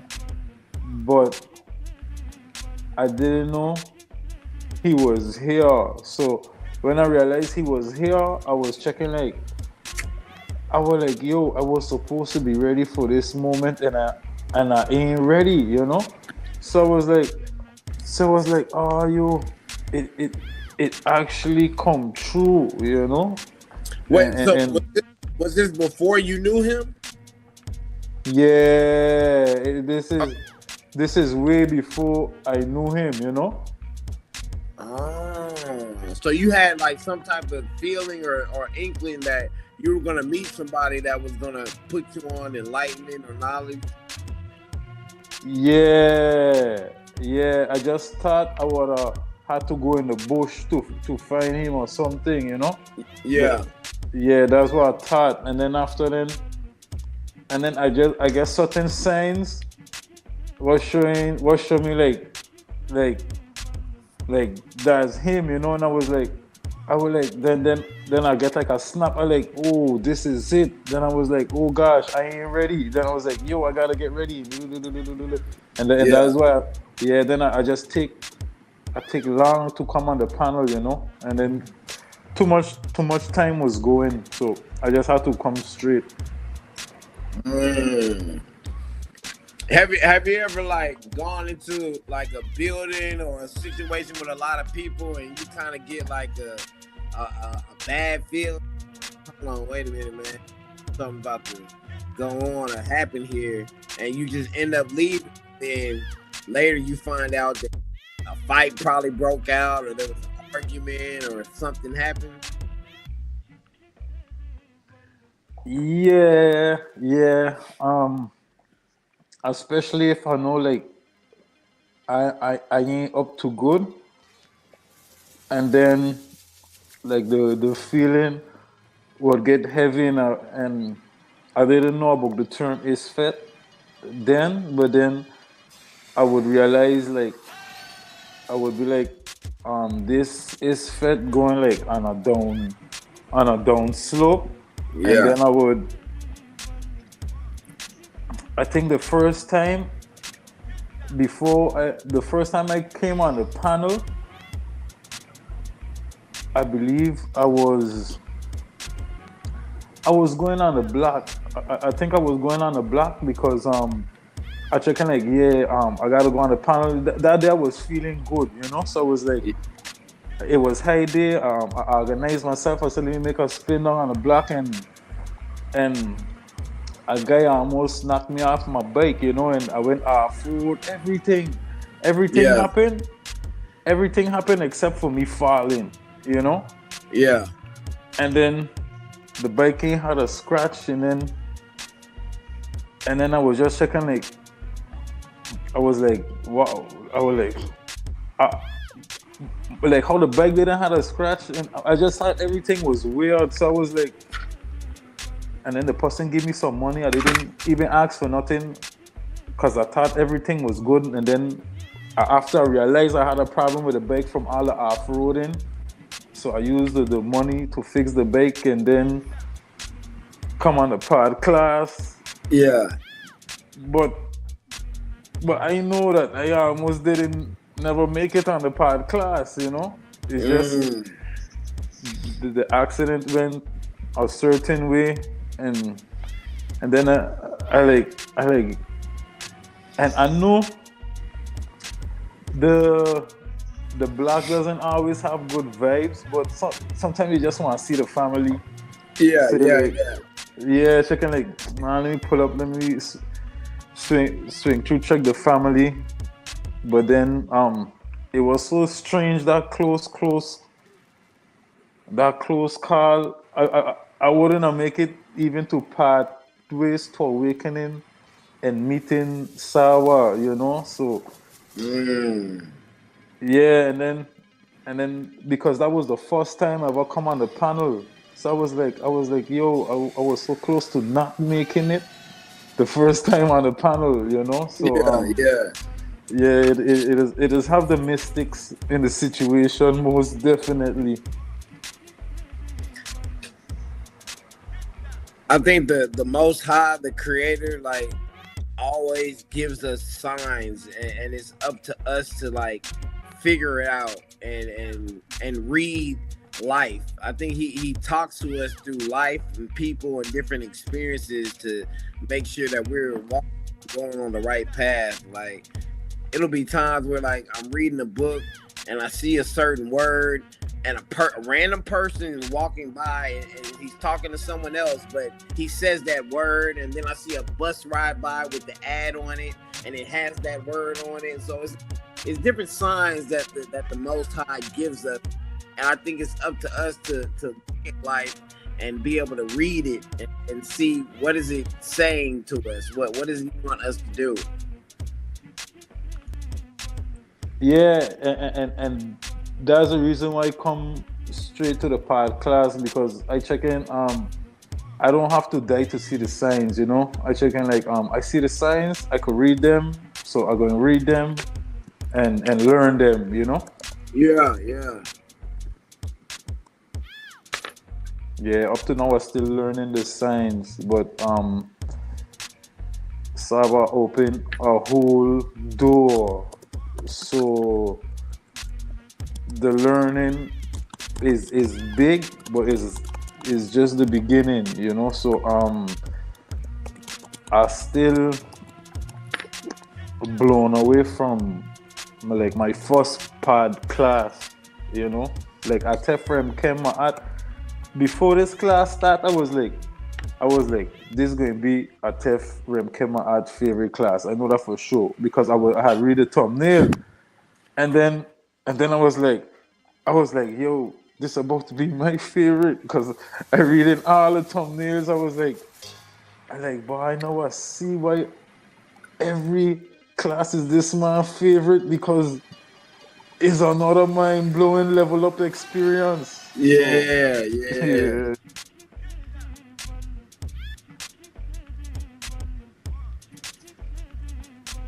Definitely. I totally agree with both of you brothers. I'm sitting up here trying to get my sounds working, and I'm struggling. But I can hear you. I totally. Well, I'm trying to get my sound effects for the reciprocity. It's not working properly right now. But yeah, I agree with you, brothers. A lot of things fall into alignment once you begin to purify yourself and get in alignment. When you're in alignment, it's kind of sort of like, I describe it like being on a highway. You know, when you get on the right frequency and you're on that highway, then you receive the things that are on that highway, as long as you stay on that highway. When you get off that, when you get out of alignment, then you get the things that are whatever frequency you're on, because your personality creates your personal reality. So the person that you are inside definitely has an effect on your outside, right? And it's definitely, Saba's taught on it from many different perspectives. This is definitely my favorite class, and I say it all the time because it's so deep and it's so much to learn. Like you say, you're gonna have to watch it 10 times. It's never gonna get old. I heard you say one time you gotta go back and catch up. Well, I'm here and I'm still catching up from the first class. It's almost like it's no catching up, because the knowledge and the wealth of knowledge is so vast in every single class. Don't stop asking the questions, because that's what keeps us going. That's what keeps the class going. So continue to send them in, because there's so much to digest and so much to process. And I know you, great brother, JHUTY, you got all the Medu classes. I was there for every single one, and it is. I have so many notes and just it's those classes were phenomenal. My mate joined me toward the around the middle of it. She just asked, hey, I want to join the classes, because she was seeing the growth that I was experiencing. And I didn't even invite her to it. She invited herself. But I was happy, because the thing is that you can't force this on nobody. You just give them the information, and then you allow them to make their choices. Right. The choices that we make and the way that we think absolutely influences our outer environment as 100%. So I remember I used to hear Saba say, that he doesn't really, he doesn't like to go out. He doesn't like to engage in the matrix and go to certain places. Well, for me, I understand that now because I actually kind of get physically sick. When I say that, I mean like my body reacts or responds appropriately to where there's certain environments that I just don't choose to be in, and my body lets me know that, right? Like how you said, hey, you ever had a feeling something's gonna happen? And yes, when you're tuned in, or when you purify yourself to a certain degree, things begin to happen, and you can't go to certain places or engage in certain activities, right? It doesn't mix like oil and water, So for me, I don't care to be around no ISFET. And the thing that is so enlightening to me is that for me, I thought that I thrived in those environments. Once upon a time, I was with the, how they say, you with the, you with the, you with the, yeah, and I thought that that it was beneficial, right? But where I'm at now, I don't even recognize that person. I don't care to be in those type of environments and engage with those types of people. And it's as simple as just the different shows that or podcasts that are out there, right? The different the different podcasts where they're just arguing, right? I used to go to those environments, and I would get information, right? Because a lot of them, they do share a lot of great information, but the argument, the ISFET, the disrespect, all of that is just, I just choose to not engage in it no more. So I personally don't even really frequent those other channels the way I used to, and I would benefit from them. But now this is the frequency that I choose to be on, and because it's empowering, and it's growth for me and for my family. What these classes and this teaching is doing for me is invaluable, and for my family, for myself, for my immortality. When I used to think I was black. I used to think I was African American. I used to think I was all these different constructs and these things that the Matrix teaches us, and they teach us these things from a child. And breaking out of this ISFET, breaking out of this Matrix, it's never ending. Saba said it was many layers to the Matrix, and it's so correct. I didn't understand it the way I understand it now, and it's like it's all engulfing, like your family, your work, how you make a living, how you eat, the food, where you go, how you get around. You're benefiting the Matrix no matter what you do, until we build what it is that we're supposed to build. It's the consciousness that created Tamari, that created Kemet. It's not the people. It was the consciousness of the people. The land didn't create that. It was us, and that consciousness still exists right now through us. But we have a choice. We have choices to make, right? Like me and the great brother Nukpu, it's Ma'at or not. There's no other way. You're either with it or you're not. You're either with the truth or you're not. When you choose that, then it requires you to behave a certain way. And one of the most important things that we have to do, is purify yourself. It's not about pointing the finger or making excuses. It's about becoming disciplined and purifying yourself. Pekka Mku, that's what it's about. And welcome back, Great Saba. Good to be back. Finish your thought.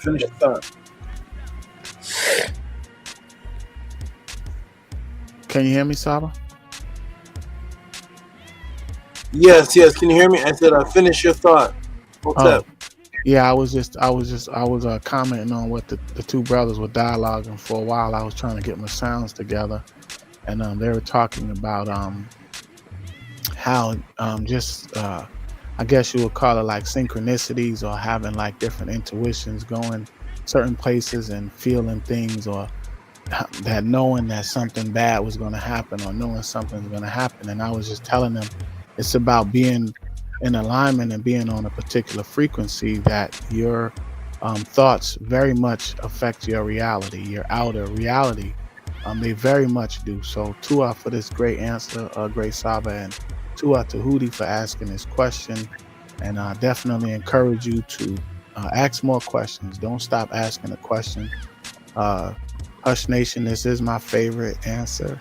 It's definitely answers are getting better and better. And you know, this is the frequency that I choose to be on. And yeah, Hotep Henu, Sab, I'm still trying to get my sounds right. I'm not having any success right now, but I'm still working on it. Okay, good. I appreciate that. Appreciate all the good words. When I stepped off, the brother Tehuti was saying that he was speechless, and he has to rewatch it 7 times or something to that effect.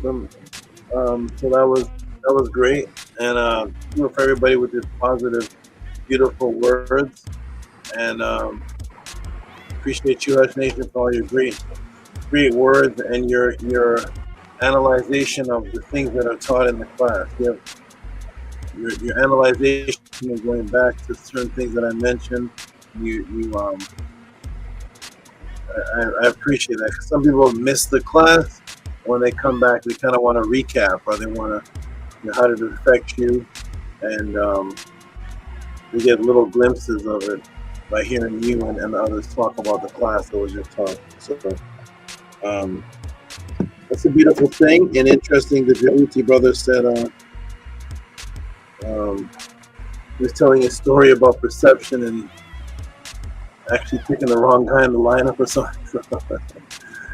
It's an interesting world. So I'm glad everybody appreciated this. And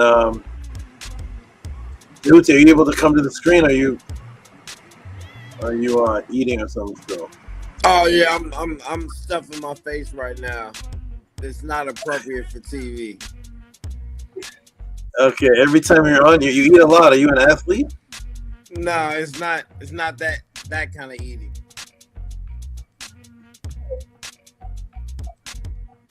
What kind of eating is this? What's happening? I'm not sure. I'm not up to date. It's have to translate.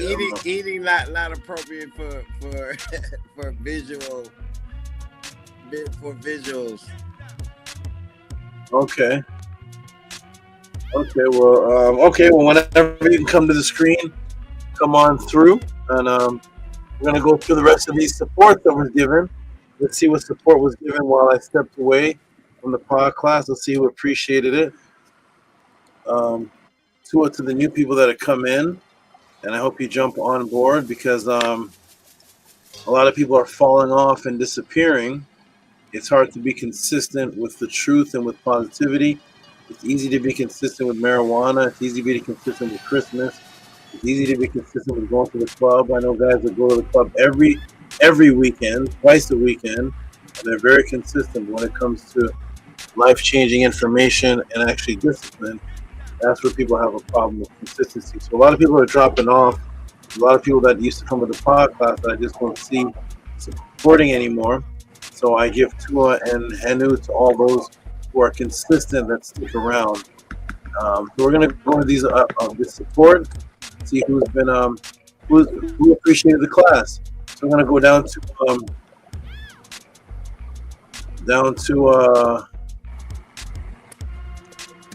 oh, we gotta go way down because oh, I see. Nook.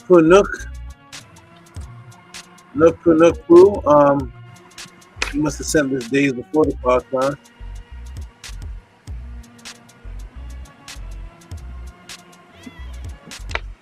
Nook Poo, are you in the chat at all? He must have fell asleep. I'm not sure. Well, shout out to Nook Poo. If you're out there. I know you're trying to get on. There may have been some issues. I don't know if you're in the Hey, look how many look at the comments since I stepped away. I see Maharu's here.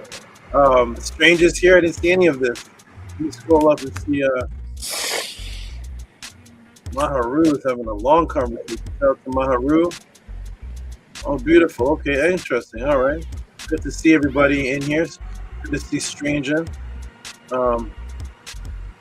Stranger says, I don't lurk. That's an interesting word, lurk. I don't lurk on those channels anymore. We all need to purify our online diet and what we consume. The beautiful words of wisdom, Stranger. By the way, everybody, Stranger is the namer of the moderators. He's been in the pod class. He was around before there was a pod class. He was one of the ones that set off some of the largest donations ever seen. He put on a bounty on people that could try to compare to this. Stranger was there from the beginning, and look forward to seeing he had some of the greatest questions. Look forward to seeing him back with some questions and support, because he had some of the triangulation questions. Some of those questions set off the podcast to go to a different level. So wonderful. And this brother here is he's a Ka in the disguise of a human, a person. He's really a light being. Light eternity shows itself as material, master play a role. His language has no letter the in it. There's no the in his sentences. Shout out to you, Maharu. I'm glad you appreciate this. Maharu said, amazing Tuti, pod class, wow, Heru face, daylight, Nukpu. Vision says, Maharu, you must be speaking in riddles.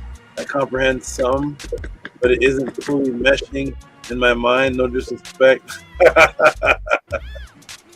That's Maharu language. He doesn't use the letter the, and it needs to be interpreted. All makeup, mirror, acid, senseless, depends on light frequency. Of all really makeup time, light. It's Maharu language. It's his own way of speaking. You got to decipher it. So shout out to Maharu. Yeah. Shout out to Maharu. Shout out to Stranger.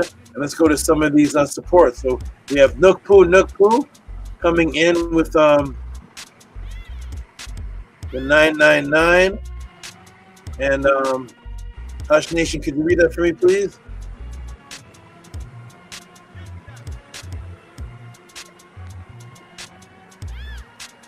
Is Hush Nation here? You're on mute though. Oh yeah. Sorry about that. Right there, Saba. Okay.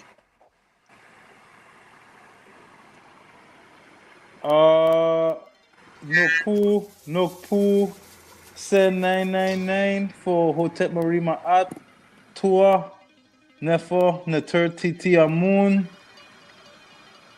Smiley faces, flowers, and Big Maat. Okay. Thank you, Nukpu. Appreciate that. I'm gonna read a couple more. We have some more here. I don't know if Nukpu's gone to bed or if he's even here. Shout out to you, Nukpu. And then we got Sweet Nat.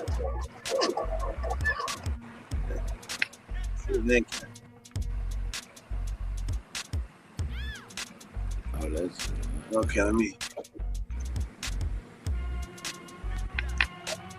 Okay, next up what do we have next up for the support of the JHUTY pod class?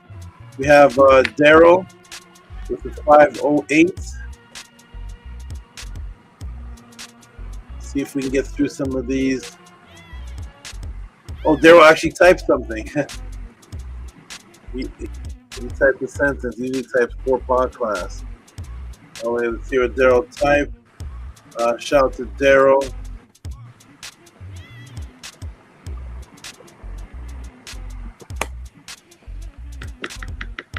Daryl typed 4-pot class for not wasting my dime. 4-pot class for not wasting my dime. Wonderful. Thank you, Daryl. Appreciate you. And we got Nookpoo again.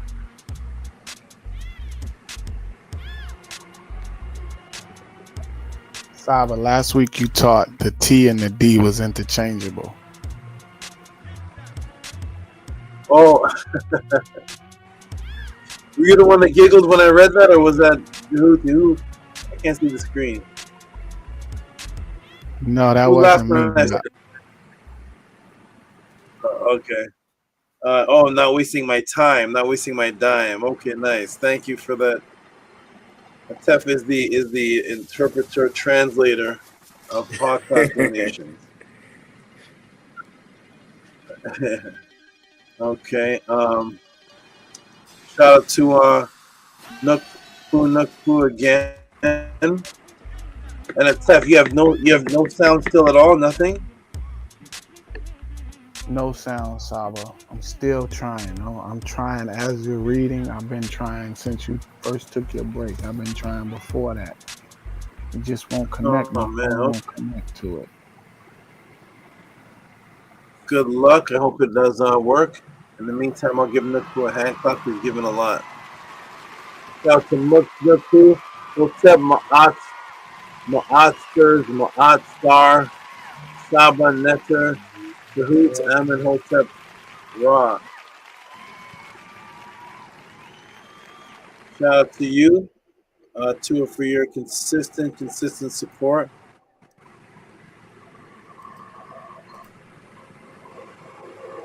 Okay, scroll up. I see a huge one from JHUTY. Okay, I'm gonna get to those big ones in a little bit. Okay, didn't come through. I saw it like at 11:52. Oh, I'm sorry, I didn't hear anything you said. Say that again, please. What did you say? Is that you? Who's talking? JHUTY? Yeah, I said I'm surprised. I sent one at 11:52. Say that one more time. It's cutting you off. You said you're surprised. What? Can you hear me? Yes, I hear you. I was Yes. saying I'm surprised my new offering didn't come through. I sent one at like 11:52. It's not showing up. I see a big one here for you that I said I'm going to read a little later. Is it? Nah, that one I sent that one like earlier. I sent that one at like 5 a.m. this morning. No, I just recently one. When you say 11:52, right? It's 10:58 where I am. Where are you again? Oh yeah, I'm in Texas, so it's 12 going on 1 right now, but I sent it at 11:52 my time, so that would mean what time is it at where you're at? It's 10:58. Okay, so you're behind. You're 2 hours behind. So then that means I would have sent it at it would have been 9:52 your time. I read one from you recently that was $11.11. Oh, okay. I didn't hear you. Got you. Okay. Yeah, I read that one. Yep. I read that. That was around the very first one of the ones I read after I finished the class. Oh, okay, got you. Okay, great. Okay, and on to a Tefrem Maat. He sends a 777 and tell the audience what that says, a Tef. 777 for Hotep Ma'at Tua Ishin.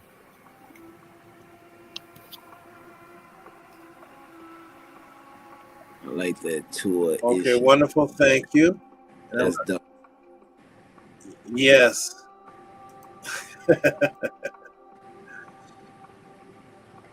And Then we have the bigger one from a Tefrem Kemaat.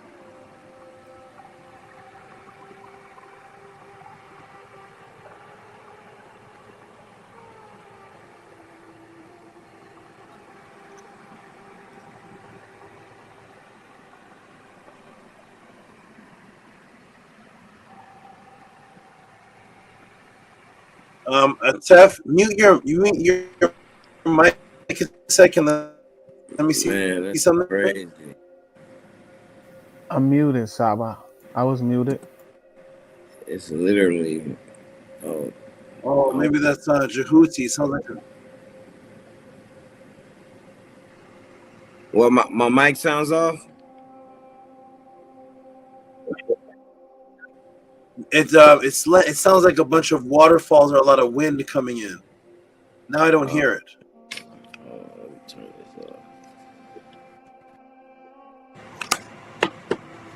I don't hear it anymore. Now I hear it. Sounds like a lot of interference. Okay. All right. Shout out to Tefrem Kemaat. Go ahead and read this for us, Tef, please. It's $20.72 from a Tefrem Kemaat for Hotep Ma'at Tua Ishin in Medu.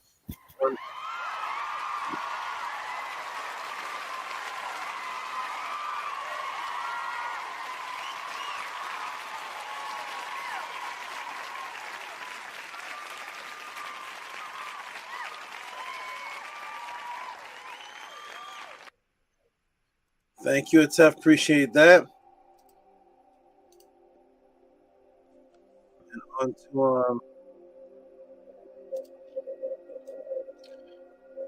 Amun and Amunet, although they didn't show up for the public class, they sent their support as always. So shout out to Amun and Amunet. And let me see, I think JHUTY's trying to come back on. Let me see. Okay, does my audio sound better?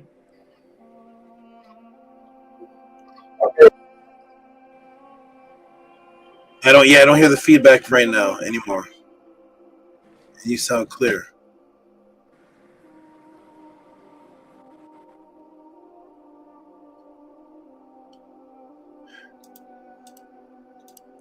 Okay, shout out to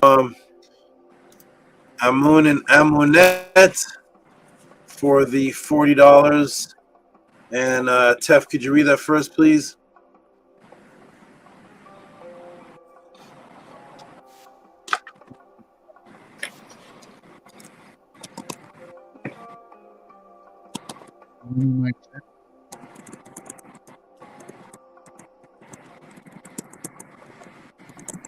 Hotep.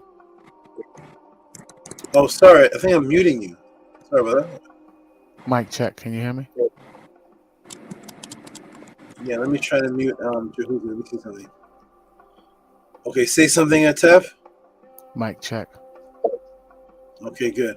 Okay, JHUTY, I muted you until you're gonna talk because it's giving some feedback. As soon as you talk, you can take yourself off mute. But go ahead, Tef, and read that first, please. Okay, it's $40 from Amun and Amunet for a Tua to our great Saba who holds the Ankh to our nose, Black Heart. Wonderful, wonderful, wonderful. Thank you so much, Amun and Amunet. Appreciate your great support. Let's give you a round of applause.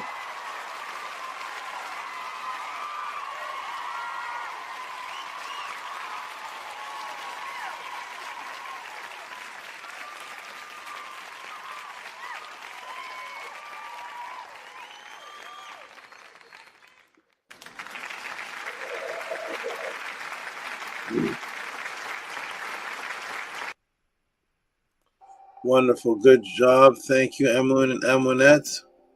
Thank you, Amun and Amunet. And now to Big Vapes. Big Vapes with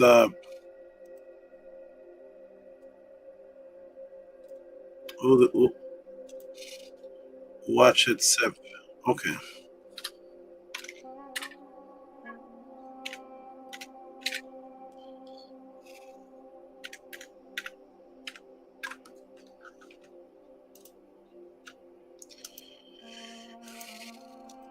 Shout out to Big Vapes. He gave a tip for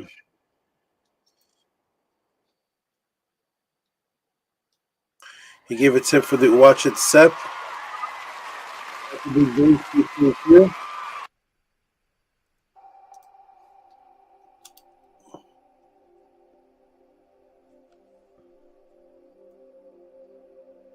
Hefe, which is Kiko.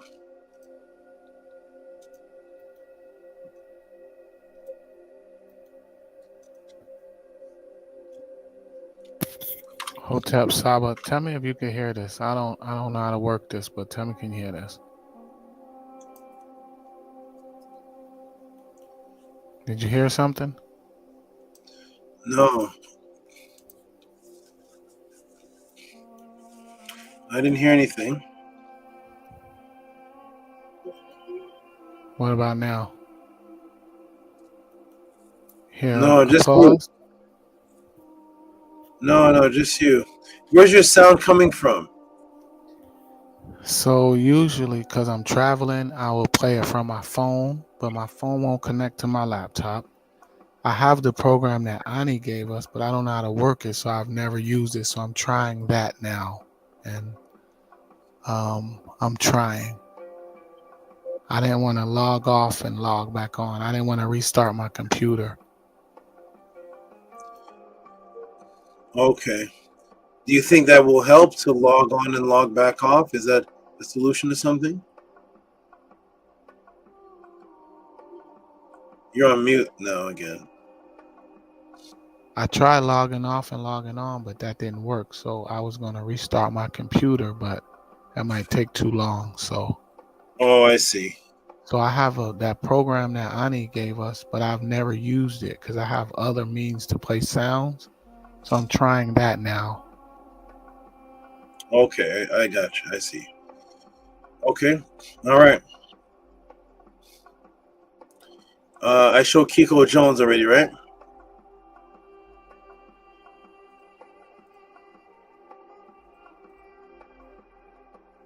Yeah, show Kiko Jones already. I'll show it again. Shout out to Kiko Jones.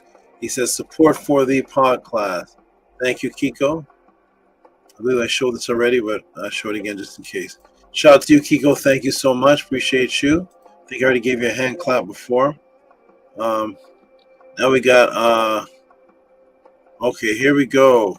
Patah with the birthday support. Thank you, Patah. Patah with the Earth Day podcast support. Uncle Justin Ev and birthday support. Thank you, Patah.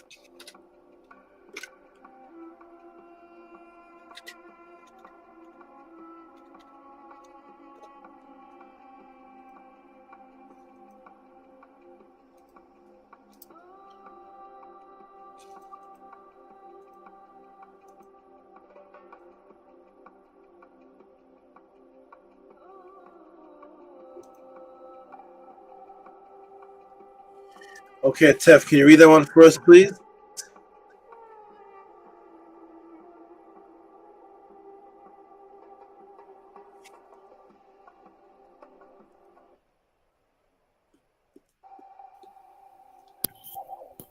Okay, I'll make it big screen. $50 from Patah Ani ATEN Tehuti. $50.72 for podcast support. Unc Uja Seneb, Nefa Mes Heru or Saba. Thank you. I'm going to give him some noise.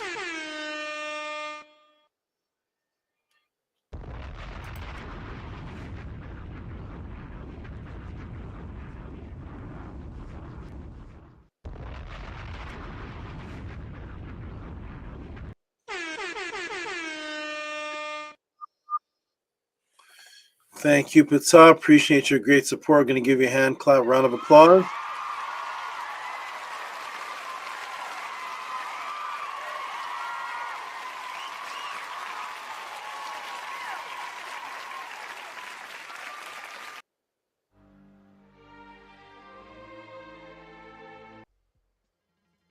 Appreciate you so much. Thank you so much, Annie Patah.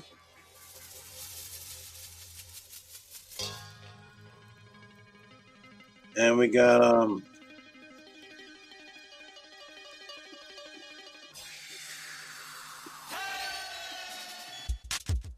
got Big Vape, another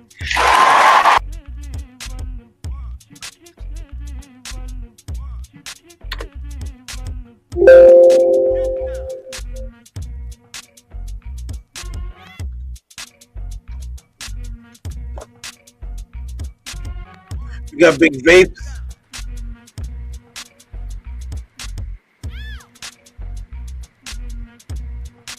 Okay, All right, I'm gonna mute. How does my sound? How am I sounding? You sound clear, and now I don't hear the interference anymore. Okay, no echo. What's that? Say it again.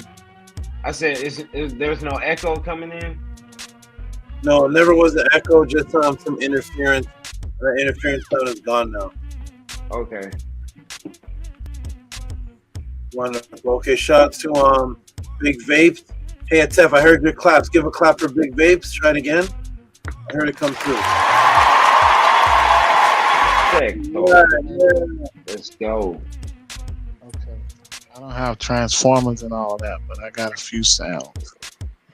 Okay, good. Okay, thanks for the hand clap. Okay, good. We see JHUTY has come to the forefront. I'm in this thing. Consuming.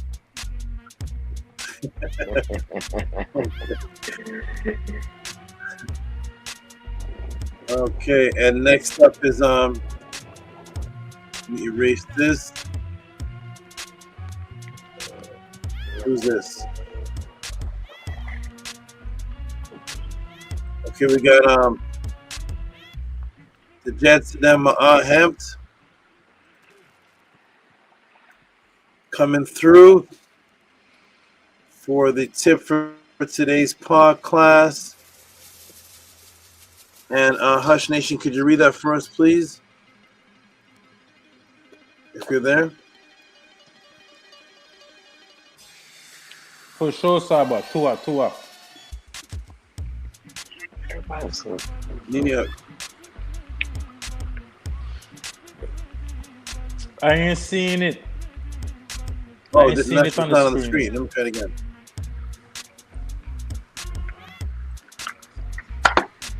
Okay, shout out to the Jets and them Hemp. Go ahead and read that now for us, Hush Nation, please. Thank you. Yeah, $30 from the Jed Sejema Hemet Pautku for tip for today class. SABA Tehuti with a face, a Eve, and sunlight. Aku. Perfect. All right. Give him some noise. Let's try out two of your sounds. Let's hear.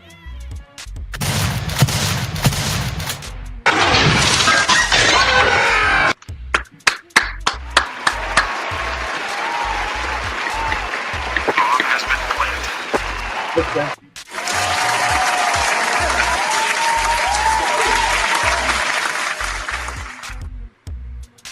You got something though. It ain't very much. But Very clear, Tef. You figured it out.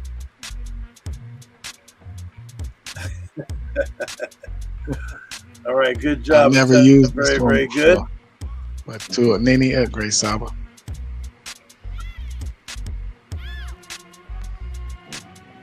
Okay, wonderful.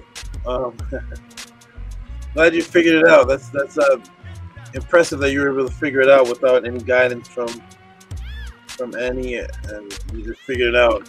That's pretty impressive. No instruction manual.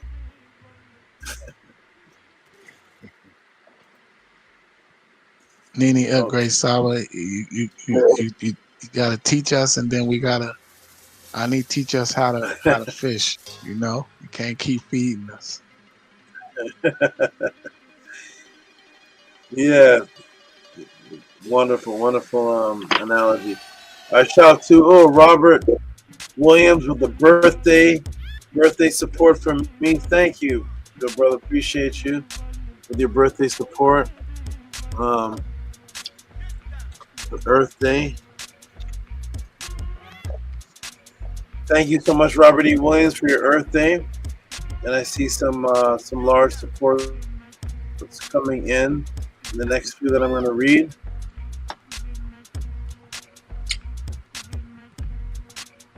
We get Leisure, got JHUTY. What does it say? It says you look 45 or less. LOL happy. You look 45 or less. LOL happy. Solar return SABA. 4555. Thank you, Robert Williams. Appreciate that.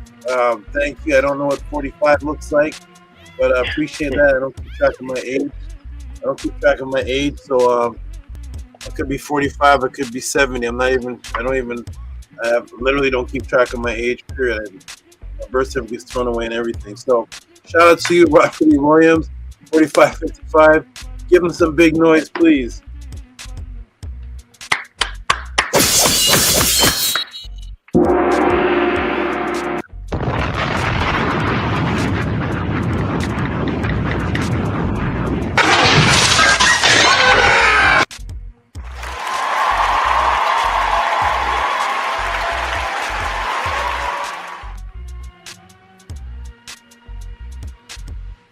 Thank you so much, Robert E. Williams. Appreciate that.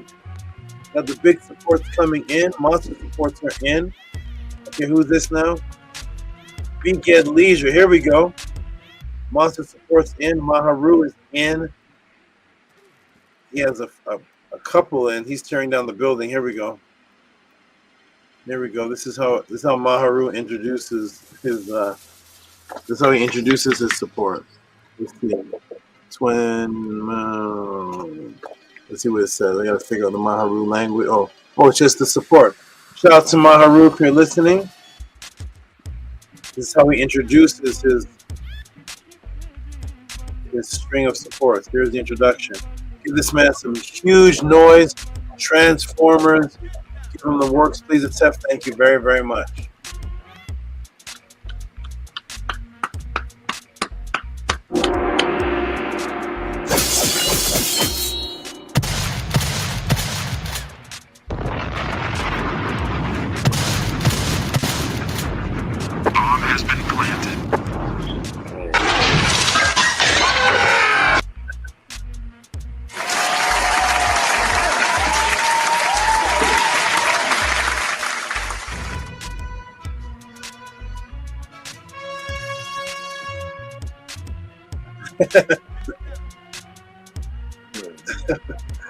Thank you so much. Okay, and next up we have Eric Rami, and we have JHUTY shutting it down next. There we go. Here's Eric Rami right here. Sorry, Hush Nation. I'm just reading it. It's Hush Nation. Hey, Hush Nation, let me ask you a question, good brother. Yes, SABA. Some of your supports, don't they say Hush Nation, or is that you typing that? Some of them say the other name, but don't some of them say Hush Nation? Or they all just say the Eric one? Yeah, only the emails that say Hush Nation. Okay. Yeah, only my emails. Gotcha. Okay. Yeah. Okay, no problem. Okay, so here we go from Hush Nation, $9.99. Appreciate you very much, Hush Nation. Is this your second one of the night? Yeah, this is my second one, but I ain't seeing no ratings because my first one was Nefermes Heru, and my second one was Tua Saba Tehuti Amun Hotep Ra, but I ain't seen the messages. Yeah, that happened on my PayPal too. I put in a message, but it didn't Okay, show so up. yeah,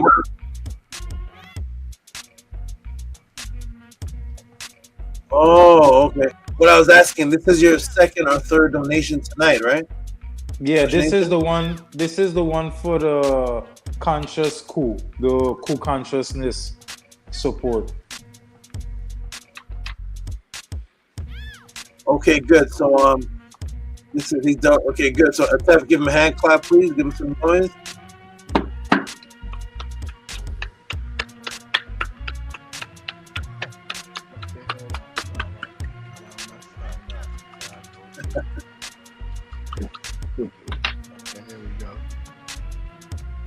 Uh-oh. Atef?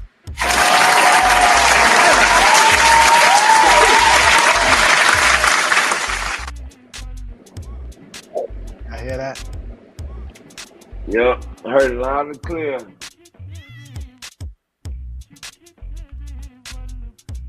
Hush Nation, what was the message that was supposed to be there? You can just say it verbally.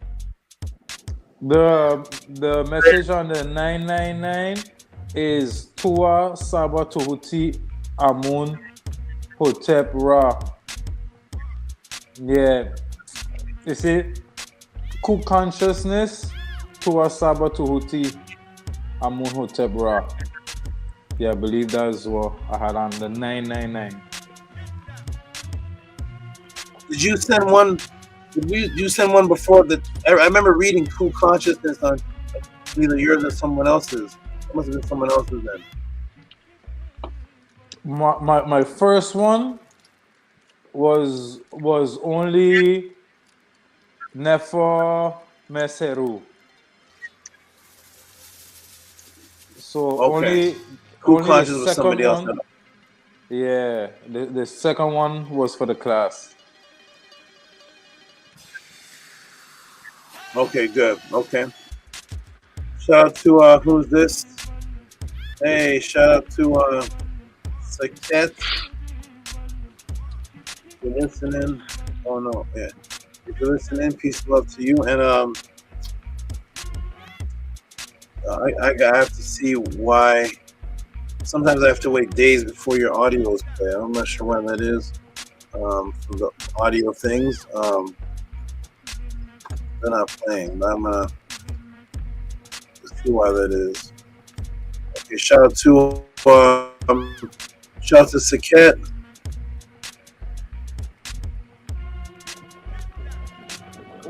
Who sent 18 1. Shout out to Saket 1881. Give her a hand clap for that. Give her a hand clap for that. Okay, that's that.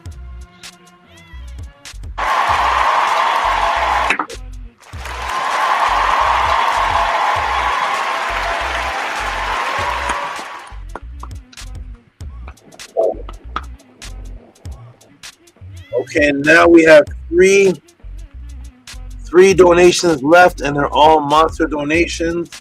Tua for everyone who has sent these big monster donations. Some of the donations, as far as not amount wise, but the amounts of the people that are donating are low. So appreciate the people that are giving large donations and are making up for a lot of people that are missing that support, and they're just not supporting anymore. So Tua for that.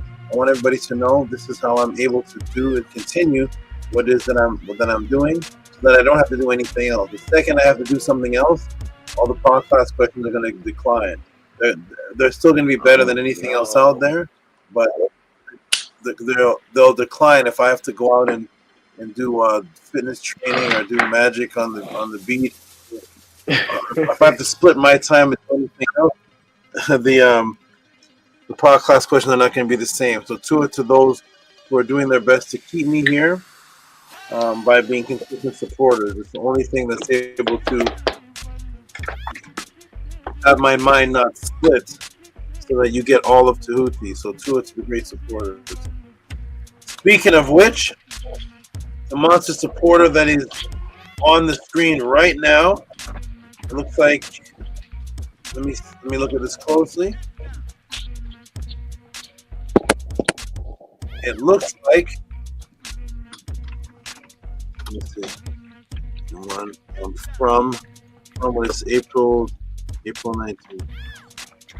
April 19th, right here. Shout out to the monster supporter.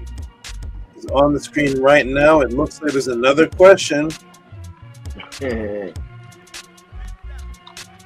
looks like we have another question. I haven't seen what it is, but I see a Gmail sign. That means there's going to be another one of these questions coming up from none other than the brother on the screen drinking his coconut water. JHUTY and Ron AISHAT. And go ahead and read that for us, JHUTY, please. Question in the email, aiproductions832@gmail.com. The topic is levels of thought.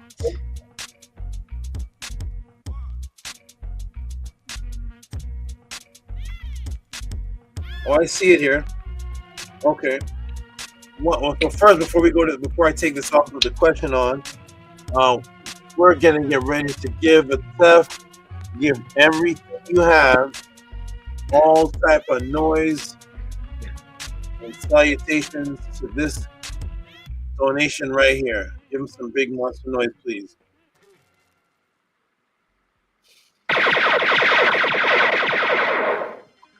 Autobots.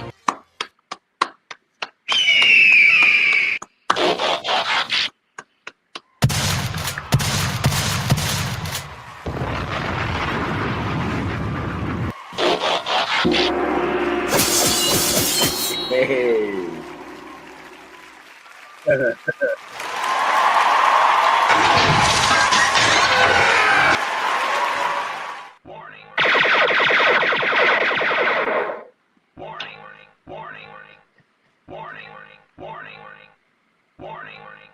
The whole shebang.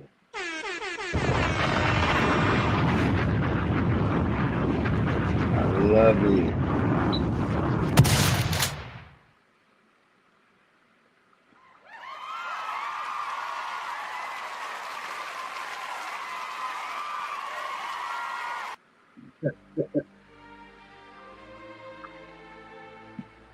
Oh, baby.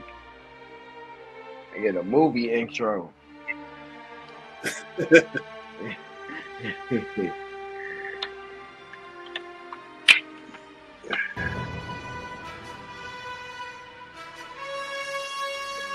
Yeah. Oh.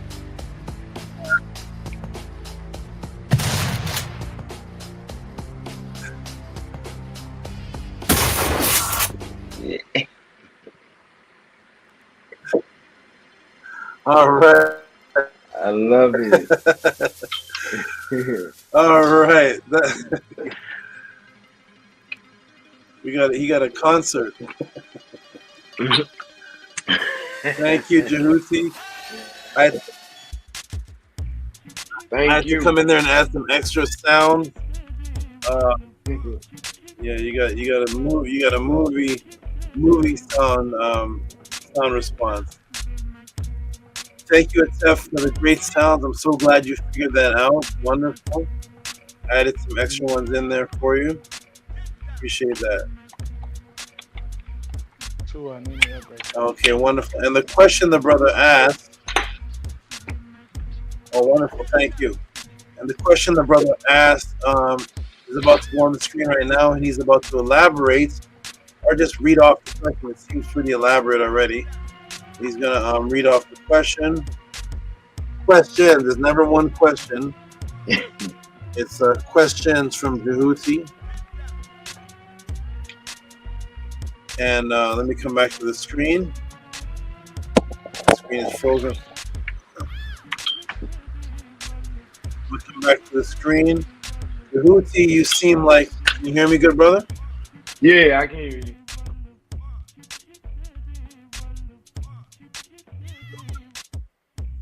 It seems like you're just loaded up with questions that you had nobody to give these questions to. Every week you have like 5 more. Man, I have thousands of questions. but I'm gonna slow down because I want to hear other people's questions as well. So I'm gonna put it on pause for a little bit, and then I'm gonna just come in like a machine gun. Oh my god.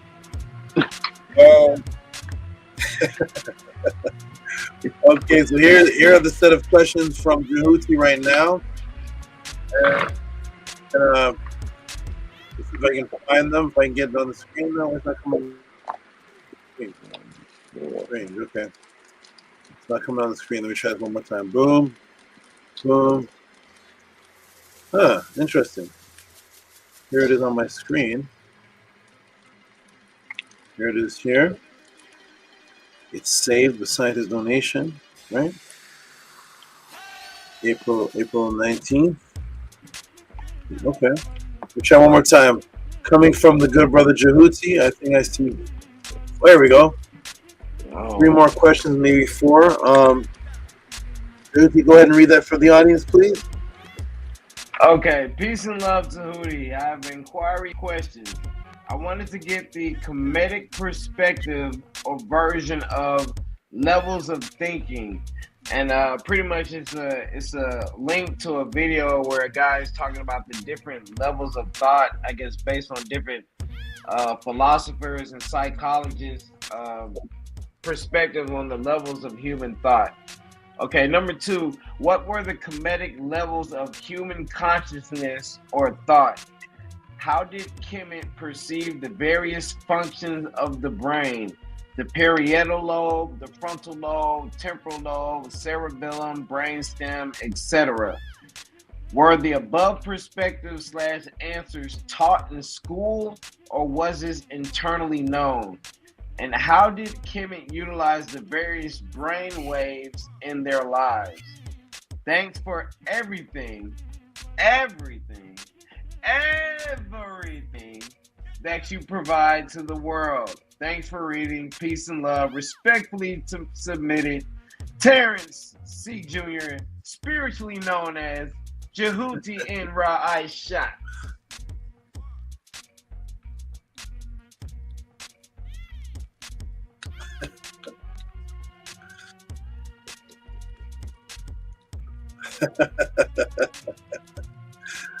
Okay, you have an onslaught reserve of questions. Tons. I would love to see these questions sent to someone else. I would love to see someone else answer these questions. I want to see what's out there in the world. But shout out to you. Keep sending them in. Keep sending them in. And wonderful, beautiful set of questions. And all your questions are all in sync with what I teach. It's all in sync with that. So it's a beautiful thing. Keep it up. And thank you for the great support continuously.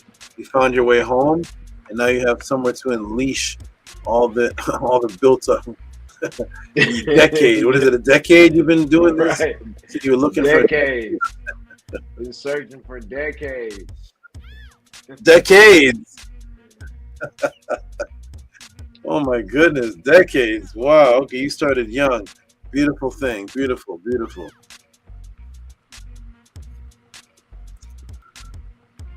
Okay, wonderful. And on to the next monster supports from Nukpu.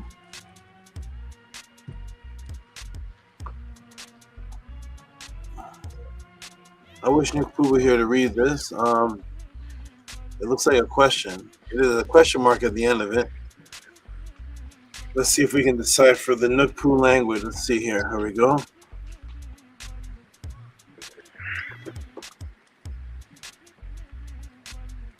Oh, I see what's happening. Okay.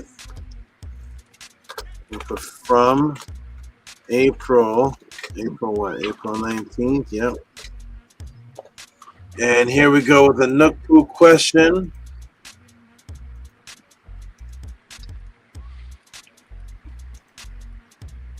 You're ready to give some huge monster noise Nookpoo's right up there with a monster support and a monster question. All the monster noise. 9999994. What's the spell in going and graduating from school? When Nookpoo comes on here next week, or maybe we'll talk in the week, he can give clarification as what's the spell in going and graduating from school. It sounds pretty straightforward, but I want to get one thing of clarity on that. So let's give this young man, young Netzer Nookpoo, all the monster noise again. Except go ahead, I'm going to help you out. Give us all the noise. Autobots.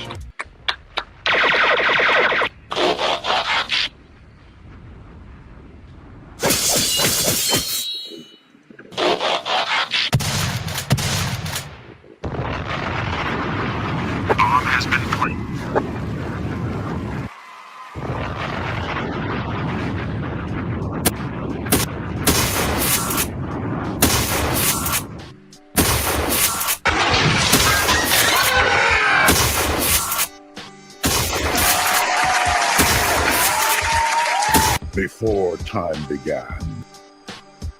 Before time began, there was the cube.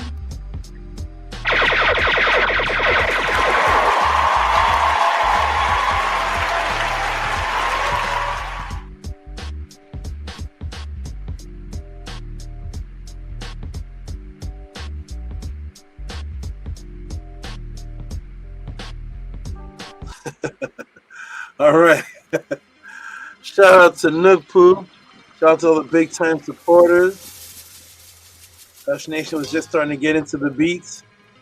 Shout out to all those who appreciate what's going on here, and I appreciate all those that are keeping this going on. It's a beautiful family. Thank you, everybody. Okay, so now the last support that I see, another monster support coming right in line with JHUTY, coming right in line with Nookpoo. And of course we have none other than Get Leisure again, who gives nothing but large monster supports. Back to back to back to back.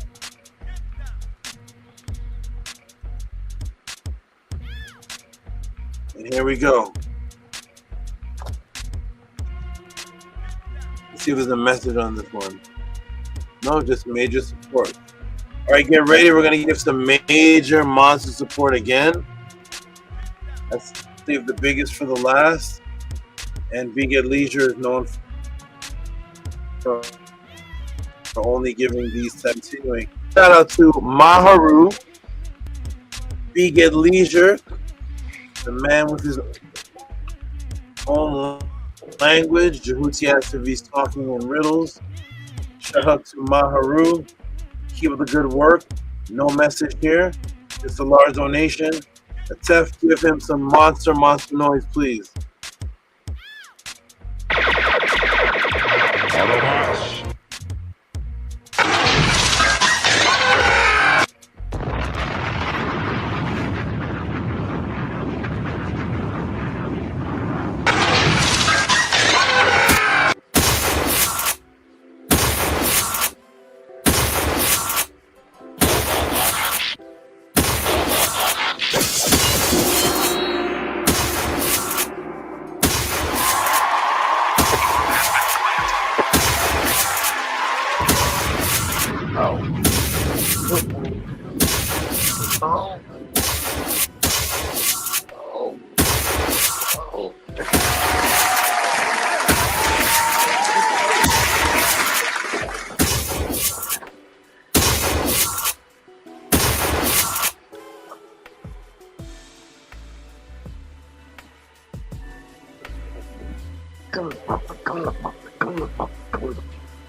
Thank you.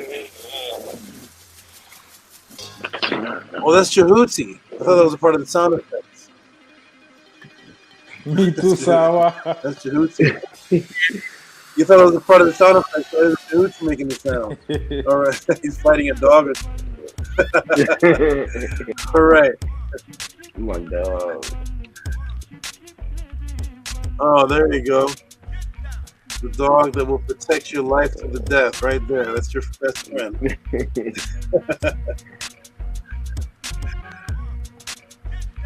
Okay, wonderful, everybody. That looks like that concludes the donation support of the Duty Pod class and my birthday.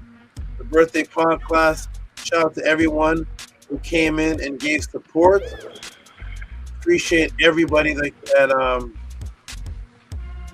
sent in great questions, that sent in great support to keep the Duty Pod class continuing and going. Now we're going to get the closing statements from the brothers on the panel, and then we're going to go ahead and close out. So we'll start off with Hush Nation.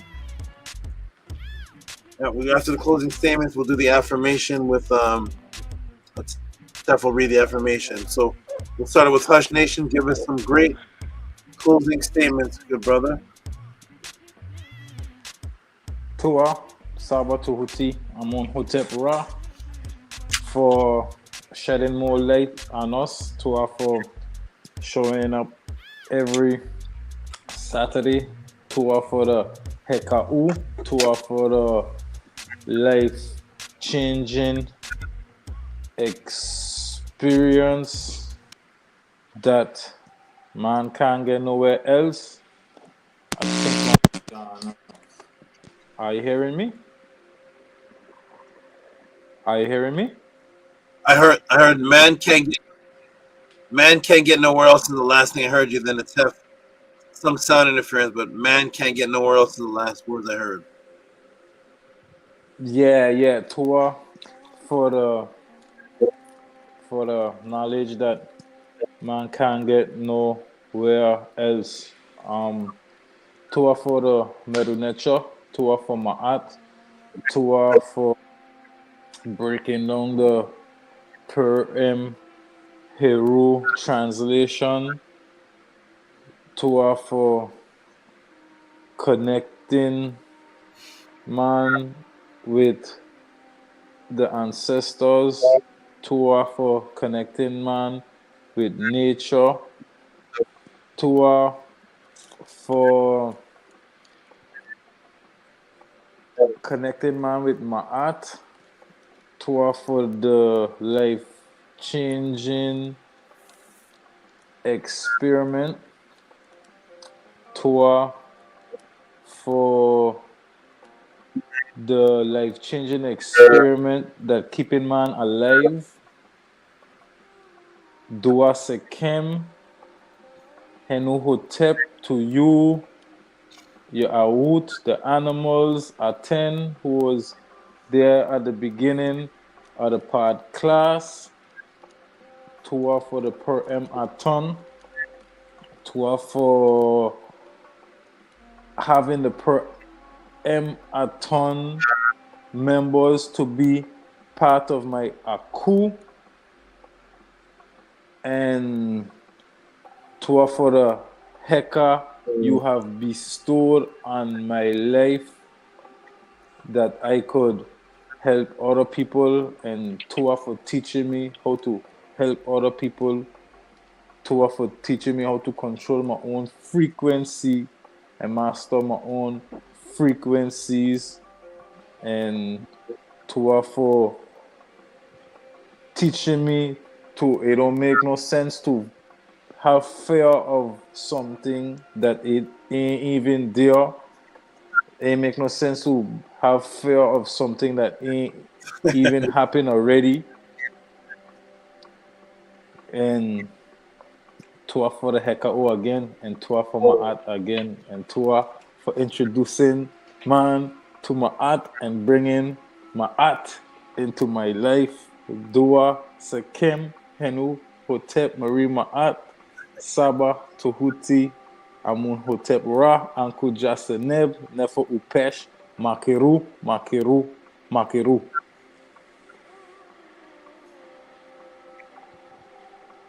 Beautiful. That may be my favorite closing you've ever done. That is beautiful. You can hear the sincerity in your change of life in your voice. The way you're talking now, you know, you should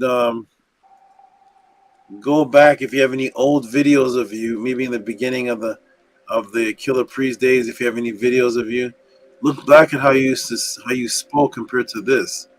This is a whole new the tones and frequency and how you articulate words. You're a whole new being. It's a beautiful thing. Even from the beginning of the pod class, which you came in already transformed, but from then just till now is a humongous change. I look forward to giving you your name at the pathways of the awakening. Going to be a powerful name. And you continue to spread the light in the world in where you are. Are you back in South America? Where are you at again? Denmark? Houston. Or where are you at today? Yeah, in Houston, H-Town. I still in Houston.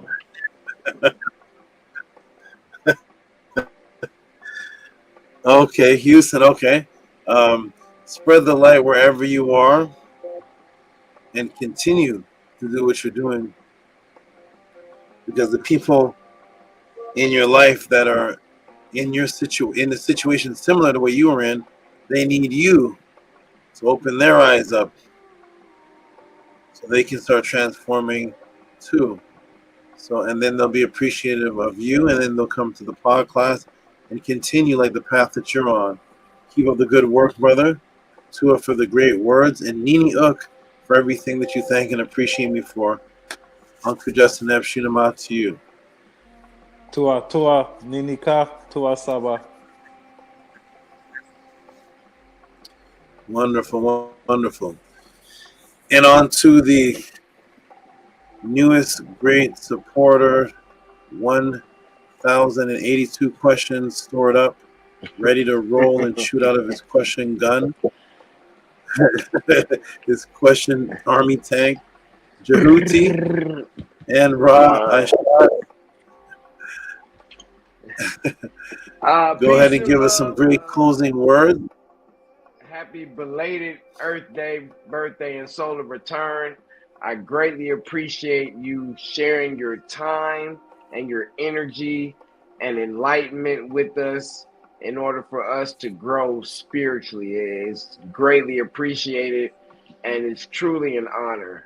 And I'm thankful every day. That's why I always try to give offers and reciprocity, because what it does for our lives is magnificent and abundance, and we can walk around in our daily lives with extreme light, with extreme passion, with dignity and honor because of the information and knowledge that you share with us. So I greatly appreciate it. Wonderful, wonderful, great words, good brother. And keep up your great studies. You're actually in a lot of areas, you're actually pretty advanced. You have a lot of questions. Your questions are really just to put all of everything together like a puzzle. Some of these things, some things I can see the answers you're giving. When I say, what are you looking at? And you're like, there's such and such effect. And I'm like, well, this brother's way ahead of he knows the names of the effects and it's funny, but because you spent years and, like you said, over a decade studying bits and pieces of consciousness, and now this is putting in one storyline for you, and I can see your excitement, because it's exciting bits and pieces of all type of consciousness, but to not know where to go with it, because it's like, okay, what's the direction, what's the source, and I see the excitement now that you have that, because I'm going to put it all in one story for you. It's going to be one flowing story, not bits of craziness everywhere. And thank you for your great support. You really, really, really appreciate this. I can tell your genuineness. I can tell how genuine you are. You're going to be around for a long time.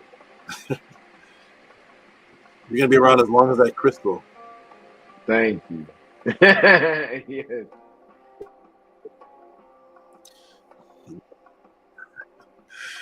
You're very, very welcome. Okay, Sabah, we're can I gonna ask move on Tehuti a to the question? family traveler. What state are you? Oh, sure. Yep. Tehuti, Huh? I was checking if you in the Discord, cause then maybe we could link up before I leave Houston. Oh yeah, I need to get the link to the Discord.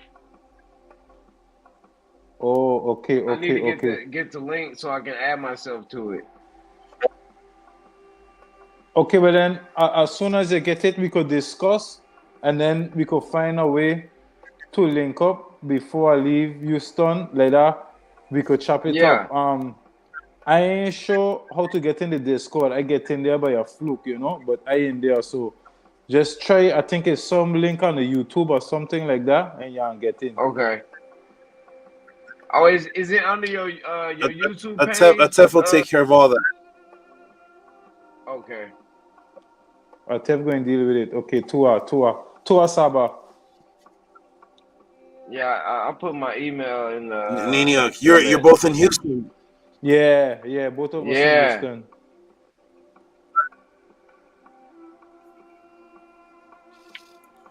Oh, okay, got you. Bang. Okay, good. Atef will link you guys and give you the proper links and everything. Tua.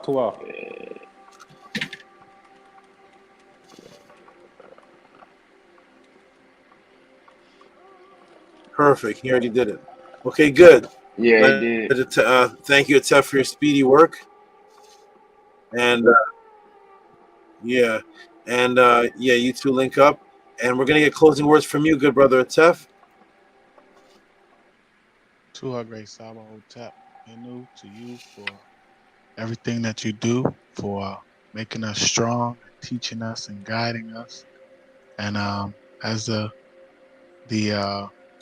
young people say now, for dropping the Addy, which actually means for giving us true direction back home. For the Turks and your family and your animals, for giving you whatever it is that you need to sustain yourself, and continue to provide us with matrix breaking immortality knowledge, and teaching us for everything, Saba. I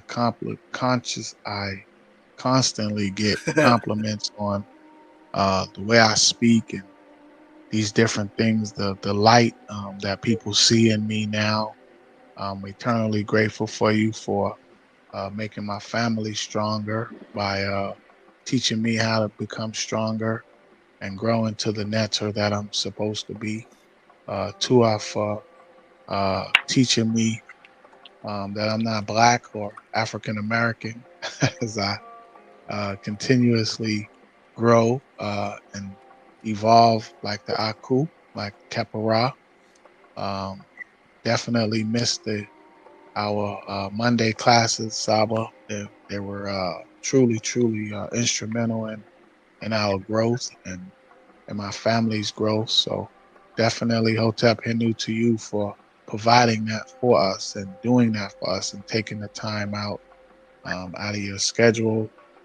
I miss it, but I'm grateful for it.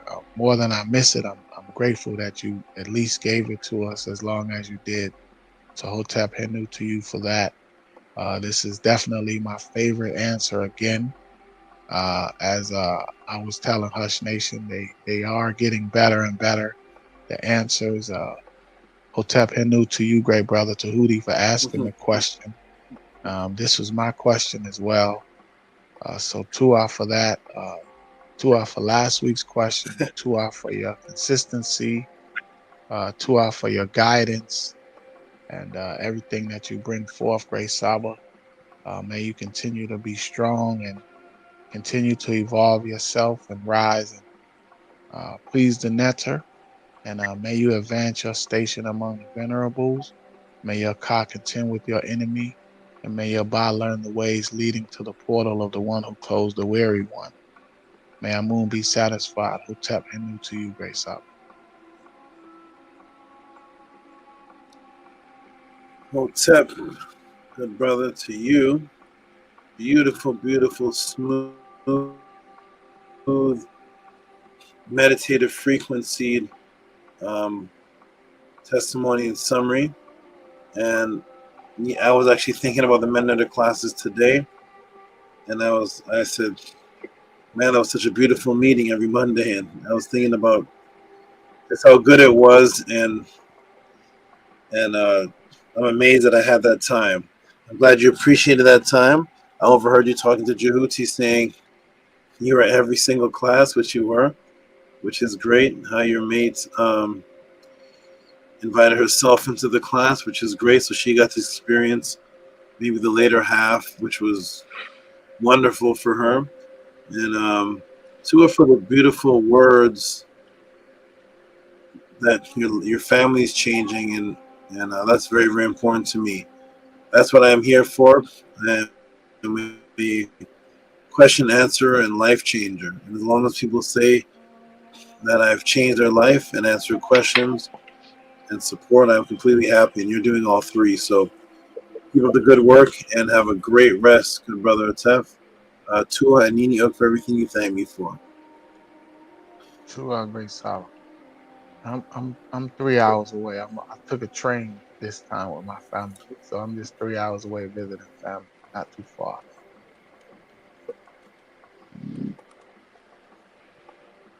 Well, that's right. I did ask you where you were. Okay, yeah. Okay. Okay. Oh, you took a train. Was that exciting? You took a train? Yeah, it was that's great. different, right? Great. Yeah, it was great. I thought I'll be able to work on my presentation for next week, but the train was too bumpy. But I definitely enjoyed the train ride with my family. They enjoyed it as well. So it was wonderful, Great Saba. Tua for asking.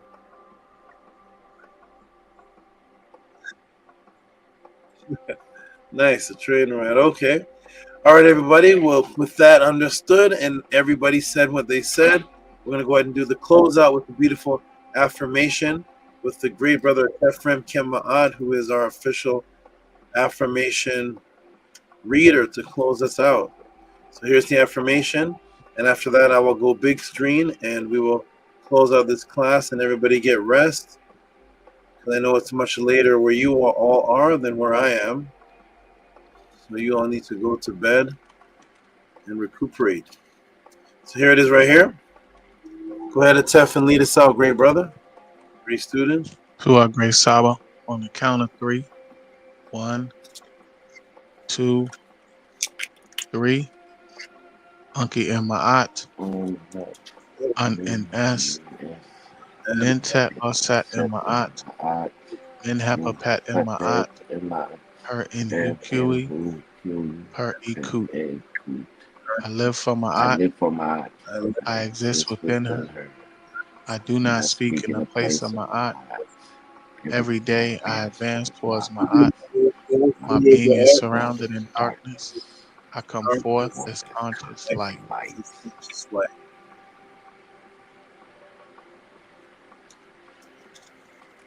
6, 7. Let it marinate. Good. Let it marinate for 7 seconds. Beautiful, everyone. Wonderful. Peace and love and get a good rest, Hush Nation. Peace and love and get a good rest, JHUTY. Peace and love and get a good rest, Atef. I'm going to go big screen and close us out for the night. Peace, everyone. Hotep.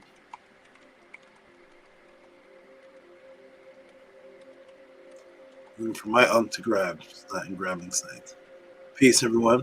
Okay, I'm going to go big screen and close out the class. He held it up for me. All right. I'm going to help you, JHUTY. Yeah, man, give me out. Log me out. Okay, let me get you. Boom. Peace, good brother Tehuti. Here we go. I'll get you in the chat from here. And there it is, beautiful family.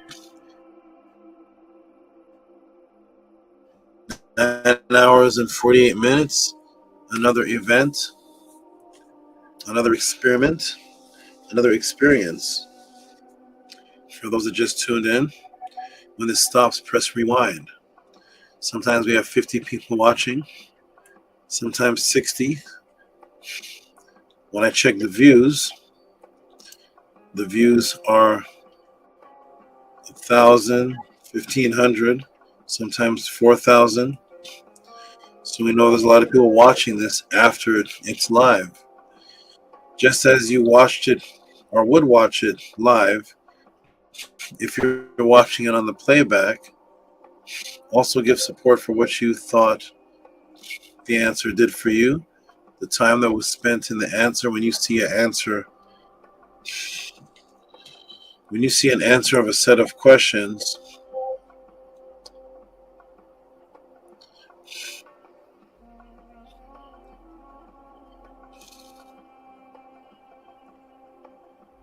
for 3 hours and 36 minutes, and you don't see that happening anywhere else on this planet Earth, and the content of the answers, just on the topic of light and consciousness, coming from the indigenous writings, coming from scientific articles, videos, when you see the time it took to teach this, it is only 1/10 of the time it took to put it together.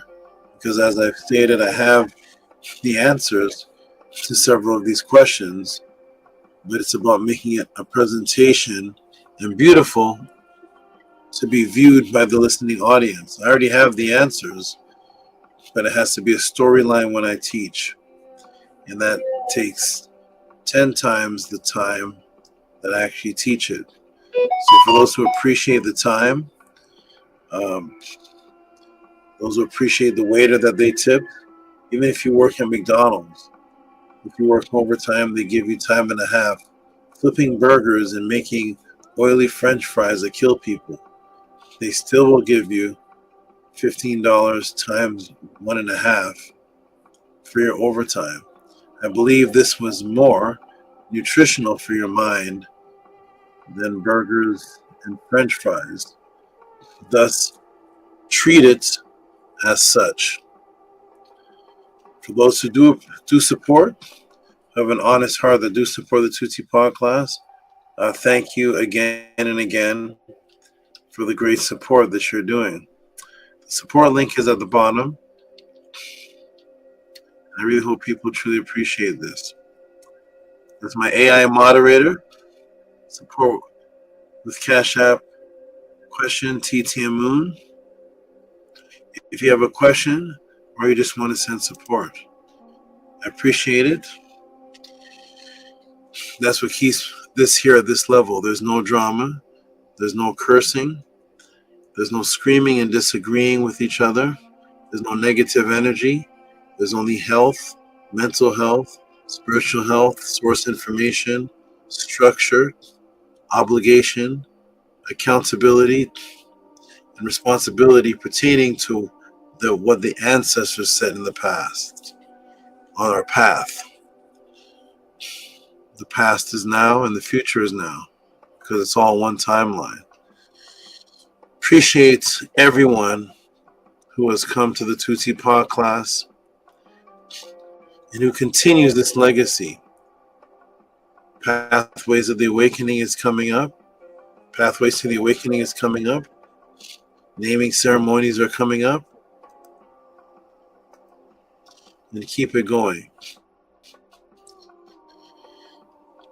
Many years from now, when this is done, people will go through the archives, and when they do, it is then that they will truly appreciate what it is that I've done here. This has never been done anywhere on the planet in Earth's history. When this is all said and done, people appreciate these topics and the answers. Do we all see the same? The first recorded case of transhumanism revealed today by Tehuti, the double slit experiment, and I gave double slit experiment 2.0, slits in time. Is reality a hologram? How did the people of Kemet perceive light consciousness? Live vision tests and with a shocker at the end, the double slit experiment merged with transhumanism. Years from now, people will truly appreciate these 2-hour, 3-hour answers that are sourced from sources that people are actually ashamed of because they don't want to source these type of answers from what the ancestors wrote.